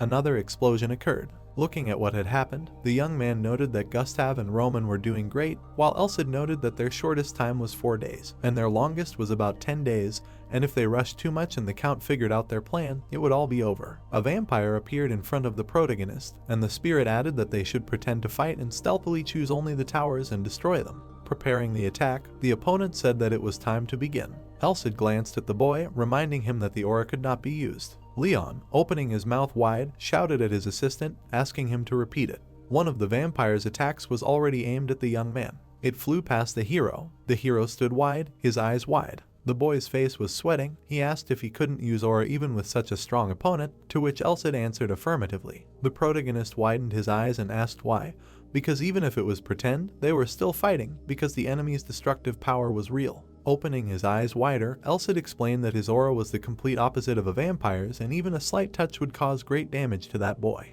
The boy widened his mouth and didn't understand how he could attack with such destructive power to blow up nearby buildings without using an aura weapon, because in that case the difficulty of the task would increase several times, since Elsid suggested relying only on enhancing physical abilities and using fencing techniques during the reproduction of a fierce battle with a high-ranking vampire. Explosions were visible and the hero's scream was heard. He was running away from his opponent's attacks. Tepesh couldn't see the boy because of the dust that had risen. Suddenly, the prince noticed something. The protagonist was already flying towards him to strike. The opponent dodged the blow. He hung in the air, preparing an attack. Leon parried it with his sword again. The attack hit one of the columns. One of the towers was completely destroyed. A huge hole was visible in the other. The hero frowned. Smiling, Elsid noted that this all looked like a very good training. Grinning, the young man turned to the spirit. Looking at him, Leon understood that he was not joking. Many explosions were visible and the guy's cry was heard that all this was really dangerous. The sun was shining brightly. The hero, sitting on the ground, said that 6 days had already passed in endless battles. Looking to the side, the spirit noted that the process was going very smoothly. Looking at the smoking city, he also said that at least 10 magic towers had been destroyed, so the defense was greatly weakened, and most likely, the goal of reducing the amount of the Count's power was achieved. This state of the city was visible from the window. Reuben clenched his fist tightly. The Count adjusted the rings on his fingers. Veins stood out on his face and hands. He was saying that those mercenaries were bothering him. The team building was visible. Gustav, standing near the wall, asked if everything was going according to plan, and the young man replied that it was actually quite strange that the Count was not taking any action. Closing his eyes, the man replied that the fact that Reuben had not yet revealed his true face meant that he still needed time, but the longer they waited, the more dangerous the situation became. Putting his hand to his face, the hero listened to the man's question about news from the Knights of the Holy Iron Castle, to which he replied that they would soon arrive. Suddenly, something black began to appear behind them. Leon's eyes widened. Gustav looked away. Karen appeared in front of them. She shouted that the Knight of the Holy Iron Castle had already arrived. Night hung over the city. The hero and Karen were standing in front of a certain eatery. The protagonist noted that a restaurant where it was necessary to make a reservation in advance was a very good idea, praising the girl. Karen hugged Leon's hand. Closing her eyes, he asked her if it was worth going so far, to which the companion replied that it was all just a game, because she told the maid that they would have dinner in the city and come back, and if they showed with all their appearance that they were going to the restaurant as a couple, then no one would follow them. This is all because it is necessary to dispel the suspicions of the Count. The man with a towel on his hand asked about the name under which the reservation was made. Smiling, Karen said the name, and the young man did not understand why she simply used his name backwards. Opening the door, the waiter said that the room prepared for them was on the 4th floor, also asking about the menu, to which the girl replied that he should bring today's dish. The restaurant employee asked if it was really for all 4 of them, to which Karen answered affirmatively. The waiter wished them a good time. There were 2 people in the room. The guy standing there frowned. The girl just looked at those who entered them. Leon's face was covered in sweat. He understood that although they looked young, they gave the impression of a talented fighter, which was to be expected from the largest armed organization on the continent, because they did not even take out their weapons, but demonstrated their overwhelming dominance. Smiling, Elsid noted that thanks to Karen's wanderings, his eyes began to notice the enemy better. Although the girl was quite far from Bishop Jezar, she was definitely strong. Walking to the table, the hero greeted them, adding that it was he who asked for support. Extending his hand, the stranger replied that they had already heard about them from the bishop, also introducing himself as Demian. The knight pointed to the girl, introducing her as Angelica, adding that she could not speak, so he asked those who came to show understanding. A sign in the restaurant was visible. The hero's question was heard about what they knew about the current situation, to which Demian replied that only in general terms. Bowing his head, the warrior said that the protagonist and Prince Teeps must have committed sabotage disguised as a battle. Remembering the prince, Leon asked if they knew him, to which the interlocutor replied that he was from the Wallachian clan, known for its volunteer work. Frowning, he also said that after 250 years of toil and sweat, they found themselves in such a situation, because apparently this clan is really unlucky. Outside the window, the houses of the city were visible. Slamming his hand on the table, Demian exclaimed, saying that the Count had imprisoned a clan of vampires and was raising them like cattle, and that there was only one type of magic that used life force in this way. Looking up, he explained that it was black magic, and the spirit understood what Reuben was up to. Frowning, the youth asked the spirit that, judging by the expression on the other man's face, the situation was more serious than they thought, to which Elsid replied that he was most likely right and that all the facts should be put into perspective. Introducing Teeps, the warrior began by saying that vampires were a race in which there was no distinction between body and soul, and the Count was trying to use them to accumulate energy. Imagining screaming humans, he also explained that black magic drying was a method that worked best on spiritual bodies. Introducing the crucified vampire receiving blood from those people, Demian also said that Ruben uses the poor as food to squeeze juices out of the stronger vampires again. Slamming his fist on the table, Leon asked if this was even possible, to which the interlocutor answered in the negative. Frowning, he explained that if drinking a large amount of blood made vampires infinitely strong, they would have already conquered the whole world, but consuming such an amount is one of the taboos that can lead to self-destruction. Introducing the Count, Demian also said that Ruben does not care whether the vampire is on the verge of life and death or not, because his goal is to absorb this energy through a filter called a vampire, and after sucking out all the energy, he will not care whether the vampire dies or not. The mute girl showed 3 fingers. The young man, his eyes wide open, looked at her. Karen, with her mouth slightly open, also did not understand this gesture. Raising his hand, the other man explained that this situation had 3 levels of danger, so they asked for full cooperation. Leon frowned and asked about these 3 levels. Demian, recalling the situation with the city devourer, explained that this worm was an example of a level 3 disaster. Introducing some demons, he also said that the second level refers to national level cataclysms, and the first level refers to situations that threaten the world. And so far, with the exception of the Demon King's invasion, the first level of danger has never been observed. Frowning, the warrior also added that if the current 3rd level reaches the 2nd, a situation will arise that requires gathering half of the Knights of the Order, or sending a request for cooperation to each country. Introducing the Knights of the Order, he also said that if something like that happens, the world will already be in chaos. Sweat appeared on the protagonist's face. Clenching his fist tightly, Demian added that since everything had turned out this way, they would interrogate Count Ruben tonight, and if he refused to be interrogated, he would be condemned in the name of the church. The prison camp in Ruben's fief was visible. Someone in a cloak was standing not far from him. A dark haze appeared behind the man, indicating that at first glance it was an ordinary prison, but in fact it was a place where his relatives were kept imprisoned. Teeps appeared behind her with Roman.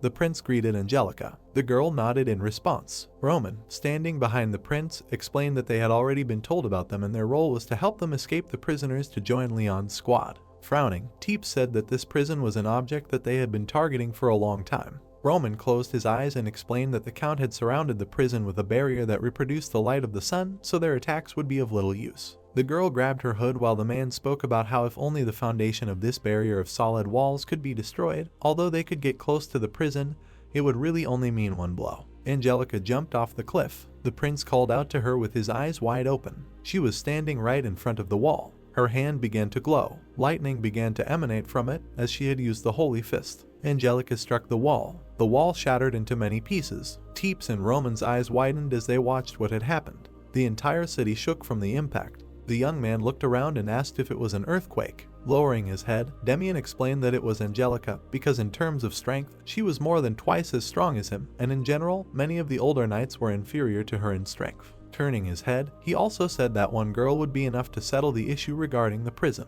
Looking at the group, the knight explained that the problem regarding Count Ruben's punishment was precisely them. Baring his teeth, Gutsev asked why the group was a problem, since there were 5B ranked and 1 A ranked adventurer and also a knight of the Holy Iron Castle, and wasn't that enough to subdue the Count? Frowning, Demian replied that at best, they would fight equally, but if even one of the group died or was incapacitated, he could not guarantee victory. Ruben's estate was visible. Someone blocked the road with spears, shouting about what had happened. One of the guards blocking the road said that they had no right to come to the Count at such a late hour, since if they had the slightest idea of etiquette, they would leave immediately. Damian, lowering his head, replied that those who had to leave were the guards. Raising the sign of the church, he introduced himself, saying that he occupied the 38th place in the order of the Holy Iron Castle of the Great Church and also stated that he had come to this territory to ask questions regarding the sin of heresy. With his mouth wide open, one of the guards exclaimed that he really was a minister of the church. Suddenly, someone appeared behind them, asking them to put away their spears. Behind them stood the butler, who apologized for his tactlessness, and he also added that my lord had asked to escort them to him.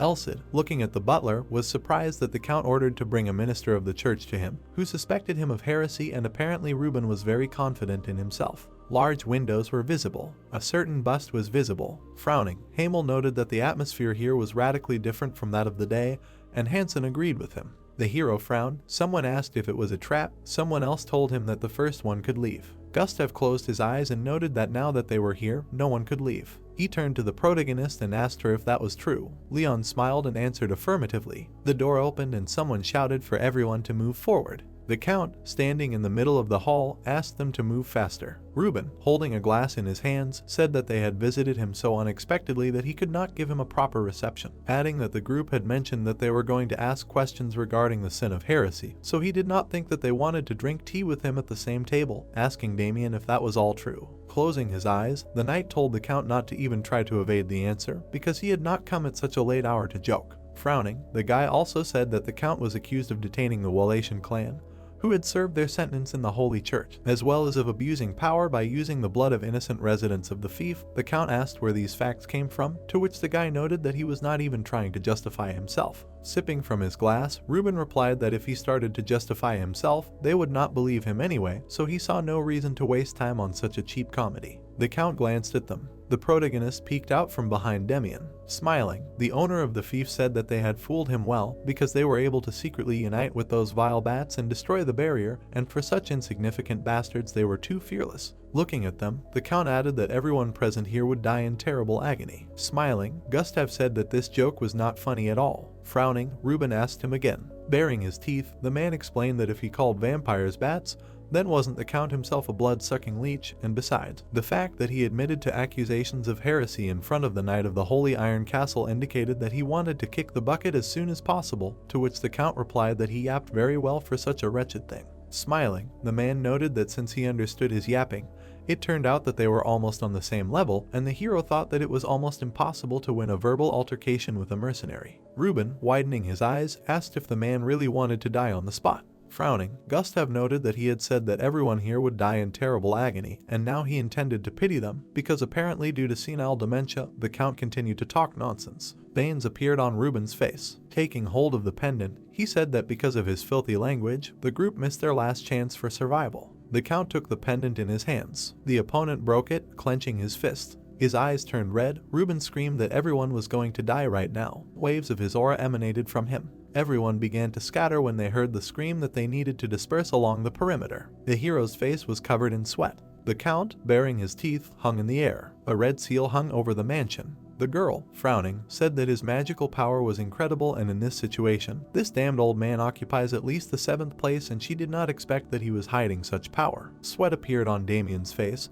He asked if this was the magical effect of the necklace, because as soon as he destroyed it, the magic of the barrier surrounding the building was activated. The Count, baring his sharp teeth, replied that they, knowing nothing, dared to stand before him and their ignorance would cause death. He extended his hand and began to cast a spell. A stream of magic burst from his hand. Gustav, holding his sword at the ready, realized that the attack was aimed at him. The Count's attack hit the man. The youth opened his eyes wide. Karen looked in the direction he had flown. Demian looked at Gustav, frowning. Hamel and Lenik also turned around. Their commander was pressed into the wall. The knight, standing in front of his opponent, asked how he could use magic without even casting a spell. Frowning, he asked if the Count was engaged in sacrifice, because as if the blood of the poor was not enough for him, he also used souls. Grinning, Ruben asked what of it. Gustav was bleeding. The protagonist bowed his head over him. Suddenly, he glanced at the enemy. Lowering his hand, the Count said that he wanted to bury them from the very beginning. Bowing his head, the opponent also said that they could ask why he decided so.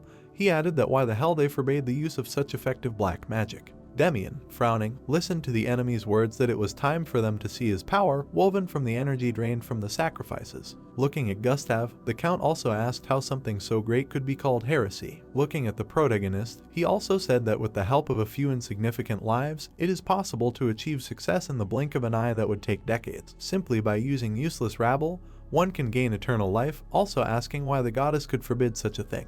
The knight's eyes filled with a blue glow. Looking at the enemy, he asked if he really decided to confess now. Throwing up his hands, the Count shouted that he could really buy into their idiotic sermons and bow his head before them. The seal above the estate began to release more and more energy. Hamel, feeling it, opened his eyes wide. Sweat appeared on Damien's face. The cloak fluttered from that flow of energy. The hero stepped forward. He swung his sword. Covering his face, the Count looked at him. The knight, looking at the protagonist's sword, realized that the suffocating air that hung in the room instantly evaporated, and could this really be what the bishop was talking about?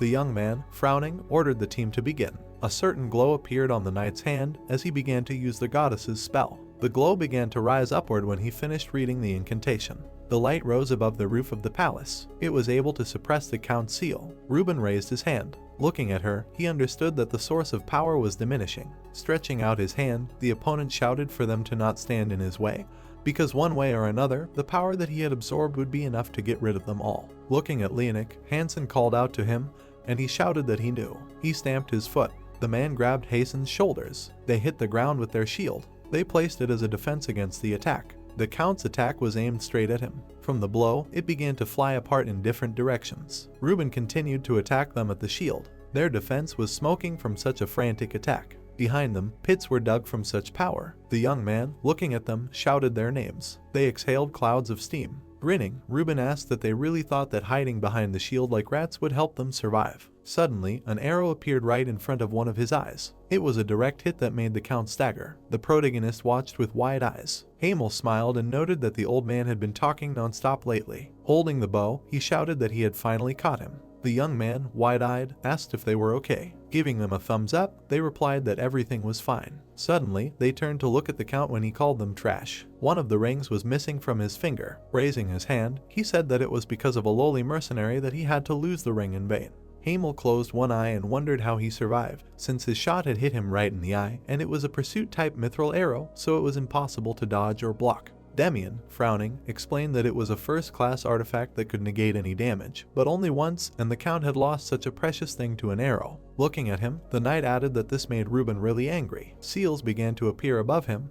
He screamed that none of them would survive today. Monsters began to appear from the seals. His red eye opened even wider, and the count continued to scream that their souls would not find peace even after death because they would all become his slaves. The hero bared his teeth. Hansen, Hamel, and Leonik looked at the count. Many monsters crawled out of the portals. With his eyes wide open, Damien screamed that this was a summoning of enslaved undead and that this was magic of the 5th tier and higher. Hamel fired an arrow at one of them, while the knight screamed that attacks did not work on them. Leonik struck with an axe, and Damien screamed again that their weapons were powerless against such monsters. One of the monsters was ready to grab the cloak. Suddenly, it grabbed it with its hand. The protagonist jumped back from the sudden attack. The entire team was surrounded by these monsters. Elcid frowned and explained that it was difficult to destroy a spiritual body even with an aura weapon. The hero, remembering the Phantom Knights, asked if they could do the same thing when they defeated them. He remembered that attack of the Holy Sword. He remembered how all the knights were defeated in an instant. Squinting, the spirit explained that in this situation, the guy should use the trump card called the Holy Sword with caution. Looking at the count, the assistant added that they still do not know what other artifacts he might have hidden. The kunai cut off part of the demonic arm. With their eyes wide open, the heroes could not understand what had just happened. Throwing knives continued to fall from above, depriving the monsters of limbs. Leon saw Karen under the ceiling and shouted her name. The girl landed on the floor. The creature looked at its almost severed hand. A moment later, it stood in place and merged with the rest of the hand. Supporting her head with her hand, the warrior said that she did not want to fight these creatures because she knew that her technique would not work. Touching the floor, she said that nothing could be done because the hero was in danger. Looking forward, she said that she was ready to demonstrate her abilities. Shadow hands appeared from the ground next to the black figures. They began to wrap around the monsters. Watching the destruction of evil spirits, Leonik noticed that they were unable to move because the shadows held them tightly. Smiling, Edsid said that he liked the technique because it was not easy to guess to bind a spiritual body with a shadow. Standing with his back to the main character, Demian said that now it was his turn to act. Holding a glowing ball in his hand, he began to read the spell. Having created a glowing cloud above his comrades, the sorcerer continued to pronounce the words of the spell. The arrowhead in Hamel's hands began to shine. Leonik's axe blade began to glow with a golden sheen. Hansen's spear and shield were also covered in golden charms. Looking at the protagonist's golden blade, the mage declared that the hero's weapons had temporarily received the attribute of holiness. Clutching the sword in his hands, the adventurer was surprised that Demian had such power, to which he replied that it was simply the grace of the goddess. Smiling broadly, Leon said that his sword had been endowed with holy power, to which Elcid replied that it was for the best, because then no one would realize that the hero was already holding a holy sword. Holding the sword in front of him, the hero declared that this was excellent. In that same second, he cut the dark spirit in half. Gustav grabbed his sword with both hands. Placing the weapon on his shoulder, he asked his allies if they were going to attack the enemy. Beaming with joy, the protagonist shouted out the commander's name and was glad to see him because he thought the wound was fatal. Looking askance at their captain, the mercenaries began to talk about how he praised his body day after day, but was out of the game with just one blow. Looking at his comrades, Gustav grinned. They also smiled at their friend. Looking at the crowds of spirits, the leader of the mercenaries commanded the others to first tie up those they could not attack, then distract the count, and then counterattack. Opening his mouth wide, the commander shouted for the fighters to move forward. All the heroes rushed to attack. Raising his head, Reuben told them that they were worthless. Raising his eyes, he felt that they were preparing to strike him from behind. Karen raised her hand and prepared to strike with a dagger. Having created a red rune, the villain blocked her blow. Opening her mouth, the girl was upset that she did not manage to hit him. The heroine quickly moved behind the vampire. The count bared his teeth, furious that he couldn't concentrate on the fight because of the girl. The golden arrow flew straight at the villain. Making a frightened face, he managed to fight it off. Reuben, sweating profusely, was surprised that the projectile almost reached his body. Looking at his haul, the count shouted that all the undead had been destroyed. Silhouettes of heroes were visible in the clearing fog. The guild members stared at the villain. Frowning, he was annoyed that he would have to use another technique. The man raised his hand, filled with red aura. A moment later, he snapped his fingers. 13 red tentacles burst out from behind his back. The tendrils burst out of a large window and crawled back into the building through other openings. Seeing them rushing over the ceiling, Demian sweated. A blue moon was visible. Wrinkling his mouth, Leon was surprised that nothing was happening. The door to the main hall opened slightly. Smiling, the count said that his loyal servants had arrived just in time. Those standing in the hall watched as a huge number of disfigured knights approached them. The protagonist, with his eyes wide open, thought that he had already seen one of them. The guy remembered the face of the mustachioed knight. Making an angry face, the young man said that there was no forgiveness for Reuben. The beams he released flew towards the main gate of the estate. In front of them, there were still 2 guards. They were struck by this magic. The others, seeing this, ran to help them. 2 guards were kneeling. Raising their heads, they began to growl. The main knight, wide-eyed, asked what was going on. Suddenly, the guards behind him were also struck by this magic. Surprised, he looked back. Baring his teeth, the count said that his servants had arrived just in time. Enslaved guards entered the battle arena. Wide-eyed, the young man looked at one of them. Remembering how he looked before, the guy realized that this was the same one they had seen earlier. Frowning, Leon said that now there was definitely no forgiveness for Reuben, also asking what he had done to those knights. Baring his teeth, Damien replied that this was madness. Veins stood out on his forehead. The knight explained that it was black magic that temporarily turned a living person into a monster of great power by releasing all hidden forces. Looking at them, he also added that it was all in order to turn the knights who defended themselves into spineless monsters. Pointing his finger, Damien shouted at the count that he was a damn heretic who used forbidden sorcery. Frowning, Reuben asked if it was not because they themselves decided so, adding that he did not understand why the church, at its own discretion, bound and freed wizards somewhere. Clenching his fist, the knight explained that forbidden sorcery became such by the unanimous decision of the entire continent. Looking at the guy, the count said that he never gave his consent to such nonsense. With his mouth slightly open, he added that the church was simply afraid, fearing that they, who had the power and potential in black magic, would rule them all. Demian and Leon were already being attacked by enslaved servants, and the count shouted at them that they would die right then and there. Gustav parried a blow from one of the servants. With his eyes wide open, he asked what kind of creatures they were because they were terribly strong. The guard jumped away from the mercenary. Demian, standing behind him, shouted at him to be careful because those who are overcome by madness do not feel pain at all and act beyond their natural limits because they are in a state of emission of their life force. Looking at one of them, the guy continued to shout that if this is not a fatal wound, then they will not be able to kill them, and the emissions of the enemy's aura will only increase even more. Gustav rushed to attack, shouting that they would only have to fight to the death. Hansen, holding his shield in front of him, rushed to attack. Suddenly, he twisted his leg. The boy, his eyes wide, asked if he had really spent too much strength fighting the enslaved undead.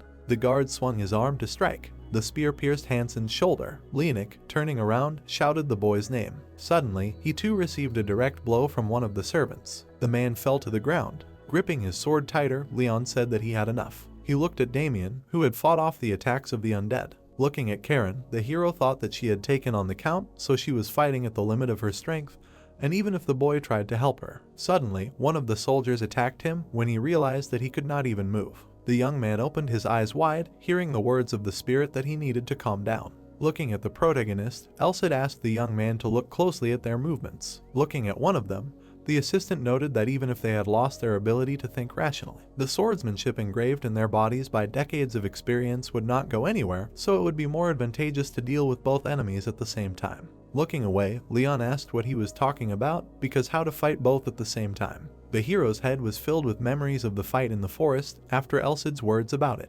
How he could dodge the blows. The spirit explained that if the enemy uses his honed skills, acting out of habit, in this case it will be easy to find a gap in the opponent's defense with the help of foresight and aura sensing techniques. The hero remembered all the attacks of those men in the forest when the assistant said that if it was a one-on-one battle, then using such a technique would be dangerous, since the enemy's strength would also be added. But if he was dealing with two at once, then taking advantage of their stunning, he could get the opportunity to carry out a successful attack. The young man smiled, beginning to understand what Elcid was talking about. The spirit of the sword also smiled. Suddenly, he rushed in the opposite direction from his opponent. The guy pushed two knights away from Damien. The servants were kneeling. The knight, wide-eyed, asked Leon what he was doing. The protagonist, clenching his fist, shouted at the monsters to fight him. Getting up from the floor, the guards growled. Suddenly, they jumped straight at the young man, continuing to growl. Looking at them, the hero felt something. They were casually moving in the air. Smiling, the guy realized that now was the time. He kicked. Thanks to the kick, Leon lunged. Flying past the knights, the young man made a sweeping strike with his blade, hitting both. The knights behind him fell to the floor. With his eyes wide open, Damien shouted to the young man that the enemies were behind him. The protagonist, baring his teeth, looked away. In front of him stood another of the count's henchmen. Leon tried to swing his sword. Suddenly, the knight grabbed his hand. With his other hand, he grabbed the hero's cloak. The monster raised it in front of him. Suddenly, a red glow appeared behind the monster. With wide eyes, the protagonist looked at it. Suddenly, the knight and the hero were struck by the count's red magic and a scream was heard calling the boy. The knight and the adventurer were on fire. The count, his mouth slightly open, watched what was happening. Suddenly, Leon's sword glowed even brighter. When the glow split, the flame dissipated, and the young man realized that this holy power of Damien, which he put into his weapon, neutralized the black magic, and without it he would have already burned to the ground. Suddenly, the guy's eyes widened. In front of him stood a completely burned guard. The protagonist realized that Ruben tried to kill him along with his knight. Suddenly, another ring of the count began to disappear, and he said that now this guy, who is immune to self-destruction magic, and this is the damned rank adventurer who forced him to use the artifact again. The hero's eyes opened even wider. He saw the silhouette of Karen. The girl, tied up, was bleeding. Preparing to attack, the guy shouted her name. Suddenly, the count began to clench his fist, telling him to stop. What was entwining the girl began to squeeze her tighter. Grinning his teeth, Ruben explained that in the current situation he would like to make one proposal, and if the protagonist answered in the affirmative, then he would not lay a finger on this bitch in the future. Frowning, the hero noted that the count had already lost the opportunity to make any proposals. Smiling, Ruben replied that he expected such stubbornness from someone like Leon, adding that he liked it. Looking at the guy's sword, he said that for his young age he was very experienced and had much more dignity than all these mercenaries, adding that this is why he was giving him one and only chance to stand by his side and kill all these mercenaries along with the church dog. Looking at Damien and Gustav, the count also said that he would also guarantee the girl's life, and the young man would be able to build a brilliant career. Frowning, Ruben added that if he refused, then right now he would kill Karen. Smiling, the count asked what answer the hero was giving him, because it was very difficult to refuse such an offer. The young man frowned and did not say a word, but the spirit said that he thought that he would immediately refuse because he was only pretending that he could not decide. Looking at the count, Elcid also added that everything that the hero was thinking was written on his face. Opening his mouth, the assistant also explained that his strategy was to falsely accept the offer and then, taking advantage of the gap in Ruben's defense, deal with him with the help of Merak, but it would not work. Looking at his opponent, he explained that his mastery of Merak was not yet honed enough, and it was obvious that his intention would be revealed when he began to prepare to activate this technique. And did he really think that the count would be so easily bought by such a lie?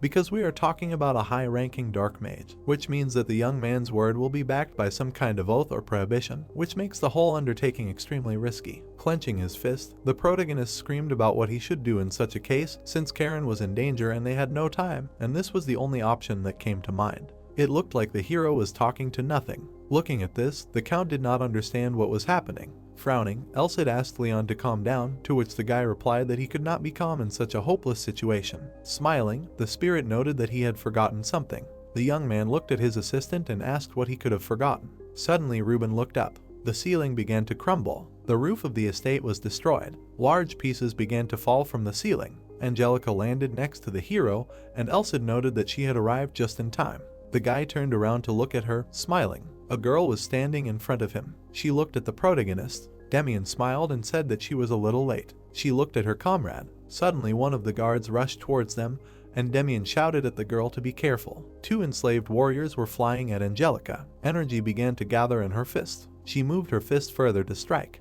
The girl struck. The Count, his eyes wide open, watched what was happening. Looking at her, Ruben did not understand who she was. The girl's fist stopped glowing. She showed with a gesture that the Count would soon die. Frowning, he shouted that they were all worthless. Angelica kept her fist clenched. The defeated damper lay on the floor. The protagonist looked at the girl with pink hair. Smiling, he understood why she volunteered to act alone. Continuing to look at her, he said that it would be difficult for him to adjust to her fighting rhythm. Looking at the girl, Elsa appreciated her skill and ability to pass a shockwave in the form of an aura through her own body, and added that if she made a mistake even by a millimeter, she would be torn apart by her own energy. With his mouth wide open, Leon was surprised at how dangerous this technique was. Looking at its master, the spirit explained that a large amount of aura was comparable to gunpowder and suggested that the hero imagine what would happen if he relaxed for even a second while using the technique. He opened his eyes wide and imagined Angelique being torn apart by energy from within and realized that she would have died from the explosion. The hero silently looked at the girl. She was breathing heavily and sweating.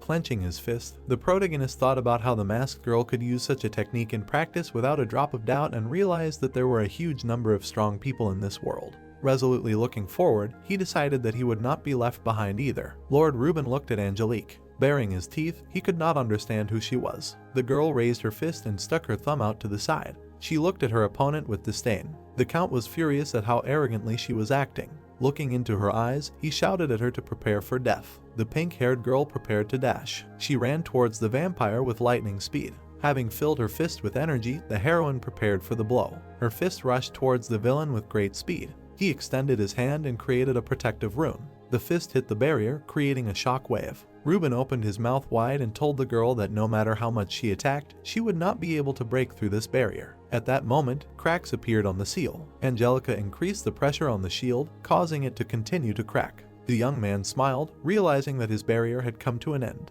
Gustav also smiled, looking at this. Demian, frowning, looked at what was happening. Hamel also smiled, looking at this. The Count flew back from the blow. Recoiling, he heard cries that it was time for him to give up. Everyone looked at him. The knight called out to his opponent. Ruben, frowning, looked at him. Smiling, the guy said that he had started a dirty game, because the knights he had summoned with black magic had been destroyed, and the barrier of this mansion, which was the source of power, had also been destroyed. Grinning, the enemy asked if they really thought he would raise the white flag so easily. Pointing his finger at Karen, Ruben noted that he did have a hostage after all. The girl, looking at her opponent from behind, asked if he was talking about her. The Lord turned around abruptly, not understanding how she had gotten out. Holding a dagger at the ready, the adventurer said that it was time to finish him off. She plunged the knife into his back. His mouth was wide open. The Count did not understand how it happened. He remembered that the girl was tied up. Looking at her, Ruben realized that in her place was a shadow. Karen jumped away from the enemy. Running up to her, the hero asked her if something had happened to her. Closing her eyes, she said that everything was exactly as he himself saw, but the Count, apparently, did not intend to kill her on the spot. So she quietly changed places with the shadow while he held her hostage,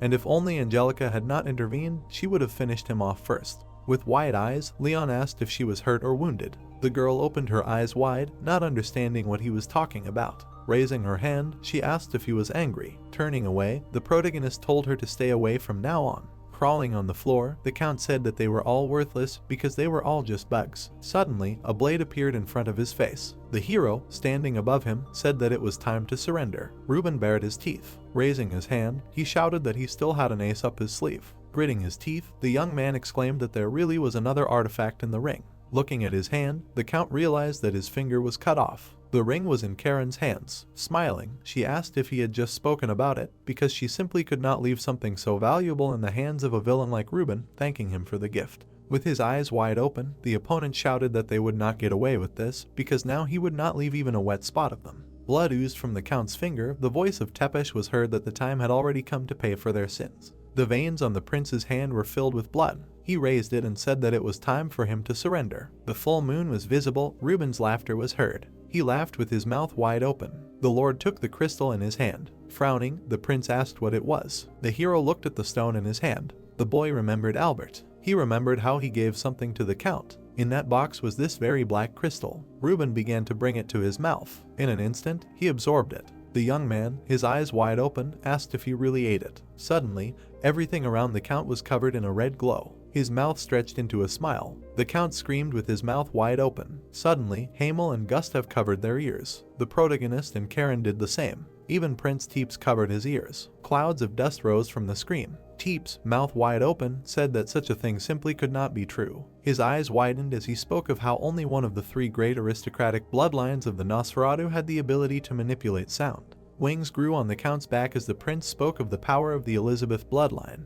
A changed Reuben stood before them, saying that he had already prepared many things on this earth. Frowning, he explained that ever since he had begun searching for the Nosferatu bloodlines, the Nosferatu had been turning the powers they had received into his own, and now only the prince remained. The hero's hands were shaking. Even Hamel and Lenik were shaking, not understanding why this was happening. The hero, frowning, understood that this presence, sensed through the sense of aura, was gradually growing and oppressing. Looking at them, Reuben said that he hesitated because the preparations were not yet complete, but these adventurers and mercenaries forced him to hurry, so from now on he will be the king of the night sky. Taking off, the Lord shouted that this fiefdom was his territory, and only this will he remain until the very end, because he will suck the blood of all living beings and begin to use it as food, becoming the new vampire lord. Hamel opened his eyes wide. Demian, frowning, looked at his opponent. The moon in front of them turned red. The prince lowered his head. A bloody glow hung over the entire city. Teeps explained that this blood moon creates barriers wherever its bloody light extends and captures everything under its influence. Frowning, he added that this is the power that symbolizes the vampire lord who rules them all. Angelica rushed to attack. She made a blow straight to the enemy's head. Watching this, Hansen screamed that this was the fist that had shattered the barrier. The vampire did not even move, saying that this girl was just another trifle in his path. He grabbed her by the head. The girl was covered in blood-red flames. The Count let her go. The lifeless body fell to the floor. Damien, with his eyes wide open, screamed her name. Looking at the others, Reuben said that now it was the others' turn. The young man, looking around, exclaimed as some drops of blood began to appear around them. With his mouth wide open, the prince shouted for everyone to dodge. Drops of blood rose above the estate. Suddenly, they all acquired a bright red glow. A bright red beam hit the palace straight away. The entire team scattered to the sides. The prince, having fallen on his side, lay on the ground. The mercenary was bleeding, also lying on the floor. The entire group was knocked to the floor. Karen, wiping her face, asked what happened. A stream of blood was pouring onto the ground. The girl, turning around, heard Leon ask if she was okay. The hero, covering his companion with his hand, said that it was an incredible relief. He fell on her shoulder, and Karen screamed that she would not be able to do anything if he got hurt. Putting his hand on her shoulder, the protagonist said that he had an important request, adding, he explained that she needed to take Tepesh and Roman and move them as far away from here as possible. With her eyes wide open, the adventurer shouted at him what he was thinking, because what was he going to do alone? The young man lowered his head a little. The girl's eyes widened even more. Looking at the guy, she agreed with him. With her mouth slightly open, Karen added that if he died, she would definitely kill him again. A smile appeared on the young man's face. Looking at his companion, he answered affirmatively. Scars were flying over the building. Suddenly the sparks turned into a ring of scarlet flashes. A fiery beam pierced the ground. The explosion threw the man to the ground. Blood was trickling from his nose. People were defeated and lying unconscious on the ground. Reuben looked at his hand. He clenched his clawed fingers and said that the transformation into a vampire with the help of the black crystal was a complete success, and this was wonderful because the power of the life force, which had been gathering for decades, was inside him. He narrowed his eyes, examining himself more closely, and added that this body was the second coming of the king of vampires, who had disappeared 300 years ago. Footsteps were heard. The Count shuddered in surprise, wondering how anyone was still able to move. Leon, covered in blood, was approaching with his sword at the ready. He looked cruelly at the Count and demanded that he fight him.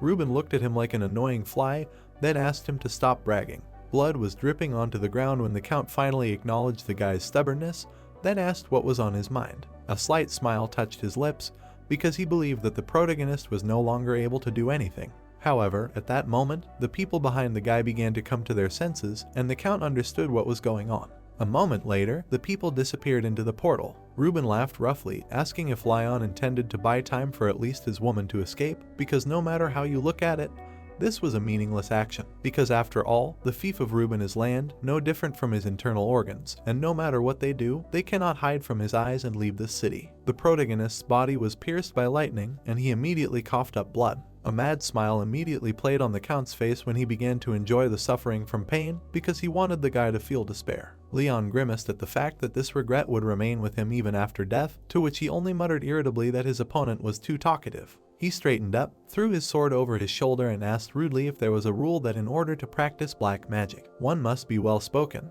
because he patiently listened to the Count's chatter to stall for time, but his flow of words simply never ended. Reuben glared at the boy and asked him to repeat what he had said, because he considered him too stupid to stall for time. At that moment, the Count raised his hands to the sky and brought down thousands of scarlet lightning bolts on the ground, shouting that he saw that Leon was testing his patience to the last. The protagonist was pressed to the ground, and he, with difficulty raising his head, muttered that this was an incredible force. However, this sphere cannot be allowed to fall. He began to look around, thinking that since he did not feel Karen's energy, it meant that they had already moved quite a distance. Leon immediately stood up, and his sword began to glow. Elsid grumbled discontentedly, calling his opponent names and indignant that he used a trump card to turn into a vampire. Leon raised his sword, preparing for battle. He called for light, illuminating the space with a bright glow from his sword. Reuben frowned, peering into the space. A moment later, the light seemed to be everywhere, so much so that it was impossible to see the surroundings. The vampire's body began to disintegrate. The remaining people looked at themselves in amazement. One of the men exclaimed in surprise that the wounds were healing. Even the one who was wounded in the stomach felt better. Demian looked at the light in admiration, wondering if that light was coming from the holy sword. Leon stretched out like a string, ready to attack at any moment. Reuben, whose body continued to melt, screamed in pain.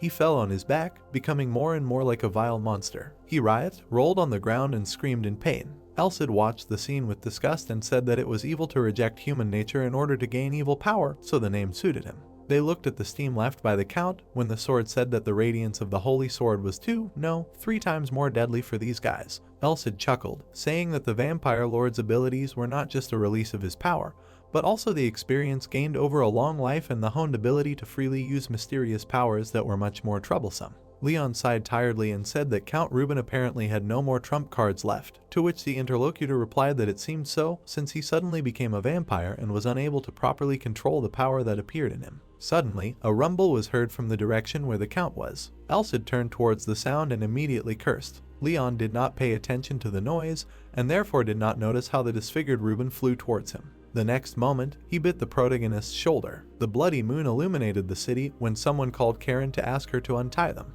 Tepesh lay tied up and screamed that he must finish Reuben with his own hands. However, Karen only looked at the young man with displeasure and briefly refused him. She pointed her finger at the prince and asked him displeasedly whether he wanted to die with the Count for company, because upon returning, the vampires would only interfere with Leon, and if he sat here quietly, she would remove their shackles. The shackles melted. Tepesh lowered his head so that his hair hid his eyes, and then sadly said that the enemy of their tribe was right under their noses, and they could do nothing. Roman only remained silent. Suddenly, the prince listened to his feelings. Roman also perked up, pointing to the power he felt. Tepesh pointed to the door and said that someone was calling him through the door. Roman looked at the wary gentleman and said that if his power reacted, then there could be something there. All three approached the door, realizing that a fellow vampire tribesman was there. Karen smiled awkwardly and asked about whether they would be attacked by a crowd of bloodsuckers when they went inside, since she was not particularly eager to encounter strange individuals, to which Tepesh only replied that they would not know until they went inside.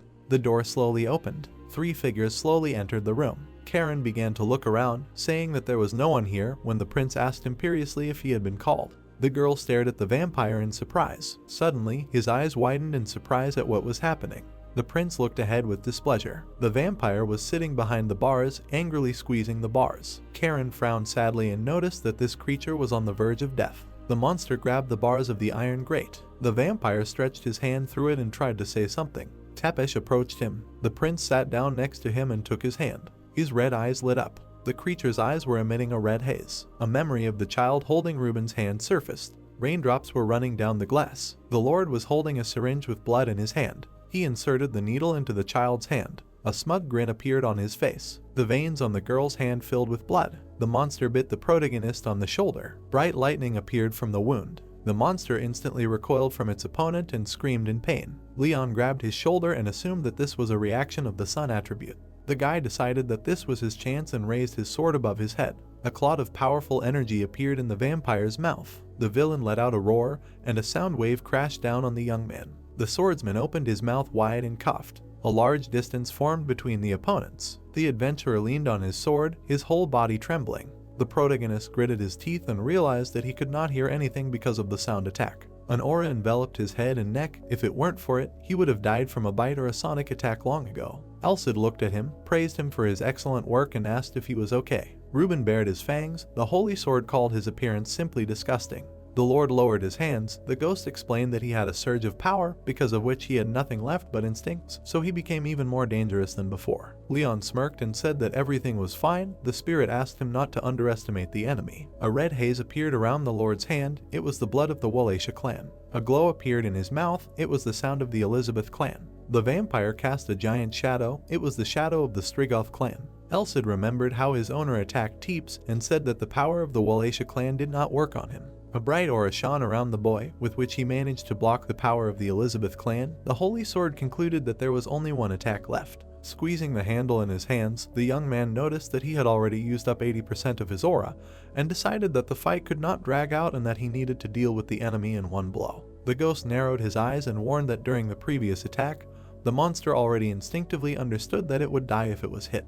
The swordsman lowered his head. The spirit said that the enemy would not let him get close to him. The adventurer smiled and said that he had no choice but to go straight ahead. Alcid grinned and confirmed this. The protagonist rushed forward and shouted that the blood attack did not work on him. Reuben bared his teeth and growled. His shadow turned into sharp blades and rushed forward. Waves of dark energy left cuts on Leon's legs. The boy gritted his teeth, trying not to notice the new wounds. Swinging his sword, the young man realized that the shadow did not react to the solar aura in any way, and remembered that he knew how to deal with it thanks to training with Karen. The swordsman approached his opponent and thought that without the technique of foresight and rapid movement, his head would have flown off his shoulders long ago, so he needed to put all his remaining strength into strengthening his body and moving forward. His eyes emitted a bright light. The Lord opened his mouth wide and roared. The adventurer dealt a powerful blow. His sword cut off a significant part of the Count's body. The vampire exhaled red smoke. The protagonist's eyes widened in shock, and he was surprised that his opponent was still alive, although he was wounded by the holy sword.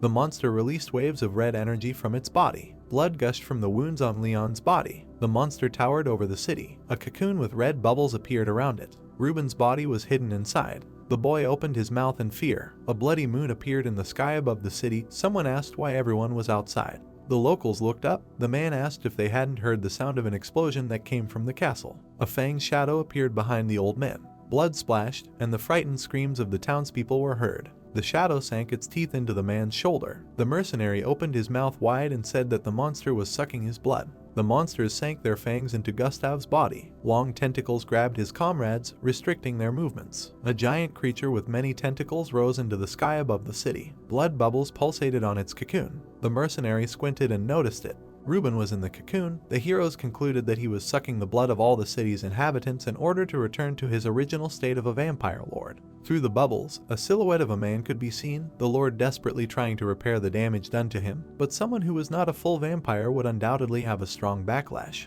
Alcid gritted his teeth and explained that this was a forbidden technique caused by the instinct of survival, and that if its radius was spread on such a scale, the inhabitants of this city would disappear without a trace. The youth widened his eyes and decided that this was like the arrival of a city devourer. Shadows with fangs approached him. The swordsman rolled to the side to avoid their attack. The monsters opened their mouths wide and rushed towards him. They grabbed his body with sharp teeth. The holy sword opened its mouth wide and called out to its owner. The Count's hand was covered in wounds. The vampire smirked and said that his body was returning to its original state and that soon all the inhabitants of this city would lay their heads on the sacrificial table of his resurrection. The shadows spun a cocoon around the adventurer. He realized that he couldn't even move. Blood was running down his cheek. The protagonist thought that the remaining aura was protecting his body, but it was only a temporary measure because the bleeding was too strong and he didn't even have the strength to control the aura. Leon looked up when he heard the voices of people begging for help. A blood moon hung over the city. The locals were begging for salvation and screaming that they didn't want to die. The guy squeezed his weapon in his hands and decided that he had to cope, because the reason he decided to become a hero was to save people who were suffering from unreasonable evil. Bright lightning struck through the cracks in the cocoon. At the same moment, a bright glow appeared inside. The young man was able to cut the shadows and free himself from their shackles. Reuben looked at him and called him too persistent. The Lord sent shadows in his direction and said that he should concentrate all his strength on him. The monsters pounced on the swordsman. The Count ordered him to stop resisting and die. Karen had raised her eyebrows a while ago and promised to kill her friend if he died. The adventurer smirked. The sword in his hands was emitting a bright light. The protagonist looked ahead menacingly and used the Ursa Major skill. The constellation of the Great Chariot appeared in the sky. Leon dashed forward. He managed to quickly approach the enemy's cocoon. The guy frowned sternly and said that this time the villain would be finished. The villain's eyes widened in fear when he saw lightning. The blade of the sword cut the bloody cocoon. The young man used Marak and dealt a crushing blow. A bright flash appeared in the sky, and the cocoon was cut in half. Along with it, Ruben's body was also divided into two parts. The monster, with horror in his eyes, opened his mouth in shock. In the memory, the little girl was holding a teddy bear in her hands. She hugged the Lord and asked if her father could play with her today. The man happily agreed. The count put his daughter on his shoulders. The child said that she loved him very much and called him the best. After some time, the villain frowned with concern and asked how this could have happened.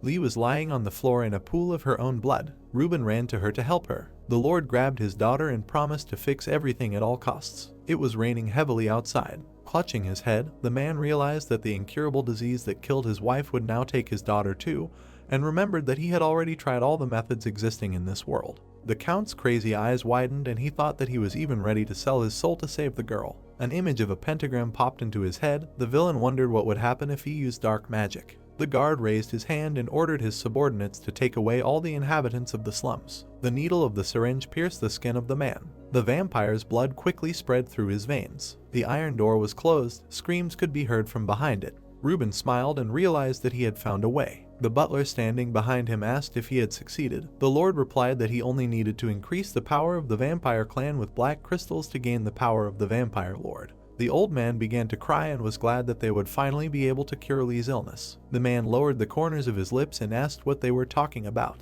The Count grinned and asked if that was the reason. The skin on his face began to melt. The villain, deprived of the lower half of his body, lay on the ground. Someone approached him. The vampire looked up. Holding a teddy bear in his hands, the man said that she was waiting for her father. Teep squinted and added that the girl asked him to give him this toy. In the past, Ruben held a syringe with a reagent in his hands. Without thinking, he injected it into his daughter. The child sat in chains in the dungeon and only repeated her father's name to herself. The Lord remembered the smiling girl and realized that he had forgotten his original goal because the power had intoxicated him. Tears welled up in his eyes. The red aura around the moon dissipated. The wounded people looked around in fear. The mercenaries looked ahead in horror. The Count extended his hand to the bear. It began to turn into dust. The prince frowned and explained that from the very beginning, vampires were a race that did not have a distinction between spirit and body, so the soul disappeared forever along with the body after death. The villain turned into a handful of ash. Teeps added that this was the punishment for those who encroach on the taboo. Gustav wiped away the blood and asked if it really ended like this. Emil and Lenik ran up to him and were indignant that their leader had already forgotten that the ogre whose head they had cut off had stood up right after he had finished his speech. The man's eyes widened in shock. His comrades asked why he was so worried about not being able to bring the dead back to life, since if he continued to say something like that, the enemy would definitely rise from the dead. The commander asked what had happened to the adventurer. The archer pointed to the side. The mercenaries crouched down next to the protagonist. They used light magic to heal his wounds. Smiling, the protagonist thanked them and said that they should take better care of their own wounds. Suddenly, Leon's eyes widened. The guy raised his hand. The bloody Damien smiled widely and said that even if they died, it didn't matter. The young man closed his eyes and decided that they would not listen to him anyway. Elsid confirmed this and said that these people were ready to give their lives to save him. With an admiring frown, the warrior called his comrade magnificent and explained that he realized the reason why Jezar asked them to give him their full cooperation. The swordsman looked away and apologized for not telling them about it earlier. The mercenary stated that they respected his will since he decided to hide his identity from them. Damien confidently frowned and promised that they would keep this information a secret for the rest of their lives. The adventurer smiled nervously. The warrior asked him to be calm about this and let them deal with the consequences and promised to minimize any friction with the kingdom. Karen was standing behind the boys. The girl smiled and asked if her friend was not half a corpse now. She sat down next to him and was indignant that her comrade did not take her threat seriously. The woman frowned and said that she was stupid to believe him because her partner almost killed himself. Suddenly, the protagonist lost consciousness. Leon fell on the ranger's chest. Her eyes sparkled. Karen called him stupid and hugged him. The boy's eyes were closed and his clothes were stained with blood. The next day, a bird flew in the sky. A message was delivered to the royal palace about the incident in the fief of Reuben. The flag was flying on the roof. The count's family was among those who had real power, and suddenly one of these pillars of power died, so not only the royal palace but also all the high-ranking nobility was in great confusion. Teeps held documents in his hand. The palace received testimony from representatives of the Wallachia clan who served their time of labor service in the church. The guard raised his fist in the air. The survivors who were imprisoned and whose blood was used for rituals also gave testimony. The Lord's hand was covered with gold rings. All evidence pointed to the man being a follower of Satan's teachings. Standing at the pulpit, Damien reported that the count had been found guilty of heresy and summarily executed, adding that although they had been assisted by mercenaries in the process of capturing him, their contribution had been insignificant. The nobles scratched their chins thoughtfully. The man stated that even if they were called as witnesses, it would be of no use. Clouds floated across the sky. 2 knights of the Order of the Holy Iron Castle, whose words were guaranteed by the church, stepped forward to clarify the situation, and soon the commotion in the kingdom subsided. The caravan was moving through the desert. The heroes still had a long way to go, but the nobles would be very concerned about this incident. They would clearly not leave them alone without the intervention of the church. Karen smiled and told him what had happened when her friend finally woke up. The protagonist raised his eyebrows and thought about how he had been unconscious for 4 whole days. The mercenaries clenched their fists and were glad that they had survived. Leon noticed a bloody bandage on his friend's stomach. The girl put her hand on it and explained that everything was fine because the vital organs were not affected. The heroes sat in the cart and there was silence for a while. The woman lowered her head and apologized to her friend. The guy looked at her and asked what she was apologizing for. The tracker remembered how she was grabbed by the tentacles and said that her comrade was very angry at that moment. Then the shadow of the Undertaker enveloped her. Karen looked at her dejected partner. This thought did not give her peace all this time. Looking down, the girl decided that her comrade was not very surprised because she acted at her own discretion and promised to first share her intentions with him and then do something. The young man smiled, and the woman asked what his grin meant. Turning to her, the swordsman explained that he was angry not at her, but at himself because he could not understand his friend's strategy, and asked her to continue acting as before, promising to understand her without words. The ranger blushed embarrassedly. Karen jumped up from her seat and said that she needed to get some fresh air. Closing his eyes, Elsid said that his owner fully lived up to the title of hero, and confirmed that the girl's strength was in her unique tactics and extraordinary improvisation. So asking her to reveal her intentions was the same as turning her strengths into weaknesses. The adventurer looked up at the sky and explained that he had no right to call himself a hero if his ignorance limited the strength of his companions. The woman sat on the roof of the carriage. The holy sword declared that its master had climbed another step. The ghost smirked and added that their next target was the Titanium Mountains. The protagonist frowned and remembered that this was where the legacy left by the Holy Emperor Rodrigo was located.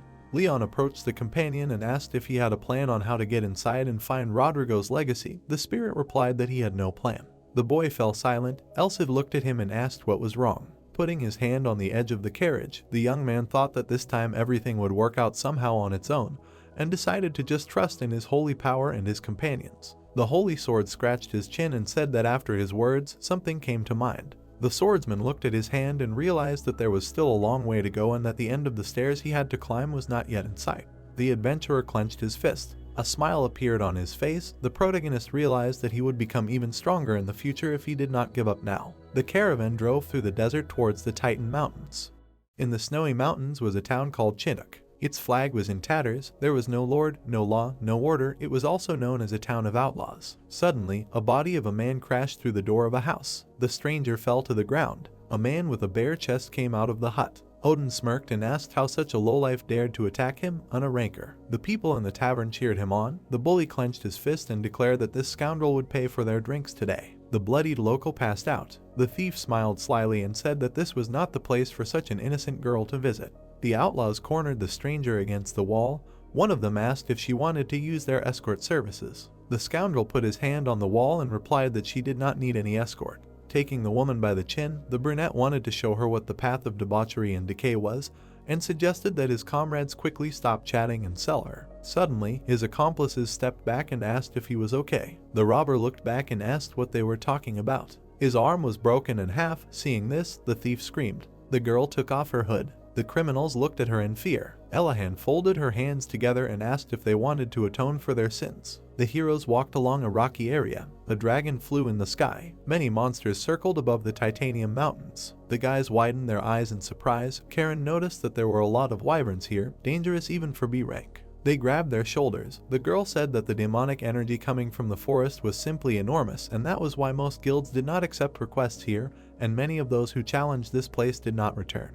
The woman frowned and said that this place was very dangerous. The protagonist frowned sternly. Elsid grinned and explained that the demonic land was ruled by a giant king, so even dragons could not fly over this land as they pleased. Leon looked back. His partner said that her instincts were sounding the alarm. The monster bared its teeth. The holy sword said that this was not a world of people, but of giants and monsters, so this was the best place for training.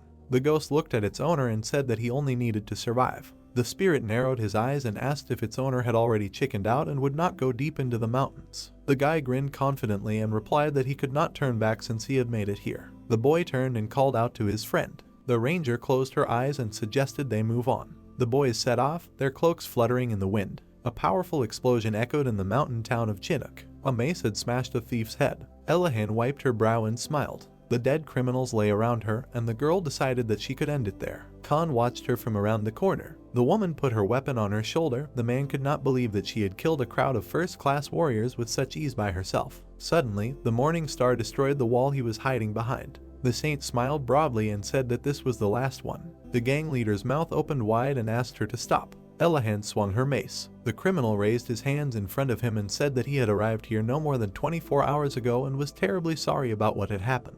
The girl narrowed her eyes and called him an impudent and shameless man. As the spiked ball was above his head, the bandit asked if she was a servant of the Holy Church. Frowning tensely, Khan told her that he had received their recognition for the help he had given her and asked her to ask Jezar about it if she did not believe his words. Suddenly, the woman stopped. A cloud of dust swirled around them. The ground beneath their feet collapsed. Blood flowed from the man's nose. The saint crouched down next to him and recognized him. The gang leader grinned and was surprised that she knew his name. Suddenly, the villain crawled out from under the rubble. Pointing his finger at him, the criminal asked what was happening here and reminded her that a mace had just broken his neck and shattered his spine. Elahan smiled innocently and explained that she used the sacred technique of maximum recovery at the moment of impact, so even if all the bones were crushed, they would grow back together, and explained that it was a body resurrected from the dead, so they would not be able to move for a while. The villains grabbed their heads. The criminal wondered what kind of person was he who first crushed others' heads and then instantly healed the wounds. The girl happily closed her eyes. The robber thought that this was a completely different level from the Knights of the Holy Iron Castle Order,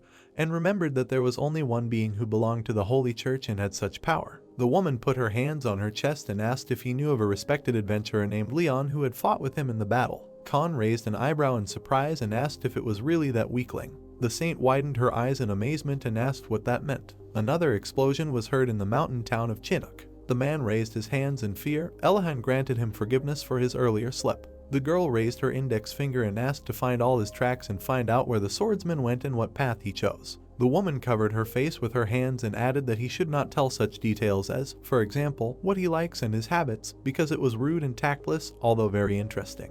The saint clapped her hands and asked him to take her to Blaine first. The leader of the gang widened his eyes in shock. Elahan put her hand on his shoulder and suggested that they go on a journey. When she grabbed him by the collar, the criminal wondered what was going on. The girl pulled him forward and said that they were heading to Blaine. Fog fell on the Titanium Mountains. A sharp axe pierced the neck of a wyvern. The stranger looked back and asked if his comrade could fight. The warrior grinned and replied that his ribs and collarbone were broken. They stood next to the corpses of the monsters and understood that this would not be an easy task. The dragon bared its fangs. The monster opened its mouth wide and let out a roar. The heroes decided that they would not be able to resist it in such a state. The man swung his axe and declared that this would be a fight to the death. The fighters rushed to attack. Drake spread his wings and decided to attack in response. Watching what was happening from behind a rock, Karen realized that these were the inhabitants of the Titanium Mountains. The protagonist decided that only they could fight such a monster on equal terms. The monster raised a clawed paw. The advantage was on its side. The giants dodged his powerful blows with his tail. The dragon flashed his burning eyes. Leon asked if this was really a demonic monster. Elsid narrowed his eyes and said that in fact, such an attitude is completely consistent with the character of demonic monsters, because they are aware of their superiority and play with other people's lives. There was a large distance between the guys and the monster. The Holy Sword explained that demons have excellent perception and a range of detection of an enemy of about 3 kilometers, so the Drake knew about their presence from the very beginning. Putting a hand to her forehead, the girl said that she did not expect to see a dragon on the very first day of her stay in the Titanium Mountains, and said that a monster with a danger level of S+ can use all sorts of tricks, like a person. The woman looked up and asked what they should do. The guy frowned menacingly. The ranger realized that she was stupid when she asked this question. The stranger swung his axe. The man threw it forward. Its blade left a deep cut on the monster's body. The giant returned his axe and asked how he liked that.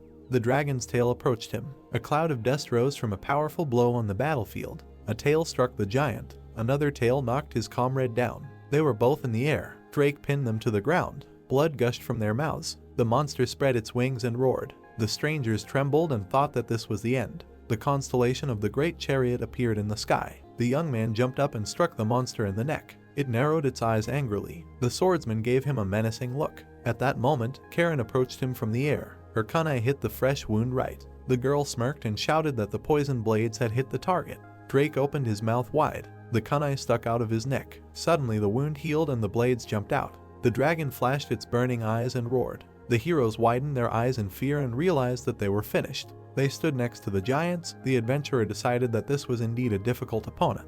The protagonist gave the giant a highly concentrated potion, which, despite its small size, had an incredible effect. The men stared at him in surprise. Looking back, Leon suggested that they first deal with the monster and then talk, and asked if they could continue fighting. The stranger smiled and confirmed it.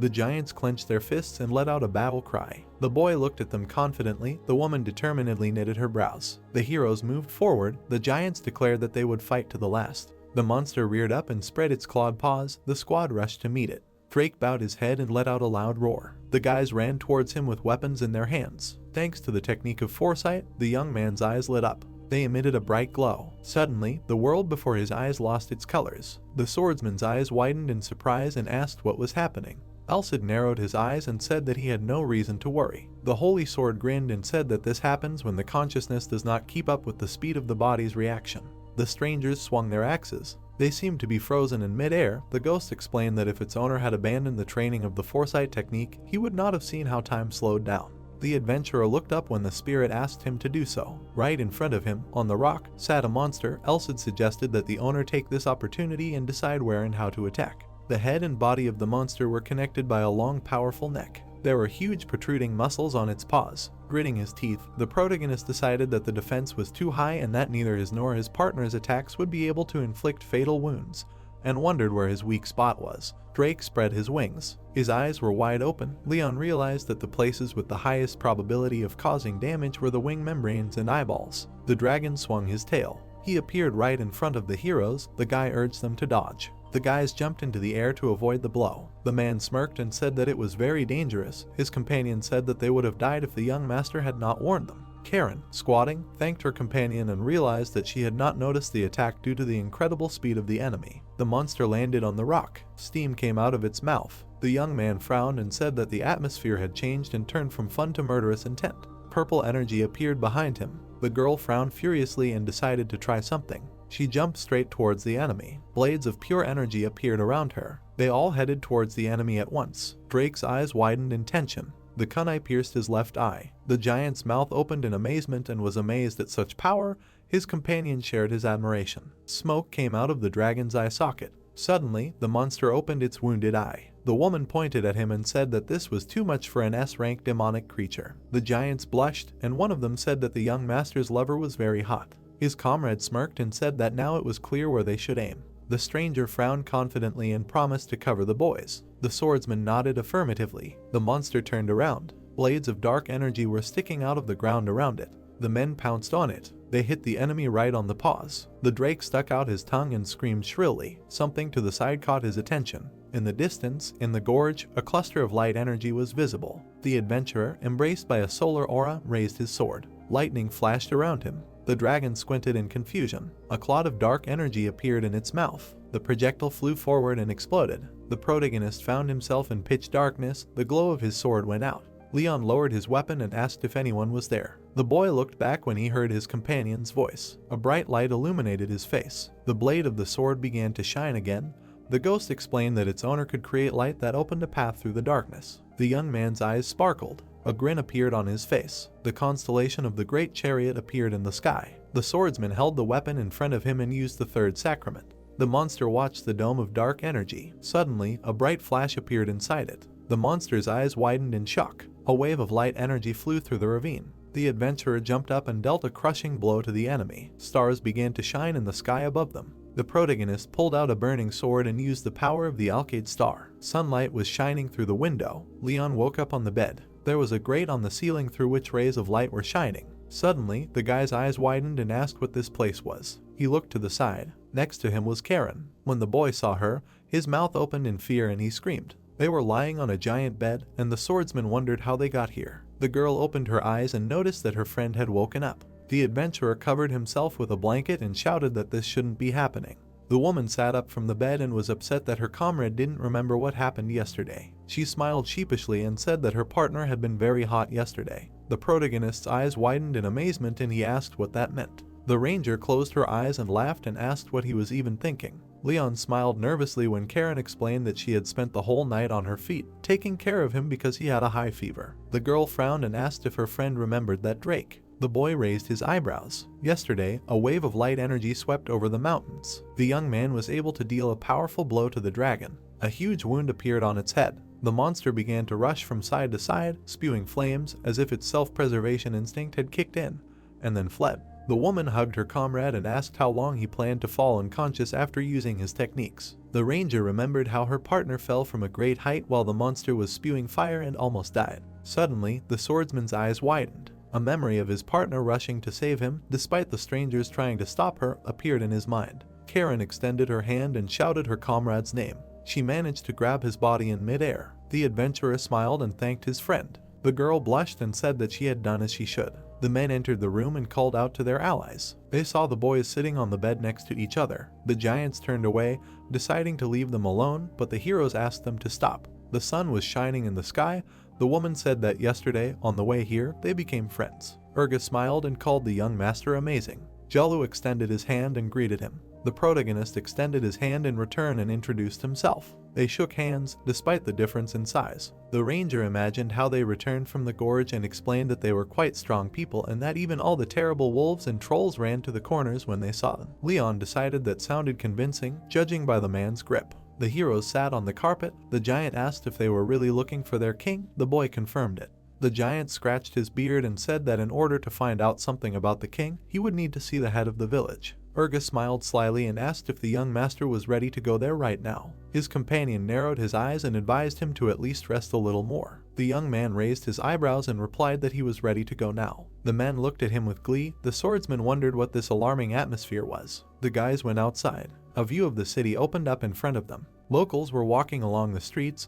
The adventurer was amazed by the size of the settlement. Suddenly, the main character opened his mouth in shock. On the ground lay the corpse of a terrible wolf. Nearby lay a dead wyvern. And not far away lay trolls. Leon thought that these were monsters that were capable of destroying a small area and killing many people. The guy remembered his fight with the troll and was amazed that there were so many monsters of A and B ranks here. Karen noticed a passerby crush a mushroom, which could buy at least 2 magic swords. Elsid grinned and said that titans were very strong creatures. The giant swung his axe. They were similar in build to ogres, but they had martial arts and intelligence. All representatives of this race were warriors and hunters who could destroy any monster below rank S alone. The heroes approached the cave. The giant said that this was a training ground only for titans, which was called the Hellish Parade Ground. A fire was burning in the cave. Someone's screams were heard. Jalu clenched his fist and offered to go inside. The young man said that he didn't want to go there because of these screams. Suddenly, several locals flew out of the cave. They fell to the ground behind the guys. The swordsman gritted his teeth and wondered if this was an enemy. Someone came out of the cave and asked if these were the guests of the village. The hero's eyes widened in surprise. The village chief smiled contentedly and introduced herself. Volcania approached the party members. The adventurer looked at her tensely. The giantess's eyes lit up, and the protagonist realized that he would never be able to defeat her. She had huge biceps. The veins on her triceps stood out. The woman showed off her muscles. Leon noticed that she was looking at him as if she wanted to hear an answer, and wondered if he should compliment her. The locals clenched their fists and called their leader the best, praising her muscles. The head of the village approached the boy and offered him to touch her muscles, but he refused. Volcania narrowed her eyes in displeasure. Suddenly, the giantess frowned and asked if this was the one who came for Rodrigo's legacy. The boy raised his eyebrows and confirmed it. The woman said that she would not share such information for no reason. A smirk appeared on her face. The swordsman smiled nervously, not understanding what was wanted from him. The locals gathered in the arena, wanting to see the duel. Their leader smiled broadly and announced that they were the village guest who had cut out one of Drake's eyes. The spectator bared his teeth and could not believe that the tiny man was capable of such a thing. The giant frowned decisively and called him an outstanding man. The giantess pointed at the guest and said that he wanted to compete with them. She looked at him and explained that he would have to accept the challenge to hear the answers to his questions. Elsid narrowed his eyes slyly and decided that this was a great opportunity to learn something during the fight. The adventurer frowned sternly and agreed to the duel. Karen frowned and assumed that duels were a tradition among the representatives of this race. Urga crossed his arms over his chest and explained that this was just a hobby of the village chief. One of the locals entered the ring. Gaul smiled broadly and said that he was counting on a glorious fight. The protagonist repeated his words, lightning flashing in his eyes. The spectators watched him attentively. One of them asked the guest not to lose before his turn came. Volcania smirked and offered to place bets. The girl gave her a menacing look and said that she was betting on her friend. The woman looked back and smirked. She showed her muscles and offered the ranger to touch them as a sign of making a bet. When the fight began, the giant swung his cane. From his powerful blow, the ground in the arena collapsed. Leon raised his sword in front of him and felt incredible pressure. The opponent was behind him. The guy ducked to dodge his blow. The shockwave destroyed the wall outside the ring. The young man fell to the ground and realized that this was the power of the Titans. Gaul put his staff on his shoulder and offered to start fighting in earnest. Karen's eyes widened and said that she did not know that Titans could use aura. Urga said that they were at the beginning level. He introduced a giant dragon and added that if they could use aura as well as humans, such monsters would be knocked out in one blow. Jolu closed his eyes and explained that mastering aura was not an easy task for Titans and that it would take at least 30 years to achieve such results. Aura overflowed the bodies of people. To master it, you need to endlessly repeat the process of filling and emptying energy, and the larger the user's body, the more aura is needed to fill the vessel, so the effectiveness of Titan training is much lower than that of humans. The man looked up and noticed that the spirit of competition had awakened in their comrade. In a cloud of smoke, a silhouette of a man was visible. The swordsman knocked his opponent to the ground, and he admitted defeat. Gaul hugged him and asked him to tell the secret of his technique. The audience was delighted and amazed at the strength of their guest. Someone asked if he needed a break to rest. The adventurer asked what a break meant. The locals cracked their necks, looking at him. The protagonist's eyes widened in shock and he realized that this was not the end. His scream was heard from the burning cave. Bright stars were shining above the village. Leon was lying exhausted on the bed. Frowning, Elsid said that 2 victories and 1 defeat was a terrible outcome and asked his owner to take into account the fact that the distance between them was as unusual for the Titans as it was for him. The holy sword flew up to the owner and said that if not for his carelessness, they would have won. Grinning furiously, the guy reminded that the very use of aura techniques in this weight category was a violation, and asked who taught these monsters martial arts in the first place. Suddenly, the ghost stared at him in surprise and asked if he hadn't told him about it. The young man's eyes widened in amazement and asked what they were talking about. The spirit pointed at himself and said that he taught the giants martial arts about 300 years ago. The swordsman's mouth opened in shock and asked what that meant. Several centuries ago, the ogre bowed his head, and among his race there appeared those who refused to be monsters and began to seek the favor of the goddess. The monster bowed before her image and promised to dedicate his life to exterminating demons if she accepted them as inhabitants of this land. A halo sparkled above the woman's head, and the goddess accepted this request and granted the ogres the blessing of wisdom. The ogre turned into a man, and thus the Titans were born, a race capable of thinking and speaking like humans and possessing amazing physical abilities. Raising one eyebrow in surprise, the adventurer said that he learned about this at the academy, but did not even think about the fact that they had a teacher and asked why else it had suddenly appeared in this story. Lightning sparkled around the holy sword. The ghost gritted his teeth and said that this was due to the stupidity of the goddess. The protagonist smiled nervously and asked what they were talking about. Rodrigo crossed his arms over his chest. The emperor pointed at the goddess and asked where she was going. The giants approached him from behind. The man narrowed his eyes angrily and asked why he had to train them. The stupid creatures stared at him. The spirit spread his arms and complained that they did not understand human speech at that time, so their training cost him incredible teachings. Leon decided that his companion would never have signed up for this himself. Elsid rolled his eyes and said that he managed to train one of the Titans properly. The holy sword scratched his chin and added that this giant awakened his mind without the blessing of the goddess, and his abilities can be considered genius even by human standards. The guy frowned and realized that they were talking about the progenitor of the Titans. The ghost imagined a giant with a cross on his face and confirmed that it was the giant king himself. Kasim clenched his fist. He continued to hone his skills for hundreds of years and probably already surpassed the master's level. The young man frowned and called it amazing. The spirit narrowed his eyes and asked him to focus on duels, as he rarely had the chance to fight so fiercely without risking his life. The swordsman looked at his hand and decided that this was the only thing he could do in such a situation. Rodrigo stood behind the ancestor. The adventurer thought that before meeting him, he needed to immerse himself in training and continue to improve his abilities. The protagonist clenched his fist and realized that he would have to prove his strength before accepting the legacy of the Holy Emperor. A sheaf of lightning appeared in the forest. Elahan frowned and was indignant that the scoundrels, instead of plowing the fields, were burdening the already starving people. Khan smiled awkwardly. Around them lay beaten locals. The girl said that she was ashamed of them and that something like this was happening right in front of the entrance to the city. The woman looked back and asked where they should go next. The man suggested that she go up the hill and take a look. The saint raised her hand to her forehead and was glad that they had finally arrived. The free city of Blaine opened up before her. A guard stood at the gate. The streets were crowded. Elahan looked ahead and felt relief. She imagined the terrifying monster emerging from the portal and decided that this bustling street would have been a tragedy if the summoning of the city devourer had been successful a year ago. The arrested cultists stood in front of the entrance to the 25th district. The girl supposed that Mr. Leon was simply magnificent to have been able to prevent all this. The woman imagined the smiling adventurer and became embarrassed. Suddenly, she turned to her companion and suggested that they first visit the slums. The gang leader asked if they were not supposed to meet with Jezar. Putting her palms together, the saint said that she would always have time to meet him and wanted to visit the place where Mr. Leon was active. Clouds were floating in the sky. The criminal agreed and said that he knew this place very well. The robber closed his eyes and decided that this was a great chance to remember the old days. Suddenly, Khan looked ahead, dumbfounded. In the place where there used to be slums, there was an ordinary area with residential buildings. In the memory, a drunken warrior was sitting by the wall of a building. Thieves were standing nearby. Now a happy family was walking down the street. The man's mouth dropped open in shock when he saw what had become of his hideout. There was now a flower-decorated kindergarten in its place. The gang leader turned around and suggested going back. Elahan hurried to stop him.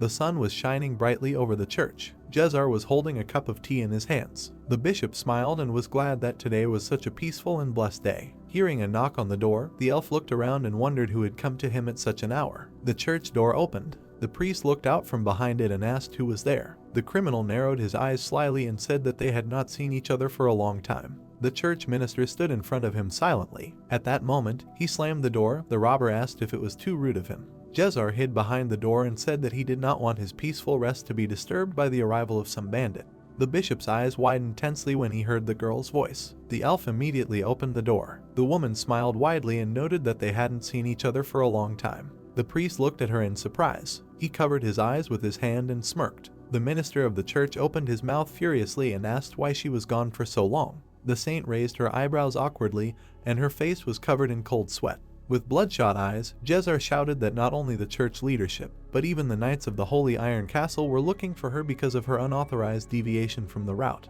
The heroes sat at the table. The bishop asked what his friend was thinking when she deviated from the original course. The elf raised his eyebrows in surprise. Elahan looked at him with an innocent smile. As a little girl, she climbed the wall.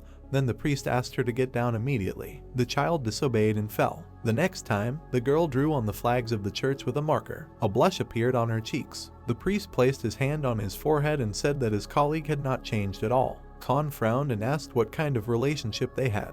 The woman raised her eyebrows and said that Jezar had raised her since she was 3 years old in the main temple. The man looked at her in amazement. The sun was shining brightly in the sky. The saint frowned sternly and said that she wanted to hear all about the day of prophecy. The bishop frowned menacingly. The demon king had destroyed the city. The day of prophecy was a revelation that prepared people for the disaster that would come to this world. That is, the day that marked the birth of a hero. The hilt of the holy sword glowed. The fact that this weapon had appeared in this world meant that the day of prophecy was approaching.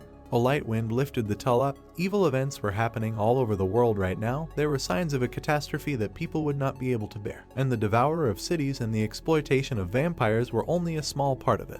The leader of the gang smirked and asked if the satanic ritual was just a part of something bigger, and he felt that this world was becoming very dangerous. The elf gave him a stern look and confirmed that the most difficult time was beginning, so they had to prepare. The saint rose from the table and declared her full readiness. Elahan put her hands to her chest and said that for the last 300 years, 7 generations of her family had been waiting for the birth of a warrior. The girl clenched her fist and declared that she would save this world together with the hero at all costs. The woman put her hands to her cheeks and asked him to wait for her. The criminal asked if they had not seen each other before. The priest confirmed it. The titans clenched their fists and watched the battle. The protagonist dodged the blow and swung his sword. Leon approached his opponent. The spectator smiled widely and noticed that their guest had become much stronger than a week ago. The guy tried to strike, but his opponent blocked in time. The sword cut through his steel bracers. Brogo began to swing his fists furiously. The young man's eyes flashed. The blade of his sword sparkled. The swordsman easily parried numerous blows. The giant appeared behind him.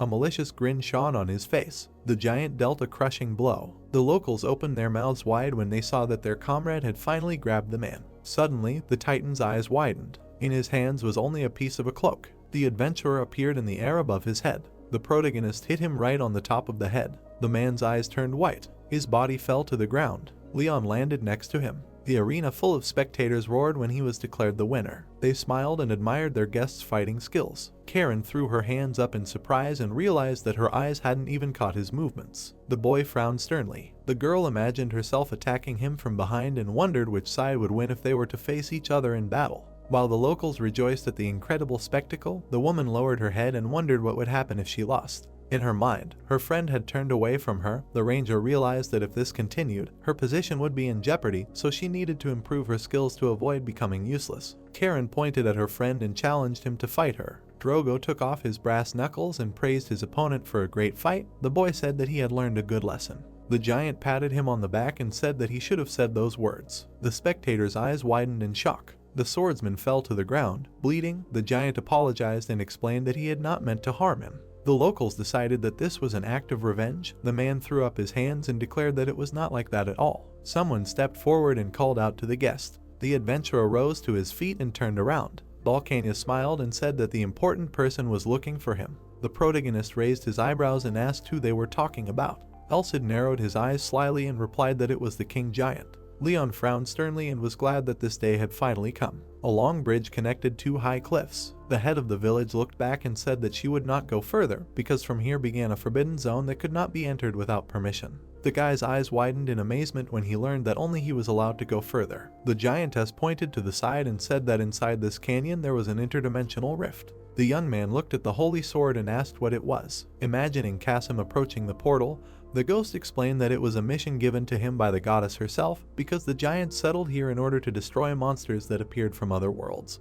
The swordsman frowned and realized that the Titans were the only way to protect the Hell difficulty area, which was full of A and S-rank monsters. The spirit confirmed this. The heroes approached the waterfall that the village chief had spoken of. Someone was standing in the water. The man opened his mouth and asked if this was the same warrior. The adventurer looked up in shock. The progenitor of the Titans came out to him, his body enveloped in a blue aura. The protagonist gritted his teeth and was amazed at his speed, because he had just stood under the streams of the waterfall and now he was in front of his nose. The heroes silently looked at each other. The adventurer trembled and noticed that his body simply did not move. Kasim sternly looked down at him. The protagonist tried to straighten his fingers. They immediately clenched into a fist. Leon opened his mouth wide and answered in the affirmative. The boy raised his fist to his chest and introduced himself as the hero of this generation, who had come here to receive the legacy left by the hero of the previous era. The waterfall continued to crash against the sharp rocks. The giant crossed his arms over his chest and thought. The man leaned towards the guest and asked what his relationship was with Rodrigo. The young man frowned sternly and replied that he was his younger comrade.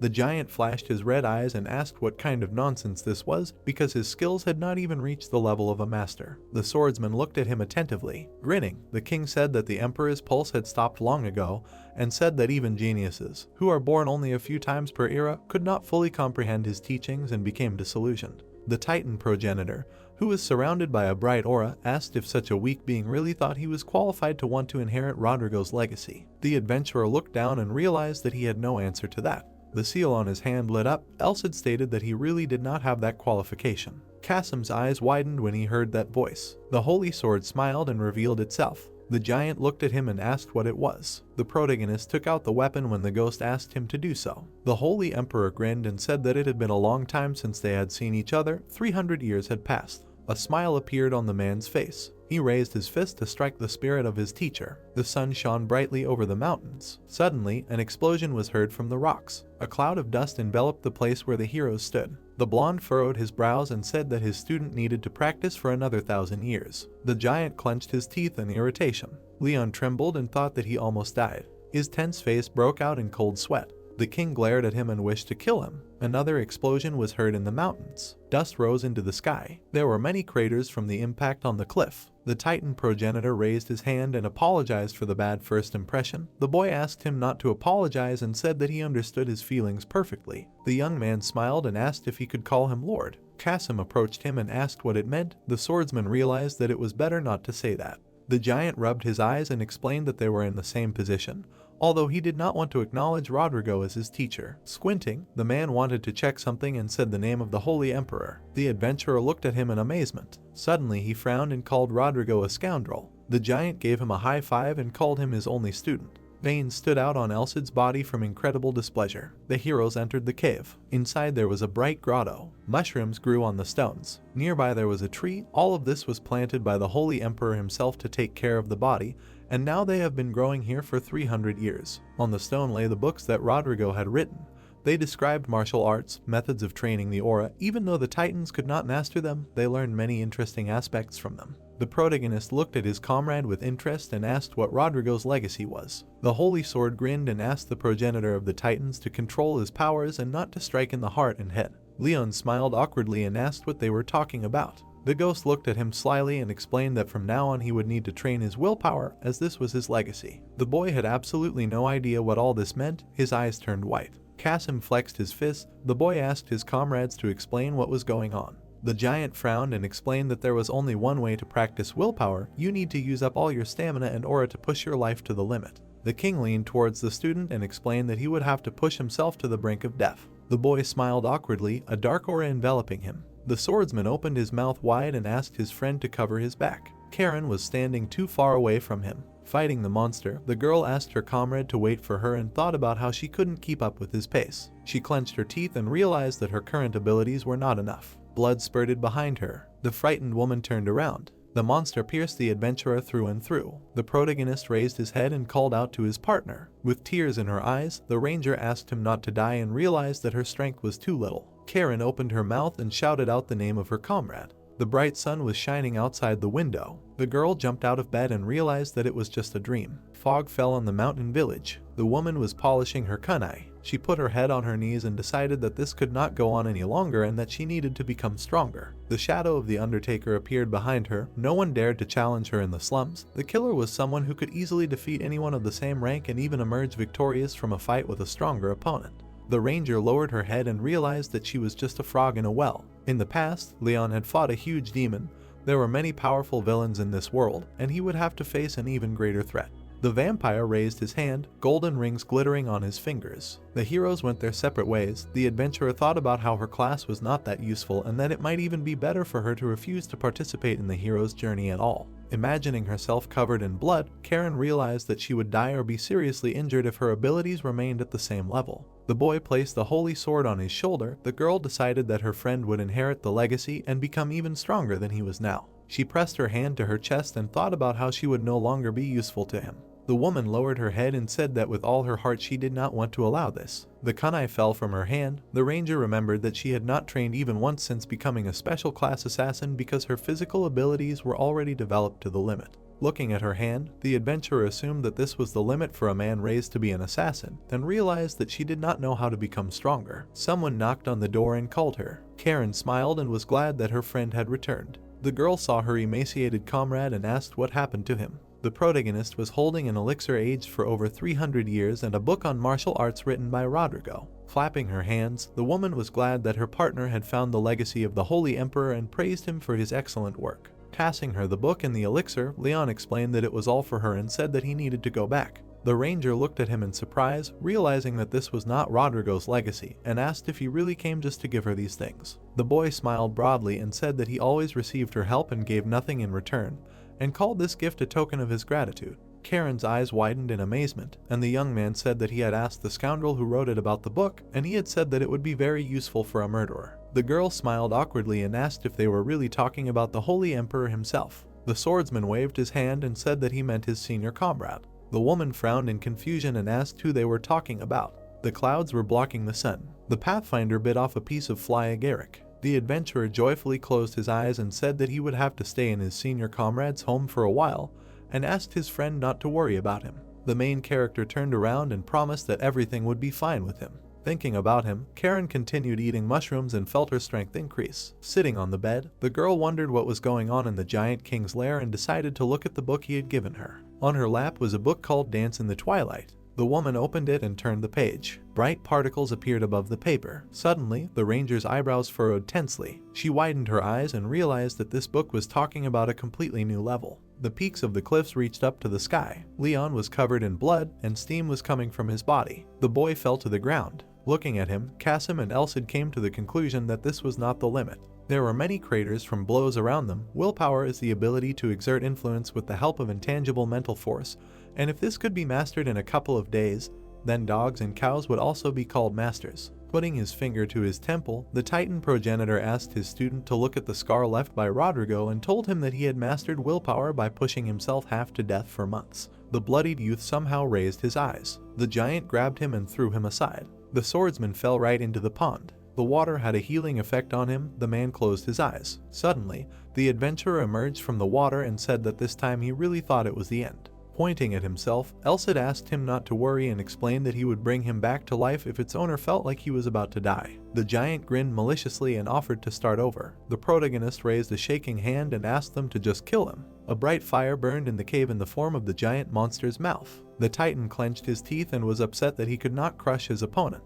His companion grabbed a wooden stick and expressed his solidarity with him. Clenching their fists, the spectators asked if this was all they could do and promised to crush their opponent when their turn came. Coming out of the shadows, Karen apologized and asked if she could join them. The giant looked at her in surprise. His companion looked back. The locals gaped in astonishment. The girl folded her hands behind her back and explained that her specialty was killing. Twisting a kunai in her hand, she explained that she used blades and could not do without the use of poison, and advised the warriors to abandon the duel if they thought they could not cope with her. The woman smirked and asked if there were any among them who wanted to fight her. The giant entered the ring. The spectators realized that this was the lady who came with the young gentleman. Someone shouted that this man could get hurt. Her opponent grinned maliciously and called her quite brave. Someone approached him and asked him to watch his words. The giant asked what he was talking about. Urga confidently frowned and declared that a very passionate young lady stood before him. The ranger remembered how she and her partner sat on the bed and said that this was not so. The giant remembered how they fought a giant drake and asked why she said that it was not so. The giant flashed his white teeth and declared that representatives of his race never ran away from a fight. The opponents stood opposite each other. The Titan called the guest to him and decided to fight her. Gaul asked if everything would be alright with her. Jolu closed his eyes and asked him to watch her carefully. The adventurer frowned menacingly and went on the offensive. She made a sharp dash forward. In her hand was a sharp kunai. Karen decided that the fight here was ultimately just a clash of forces, so leaving a reserve was a luxury. The girl threw the blade forward, but the enemy easily parried it. Suddenly, a dozen more kunai appeared around the woman. They all struck the opponent at once. The Pathfinder's eyes flashed with fire. Lightning flashed around her. The shadow of the Undertaker appeared behind the opponent, and shadow swords appeared above his head. The blades struck simultaneously and pinned the giant to the ground. He continued to hold his fists in front of him, while blood oozed from the wounds on his body. Wiping the sweat from her forehead, the adventurer realized that this matter could not be solved by force alone, and admitted that these creatures were quite strong and tough. The giant blew the blood from his nose. The Titan got into a fighting stance and declared that it was his turn to attack. The warrior said that he would not give in, but the next moment his eyes widened. Karen disappeared into thin air like smoke. She appeared behind the opponent and reminded him that her specialty was murder. The giant turned around in fear. He closed his eyes as the enemy dealt him a powerful blow. It turned out that the girl had kicked him right in the groin. The giant turned pale and pursed his lips from the unbearable pain. The locals watched what was happening with horror on their faces. The woman landed on her feet. Her opponent trembled. The spectators assumed that he died standing up. Someone shouted that they heard a loud crack. The Titan spat on the ground. His comrades realized that he was fine. Smiling, the ranger found this strange and decided that she should have expected it, because the bodies of representatives of this race are very strong, and we were talking about power that would grind an ordinary person into dust. Grinning, the man said that her movements were extremely fast, and said that now he would definitely not show leniency. The main character swung his sword. A bright sun shone above his head. Leon tried to hit the progenitor of the Titans on the shoulder. Kasim raised his hand. The blade of the sword bounced off his fist. Once in the air, the boy was surprised that he managed to parry his blow with his bare hands, although he did not even try to block his attacks. The giant swung his fist. From his blow to the ground, the rocks collapsed and bright lightning flashed around. The man pressed the boy to the ground. Blood appeared under his hand. The giant threw his student into a pond with healing water. Cumulus clouds floated in the sky.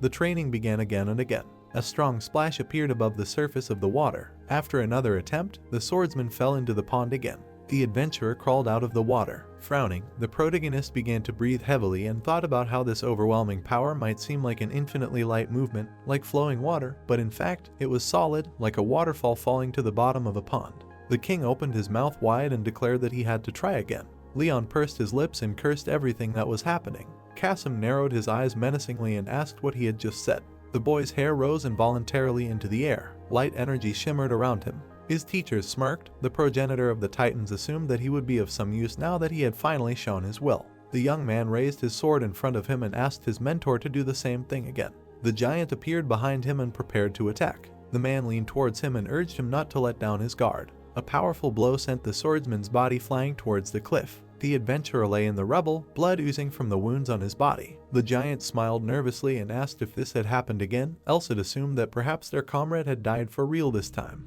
The protagonist slowly crawled towards the pond. The king noticed that he was fine. Leaving a trail of blood behind him, Leon fell into the water. Kasim asked if everything was okay. The boy stuck his thumb out from under the water. The chains that bound the holy sword broke. The ghost explained that the day of choice is the day from which the seal that limited the power of the weapon will be removed, which will allow it to unleash its full power. The young man raised it in front of him. The spirit told him that when he got a full-fledged holy sword in his hands, he will become more than 10 times stronger than now, and asked if this power will be enough. The giant monster raised a clawed paw.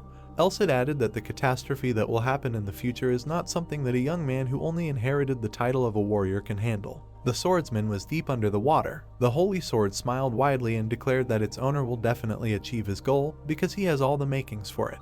The man grinned, his golden fangs shining. A golden buckle on his belt sparkled. Elmont narrowed his eyes slyly and asked who this man was sitting in front of the academy gate. The stranger was squatting, not understanding what brought him to this place. The aristocrat kicked him and asked who he was to block the path of other people. Suddenly, the nobleman and his friends frowned in fear. Khan looked at him with disdain and asked him to repeat his words. The student felt that this man was not of this world. Clouds floated above the academy building. Screams were heard. The boy admitted that he was wrong. Standing in the clearing, Elahan asked her companion to look at something. A wooden pole was driven into the ground, which had been struck with a sword 1,000, maybe 10,000 times. Nearby stood a bucket in which they carried water to quench their thirst.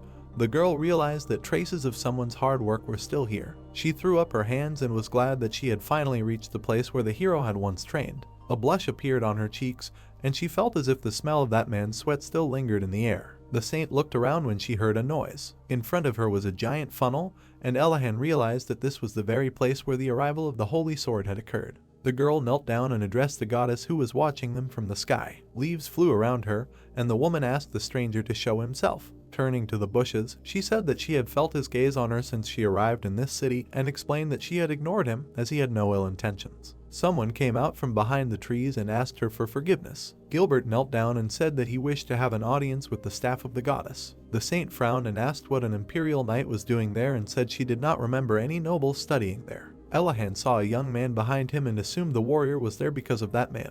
The blond man put his hand to his chest and said he was very glad to see them. Frowning sternly, Lion identified himself as the legitimate son of the imperial family and greeted the goddess's staff. The girl looked at him in surprise and said that it was not every day that one met such people. The wind carried fallen leaves across the sky. The prince said he was honored that the goddess's staff recognized him. The woman explained that she did not know he was there and remembered that the prophecy was also passed on to the imperial family. The heroes stood opposite each other. The boy said that he thought someone had arrived from the church as the day indicated in the prophecy was approaching. His golden hair fluttered in the wind. The boy frowned sternly. The saint looked at him questioningly and asked what business he had with her personally. The blond man's eyes widened in shock because this question hurt his feelings. He clenched his trembling hand into a fist and declared that the goddess's staff should give him a clear answer. Lion lowered the corners of his lips and asked if someone else was the hero. Gilbert's eyes widened in fear and asked how his highness could say such things. Elahan, closing her eyes, confirmed this and declared that a real hero has been actively doing good deeds for a whole year. The man's mouth fell open in horror, not understanding what this all meant.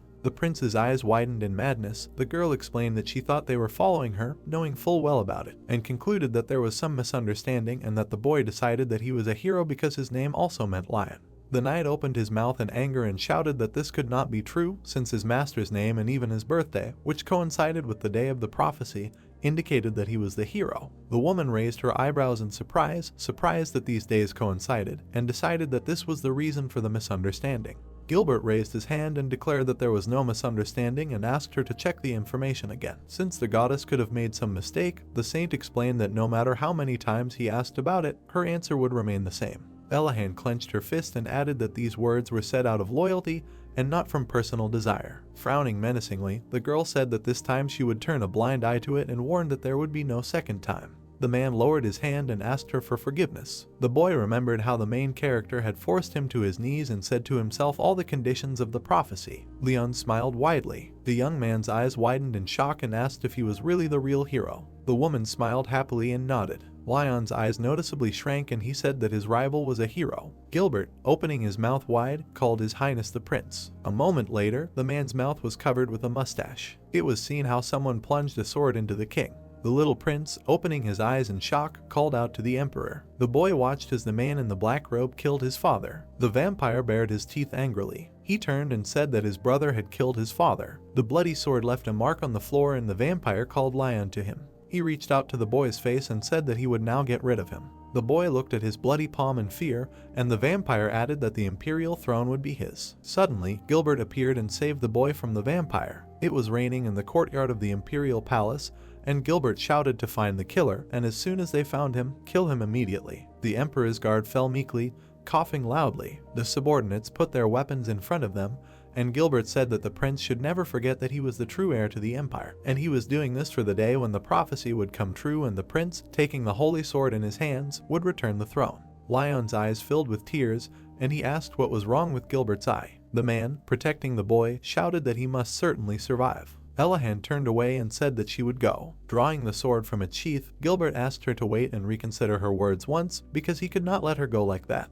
Gritting his teeth, Lion called out to his subordinate. The eighth saint opened her mouth and asked if she had said that there would be no second time. Frowning, Gilbert explained that loyalty was not justice, and there was no mercy for those who could not think about their words. Opening his mouth wide, he shouted that it was for the sake of the empire, and named the only one who would save the people suffering under the rule of the mad emperor. The man swung his sword and exclaimed that this was the one who would bring the future of this country to light. Lion's eyes widened in surprise when Gilbert said that this man was His Highness the Prince, because he was literally the most suitable person to play the role of a hero. Elahan, pulling her fist back, said that this was punishment. The girl struck, leaving a hole in the man's body. Lion was visible through it as the man fell. Opening his mouth wide, the prince shouted his name. The boy took out his sword, preparing to attack. He gritted his teeth angrily. A moment later, Lion rushed towards the eighth saint. The boy's eyes lit up, and his sword left a mark in the air. With one movement of her hand, Elahan broke the enemy's weapon. Looking forward, she explained that his attacks could not inflict a single wound on her, although the speed was good.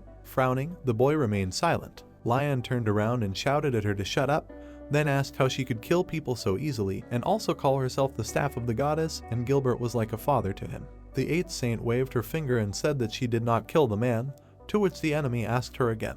The girl smirked and pointed out that he was lying there. Gilbert sat on his knees, and his wound healed. A bead of sweat appeared on Lion's cheek, and Elahan said that he was the prince and emperor of the Clyde Empire and a hero. Lowering her eyebrows, the eighth saint asked what the boy would choose if he could only choose one of the two. Lion's pupils shrank in confusion. Falling leaves were visible, and the girl continued to ask questions about what he would do if the Clyde family became a threat to the world, whether he could treat the imperial citizens and other people equally, and most importantly, whether he could put something other than reclaiming the throne first. Elahan's cloak fluttered in the wind, and she explained that this was the reason why he could not become a hero, and then continued that she dared to take her leave. Lion looked after the girl with confused eyes, widening. The protagonist put his palm forward, and it was heard that he had succeeded. Kasim, placing his hand on his knee, congratulated his brother on his achievement, as he had endured such a difficult training and had finally achieved results, to which the protagonist said that he was his older brother. Pressing his lips together, the Titan progenitor told Leon to straighten his shoulders even more, and added that he had left marks on the path that others had not been able to walk for the past hundreds of years. Frowning, the protagonist sincerely thanked Kasim. Suddenly, Elsid appeared. Closing his eye, the soul piece asked what kind of looks he had and if they were asking for his praise. Leaning on his leg, the giant king stated that he knew Elsid was a bastard, to which he shouted that they were assholes. The emperor's soul piece said that it was very good that Leon had managed without any delays, to which the protagonist, raising his eyebrows, asked him again and clarified if there was some kind of time limit. Elsid closed his eye and asked Leon if he had forgotten that his birthday was tomorrow. The protagonist grinned and replied that he had thought that tomorrow was some truly important day. A moment later, the boy's eyes widened in surprise. A bright glow appeared in the sky, and a piece of the soul noticed that the boy had finally come to his senses and added that it was about his birthday. Opening his mouth wide, Elsid explained that this was the very day of the prophecy. Leon's bloody body appeared on the rocks, and the mentor clarified whether he now understood why he had hastily begun training telekinesis, because after removing the seal from the holy sword, its power becomes excessive, which does not allow the mind and body to be completely exhausted.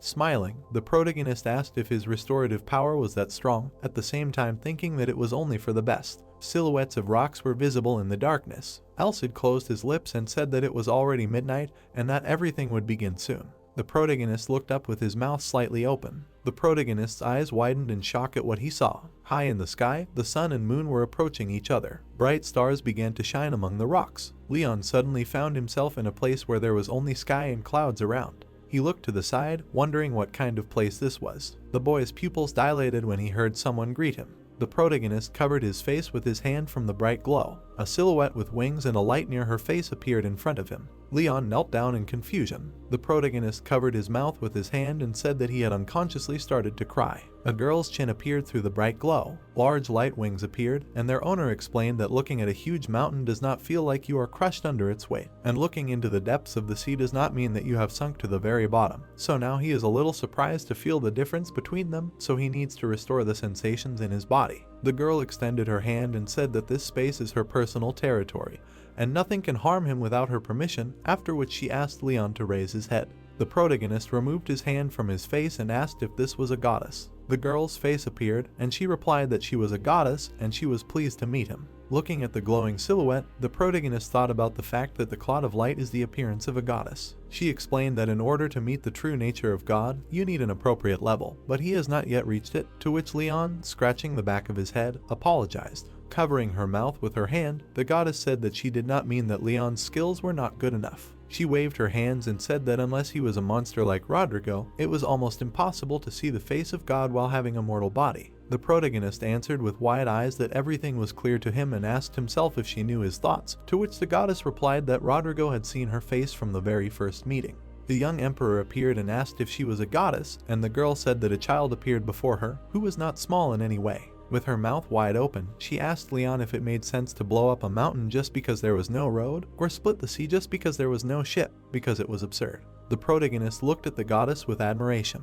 He closed his eyes and thought about how cute she was, and it became clear to him why Elsid called her a child. The goddess's cheeks turned red, and she exclaimed that she was not a child. Leon put his hands to his mouth and apologized, realizing that she had heard everything. Clouds were visible behind the protagonist, and the girl said that they could stop chatting about all sorts of things here. With her mouth slightly open, she explained that this path was not originally intended for Leon, and if he wanted to leave it, he should say so now. The protagonist frowned, and the goddess continued that it might seem like this path was full of glory and honor, but with every step his feet would be drenched in blood.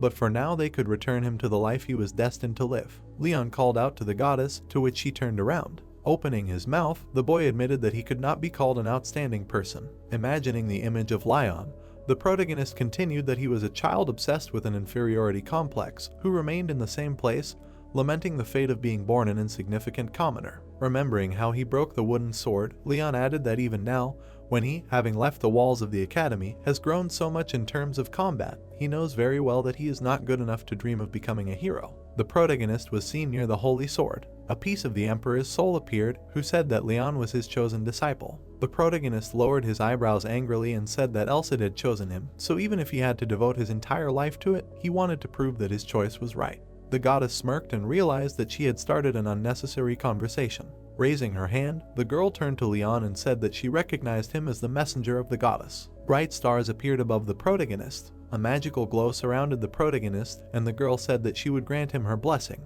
A guardian's mark appeared on Leon's chest, which increases his strength when fighting the enemies of the world and gives him the ability to convert sunlight and moonlight into energy. A mark bearing purification appeared on the guy's neck, which nullifies poisons whose power level is lower than the level of this power and has absolute power over all curses and pollution. A praying mark appeared on Leon's forehead, which has the ability to enhance telekinesis, nullifying mental interference and enhancing willpower and mental abilities. The protagonist's eye bore the mark of an observer, which has the ability to understand the imbalances and cracks in the world, as well as see through external enemies who hide their identity. Folding her palms, the goddess said that she would grant all of this to the hero Leon. The protagonist hung in the air, and the girl noted that she was haunted by the hero's clothes, but the only thing that came to mind was Rodrigo's clothes. The goddess snapped her fingers and said that it was a birthday present. A red cloak appeared in the sky, and the girl said that her sword would not bend its knee even in the strongest storm. A glove was visible on the protagonist's hand, and the goddess wished that his future would be filled with good meetings and happiness. The protagonist appeared in the clothes of Emperor Rodrigo.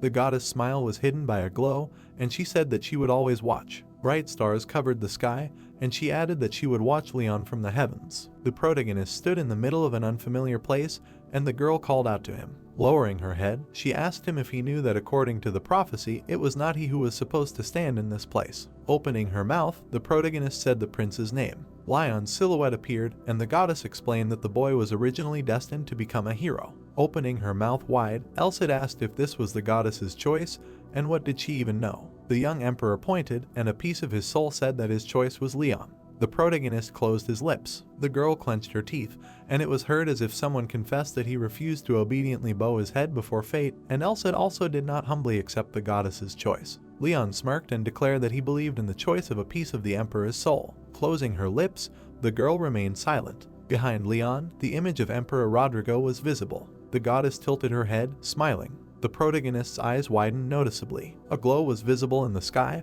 and he exclaimed that he had returned to reality. Leon muttered that this was the sky, and began to fall. The protagonist fell down like a whirlwind, loudly calling for the goddess. Kasim and Elsid looked at him in bewilderment. Smiling, the emperor's soul piece thought that this was a brilliant return. Putting his hand on his side, Leon muttered that he thought he would kick the bucket. Covering his mouth, Elsid congratulated the guy on his return. Lowering his eyebrows, the protagonist answered the mentor that he had returned. A notification appeared that the guy was now a rookie hero. Putting his finger to his mouth, the soul piece said that everything was pretty good, because he had 4 brands, then added that the kid was generous in no way. Smiling, the protagonist asked how many of them Elsid had. Opening his mouth, the mentor said that he had not received anything like that nonsense. He turned around and asked if something had happened, to which Leon replied that nothing had happened. 4 brands were glowing on the protagonist's body, and the soul piece explained that usually 2 brands were placed, 3 at most. The protagonist raised his hand and said that strength was overflowing him. The boy clenched his fist and said that he felt like he had been reborn. Kasim bared his teeth and congratulated Leon on officially becoming a hero, muttering that this was his birthday present.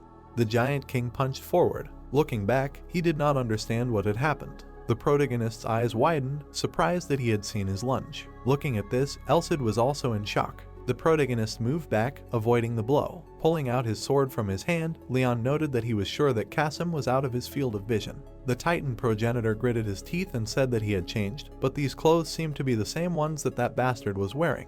The giant king smirked and admitted that it pissed him off. The protagonist frowned angrily. Clenching his hand into a fist, Kasim shouted that he would finish Leon off. A glowing mark from the blow was visible. A rock slide was seen. The protagonist sat behind a rock, looking around. Leon, holding his sword down, was surprised that he dodged again. The giant king rushed towards the guy and exclaimed that he was going to get it again. There were many glows from the blows. Fists were visible around the protagonist, and he realized that he could see all the attacks. Gritting his teeth, Leon muttered that this was great. Suddenly, the protagonist's leg moved and he decided that it was worth a try. The protagonist began to move quickly on the ground. A moment later, he was near Kasim's fist. The boy screamed and swung his sword. Leon began to attack and realized that he could fight back against his older brother. The giant king grabbed his cloak with his fingers. Holding the protagonist in his hand, Kasim decided to stop there and said that Leon needed at least 30 more years of practice to defeat him. Smiling, the protagonist admitted that he lost to his older brother and thanked him for the birthday present. Putting the boy on the ground, the giant king once again congratulated Leon on becoming a hero, to which he replied that they surrounded him with kindness that he did not deserve. The boy called out to Elsid, to which he turned around and asked if there was a problem. Clenching his jaw, the protagonist asked if he would mind if he wore his clothes. Opening his mouth, the mentor replied that he was an idiot. Emperor Rodrigo pointed forward, and a part of his soul said that of course he didn't mind, because he was his student.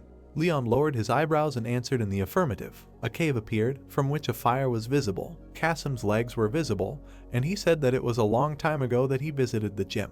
Gaul looked at the giant king in bewilderment. Closing his lips, the progenitor of the Titans said that they all had not changed at all. Gaul smiled widely. One of the giants frowned in surprise, and Jelu, opening his mouth wide, shouted the name of Lord Kasim. Inside the rocks, giants could be heard exclaiming that the king had returned. Kasim, towering over the protagonist, clarified whether there were any problems, to which the giant asked about the door to another space, and the interlocutor replied that it was the same as always. Looking around, Leon wondered if Karen was here. Suddenly, someone started running. The protagonist was called loudly, to which he responded, smiling. The girl stretched out her hands to the protagonist's body and he began to speak. The guy exclaimed the girl's name and she, hugging him, congratulated him on his return.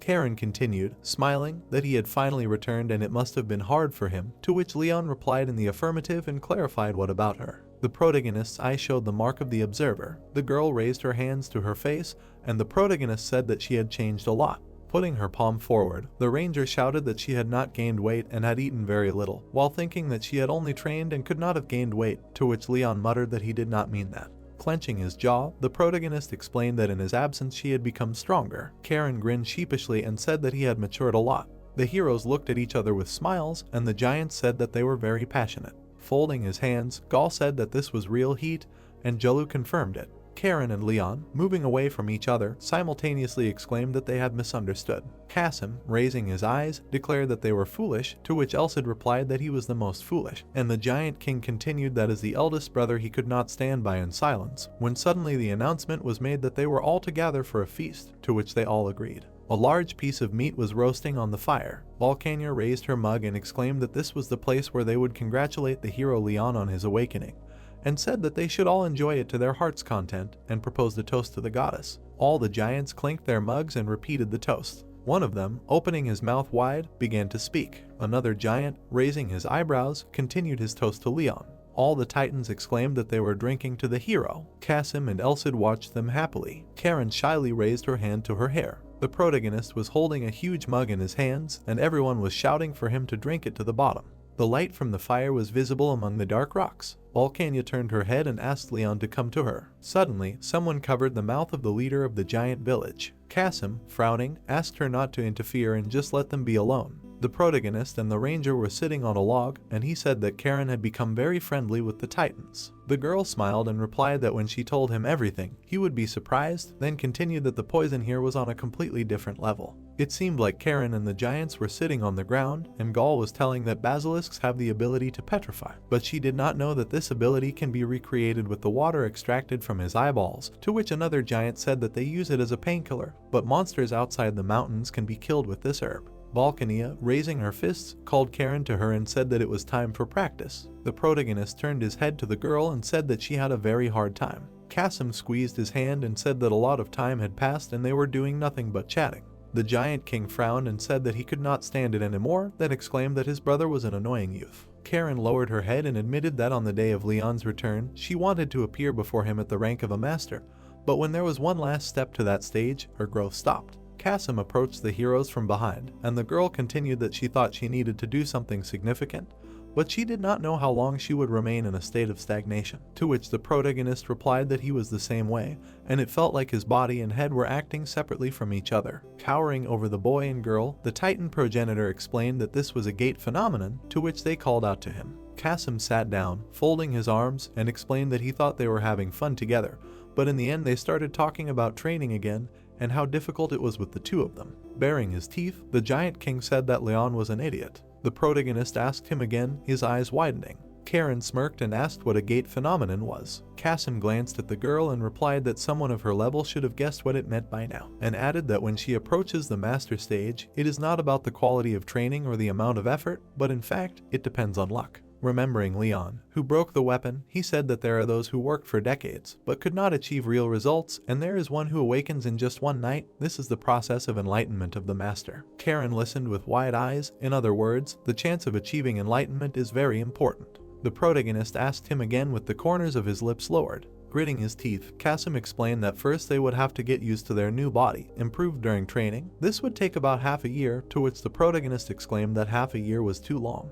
Putting up his index finger, the progenitor of the Titans said that therefore he would give them a chance. Lowering his chin, Leon thought about his words. Raising his fist, he said that he agreed. The guy replied that he would do anything, and Karen, closing her lips, said that she was ready to withstand any test. The goblins ran loudly stomping. The dragon opened his mouth and began to roar. The monsters turned around from what they heard. Seeing them, the monster released flames. The goblins, lying on the floor, were burning.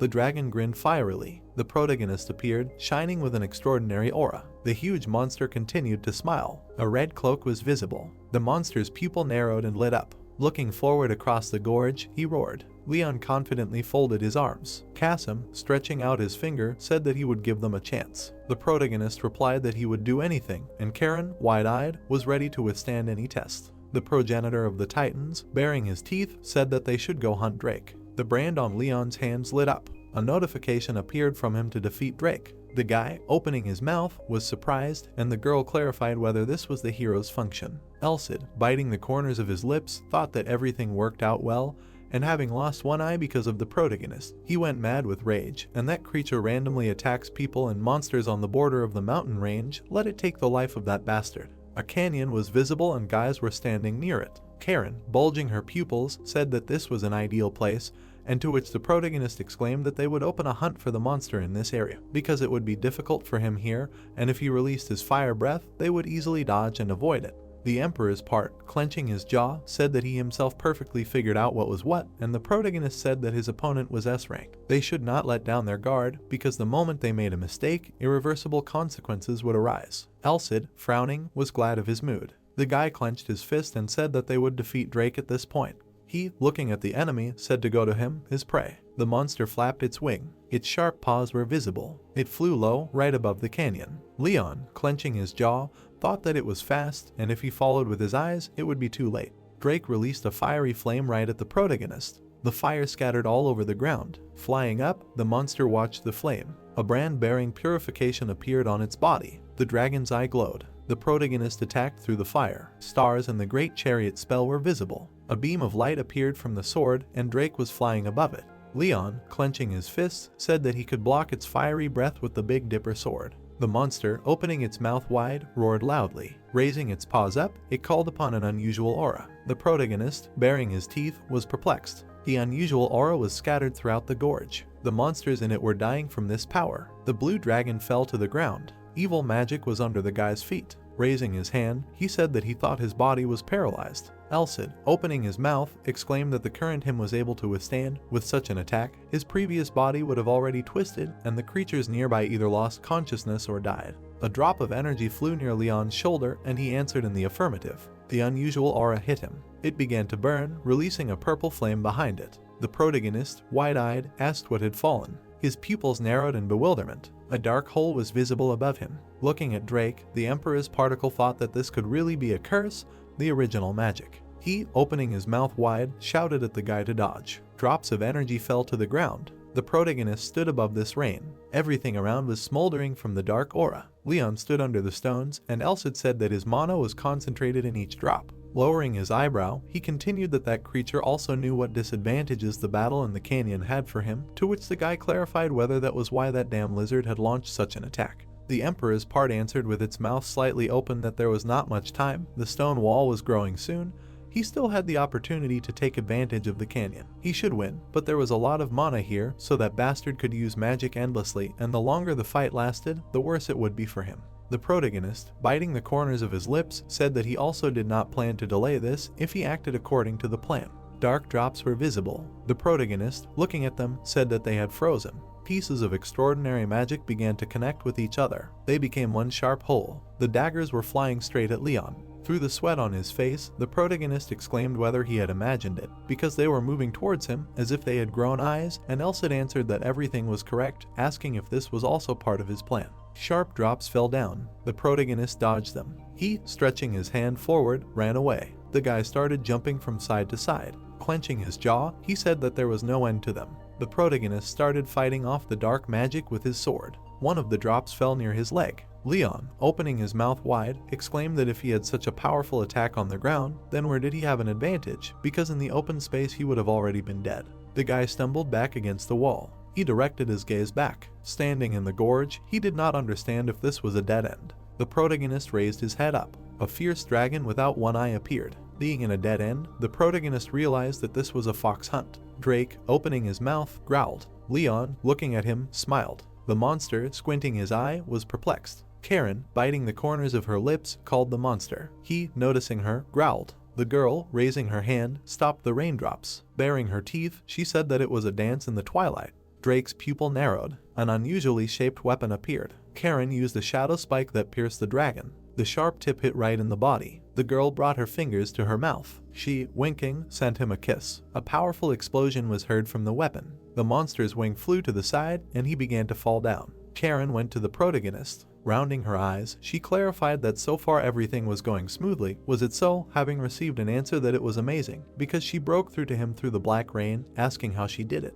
Jumping on unusual fragments, the ranger said that it was all because the shadow aura was an additional attribute of darkness, and she got here riding on a drop of rain. Opening his mouth, the protagonist said that she was magnificent, from which Karen asked again, but he also answered positively. The girl, crossing her fingers in embarrassment, said that she felt confident because he was next to her. A huge cloud of unusual aura was visible. The partners looked at the red magic and said that it was accumulating in one place. Seeing the monster's paw, they added that he was a very stubborn bastard. Frowning, the dragon began to get angry, and it was heard that even after losing one wing, the feeling of pressure from the force remained unchanged. Elcid, opening his mouth, said that they needed to finish the battle before he restored his wing, and let Leon gather all his strength, and even if he could not lay him down with one blow, they must not stop until they found a gap. The protagonist, firmly gripping the sword, shouted that he knew. The fighters, having charged their energy, said that they would now attack and defend themselves in a jumble. A powerful explosion appeared at the end of the gorge. The dragon swung his sharp paw. The protagonist ran, leaving a magical trail behind him. Drake, seeing this, grinned. Swinging his sword, Leon exclaimed that he was coming. A solar eclipse was visible. The guy dealt many strong blows to the enemy. The monster's scars were burning, and he screamed in pain. Karen, having made an attack right in Drake's eye, said that now she felt a little what it was like to dance in the twilight. She stood on the monster's head. Opening her mouth, the girl thanked the lizard. She left the evil spirits without a second eye. The protagonist, lowering his eyebrows, was pleased with her. The dragon fell to the ground, and purple liquid poured from his eyes. Opening his mouth, he began to reach for a large drop of unusual energy. The protagonist covered his face with his hand. He, holding the sword in his hands, clarified whether this was an attack. Standing in the dark, Leon heard Elcid say that this attack was similar to the one that was made earlier. The brand in the protagonist's pupil was smoldering, and a piece of the Emperor continued that now, trapped, he was no longer the same as before. The guy, looking at his opponent, agreed with Elcid's words. He grabbed the weapon tighter and cast the Big Dipper sword spell. Many constellations appeared. The attack left a bright trace behind it. Leon struck the dragon's back. Purple blood poured out of Drake's wound. The protagonist's eyes were fierce. Dark energy dripped onto his hands, and he exclaimed that the blood flowing from his stomach was freezing like resin. The guy was covered in this resin, and a monster's paw appeared above him. The monster dealt a destructive blow. The protagonist was pressed into the ground, and his face was badly wounded. Explosions were visible around Drake. His body was on fire. He was looking straight at him as he released the fire. Karen bared her teeth and asked if Leon was locked in the darkness. She watched as the dragon struck. Elcid, his veins bulging, shouted that although the boy had awakened, such powerful blows could pose a serious danger to him.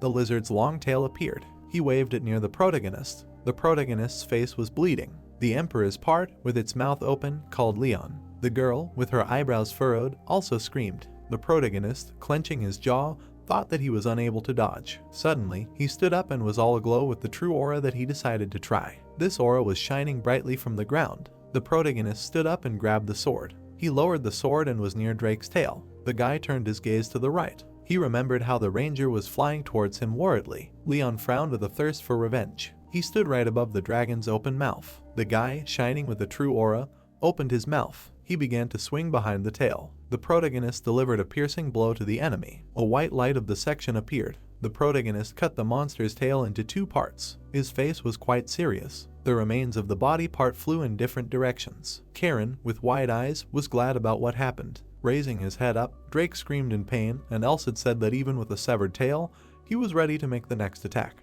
Putting his leg forward, Leon said that he would have to continue attacking. Clenching his jaw, he asked why his leg had not yet returned to normal. Biting the corners of his lips, The protagonist called out to a piece of the emperor. Through the sweat on his face, he clarified whether he was serious. The protagonist, stretching out his sword with satisfaction, answered that absolutely, which made Elsid exclaim that he really was going to do that, adding that he was an ungrateful boy. Aiming his sword, Leon said that he wished him a safe return to him, teacher. A dark constellation and the spell of the Great Chariot were visible. The protagonist, quickly accelerating, began to attack. The sword left a long bright trail behind it. Drake, being in the smoke, lost his head from such a powerful blow. The protagonist folded his sword and said that that was it. The headless monster fell to the ground. Elsid, biting the corners of his lips, said that usually the danger level of Drake is within the S rank, but the danger level emanating from the creature they encountered was an order of magnitude higher, and it is difficult to find someone who could use the original magic of such a level. Recalling how the monster was around the flames, he continued that if they hadn't killed it now, it might have turned into a demonic dragon, corrupted by evil power. Leon, wide-eyed, exclaimed that he had been wondering why it was harder to deal with him than expected. The Emperor Piece came to the rescue and asked if he wanted to apologize to him for something. The guy, embarrassedly closing his eyes, apologized and replied that he couldn't lose him anyway. Karen, running up to the protagonist, addressed him. She bent down, and the protagonist clarified what had happened. Looking straight into his eyes, the girl said that he hadn't passed out. She imagined Leon lying on her lap. The Pathfinder, hugging him, added that he had fainted several times in a row after using a strong art. The protagonist, with his mouth slightly open, agreed with her. Placing his hand on the pile, he continued that the Keeper's mark healed him endlessly, and it was amazing. Karen, clenching her fist in joy, asked if he had seen properly how she had done the station once at the end, receiving the answer that it was magnificent, to which she said that she was surprised at the very thought of having made such a move. A happy girl was visible, and it was heard that the shadow and his body were moving as if they had merged into one, and until now he had never seen an aura controlled in such a way. The Pathfinder, lowering her head, turned to Leon that she had some kind of sensation. The protagonist looked at her questioningly. With bulging pupils, the girl added that she thought she had managed to become a master. The guy slightly opened his mouth. Kasim, folding his hands, said that she was a master. Karen, raising her palms in happiness, heard that she herself knew better than anyone what level she had managed to reach,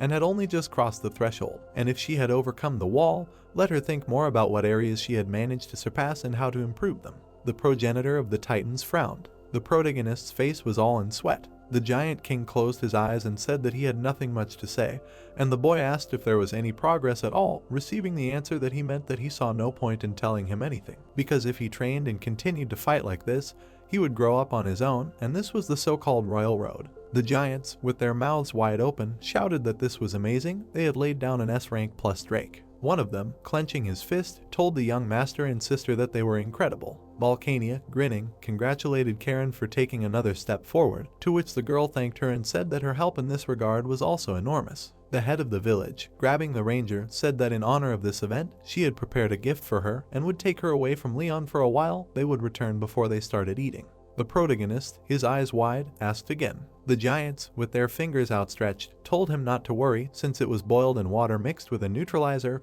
All the poison was removed, and this meat was safe to eat. Jelu fell to the ground with the meat in his hands, and the guy said that he fell unconscious when he tried to take a sample, and it was heard that you can't fry it in breadcrumbs, you'll have to boil it. The protagonist, through sweat on his face, asked what they meant by meat. Kasim, standing over the protagonist, said that the bastard he caught about 20 years ago was not like that, and it seemed that this creature was very vicious, to which Leon thought that he would categorically not eat it. The giants, with their mouths slightly open, turned around. Balkania, lowering her eyebrows, exclaimed that she was introducing everyone to a new Titan warrior. Karen, putting her hand on her side, said that she was a warrior. The villagers happily widened their eyes. The girl, posing in front of Leon, asked how he liked it. The protagonist answered with bulging pupils that it suited her very well. Closing her eyes, the ranger answered that she knew. Putting her palms out to the sides, she shouted for them to go eat. The sky appeared, and shouts were heard that Sister Karen was hot, and she was worthy of being a warrior woman of their Titan tribe.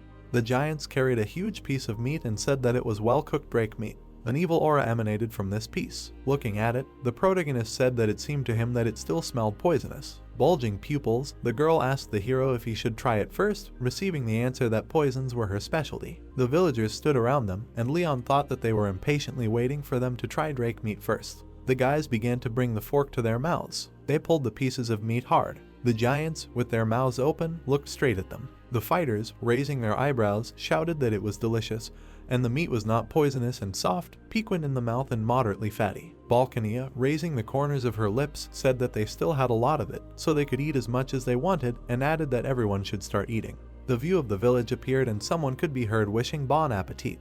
Khan put his hand on the rock. He opened his mouth wide and started screaming. Elahan stood on the cliff and shouted at the man to come up to her quickly. The girl looked into the distance and exclaimed that she could finally see the titanium mountains in the distance. The girl turned around and told her comrade that now if she walked just a little bit she could see the hero. She blushed and mentally asked the hero to wait a little longer. The man opened his mouth wide and started screaming because the girl had run away. He frowned and said that he, who was second in his circles, really had poor stamina. There were many lying around him and he said that he could not believe that the girl was running at full speed, managing to eliminate such monsters along the way.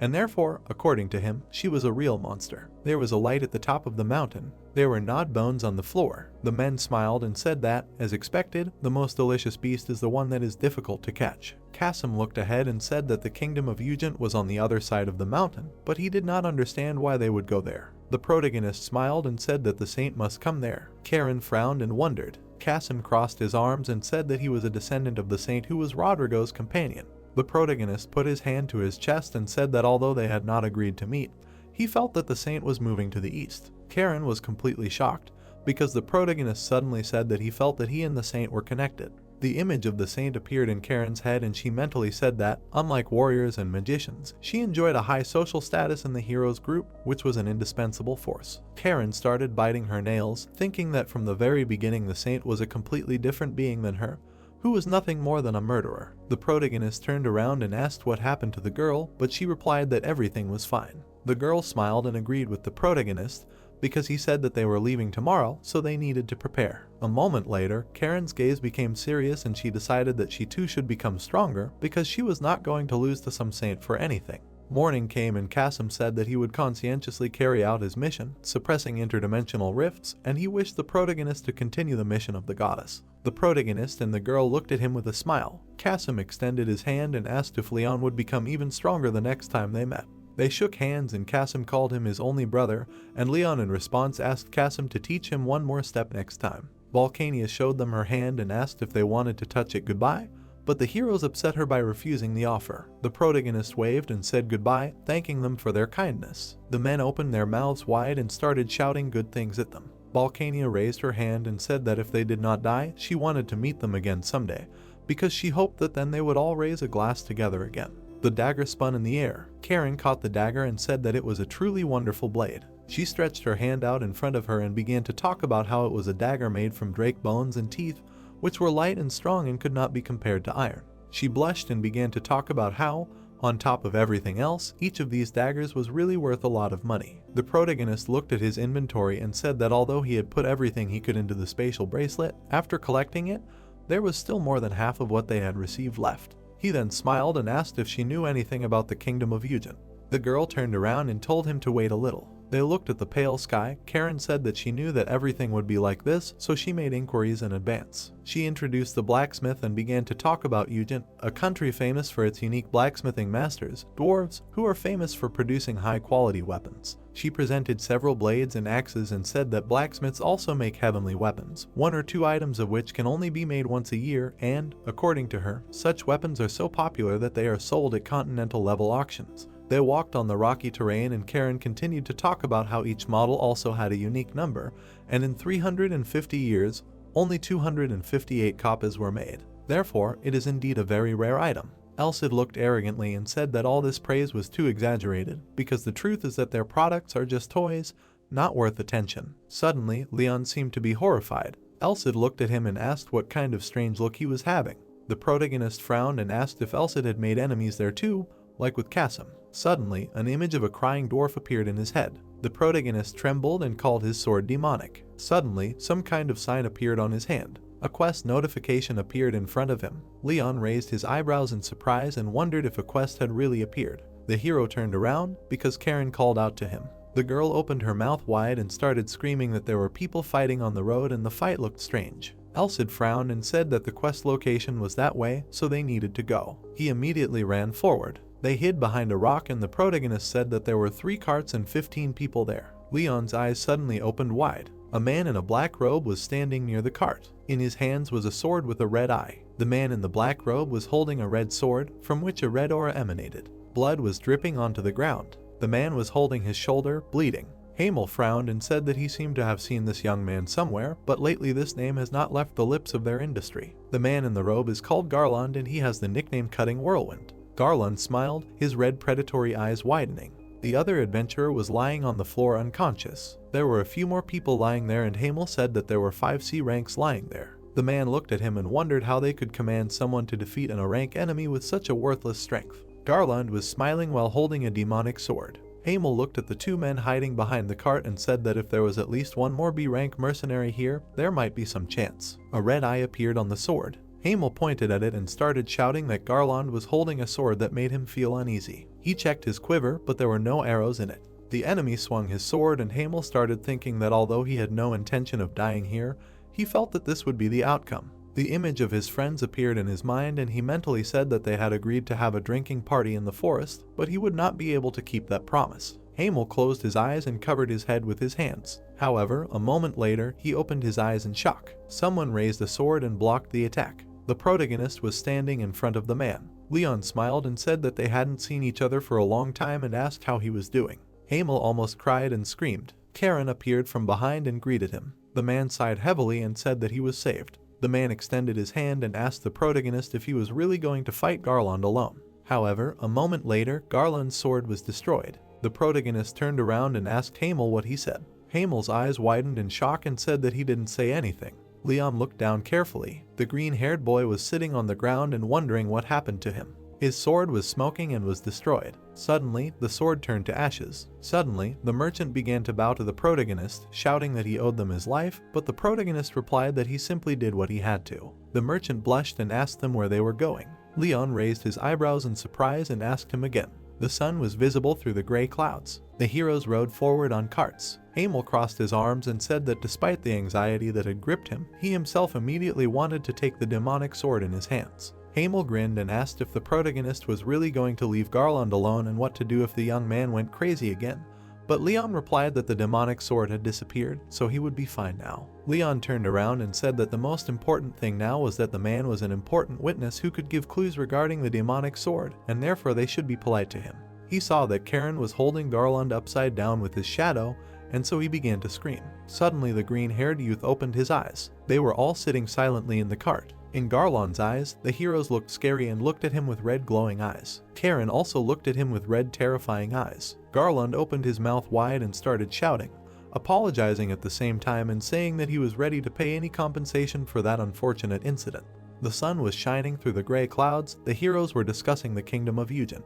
Garland looked at them and said that he bought this sword in the kingdom of Eugen for 300 coins and according to him it was an ordinary forge, but as soon as he saw the sword, he immediately liked it. Garland remembered how he looked at the sword, and therefore said that there was not even a bit of evil power emanating from it. Then, leaving the forge, he immediately took a request and while eliminating goblins, something happened. The adventurer remembered being enveloped in a red aura, and he said that he felt an unprecedented ecstasy and felt like he had become a sword master. His eyes turned red. He said that while he was killing goblins, his mind felt like it was clouded, and the desire to see blood continued to overcome him. Karen looked at him and said that if it was a sword master, then this would not work on him, but low-ranking hunters easily succumb to the spell of the sword and lose their minds. And the protagonist said that if there was more than one demonic sword, then the situation was quite dangerous. They looked into the distance in surprise because someone shouted that this was the entrance to the kingdom. They saw a stone statue of a dwarf.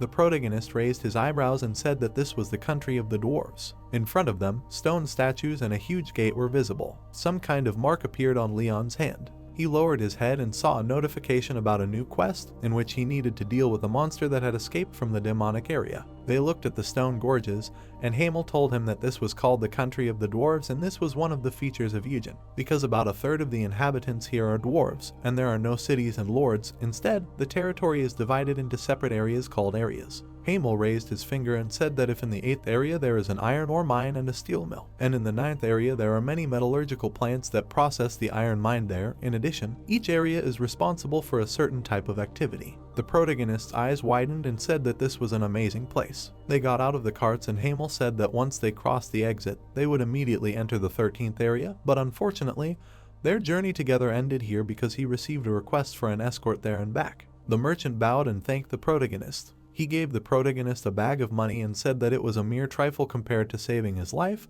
but he put as much as he could in the bag. Hamel put his hand to his chin and thought that if he thought about it, he had not seen a single monster on the way here, and they were the type to attack several times a day. He then caught the sword that Karen threw at him. She turned around and said that it was a gift. Hamel opened his mouth wide, looking at the dagger. They then waved to the protagonist and Karen and said goodbye to them. Leon waved back. Suddenly, he opened his mouth in surprise because Hamel loudly thanked Karen for giving him a gift in the form of a dagger. Elsid intervened in the conversation and said that, as expected, Karen gave him a wonderful gift. He introduced the dragon and began to talk about how it was an item created from the bones and scales of a drake, and therefore the dagger literally smelled of S-rank monsters, which meant that for at least a month, monsters would not come a meter closer to it. Karen turned around and asked Garland where they should go next. The guy frowned and said that first they should visit the guild office of Area 13. After a while, they found themselves in the office of the guild of Area 13. The protagonist and Karen introduced themselves and showed their cards confirming their ranks. In front of them sat the head of the guild, whose name is Lion. They were all sitting at the table and Lion was talking about how if it was a demonic sword that caused a strong desire to kill when a person simply held it in their hands, then the situation was serious. He frowned and asked if they had proof. Garland looked at him and said that the sword had been destroyed and turned into dust. Then the guild leader lowered his head and said that if what he said was true, then right now they should stop the blacksmiths throughout the kingdom of Eugen and notify the church about what had happened. And the man said that he believed their claims, but without any proof, he did not understand how it would look like they were demanding to stop the forge, which was the lifeline of the kingdom. He looked at the guild crest and said that the risk was too great. He opened his mouth wide and ordered them to bring proof. Lion handed over a map and said that they would provide them with the qualifications of their guild's investigator. Thus the heroes would be able to enter important objects up to the 3rd class to collect evidence to convince the leadership as quickly as possible. After a while, the dwarf, picking his ear, said that Rumbat was not here. Garland extended his hand and indignantly wondered how Rumbat could be absent. The youth leaned forward and angrily began to shout that he had bought the sword here. The dwarf raised his finger and said that Rumbat, the master who forged Garland's sword, received an honorable summoning last week and went to the 1st area, and therefore, if the youth wanted to express any complaints to him, he should go there and look for him there. The youth frowned in horror and wondered if they really had to go there. The dwarf slammed the door, saying that he was busy. Leon raised his eyebrows in excitement, because Garland said that they were in trouble. The young man looked at him with his peripheral vision and said that the 1st area was the capital of Eugen, and to get there, you need to cover several hundred kilometers. After a while, they looked at the bridges in the stone gorge. Leon and Karen looked out the window happily. Steam was coming out of the iron pipe. The locomotive was moving along the railway tracks through the stone gorges. The 3 of them were sitting in the carriage and the main character was surprised that such a giant moved on its own. Karen turned around and asked if Garland said that they were now heading to the capital. The young man frowned and said that the capital is also called the Iron Heart, because in addition to the fact that the 1st area is located deep in the territory of the kingdom, it is extremely difficult for outsiders to get there. He imagined the silhouette of the factory and said that it was because there were many 1st and 2nd class important objects there that were not found in other areas, and that it was a place where even citizens of the kingdom could not enter without permission. So if they went even one step off the road, the citizens would say that they were intruding on important objects and would try to drive them out.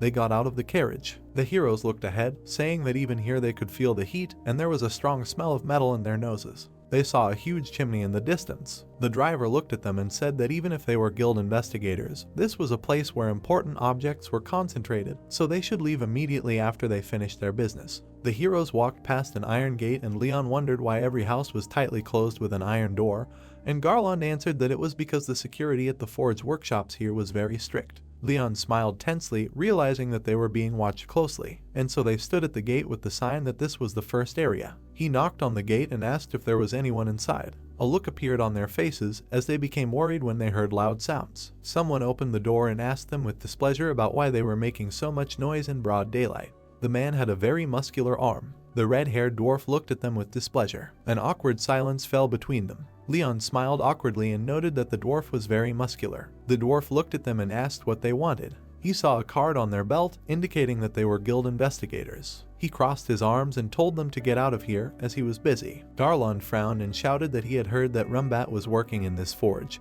and therefore he wanted to be told that Garland had come to him having bought a sword from him. The dwarf opened one eye and asked if this was really the newcomer who had arrived here a week ago. The dwarf closed his eyes and said that they were forbidden to see him, and therefore they must return, and besides, the man did not explain the reason. The veins stood out on Elcid's face and he said that the dwarves were still as stuffy as before. Leon looked at him. Elcid smiled and asked the protagonist to lend him his body for a while. The protagonist raised his eyebrows in surprise. Karen was very angry and shouted that this was very annoying. Leon suddenly put his hand on her shoulder and, calling her a miss, asked her to wait. The girl turned around and was surprised that he called her that. Leon smiled and, apologizing, said that he needed to go. Karen looked at him with wide eyes. She blushed and wondered if it was really Leon. The protagonist stood in front of the man. Suddenly, he leaned down a little and whispered something in his ear. Garland and Karen watched him. Suddenly, veins appeared on the dwarf's face because he suddenly became furious. He abruptly turned around and told them to go inside. Elcid clung to the protagonist with his tentacles, but the others did not know this and wondered how he managed to do this. The protagonist turned around and said that he had thrown the dwarf some sort of challenge. Karen and Garland's eyes widened in surprise, and so they entered the best forge of the first area. The protagonist covered his face with his hand and said that it was very hot in here. One of the blacksmiths looked at them.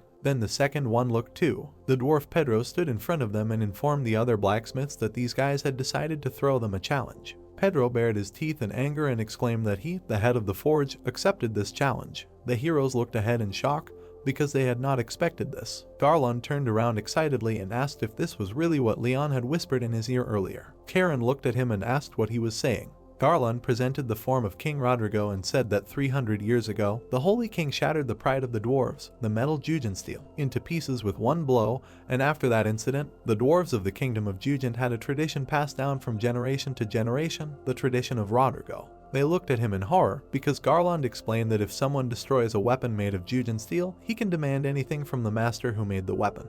The young man looked at them and said that if the challenge fails, he will act as a servant here for 10 years. They imagined how they would be washing the floors, and therefore were horrified. Leon opened his mouth wide and began to curse at Elcid, who did not say a word about this point. Elcid smiled and asked the protagonist not to worry. Pedro picked up the halberd and said that it was his greatest masterpiece. He smiled and told the protagonist to attack him. Leon held the sword in his hands, but it was controlled by Elcid since his eyes were slightly altered. Karen opened her mouth wide and started screaming that he had to smash the halberd to pieces at all costs, but Garland lowered his head and said that the protagonist would definitely fail, and so they would have to rot here for 10 years. A bright aura appeared around Leon's sword, and Elcid said that since the protagonist freely used foresight and stepping technique, it was time to teach him the next technique. Some kind of mark appeared on the protagonist's eye, and Elcid told him not to just look at the halberd, but to use all his energy to feel it. The protagonist saw some marks on the halberd, and Elcid began to say that they were trying to increase the conductivity and therefore use the Eastern casting method to make the halberd strike more powerful. The protagonist's eyes widened and said that it turned out that it was possible to look at the object from this angle. Pedro immediately rushed at him, about to hit him, and Elcid said that he would personally demonstrate the blow. Leon smiled and agreed with him. Pedro was already very close and was about to hit. The protagonist lowered his head and said that he saw absolutely all the flaws. There was a flash. The halberd fell to pieces. Pedro opened his eyes wide in surprise. His halberd was destroyed and his clothes were also torn. Leon smiled and told Pedro to bring a stronger weapon. The blacksmiths opened their mouths wide and began to scream. Garland's jaw dropped. Pedro held the broken halberd in his hands and said that it was his best masterpiece. A plaintive cry was heard throughout the forge. After a while, Rumbat held his hands in front of him and asked the heroes if they really wanted to file a complaint against him, so they challenged him to a duel and destroyed the Jugensteel. The blacksmiths sat near the ruined weapon and convinced themselves that they were incompetent and had 0 qualifications. The protagonist frowned and said that it was because their question was about the demonic sword. Rumbat widened his eyes and asked them again if the sword had reacted to the blood. After a moment, he stretched out his hands and started shouting that he simply could not have forged something like that, and therefore they were talking nonsense. Leon frowned and said that he also did not think that Rumbat had done anything bad to the sword, but there was a high probability that there was a problem with some of the minerals used as materials, and therefore they wanted Rumbat to tell them about the source of the mineral that the sword was made of. Rumbat frowned and said that they didn't know the delivery route either, because the supplies transported in a day were equivalent to the supplies transported in months for a small or medium-sized kingdom, and there was a separate institution that kept records of distributions, so they needed to go to the archive management department. And so, after a while, the heroes found themselves in the archive management department. They stood in front of the secretary and were indignant that they were not able to access the information, despite having the status of a guild investigator. The girl looked at them and said that she did not know the reason, but the exploration of the mining zone is first class. Unless we are talking about at least the position of the general manager, then they will be denied access to this information. Leon's eyes widened because he realized something. Suddenly, the unfamiliar man opened his mouth and said that it was him. The heroes frowned with tension. Garland turned around in horror. The man's eyes were glowing red. Karen immediately took out her dagger and wondered how he managed to appear so quietly behind the 3 rank warriors. Leon also took up his weapon. He bared his teeth, thinking that it was already too late. The man was standing right in front of them, but he greeted them politely and said that he was the Grand Master of the Ugent Kingdom and the Cardinal of the Holy Church, whose name was Irkson. Karen and Garland stared at him tensely. Leon frowned and said his name out loud. A memory of a quest notice appeared in his mind, in which the person in charge of this quest was Irkson. Elsid smiled and said that Irkson was currently the strongest in the Ugent Kingdom.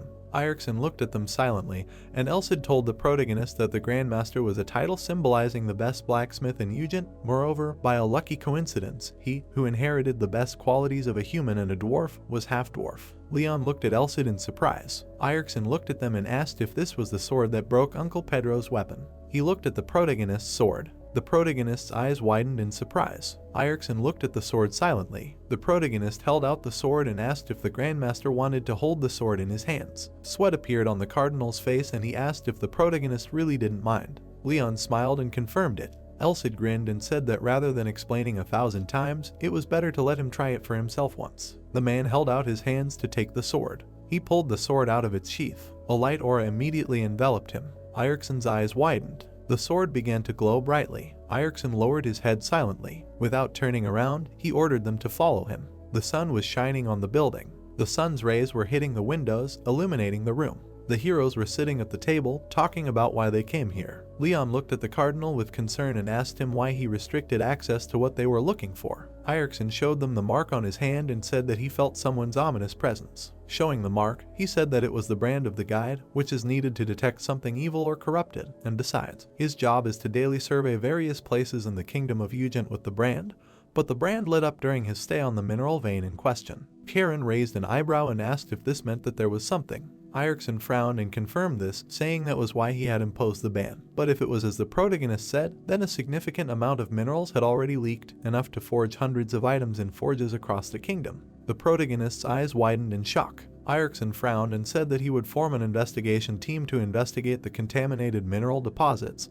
and that he would like the protagonist to join them. Leon smiled and said that he would be happy to join in, as that was what he wanted. Blood was dripped onto the sword, and Irkson said that first of all, he would order the blacksmiths throughout the kingdom to test all newly made weapons by dripping a few drops of blood onto them. He introduced a large mine and said that it was the Ugent mine, which was the largest in the world, and the area where the minerals were mined was larger than most areas, with hundreds of entrances and tunnels, and more than half of the mining sites were habitats for monsters. The Cardinal frowned and said that they would need many elite warriors, and so he would issue an order in his name for the general mobilization of the entire Ugent Guild. Garland looked at him and said that he would try to convey the Cardinal's order quickly. The heroes had already started to leave, and the Cardinal told them that they would see each other in 5 days. Garland raised 2 fingers and said that he would go, as he needed to convey the message as quickly as possible. Karen and the protagonist turned around as Irkson turned towards them. Cardinal knelt down and said that he was grateful to be graced by the presence of a bearer of holy light. Leon immediately ran up to him and told the Cardinal to get up from his knees. Irkson smiled silently. He looked at the protagonist and said that before him was the very hero he had pictured in his dreams. Leon's eyes widened in surprise. He smiled and said that he was also counting on him. The sun was still shining in the sky. The heroes looked into the distance and wondered what kind of place this was. They were standing near the entrance to a mine. Karen looked away and said that there was another person who was supposed to join them, so they should wait a little. They remembered Erickson saying that depending on the size of the mine, each group would consist of 4 people, and at least 3 groups would be deployed to each mining site. The girl raised her finger and asked the cardinal about the one missing member of their group, since there were only 3 of them. The heroes turned around because someone greeted them. The black-haired girl said that she was a little late. The girl introduced herself as Hazel and said that she was an adventurer, and she was wearing a dress that was perfect for exploring the mine. Hazel smiled and said that she was counting on them. Karen looked at her dumbfoundedly, and Leon smiled and said that it was nice to meet you. The girl opened her mouth wide and mentally exclaimed that this was a real mature woman. Darlund walked up to her and introduced himself to her. Karen lowered her head and said that she was an A-rank adventurer Karen and she did not have any additional names. However, Hazel immediately approached the protagonist and asked him who he was. They introduced themselves and the girl put her hand to her mouth, asking if Leon was a B-rank. She got closer to his face and said that it was strange since he was clearly stronger than Mr. Garland, and therefore she did not understand why he continued to be a B-rank. She looked at him with narrowed eyes and the protagonist understood that she knew everything, since her eyes said so, and therefore if he gave a vague explanation, then eventually she would simply stop trusting him.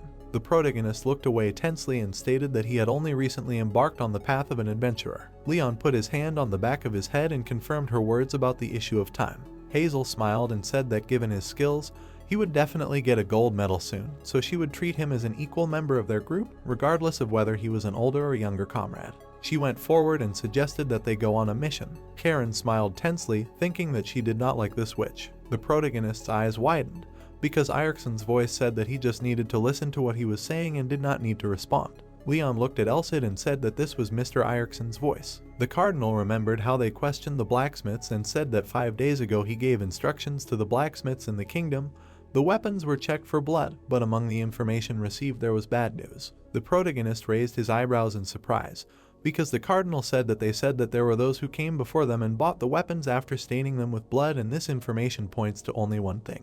In his head, the image of a man with glowing red eyes and a robe appeared and began to talk about monsters that penetrated the great mineral vein, about contaminated minerals, as well as the spread of demonic swords. Erickson frowned and said that there was a very high probability that there was a dark side that had intentionally caused this series of events, and in his opinion, this dark side was the so-called chaos. The protagonist looked forward seriously and asked again. Elsid smiled, because the protagonist asked if he knew anything about chaos. He looked at the protagonist tensely and said that it was evil incarnate.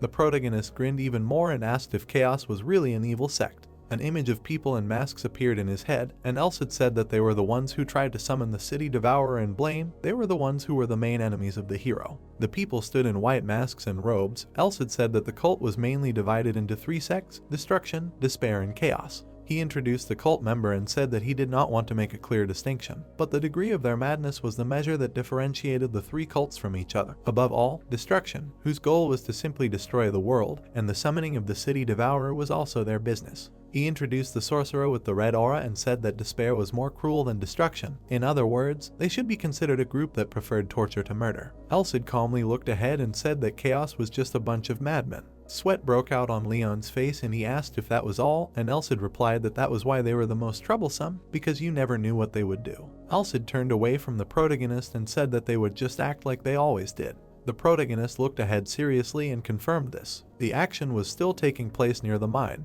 The man ran up to the man with the shield and called him Mr. Berger, saying that all members of the 14th group were ready. Captain Berger frowned and said that they were entering the tunnel and asked about Mr. Erickson. The youth remembered the scene and said that the cardinal had entered the largest mine A5 alone. Captain Berger smiled tensely and said that based on the risk assessment, this place would be difficult to attack even if 5S+ rank groups combined their forces. And then Erickson walked through the tunnel. The cardinal lowered his head and mentioned the monsters that had escaped from the Mirror Canyon, and also spoke about the production and distribution of demonic swords by infecting the Great Mine. A huge monster appeared above the cardinal, but the man calmly said that he, of course, thought that there was a whole system of levers with which chaos had pulled it off alone. He smashed the monster into pieces with a blow. Walking past the remains of the monster, the cardinal said that no one could claim that the 3 evil sects acted separately. Although their goals may be different, in the end they are all the same garbage in the gutter. He looked ahead angrily and asked if he was wrong. Sitting on the stone was a robed man who was the Bishop of Despair,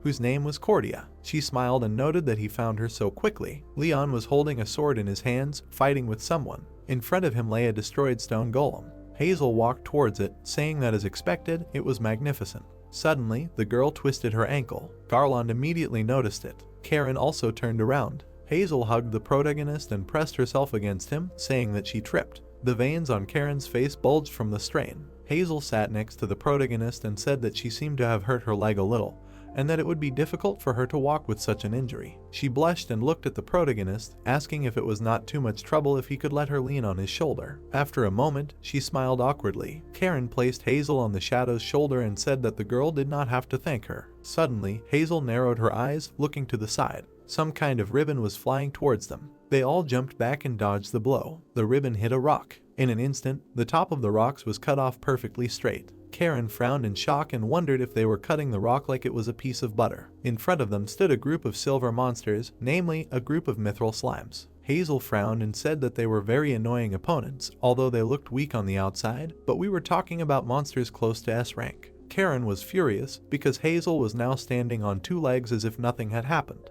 The witch, meanwhile, looked at the tentacles of the monsters and said that these monsters grew up eating only mithril, which is a rare and extremely hard metal, and therefore they say that these tentacles are sharper than any sword imaginable. She looked at the head of the monster and said that it was necessary to destroy the core located inside the body, but this is impossible because the shell is a mithril protective layer. Leon walked forward and she nervously called out to him. The protagonist did not even turn around, but said that if it was a slime, then he specializes in fighting it, and so they can leave it to him. The three of them looked at him in shock and asked what he meant by his specialty being fighting slime. The protagonist recalled running away from the slime, and else had closed his eye and said that the past experience was firmly imprinted in Leon's blood and flesh as expected. The protagonist turned around and said that he would be right back. The girl raised an eyebrow and said with excitement that even if the protagonist had an A-rank ability, it would be difficult to deal with them alone. However, a moment later, she widened her eyes in surprise. The monsters were cut into pieces. There was a lot of dust around because everything happened so quickly. Leon looked forward with determination. Behind him were the remains of the mithril slime.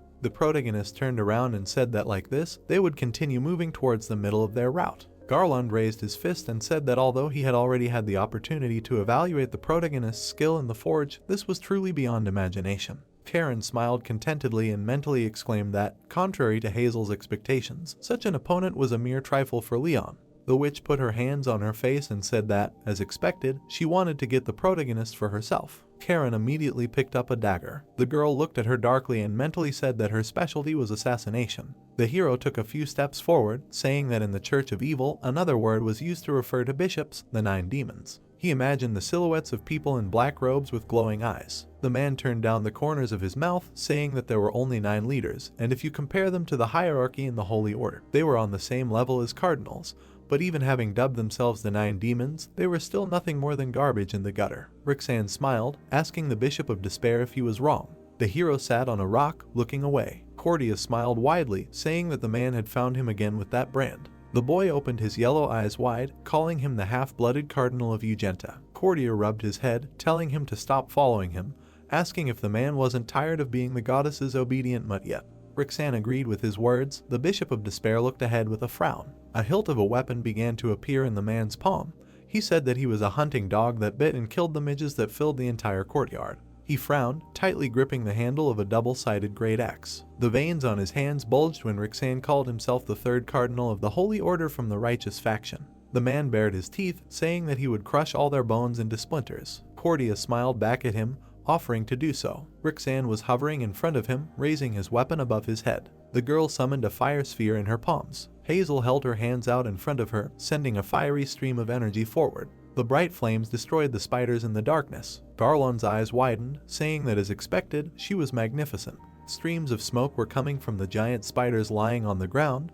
The girl remarked that this was strange. She did not understand where the spider-like monsters came from here. The protagonist stood behind her, asking what was strange. Hazel frowned, noting that in the mining areas, it was rare to see spider-type monsters. With the exception of ants, there were no insect monsters that they could use as food and no source of fiber for weaving webs. Elsid opened his mouth, saying that something was clearly brewing here, but they could figure it out as they went along. The guy agreed with his words. The girl squeezed the blade in her hand. Karen closed her eyes, sighing heavily. She lowered her head and put her hands on her hips, saying that there was nothing she could do about it. High-ranking wizards were irreplaceable members, so their protection in the team was a priority. Karen frowned, looking forward and saying that she would be friends with her because of this quest. Hazel brought her hand to her forehead, sadly talking about her anemia. Leon raised his eyebrows, asking if she was okay. The girl pressed herself to his chest, saying that everything was fine, she just needed to catch her breath a little, leaning her head towards him. Karen summoned giant blades, saying that she made a decision and would kill her right now. The heroes turned around, hearing a sound behind them. The girl looked ahead, asking if it was an earthquake. Garland's eyes widened, assuming that a serious battle was unfolding somewhere. Leon looked away with a frown, saying that it was Cardinal Roxanne.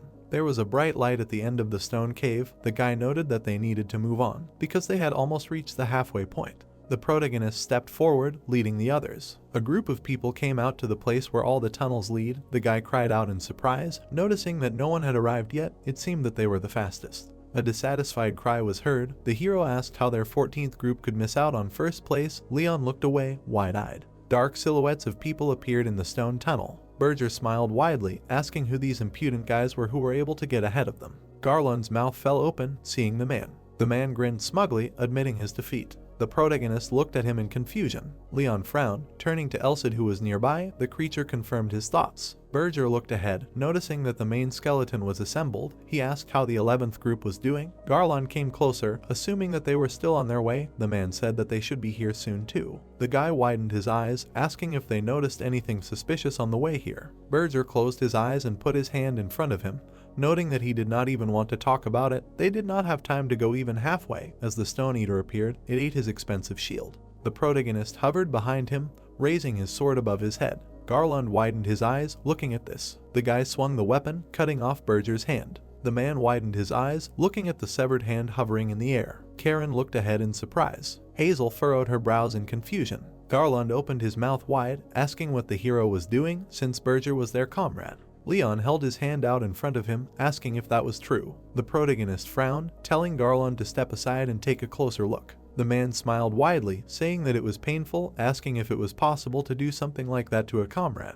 His body was surrounded by webs. His severed arm began to reattach itself. The boy opened his eyes in shock, looking at the man and saying that there was web. Thin threads surrounded the hero's body. Berger smiled widely. His mouth and eyes were filled with webs. The boy asked if the whole group was like that. Web threads were approaching the heroes' bodies. Hazel looked ahead from under his brows, saying that the web threads went up, and at the end where they joined together there was someone. On the ceiling of the stone tunnel is a giant black spider with red circles on its body. The heroes screamed in shock, asking what it was. The protagonist's eyes shone brightly. The giant spider opened its mouth and hissed. Karen raised her head up, asking what kind of creature it was. Garland gritted his teeth, saying that it was the king of spiders.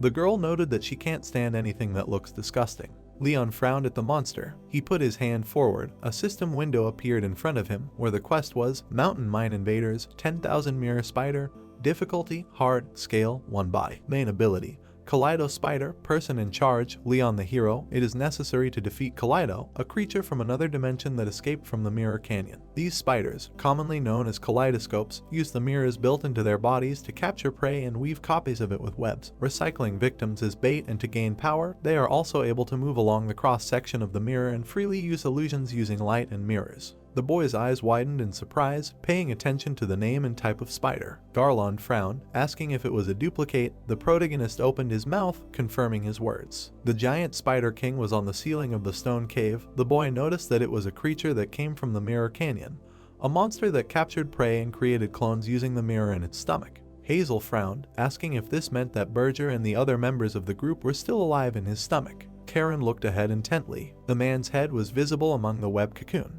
Giant cocoons surrounded the bodies of the heroes of the 14th group. Garland gritted his teeth, saying that all the people woven into the web were duplicates, which meant that the web needed to be cut. The guy grabbed the sword handle and smiled, using the skill Storm Blade. He rushed forward, leaving a stream of energy behind him. Garland swung his sword at Berger's body, saying that they were just dolls that could not even move. Elsid opened his mouth wide, saying that he was a fool. Spider silk is an inherently durable material. If it has a uniform thickness, it becomes 3 times stronger and harder than steel. Moreover, if we are talking about the monster's web, it is incredibly durable. Garland opened his mouth wide and held his sword in front of him, using the skill Iron Dragon Combat Mode. The guy's eyes widened in surprise. The tip of his sword got entangled in the web. The hero noticed that he could not cut it. The threads of the web pulled Berger's head to the side, turning it sharply. The man swung his sword, leaving a bright mark in space.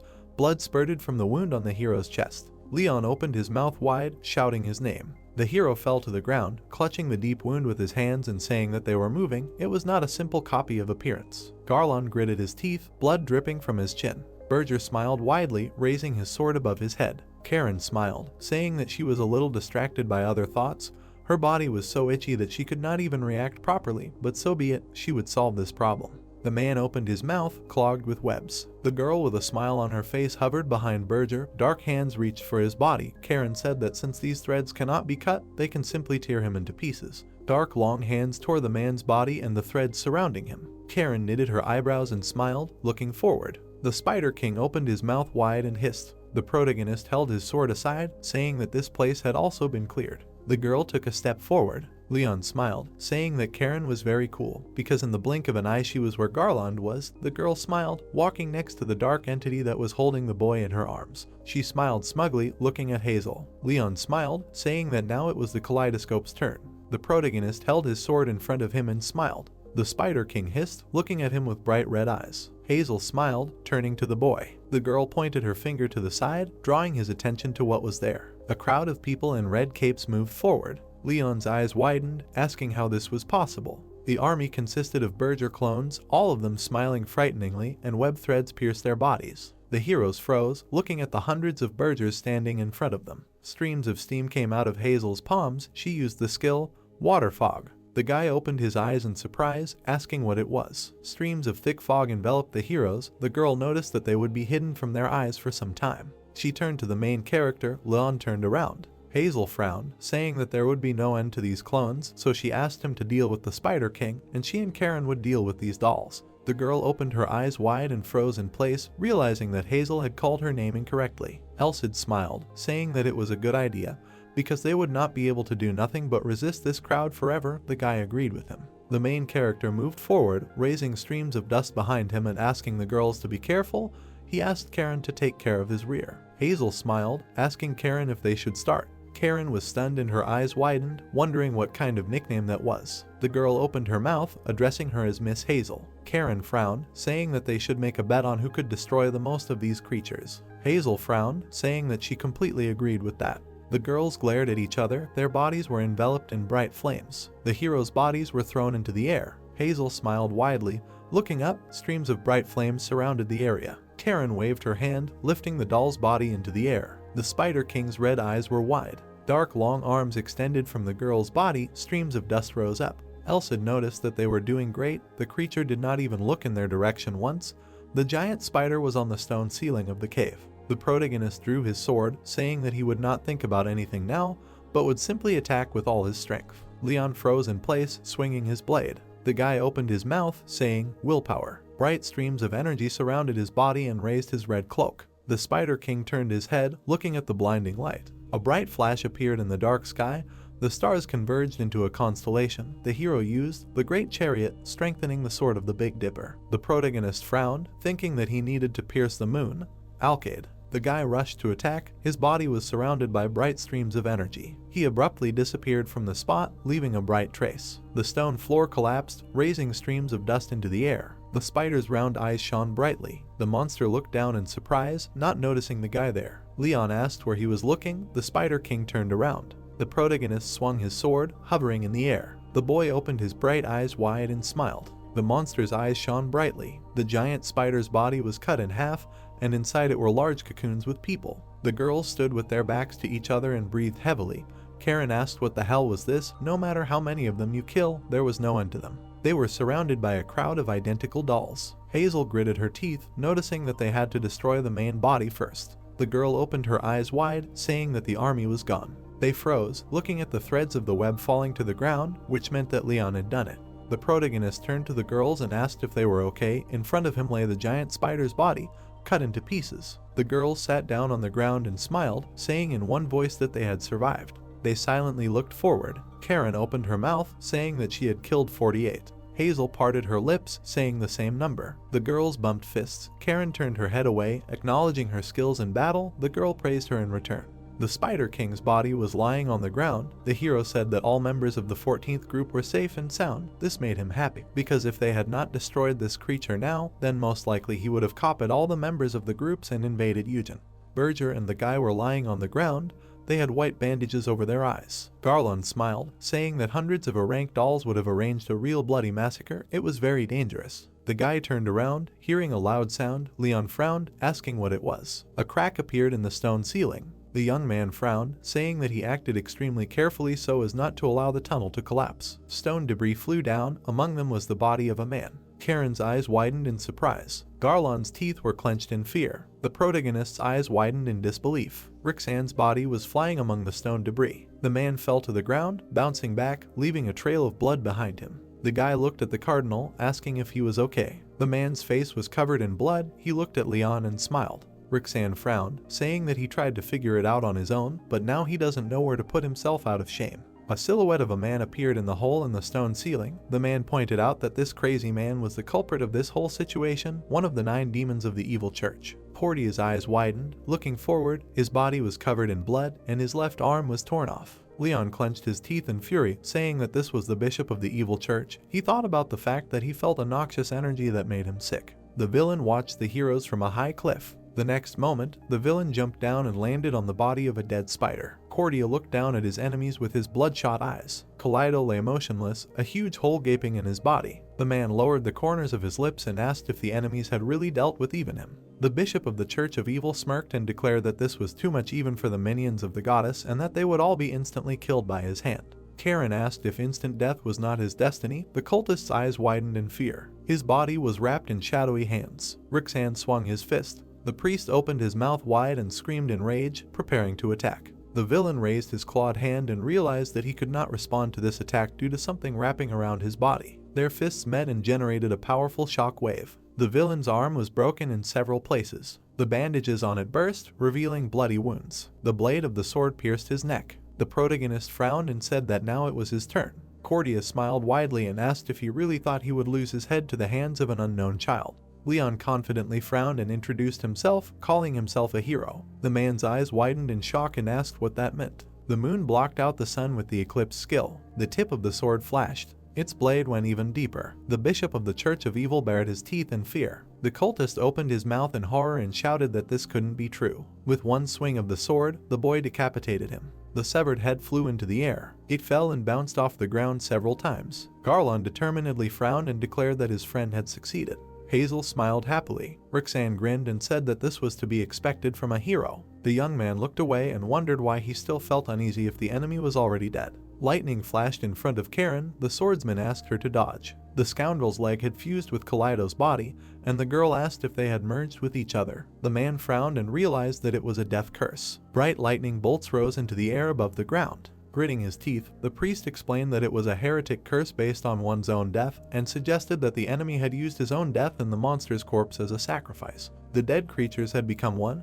and the cardinal explained that there was no point in killing him now, because at the time of his death, all the conditions for activation had been met. Rixan frowned menacingly and added that after activation, they had no choice but to wait for the death curse formula to be fully completed. The adventurer gritted his teeth tensely and asked what they should do now. The monster turned around and smiled widely. Its red eyes lit up. Frowning in fear, the protagonist said that it was dangerous and realized that it was time to use all his skills. A bright flash of red flashed in the mountains. Then there was an explosion, sending rocks flying into the air. A cloud of dust and smoke enveloped the gorge. The boys fell to the ground, not understanding what had just happened. The woman raised her fist to her mouth and called out to her partner. Blood dripped onto the rocks. Leon stood in front of his friends with his sword raised high. The wounded boy looked back and was relieved that all his comrades were safe. The ranger opened his mouth wide and was indignant that her comrade almost died. The young man put his hand to his chest and said that they had nothing to worry about because he had the brand of the keeper. The swordsman smiled and explained that he saw this as a way to protect his friend with minimal damage. Karen blushed embarrassedly and asked what it meant. Suddenly the girl's eyes widened in horror. The boys loudly asked what it was. Someone's pale hands with claws appeared in the air. The priest frowned sternly and explained that Cordia had activated a demonic domain through his death to block their kingdom of Eugen.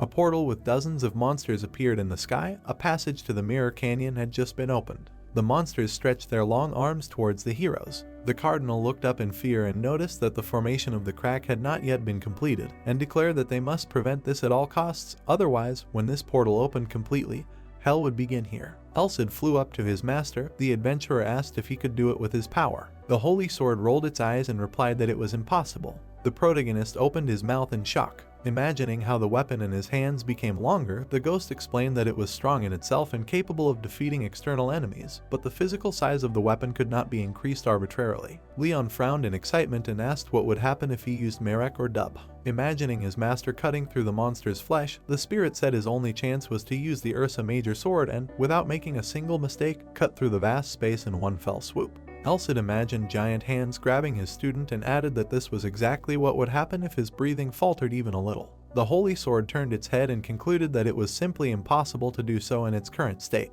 The boy frowned menacingly and asked if they really had no way at all. Rixan summoned an artifact in the air and said that they had only one option left. The young man turned around and saw bright lightning. The man picked up the sword's hilt and declared that it was the steel weapon Ugent number 111. The priest grinned decisively and added that it was the brave sword, which was forged especially for the hero. The swordsman's eyes widened in surprise and asked what that meant. The cardinal frowned sternly and explained that it was made for the hero to use, and that it was the posthumous work of his father, the blacksmith Electo, who was also a great hereditary master. The ghost smiled nervously and asked if their comrade was the son of that scoundrel.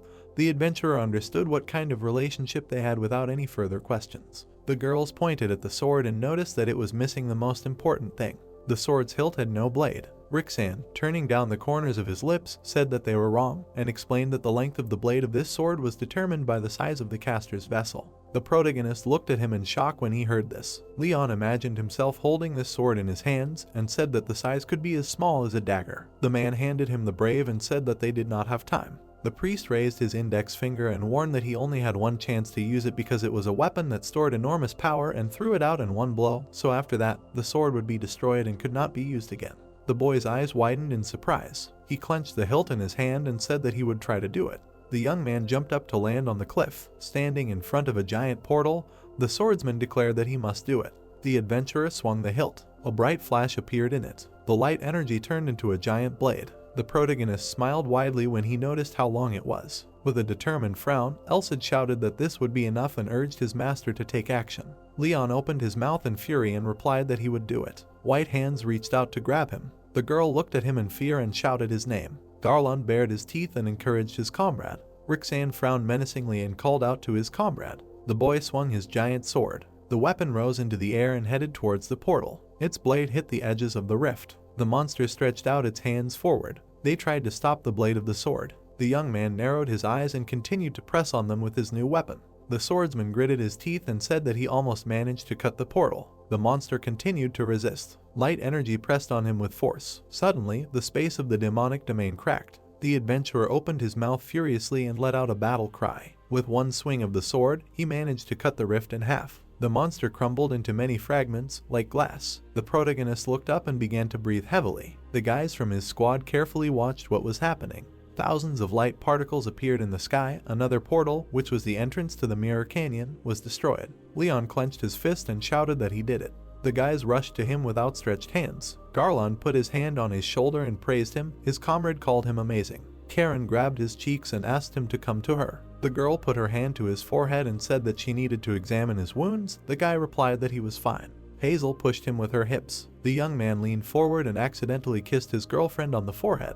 His eyes sparkled. A blush appeared on his partner's cheeks. The heroes moved away from each other. The swordsman fearfully raised his hand and asked his comrade if everything was okay, because it was a pretty strong collision. The embarrassed woman replied that everything was fine. Covering her mouth with her hand, the brunette apologized for tripping and accidentally pushing them. The ranger raised her eyebrows in surprise. Hazel winked at her and said that it was a gift as a sign of their reconciliation. The heroes stared at her in confusion. The adventurer was clutching the hilt of the brave in his hands. Suddenly, it broke. Rixan approached him and announced that his comrade had successfully destroyed the death curse cast by the bishop of the Church of Evil, putting his life on the line. The man smiled and said that it was a magnificent blow. The protagonist raised his eyebrows and replied that it was not his abilities, but the power of the brave. Leon gave the hilt to his friend and explained that this sword saved the country and was a treasure that glorified the name of the kingdom of Eugen.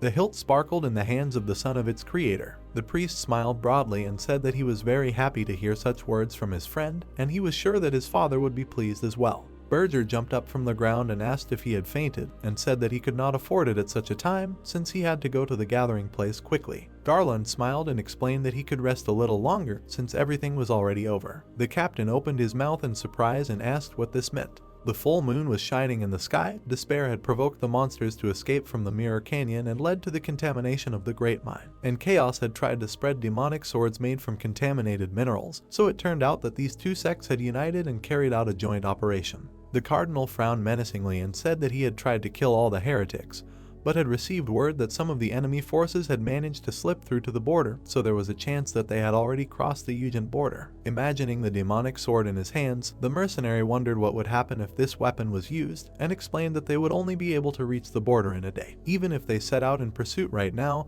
and by that time the villains would have already reached another country. The boys looked back when the guy said that everything was fine. A smile shone on his face. The heroes looked at him questioningly. A cart was driving through the dark wasteland. The horse's red eyes lit up. Holding the reins in his hands, the cultist ordered it to run faster. The heretic looked back and shouted that this was a huge success. There were bloodshot eyes on the blades of the swords. Several Satanists were sitting inside the cart. The driver squinted and decided to head for the desert of the western continent, and upon hearing the discontent of his comrades, he declared that it was the stuffiness and unbearable heat that he liked the most. The villain imagined people fighting each other and suggested giving these toys to those who were waiting for war. Since the western continent had currently turned into a whirlpool of conflicts due to the intersection of indigenous nomads, beastmen, and many others. The villain turned around and asked if his comrades understood what fun would begin if they distributed these swords there. Someone was standing in the middle of the wasteland. The cultists widened their eyes, not understanding what was happening.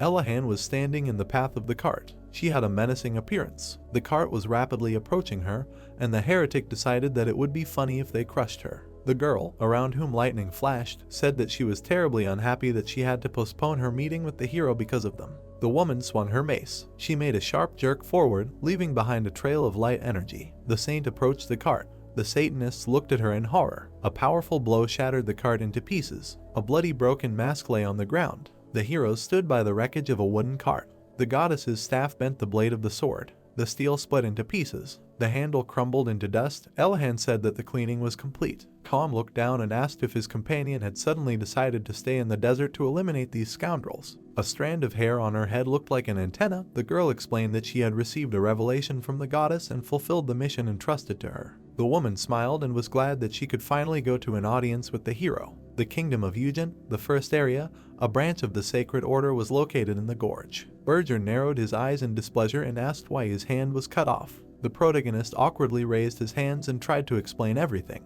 The mercenary frowned and asked if it was really him who cut his neck. His comrade gave Leon a menacing look and remembered how his body was torn to shreds. The squad members hung over the guy. They joyfully raised their hands and praised him for managing to eliminate the damned Spider King.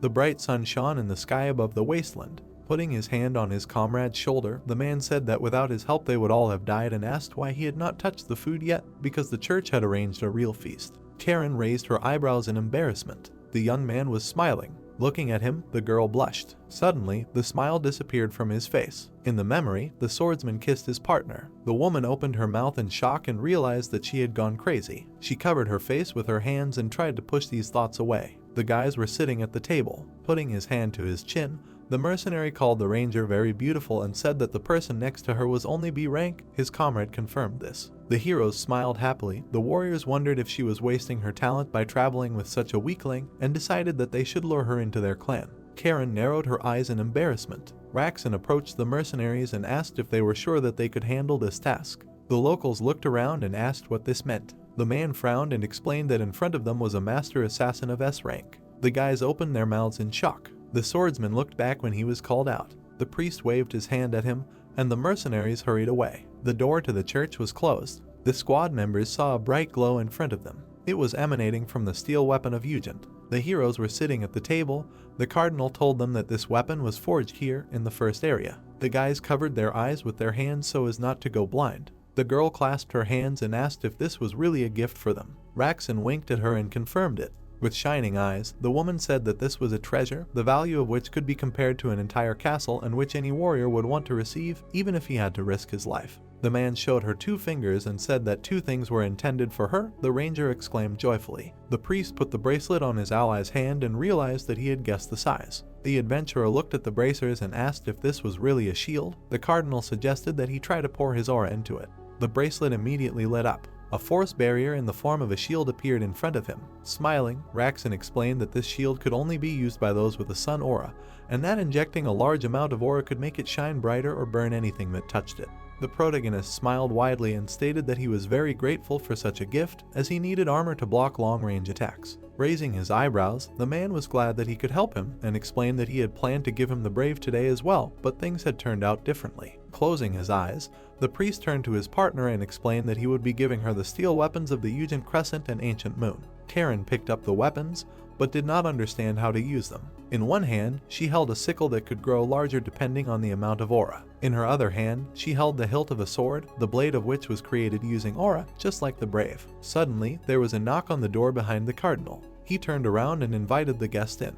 The door slowly opened. The man raised his hands to remove his hood. Raxon's eyes widened in shock. The girl looked towards the door. Elahan lowered the corners of her lips and called out to the hero. Leon raised his eyebrows in surprise. The saint put her hands to her chest and greeted him. The man opened his mouth wide and asked what brought her here. The woman's tense face was covered in cold sweat. The hero silently looked at the guest who entered. A bright sun was shining in the sky above the gorge. The goddess's staff folded her hands together. Her eyes sparkled with happiness. The boy extended his hand to her and introduced himself. Looking at him, the priestess thought that she had imagined him exactly like this. A small sun shone in the darkness. Although its shine was still weak, it was about a light that does not know what it means to go out. The young man smiled broadly. He was not bothered by the flame that was burning him and could flare up again, even if it plunged into deep darkness. Elahan placed her hands on her chest and realized that this was the hero she needed to serve. The saint looked at him with confusion and asked if he was asking her to join hands in a handshake. The swordsman confirmed this. The goddess's staff shook his hand and thanked him.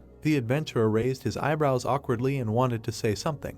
Interrupting him, the priestess touched his hands and noticed the rough skin. Raising his hand in front of her, she realized that the hero honed his sword skills daily and felt his palms covered in dry calluses. The protagonist smiled nervously as the guest examined his fingers. The ranger watched them in shock, not understanding what was going on. Karen pushed the guest away from her companion and asked who the hell she had to be to rub someone else's hands. The priestess grabbed her hand. She raised her eyebrows tensely and asked who this villain was. Elahan squeezed her wrist hard. The girl frowned menacingly and asked what that meant. A fire ignited between them. Leon tried to stop them. The woman looked at her rival from under her brows and called herself the hero's first companion. The saint's eyes widened in amazement. The ranger smirked and assumed that she was probably jealous that this title belonged to her. The goddess's staff suddenly burst into tears. The assassin's mouth fell open in surprise and she said she had said nothing to make her cry. The priestess held out her arms. Suddenly, she hugged Karen. The girl blushed and asked what was going on. The guest pressed herself against her and suggested that she had been having a hard time. The woman raised her eyebrows in surprise. As she hugged her, Elahan praised her for her excellent work and explained that even in the shadows, there was sunlight and that even the darkest night always came to an end. In the past, the little girl in the tattered clothes looked down. The evil men cornered her against the wall and mocked her. The ranger's mouth fell open in confusion and the saint thanked her for her hard work and said that the goddess was always watching over them from the sky. Smiling, the assassin thanked her for her words of comfort and explained that it was the first time she had heard such a thing from anyone. She put her hand on the guest's shoulder and said that her words had touched her deeply. With a sad frown, Karen said that she did not want anyone to try to mend the wounds that filled her life and that she needed to do it herself. The goddess's staff stared at her in amazement. The girl brought her hand to her mouth and admitted that she had already managed to deal with half of it. The priestess raised her eyebrows in surprise and asked what she was talking about. She turned around. The boy was looking at her with a smile on his face. The woman covered her mouth with her hand and guessed that she had managed to mend even more than half. Elahan closed her eyes and decided that, whatever the case, she could get along with her senior comrade. The ranger frowned and said that she thought the same. Suddenly, the assassin's mouth opened in confusion. Karen frowned sternly and asked why she was called senior comrade. The saint twirled her index finger and replied that he was much younger than her. With bloodshot eyes, the girl asked how old she was. The goddess's staff told her that her coming-of-age ceremony had taken place this year. The woman grinned maliciously and declared that the guest looked much older than her age. The young man silently watched as the fire flared up between them. The swordsman put his hand to his chest and was glad that they got along so quickly. Raxon opened his mouth in shock and suggested that his comrade was clearly blind. Elcid smiled nervously and thought that it would definitely be more fun in the future. Clouds floated across the gray sky. The holy sword proclaimed the beginning of the fun. The bright sun hid behind the clouds. The priestess put her hand to her forehead and exclaimed joyfully. The heroes stood under the canopy. The ranger complained about the unbearable heat. The flying ship flew over the endless western desert. Dust rose from the ground. Elahan stated that flying across the desert on this ship was more like a dream come true. Placing her hands on the railing, the saint explained that she had only seen the desert in picture books and this was the first time she had seen it with her own eyes, as the temple of their church was mostly just snowstorms. Smiling, the adventurer noticed her high spirits and asked if she really wanted to see the desert that much. Holding up the badge, the goddess's staff confirmed this and stated that what made her happiest was that she was now the hero's own comrade.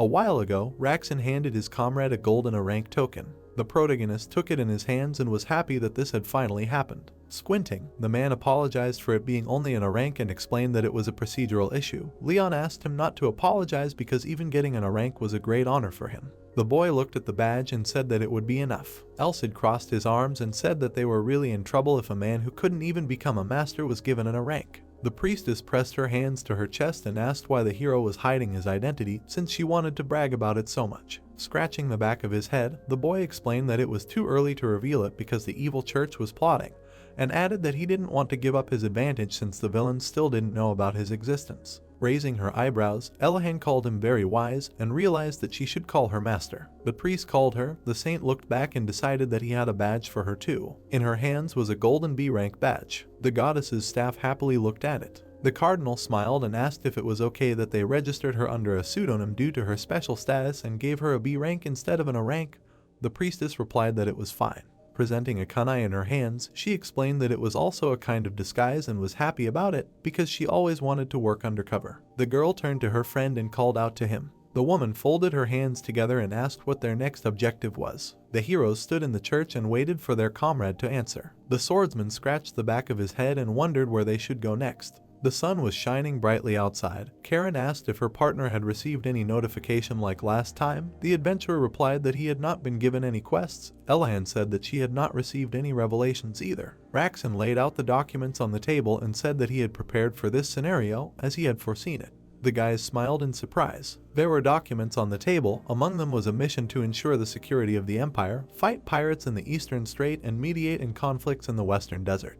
The protagonist took a sheet of paper in his hands and decided that if we were talking about an empire, then it should be the Clyde Empire. An image of a disgruntled lion popped into his head. Leon remembered that his rival was located there. The man raised his eyebrows and said that he did not recommend them to take this mission, even though the empire was located closest to the kingdom. The killer raised a bloody sword. After the mad emperor ascended the throne, the entire country collapsed. The local nobility became military leaders and began to gather private armies. Day and night they fought with rebels and rioters, so there is a high risk that a civil war will begin there. The ranger crossed her arms and said that she had many bad memories associated with the Eastern Strait, which was also very far away. After looking at the document, the guy realized that they only had mediation in conflicts in the western desert left and agreed to take on this case. The pilot looked back and said that they had arrived at the place.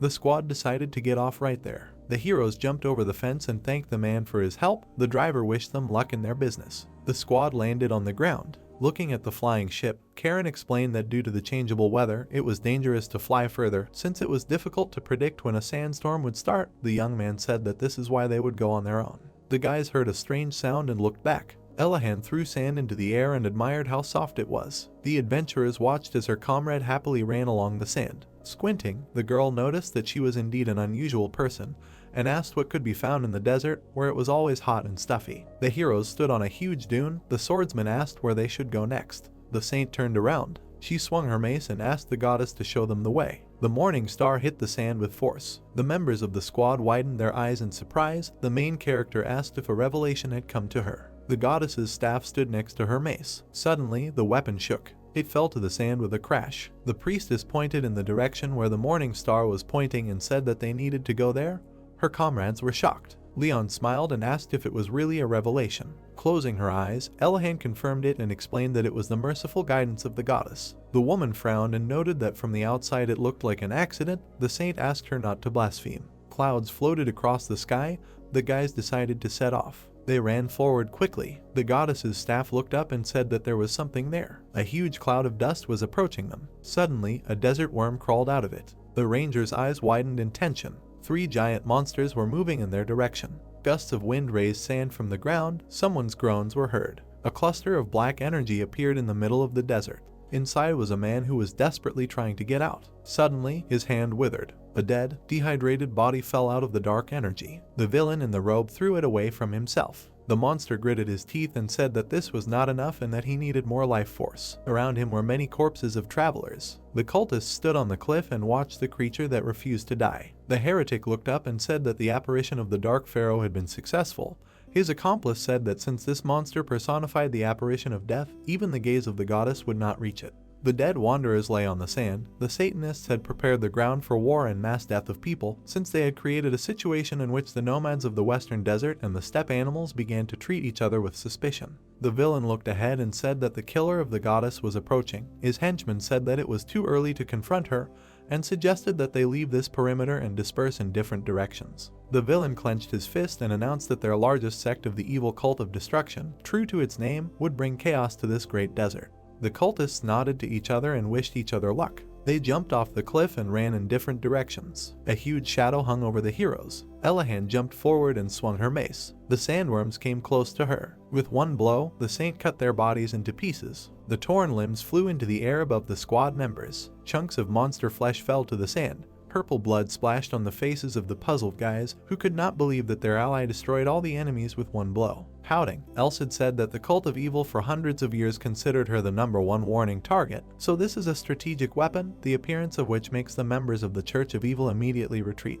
The staff of the goddess saw her friends and opened her mouth in fear. Frowning in disappointment, the priestess apologized for this and promised to wash all their clothes down to their underwear. Karen pointed at her and said that there was no need to wash underwear. The protagonist said that he would figure it out himself and that everything was fine. The seal on his hand sparkled. Elahan turned her attention to it. Leon took out the holy sword from the seal. The saint beamed with joy when she saw such a great thing in real life. The ghost narrowed his eyes tensely. The spirit opened his mouth in anger and asked how dare its owner introduce him like that. The sword's hilt sparkled when the boy used the light of purification. Elsid spread his arms and glowed. The party members' clothes shone like new. Putting her hands to her chest, the priestess declared that this bright and warm light was like the grace of a goddess, and asked if she could experience it too. The boy agreed. The holy sword hit him on the head and called him ungrateful. The boys looked around when the girl called it very strange. Frowning, the woman explained that sandworms do not live in groups, since if the huge monsters are in one place, they will quickly run out of food. She had a feeling that they were not initially aimed at them, but simply running away from something. The swordsman raised his eyebrows in surprise and asked what such strong monsters could run away from. The goddess's rod raised her index finger and suggested that they were being pursued by people. The ranger explained that people do not catch sandworms since it does not bring money, and offered to check what was going on. Clouds filled the sky. The squad decided to move in the direction from which the monsters crawled. Khan opened his mouth wide and asked if she had really left. Rixan's eyes widened in amazement and asked if he was Elahan's companion. Some time ago, a novice approached him and called out to him. The priest pointed his finger at the window and said that a suspicious person had been sitting in front of the door since yesterday. The man looked out the window. The slum boss was sitting on the steps of the church. The criminal clenched his fist and was angry that the saint had left without saying a word, since he had to wait there all day, even missing all his meals. The bandit frowned and asked where she was going. The cardinal looked down at him and explained that this was top secret information. The cleric said goodbye to him and slammed the door behind him. Khan narrowed his eyes in displeasure and urged the priestess not to even appear in his path. Clouds yellow with dust and sand floated across the sky. The goddess's staff scratched her ears and asked why they were suddenly itchy. The adventurer looked back and asked if she was okay, and she answered yes. Suddenly, the killer stopped. Ahead was an empty plain. There was not a single footprint on it, but Karen was sure that this was the very place. The girl squatted down and suggested that the sand wind was too strong, so everything could change completely in just an hour. A cloud of dust rose above the dunes. The protagonist suggested stopping the pursuit and heading to a neighboring village to gather more information first. The guys heard a strange sound and turned around. Someone was approaching them from over the horizon. Frowning, the woman decided that it was a gang of bandits and said that it was kind of them to come here, since they would have a chance to find out what was going on here. The man in the robe held the reins in his hands. The stars shone in the night sky. Viscounty Redmond was engulfed in flames. The flames engulfed the entire city. Screams were heard. Someone called on the locals to flee from the advancing rebels. The bandit raised his sword and ordered his henchmen to kill everyone related to the nobility and burn all the rice fields. The scoundrel said that all the soldiers were dogs tamed by the nobles and ordered their entire families to be taken out into the street and killed. The old man, frowning in fear, asked if they had done anything wrong and explained that the rebels had ruined everything because this year was the first good harvest in 10 years. The villains surrounded the locals. The man explained that their lord collected less taxes than the neighboring lords and asked what the soldiers of their fief had done wrong.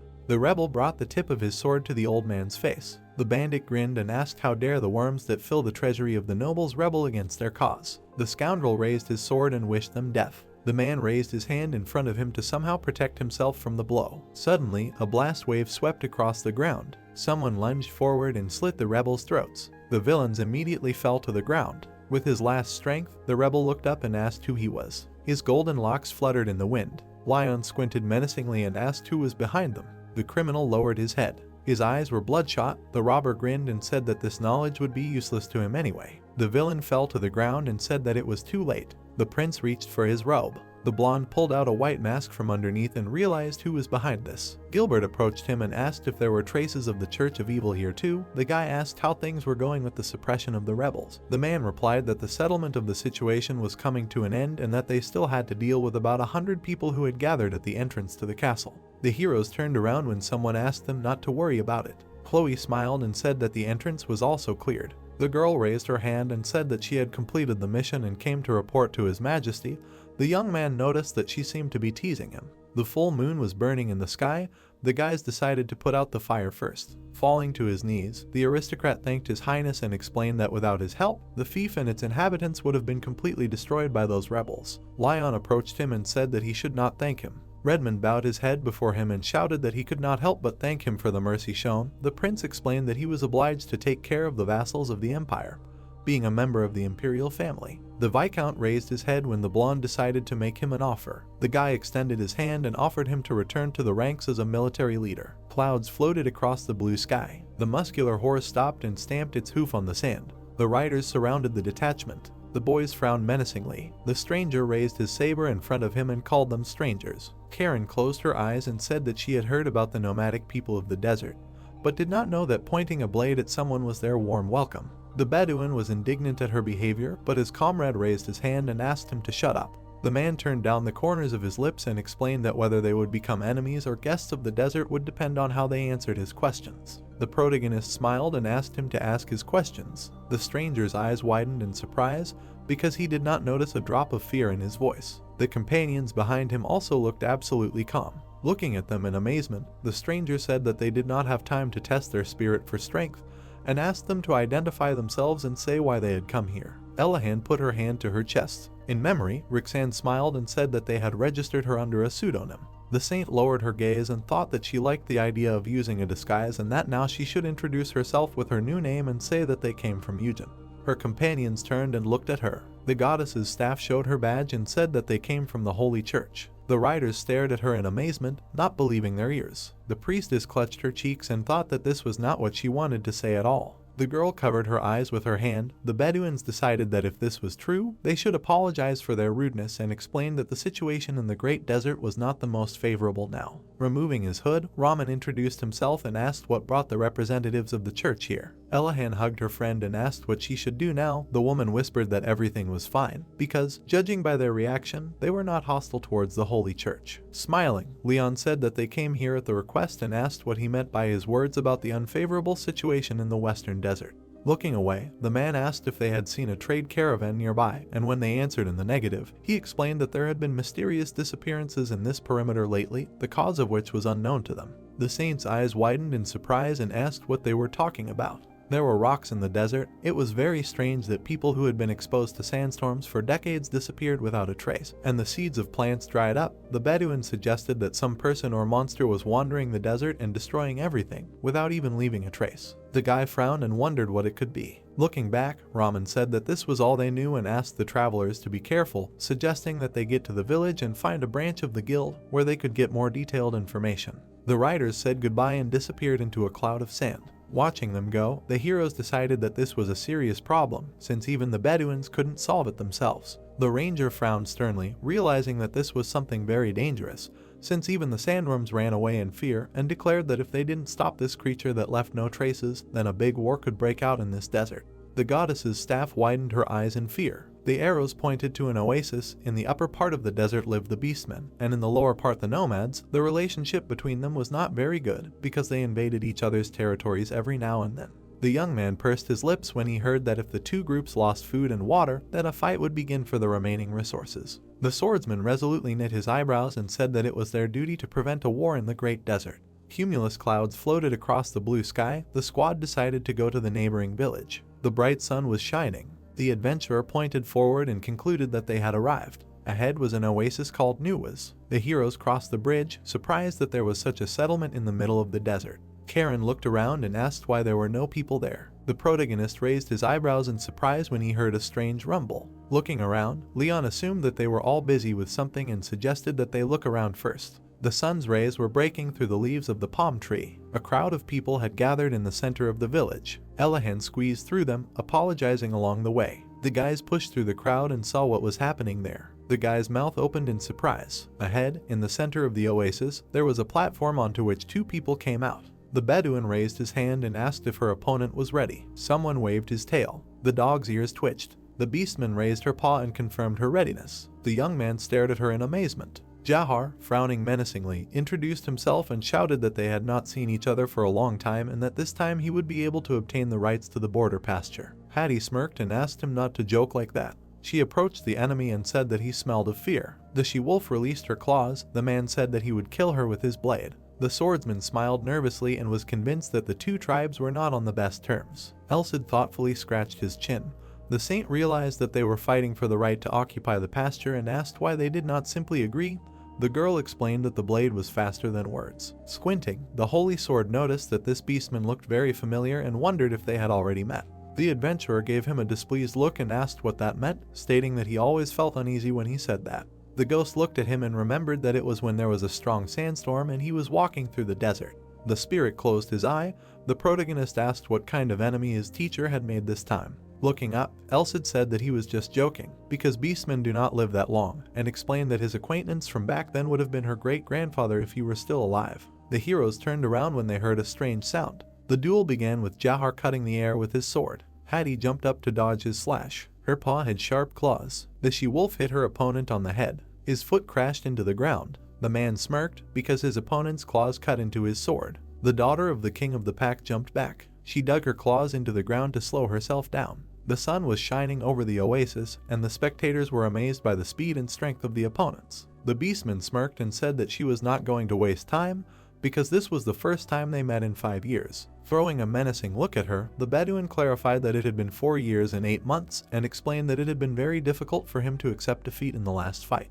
The blade of the tribe frowned and said that he would never allow their pack to return to this land under any circumstances. The warrior turned the corners of his lips and added that he had sacrificed his pride that day. He made a sharp dash forward. Hattie swung her paw to counterattack. The heroes began to fight furiously with each other. Someone raised a blowpipe. A dart flew out. Leon turned and noticed it. Jahar gritted his teeth and realized that his opponent was pressing him. The she-wolf grinned and declared that it was over. A sharp needle pierced her paw. The king's daughter looked at her in fear. Her paw trembled and lost its feeling. The beastman looked up. The man raised his sword above his head to strike. The Bedouin, with the corners of his lips pulled down, asked for forgiveness and offered to end it. He cut the air in front of him with his blade. The spectator raised his fist and shouted that they had a winner. The boy frowned and asked if his friend had seen it. The ranger answered in the affirmative. The blade of the tribe clenched his teeth and said that it was the end. The deep cut appeared on his opponent's arm. Hattie remained standing and began to breathe heavily. The she-wolf frowned menacingly and was indignant that her enemy would use such cowardly tricks. The warrior grinned and asked her to be understanding,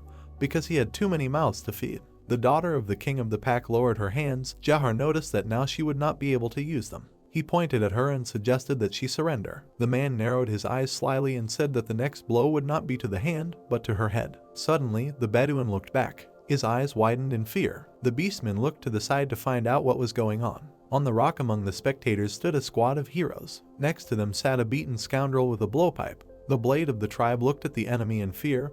Hattie realized that this was the same man who had been hiding in the stands. The warrior quickly jumped away from her. Her hind legs caught fire. The she-wolf bared her fangs and said that she would finish off her opponent. Pointing at her, Jahar shouted that even without his trick this would not have happened and asked what his rival was going to do when both her hands were immobilized. The daughter of the king of the pack turned over in the air and approached him. The man's eyes widened in horror. The beastman swung her hind leg. The Bedouin gritted his teeth and asked how this could happen. His enemy extended a shining paw and used a heavenly strike. It caused the body of the tribe's blade to be pressed into the ground. Hattie smiled and reminded him that her race was four-legged beasts. The boy raised his eyebrows in surprise and was amazed by her speed. Elsid's mouth dropped open in surprise when he realized that she had just used celestial martial arts. The sun was shining high in the sky. The Bedouin was carrying his beaten friend on his back. The she-wolf slapped her paw on the document and declared that the pastures now belonged to her clan. The daughter of the king of the pack picked up the piece of paper and her subjects were very happy about this news. The beastman looked back. In the distance, on a cliff, stood the guys from the squad who had decided to go to the guild. Hattie stepped forward and asked them to stop. She approached the swordsman and asked why he helped her. The adventurer frowned in confusion and was surprised by her incredible speed. The she-wolf leaned forward. Her paw tightly squeezed the protagonist's hand. The daughter of the king of the pack pressed herself to his chest. The beastman licked his chin. Karen and Elahan's eyes widened in shock and asked what was going on. The heiress of the clan looked back and asked them to get out of her sight. The girls frowned furiously and were outraged by her behavior. Hattie smiled and was surprised that such a young man was much stronger than her and decided that people should not be taken lightly. She placed her paws on her belt and said that she liked her smell. Leon looked at his companion when Elsid asked him to gather the solar aura in his hands and clap his hands. The guy raised his eyebrows in surprise and asked why he would do that. The holy sword asked him to just listen to him. A bright sun appeared in the young man's hands. The swordsman clapped his hands. The women stared at him in confusion and asked why their friend did that. The she-wolf shook her ears in amazement. Suddenly, her body collapsed. The daughter of the king of the pack fell on her back and spread her paws. Looking at her, the saint asked what had happened to her. The beastman blushed with embarrassment. Tigers were walking among the trees. It turned out that there was a pose that was not very important for people, but very important for animals. The big cat lay on its back, showing its belly, the most vulnerable part of the body. It was a sign of submission to the enemy as well as a means of seduction. The holy sword closed its eye and explained that this was a gesture of courtship. The adventurer opened his mouth in shock and asked what it meant. His allies frowned in confusion. Tears welled up in the eyes of the heiress of the clan. Hattie covered her face with her paws and asked the guys to forget everything that had just happened. The she-wolf grabbed the protagonist by the collar and demanded a duel. He apologized and explained that he did not want to offend her at all. The ghost grinned and said that the heavenly arts were a technique that Rodrigo personally created for the beastmen. The monster was chained. The spirit explained that he had saved him 300 years ago and made him his squire. It was an order that required unconditional obedience, hence the gesture. The daughter of the pack king began shaking Leon in different directions. Elsid assumed that she was a descendant of the wolf that the holy emperor had tamed. Smiling, the holy sword was glad that his order worked even after 300 years, and assumed that the martial art had been mastered properly. The guy angrily clenched his teeth and realized that this could not have happened without the intervention of his companion. White clouds floated across the blue sky. The young man cursed his comrade. The sun's rays sparkled on the surface of the oasis. Putting his palms together, the swordsman asked for forgiveness and promised to forget about what had happened. The beastman crossed her arms over her chest and said that she had immediately found it strange that she liked his smell. The heiress of the clan frowned sternly and asked if this was really a hero. The adventurer pressed his lips together tensely. The assassin widened her eyes in surprise. The goddess's staff smiled nervously. Hattie bared her fangs and understood from his expression that this was true. The she-wolf introduced her formidable great-grandfather, hidden in the shadows, and said that, according to him, the only person her clan could truly obey was the heir of the Holy King. The main hero opened his mouth in amazement and asked if her great-grandfather was really King Harkapel. The priestess said that she had heard of him too. The wolf broke the chains on his paws. He was considered a hero who freed his people and led them to the steps. Karen frowned and realized that his descendant was standing right in front of them. The heroes choked and spat when the daughter of the king of the pack declared that she had no claims and wanted to have about 11 babies. Leon wiped his chin and asked what this meant. The heiress of the clan lowered her ears in embarrassment and allowed him to marry her. The boy turned pale with horror and asked what kind of sudden proposal of marriage this was. Elahan clenched her fist and said that she truly had no shame or conscience. The saint grinned evilly and asked what kind of blasphemous speech she was making in front of the hero. Pointing at her, Hattie asked who allowed a weak human female to interfere and reminded her of how she fell on her back. The heroines approached each other. The goddess's staff looked down at her competitor and asked if she really had to make her spend her entire life lying on her back. The she-wolf's eyes widened in fear. The young man looked back and asked his friend to stop the priestess. However, the girl was not next to him. The woman came out of the shadows right behind the daughter of the king of the pack. The ranger put a knife to her throat and asked who was the weak female here. The swordsman watched from the side as his companions agreed to talk to the scoundrel in some secluded place. The beastman covered her mouth with her paw in fear. The heiress of the clan extended her paw forward and asked the adventurer to save her. The sunset sky turned orange, the sound of a blow was heard. A fire flared up in the darkness. The trembling Hattie held a bowl of soup in her hands. Someone wished her a bon appetit. The she-wolf lowered her ears and said that her older comrades were very scary and that she wanted to go home. The boys were sitting in a hollow in the rock. The protagonist raised his eyebrows in surprise and asked if their new ally wasn't older than Elahan.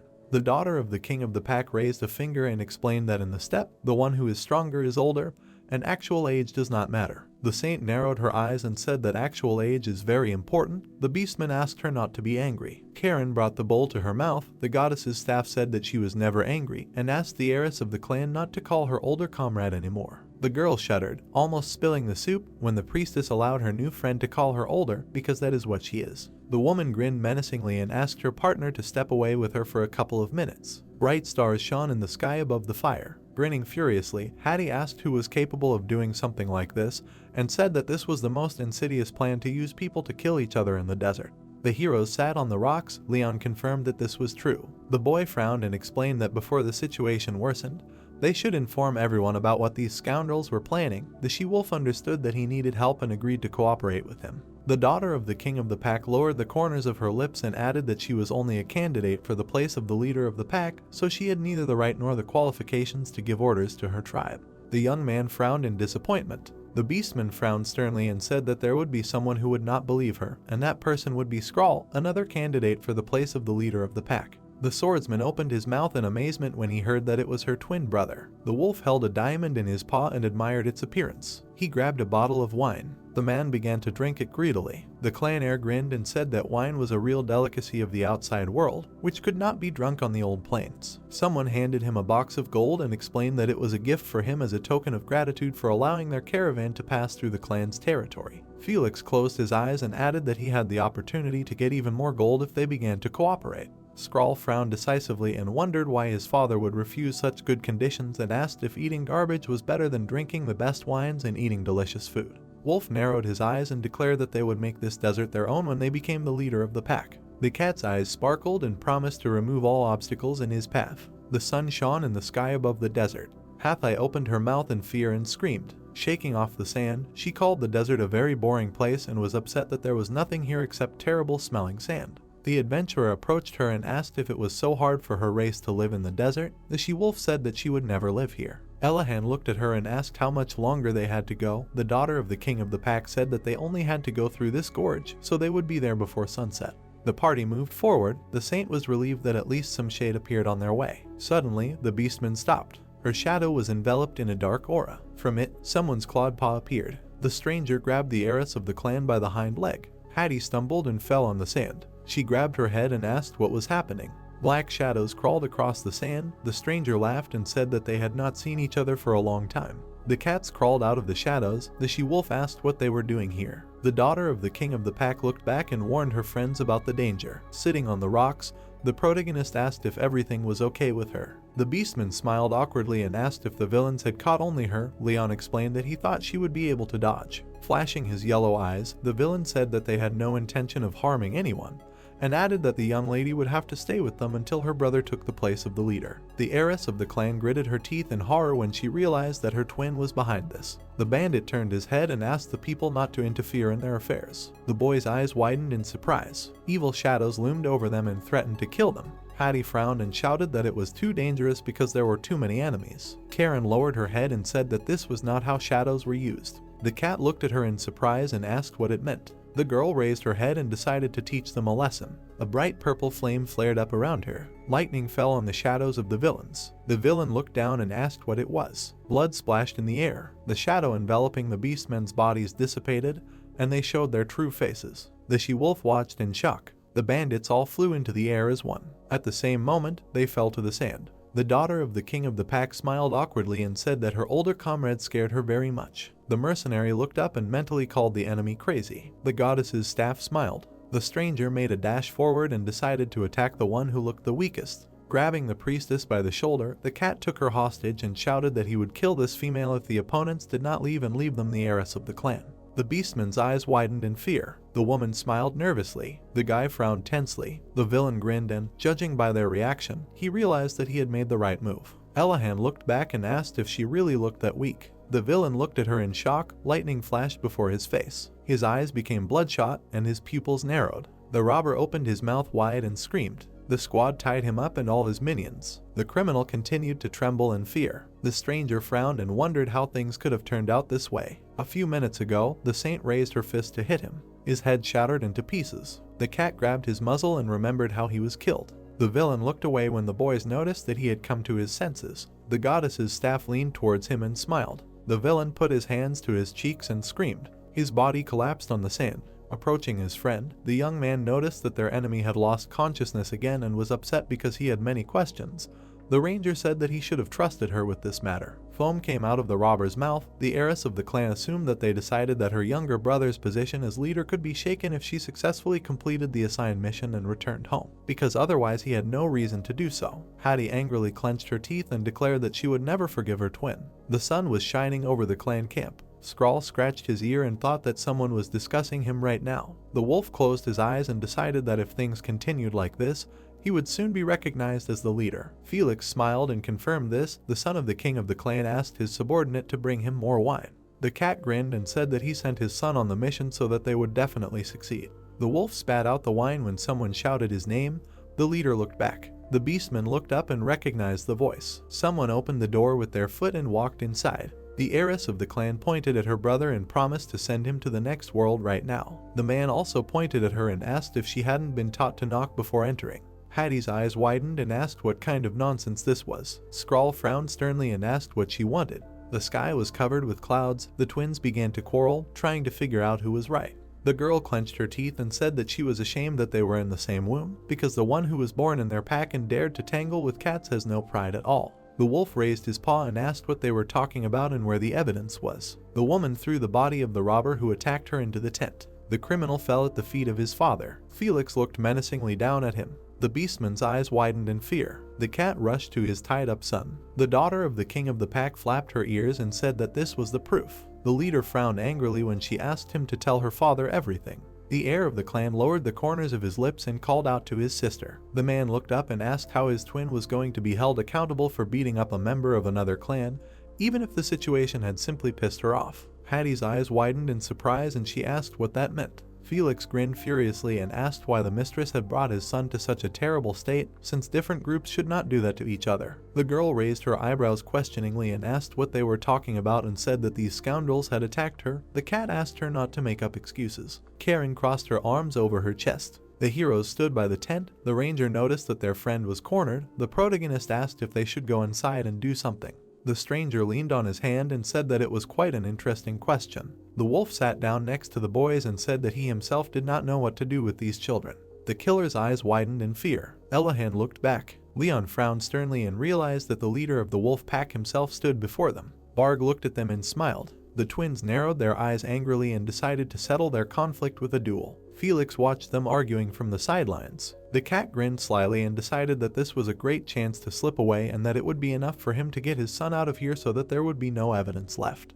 Their bodies were enveloped in darkness. Suddenly, someone put a paw on the villain's shoulder. The wolf opened his mouth wide and ordered everyone to be silent. The siblings flinched in fear. They looked around awkwardly. Their father stood before them. The villain looked at him tensely. The beastman frowned sadly and expressed regret that the upbringing of his children was not going as he would like. His blue eyes sparkled. Felix closed his eyes and said that he had the same thoughts and explained that he had to go because he had urgent matters to attend to. The cat dissolved into a cloud of dark energy. Hattie bared her fangs and shouted that they couldn't let this man go. Skrull narrowed his eyes and asked if his cowardly sister had brought her father with her, and the girl asked who he had called a coward. The clan leader clenched his fist. Barg hit his children on the head and ordered them to stop right there. Covering his face with his hand, the wolf noticed that the two of them were very similar and asked when they would grow up and be a support for him.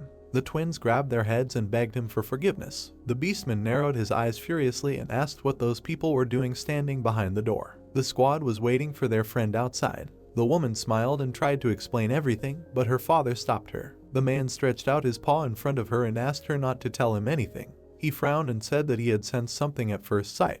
A red cloak fluttered in the wind. Rodrigo stood behind the boy. The leader of the pack lowered his head and decided that he should introduce himself to him personally. The young man took out a holy sword from its seal and introduced himself as a disciple of the Holy Emperor. The swordsman raised the weapon in front of him and explained that he had come here to make a request of the heir to the heavenly art. Skrull opened his mouth in surprise when he heard the name Rodrigo. Barg knelt down in front of the guest and realized that this was the only person they could obey. The adventurer furrowed his brows decisively. The wolf furrowed his brows sternly and asked if he could somehow convince him of the truth of his words. The horse struck the sand with its hoof. Ramen looked ahead in amazement. A sandstorm was approaching him and his comrades. A cloud of sand and dust fell on the group of riders, who did not even have time to do anything. The man covered his face with his hand and called out to his comrades, trying to find out what had happened to them. The Bedouin gritted his teeth when someone said that he needed his eyes. The Dark Pharaoh came up behind him and said that he needed his blood and his heart. The warrior raised his eyebrows in fear and realized that he had to run immediately. The monster grabbed him by the head. The monster opened its mouth to devour the prey. The undead began to suck the life force out of the man. An explosion of green energy was heard in the middle of the desert. The last lightning flashed through the air. The Dark Pharaoh blew steam from his mouth and mentioned the sun that cursed him. The monster flashed its glowing eyes and announced its return. Barg swung its clawed paw. Powerful waves of energy crashed down on the protagonist, but he managed to dodge. Veins appeared on the paw of the pack leader. He made a sharp dash forward, raising fallen leaves into the air. Leon immediately looked back and noticed him. The wolf struck hard. A sly grin shone on his face. The boy put his hands in front of him to block his attack. The beastman began to cut the air with his claws, while the boy fought him off with his sword. His foot hit the ground. The swordsman raised his weapon and began to breathe heavily. The man gave him a menacing look and asked if this was not the end for the man who called himself their liege. There were many claw marks on the battlefield. The party members were watching from the sidelines. Elcid opened his mouth and asked if his disciple would not use the shield the cardinal gave him or the method he taught him. The adventurer confirmed this and explained to him that he wanted his martial arts to be recognized. Smiling, the holy sword stated that this was to be expected from his disciple and urged him to go and fight again. The protagonist furrowed his brows in determination and agreed. Barg bared his teeth and asked what he was thinking about and suggested that he set some rules. Leon frowned and asked what rules he was talking about. The tribe leader looked down at him and told him that it was very easy and decided that he would only lose if both his feet were off the ground. The boy rushed forward and swung his sword. It managed to cut the air right in front of his opponent's face. At the same time, the wolf jumped into the air. The beastman landed on his feet a few meters away from his opponent. The boy reminded him of the victory conditions. The man's eyes widened in shock and he tried to catch his breath. The swordsman smiled and asked him to repeat his words. Barg smiled and decided that he should apologize for his rudeness. The veins on his face bulged. The tribe leader decided to do his best to deal with him as an apology. His hind legs caught fire and lightning flashed around his body. The shockwave from using a heavenly martial art rolled across the entire battlefield and reached the adventurer. The protagonist's eyes widened in surprise as his opponent appeared behind him and swung his hind paw. A powerful blow fell to the ground as Leon managed to jump aside at the right moment. The wolf cut the air with his claws, leaving a trail of red energy behind them. Dust and sand rose into the air above the ground. Smiling nervously, Skrull called their fight amazing and noted that it had been a long time since he had seen someone with whom his father fought at full strength as he did with him. Hattie pressed herself against Elahan's shoulder and said that her father was fighting sincerely and that they needed to stop him, because their friend could really die. The saint placed her hand on her paw. The goddess's staff closed her eyes and asked her not to worry about him. The daughter of the clan king looked at her in amazement. The priestess asked her friend if she was right. Karen smirked and confirmed it. The boy moved so fast that nothing but traces of light energy could be seen. The young man got close to his opponent and swung his holy sword. The swordsman threw his cloak aside with his hand, and the beastman noticed that he had opened himself up for a blow. Barg swung his clawed paw and declared that this was the end. The adventurer frowned sternly. He managed to jump back, and his opponent fell to his knees. Skrull opened his mouth in shock and asked why his father had stopped attacking. Smiling confidently, the girl said that this was to be expected from the king of beasts, and guessed that he sensed with his animal instinct that he could die if he moved to attack now. The woman imagined her comrade chopping off his opponent's right arm. Yellow clouds floated across the sky. Loud laughter was heard.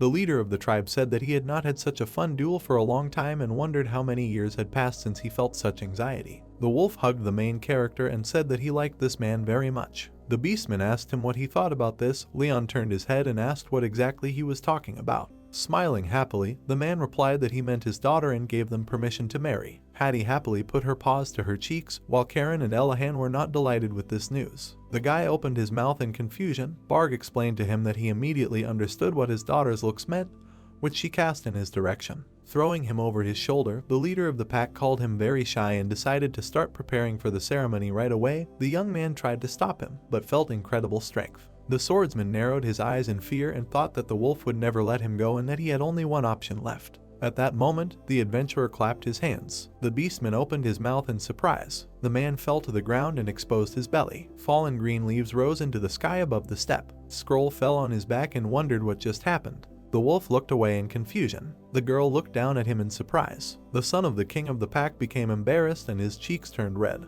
His furious cry raised even more leaves into the air. Night had fallen. Guards were guarding the entrance to the royal tent. The daughter of the king of the pack asked her father what all this meant. The beastman awkwardly patted himself on the shoulder.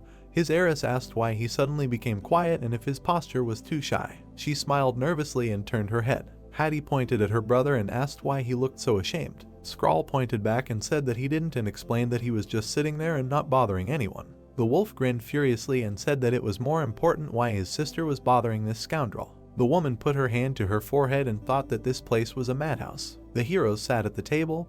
The twins began to argue, trying to figure out which of them was older. Barg raised his fist to his mouth and coughed loudly to get attention. Everyone in the room turned to look at him. The wolf knelt down and apologized to the guests for his rudeness. A smile appeared on his face. The leader of the pack greeted his liege as the successor of the heavenly martial art. The siblings looked at him in fear when their father asked what the two of them were doing. The twins also knelt down and greeted their liege. The protagonist waved his hands and asked them not to do so, explaining that he simply wanted to prove his identity and did not wish to establish a superior-subordinate relationship between them. Leon smiled and hoped that they would think of him as a friend and a representative of their good relations. The beastman furrowed his brows and agreed, saying that he respected his will. The stars shone in the dark sky. Barg wondered why the villains had decided to plunge the nomads into a crisis and start a war between them. Putting his paw to his cheek, he realized that he was in a difficult situation, because both the desert nomads and his race were few in number and each of them represented an elite. And when it came to an all-out war, it would be difficult for them to decide who was better and who was worse. The boy introduced the angry cultists of the Church of Evil and explained that this was their goal, to start a long and bloody war. The leader of the tribe scratched his beard and thought about how it did not matter to them who won or who lost, and that they just wanted to start a war as such. The girls watched their conversation carefully. The wolf frowned menacingly and said that they needed to destroy the heretics of the Church of Evil before they could put their plan into action. The boy confidently knit his eyebrows and confirmed this. A red flag fluttered above the tent. The beastman ordered his children to call a meeting of the tribal leaders at once. The heroes ran across the desert under the starry sky. The swordsman looked ahead resolutely. The man raised his paw and said that they would need exactly 4 days to prepare the warriors for departure to the great desert. Barg looked away and explained that during this time they would finish their preparations and head to the western desert to attack the cultists from the Church of Evil, and explained that although no one would dare challenge him at the meeting, he still had to convince everyone that he was right. The arrows on the map pointed to the camp. The leader of the pack explained that if they moved out right now, then the move with the movement of a large number of troops without any discussion could be perceived by the nomads as a declaration of war. The adventurer frowned and agreed when the wolf said that he wanted him to go there first and convince the locals of his intentions. The guys settled down by the rocks. One of them asked if they needed to go in this direction. Karen confirmed this and added that if they moved at high speed, they would reach their destination by morning, but now they needed to make a short stop. The protagonist summoned a small piece of wood in his hand. Taking an armful of firewood, Leon decided to light a fire here and asked if his friends were hungry.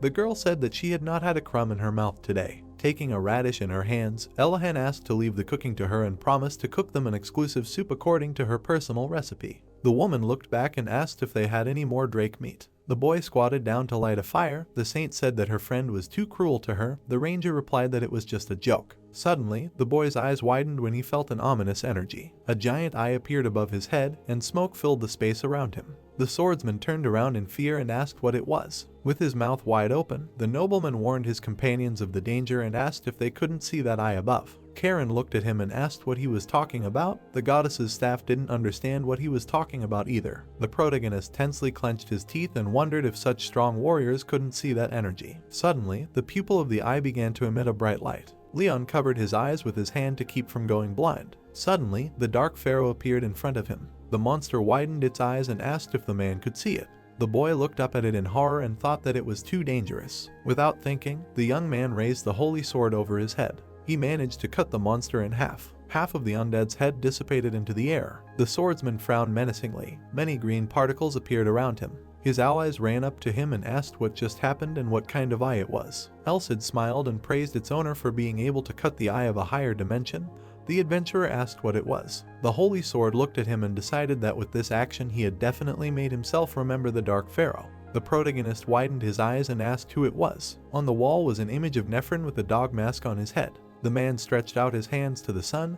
In life he was a king who was revered as the embodiment of the sun. A mad grin appeared on his face. At some point the villain began to consider himself equal to the sun god himself and became consumed by heretical teachings, which eventually corrupted his heart, stripped him of his status, and the god cursed him and reborn him as the embodiment of death. Drawing an eye in the sand, Leon explained that at the beginning of his journey, the Dark Pharaoh achieved the state of a half-god, half-human, but all his blessings turned into curses, and his flesh and bones were gnawed. The allies stood next to him. Elahan asked him if this was not dangerous. Karen wondered if the cultists from the Church of Evil had summoned this creature to their world. The heretics gathered around the pentagram. Nephrin was in a state of incompleteness, because to summon a demigod requires a huge price, and the villains did not have the ability to allow them to pay the full price. Therefore, the summoning was incomplete. The monster threw the dried-up corpse aside. The monster's red eyes flashed. The girl asked if it didn't grow, devouring life in the desert in steps. The guy frowned and explained that the enemy was doing this in order to become a perfect god again.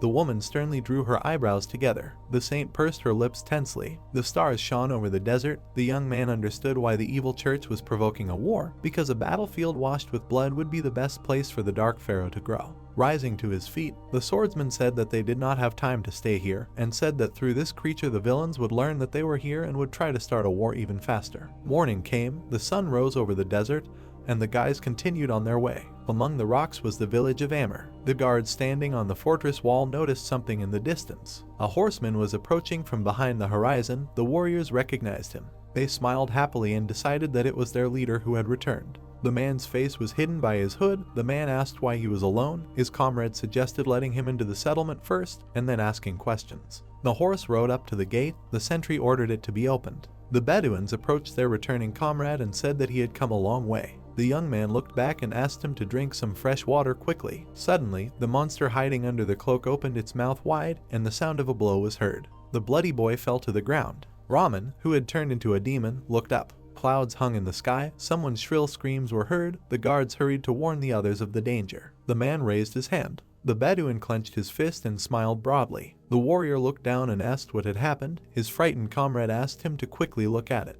Jahar immediately looked back. A sandstorm was approaching from behind the horizon. The living dead began to crawl out from under the sand. Mummies covered in bandages began to slowly move towards the fortress. The monster opened its mouth wide and roared loudly. The servants of the Church of Evil took out sharp sickles and rushed forward. The guy furiously knitted his eyebrows and ordered all the inhabitants to immediately evacuate the village. Suddenly, Raman jumped onto the fortress wall and raised his sword above his head. The young man tried to warn his friend about the danger behind him. The guard managed to block his attack with his sword and asked what happened to their master. The warrior swung his weapon and let out a battle cry. The swordsman cut the air with his sword, which made the enemy jump back and increase the distance. The Bedouin gritted his teeth and asked his comrade to come to his senses, because it was definitely not Raman in front of them. The boy noticed an ornament hanging on him that belonged to their leader. Before leaving the village, their leader had a necklace of green stones on his chest. Now, exactly the same necklace was on the monster's chest. Sternly frowning, Jahar said that in any case, it was just a monster in front of them now, and asked his friend to take the women and children and evacuate, and leave the fight with the undead to him. A cluster of dark energy and an image of a green eye appeared above the rock. The ghost of the Dark Pharaoh appeared from it and began to watch what was happening from afar. The battle in the desert city continued. The monster attacked the guy from behind with a scream. He managed to block the monster's blade. Cutting the monster in half, he said that they must protect this place at any cost, because if the monsters break through, they will be destroyed. The guy's blood splashed onto the floor. He covered the wound with his hand and, barely containing his anger, began to beg Raman to come to his senses. Raman, who had become a mummy, looked at him indifferently. The events take us to another part of the city. The girl approached her son and asked him to come with her. Ammon pointed his finger at someone, asking what it was. A mummy with a sickle appeared right in front of the couple. The monster opened its mouth, calling them victims. The mother's pupils shrank from fear, and she froze. Soon the monsters surrounded her. The mother managed to enter the house and close the door. She turned to the trembling Ammon and screamed, ordering him to hide. Suddenly, the sickle pierced the door. A grinning monster was now visible from the crack. A moment later, with one jerk, he cut through the door and wounded the girl. Ammon immediately ran to his mother. The mummies stood in front of him, raising the sickle. The boy grabbed the board in anger. He rushed at the monsters, screaming, telling them not to hurt her mother. The mummy of the table stood motionless as the boy attacked it. With one blow, he sent Ammon flying back. The veins on the mother's face bulged with anger. She screamed, calling for her son who was lying on the floor. The monster raised its sickle to strike. Ammon trembled, praying to the gods for someone to help them. The monster's hand with the sickle began to fall. The boy's tears flowed from his eyes at the sight. Suddenly, a cloak fluttered in the room. Leon stood in front of the boy. Turning to Ammon, he smiled at him. The boy's eyes widened in surprise at the sight of him. The protagonist stood in a stance, summoning his sword. Arcs of electricity sparked across his body. The boy's sword glowed brightly due to the use of the great chariot. In an instant, it cut the mummies in half. Frowning, the protagonist turned around. Having died, the monsters disintegrated, turning into sand. Leon stopped frowning and called Karen. She turned around and smiled and asked how the child was. Looking at the mother and son hugging, Leon said that both were unharmed. Going outside, the protagonist saw mummies whose bodies were pierced by a shadow. Passing Karen, the protagonist asked where Elahan was. The events take us to the walls of the city, from where the screams of warriors were heard, saying that no matter how much they killed, there were too many monsters. The guys who suffered from the battle turned around at the scream. They saw a huge army rushing towards them. One of them frowned and looked down. Elahan was walking along the sand in the direction of the monster. She was walking towards the huge army of monsters. The guys on the walls screamed, trying to warn the girl. Elahan summoned her weapon. She raised it, swinging it to strike. When electricity sparked, the girl lowered the mace with a scream. From her blow, all the monsters in front of her flew apart, and the sand rose. Nephrin slightly rubbed his mouth after receiving the news. His pupil lit up brightly from the anger he felt. Elahan stood motionless, waiting for the monsters to arrive. Karen and Leon landed behind her, calling out to her. The girl turned around to greet them. Looking at the city, Elahan said that there would be no more waves of monsters. Karen agreed and said that the fortress garrison could handle the remaining zombies. The three stood motionless, not noticing that they were being watched. Nephrin's eye glowed brightly from the anger he felt. Looking at the smiling Leon, he recognized him. A moment later, his projection on the hill dissipated. At this time, one of the warriors fell down after receiving a wound. Ramen stood in the middle of the soldiers he had defeated. The commander, holding his wound, shouted, ordering the others not to approach Ramen, because even having become a zombie, he had not lost his skills. Ramen raised his sword. Gritting his teeth and getting angry, the commander tried to figure out what to do. Leon put his hand on his shoulder. The commander raised his head in surprise, looking at the guy who told him to entrust this matter to them. The protagonist smiled at the guy. The commander remembered how he was beaten and realized that he had already met these three. The symbol of his sword appeared in the protagonist's eye. Thanks to this, he was able to see the slave mark on Ramen. Karen suddenly appeared behind the zombie. Her shadow instantly entangled the monster. The protagonist rushed forward with a scream. Appearing at the side of the guy, he used the brand that carried purification. The slave mark on his forehead was cut. A moment later, it fell apart into fragments. Ramen's eyes returned to their normal state. He looked in horror at the fist that appeared in front of him. Elahan smashed the entire upper part of the zombie with her blow. Ramen suddenly opened his eyes, waking up from sleep. Jahar, sitting next to him, continued to worry about Ramen. Getting up, Ramen glanced at the protagonist. Looking at the three in front of him, he said that they were the ones he met in the desert. When the boy looked at Elahan, his body trembled. He himself could not understand the reason. Suddenly, the boy frowned deeply. He remembered how he walked through the desert in a storm. Nephrin suddenly appeared behind him. Grabbing his head, he poured his mana into him. Grabbing Leon by the shoulders, Ramen said that now is not the time to sit. The former commander shouted, telling the protagonist in front of him that the entire population of the desert is in danger. Leon froze when he heard his words. Ramen explained by saying that when the slave mark was applied to him, he had a connection with the monster. Then he learned that by attacking Amr, he simultaneously attacked 3 more villages. His armies rushed to 4 villages, Senu, Amr, Yor, Nuvas, and placing all the dead on the altar, Nephrin was going to become a full-fledged god. Gritting his teeth in anger, Ramen said that they need to stop him with all their might. Karen narrowed her eyes and became serious. Elahan knitted her brows and said that they no longer had time to relax. Jahar pointed to himself and told Leon that he was ready to accompany them to Sina. Looking at the sky, the protagonist ordered Karen to go to Sina and Elahan to go to Yor. Looking sullenly at Ramen, he said that he would personally go to Nuvas. Ramen slightly bowed his head and told Leon that Nuvas had twice as many people as other cities. Therefore, Nephrin would have to devote a huge number of troops and attention to this settlement. The protagonist smiled at Ramen, thanking him for the information. Looking at the sky for the last time, the group rushed forward. Night soon fell in the desert. The events take us to a cave. Someone hit the armrest in anger. The head of the destruction cult trembled all over after learning that the occupation of Amber had failed. A subordinate standing behind him told him that 2/3 of the zombies had been destroyed by one person.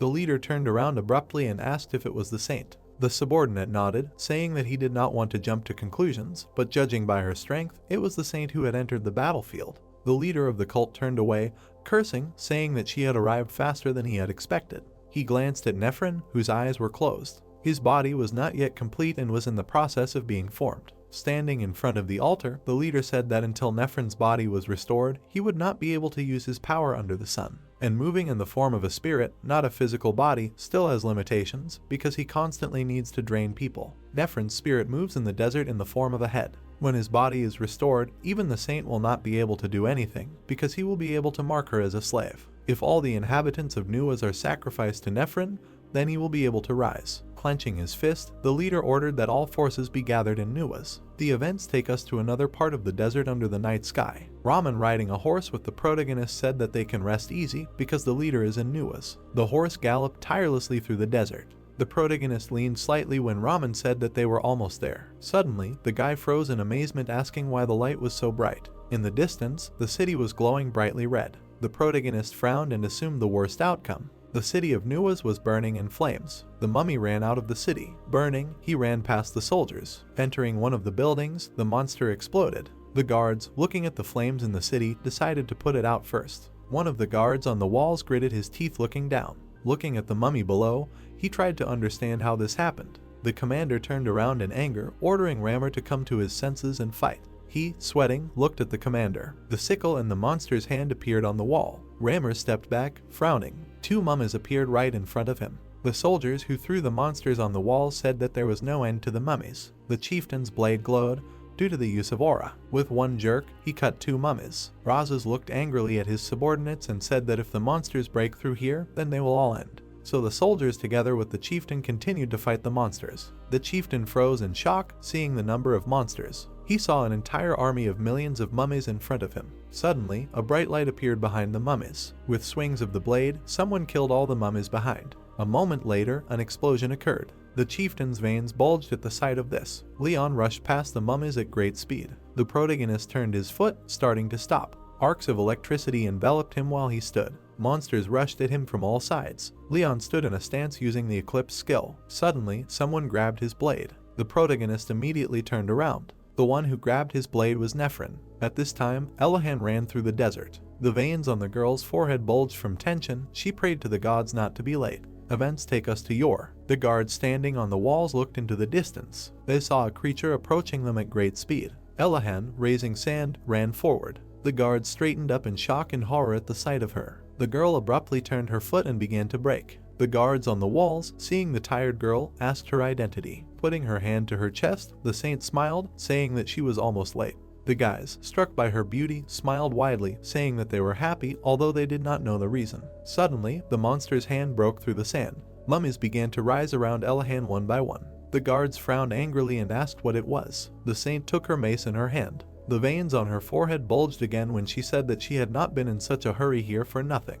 The mummy turned around and stared at her in shock. At that time, one of the soldiers ran to the leader. Ramen raised his head and asked the leader for forgiveness for being late. Events take us to Nephrin holding the protagonist's blade. Looking at the blade in his hand, the pharaoh said that he was curious how the guy sensed his spirit and struck him down. The protagonist turned around abruptly, feeling the tension. The pharaoh looked at the guy with disdain and said that he would die anyway. A moment later, his dagger pierced the protagonist's chest. Leon stared at the wound in surprise. Elsid appeared in spirit form and screamed. Nephrin grabbed the guy's face with his hand. He threw him into the wall with great force. Pharaoh sighed and turned around. The protagonist did not move, being stuck into the wall. He suddenly started coughing up blood. Elsid flew into him and asked what his condition was. The protagonist, barely breathing and gritting his teeth, asked what that movement was. Looking at the pharaoh in the distance, the protagonist said that he was ready to attack, but only when he met him, he immediately received a rebuff. Nephrin suddenly leaned down, rushing towards Leon. Leon began to stand up, angrily looking at the enemy. The pharaoh suddenly jumped up.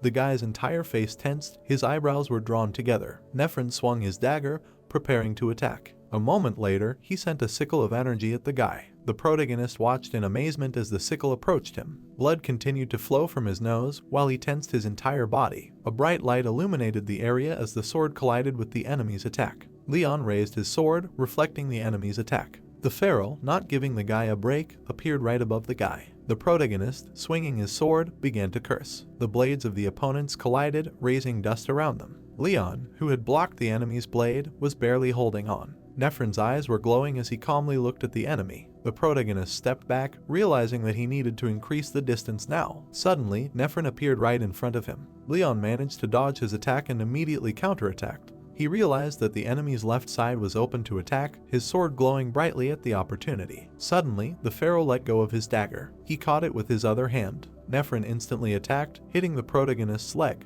The protagonist, enduring the pain, stared at the wound. Nephron raised his hand, swinging it to strike. With one blow, he slammed the protagonist into the desert sand. Nephron continued to stand while the protagonist lay on the ground. Blood flowed from his mouth, nose, ears, and the wounds on his head. The pharaoh turned back to look at the guy and said that he was funny. The guy's head shook, he was still alive. Nephron raised his dagger to strike, saying that now he was finished. Suddenly, bright rays of the sun passed through the desert. Only the wall of the city slept Nephron from the rays of the sun. The pharaoh squinted at the sun. His raised hand froze. A moment later, he lowered it. The pharaoh stretched out his hand to the rays of light. His finger immediately got burned. Nephron pulled his hand back and angrily called the sun damned. The protagonist opened his eye, realizing that this time his life was saved. The pharaoh, burning in the sun, told the protagonist that this was the last day he could enjoy. A few seconds later, his body evaporated. The chieftain and Ramen caught their breath when all the monsters disappeared. The soldiers on the walls froze, not understanding how everyone suddenly disappeared.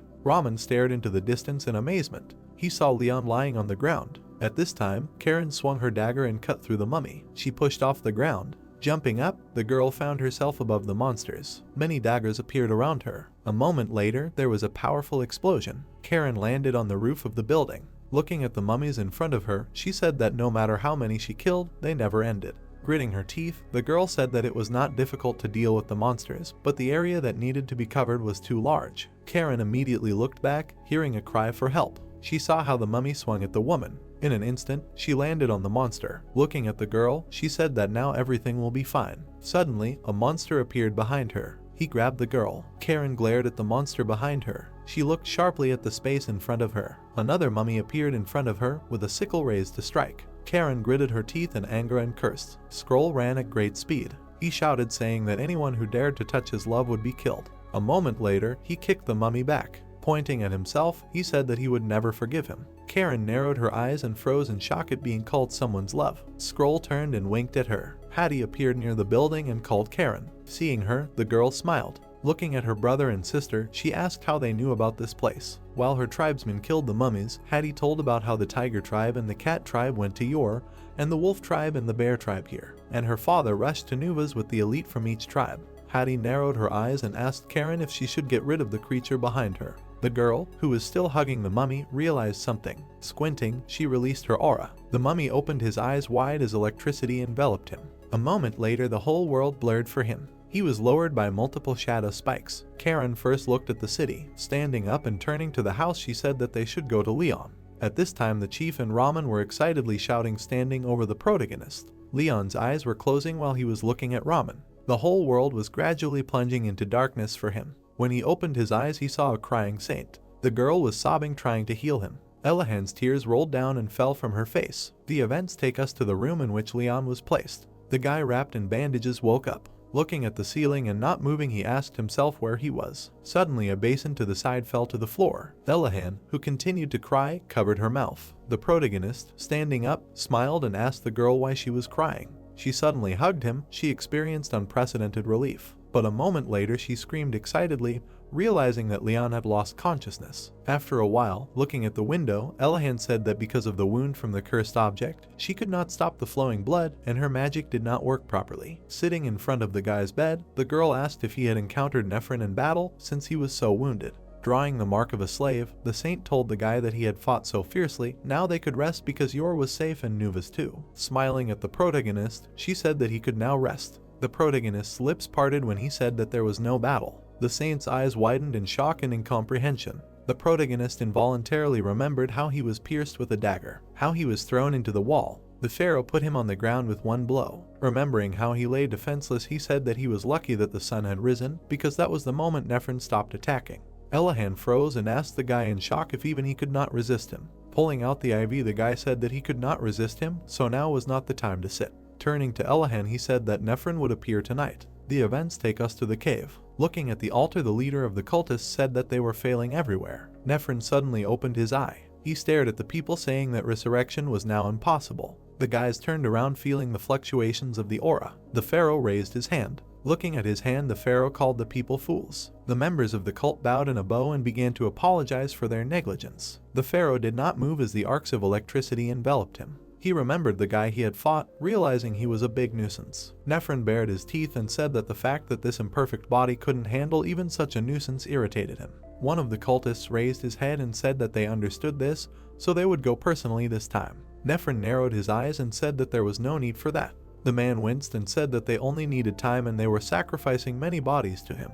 Nephren suddenly approached the man. He bared his teeth again, saying that he needed their souls. The cultists straightened up and shuddered in fear. A moment later, their screams of horror and pain could be heard throughout the area. But Nephren's bones began to form new flesh. Looking into the distance, the pharaoh who had swallowed 3 people said that although the body was not yet complete, he could now move on his own. Soon the sun began to set. The rays of the sunset illuminated the wall. The commander standing at the head of the warriors said everyone was evacuated to the safety of Yor, only the elite fighters remained here. The protagonist bowed his head, saying that today would be a decisive battle, because if Nephren's body was completely restored, then all living things would be destroyed. The soldiers frowned upon hearing this. Looking at the sky, they shouted, saying that they would definitely protect their home. The holy maiden slightly bowed her head when Leon called her. Raising his hand, the guy said that yesterday he was defeated. Clenching his fist and looking at the girl, he said that today he would win. Elahan smiled, saying that she believed in him. When night fell, the earth began to shake. The protagonist frowned, saying that the enemies were already here. Suddenly, a pyramid began to rise from under the ground.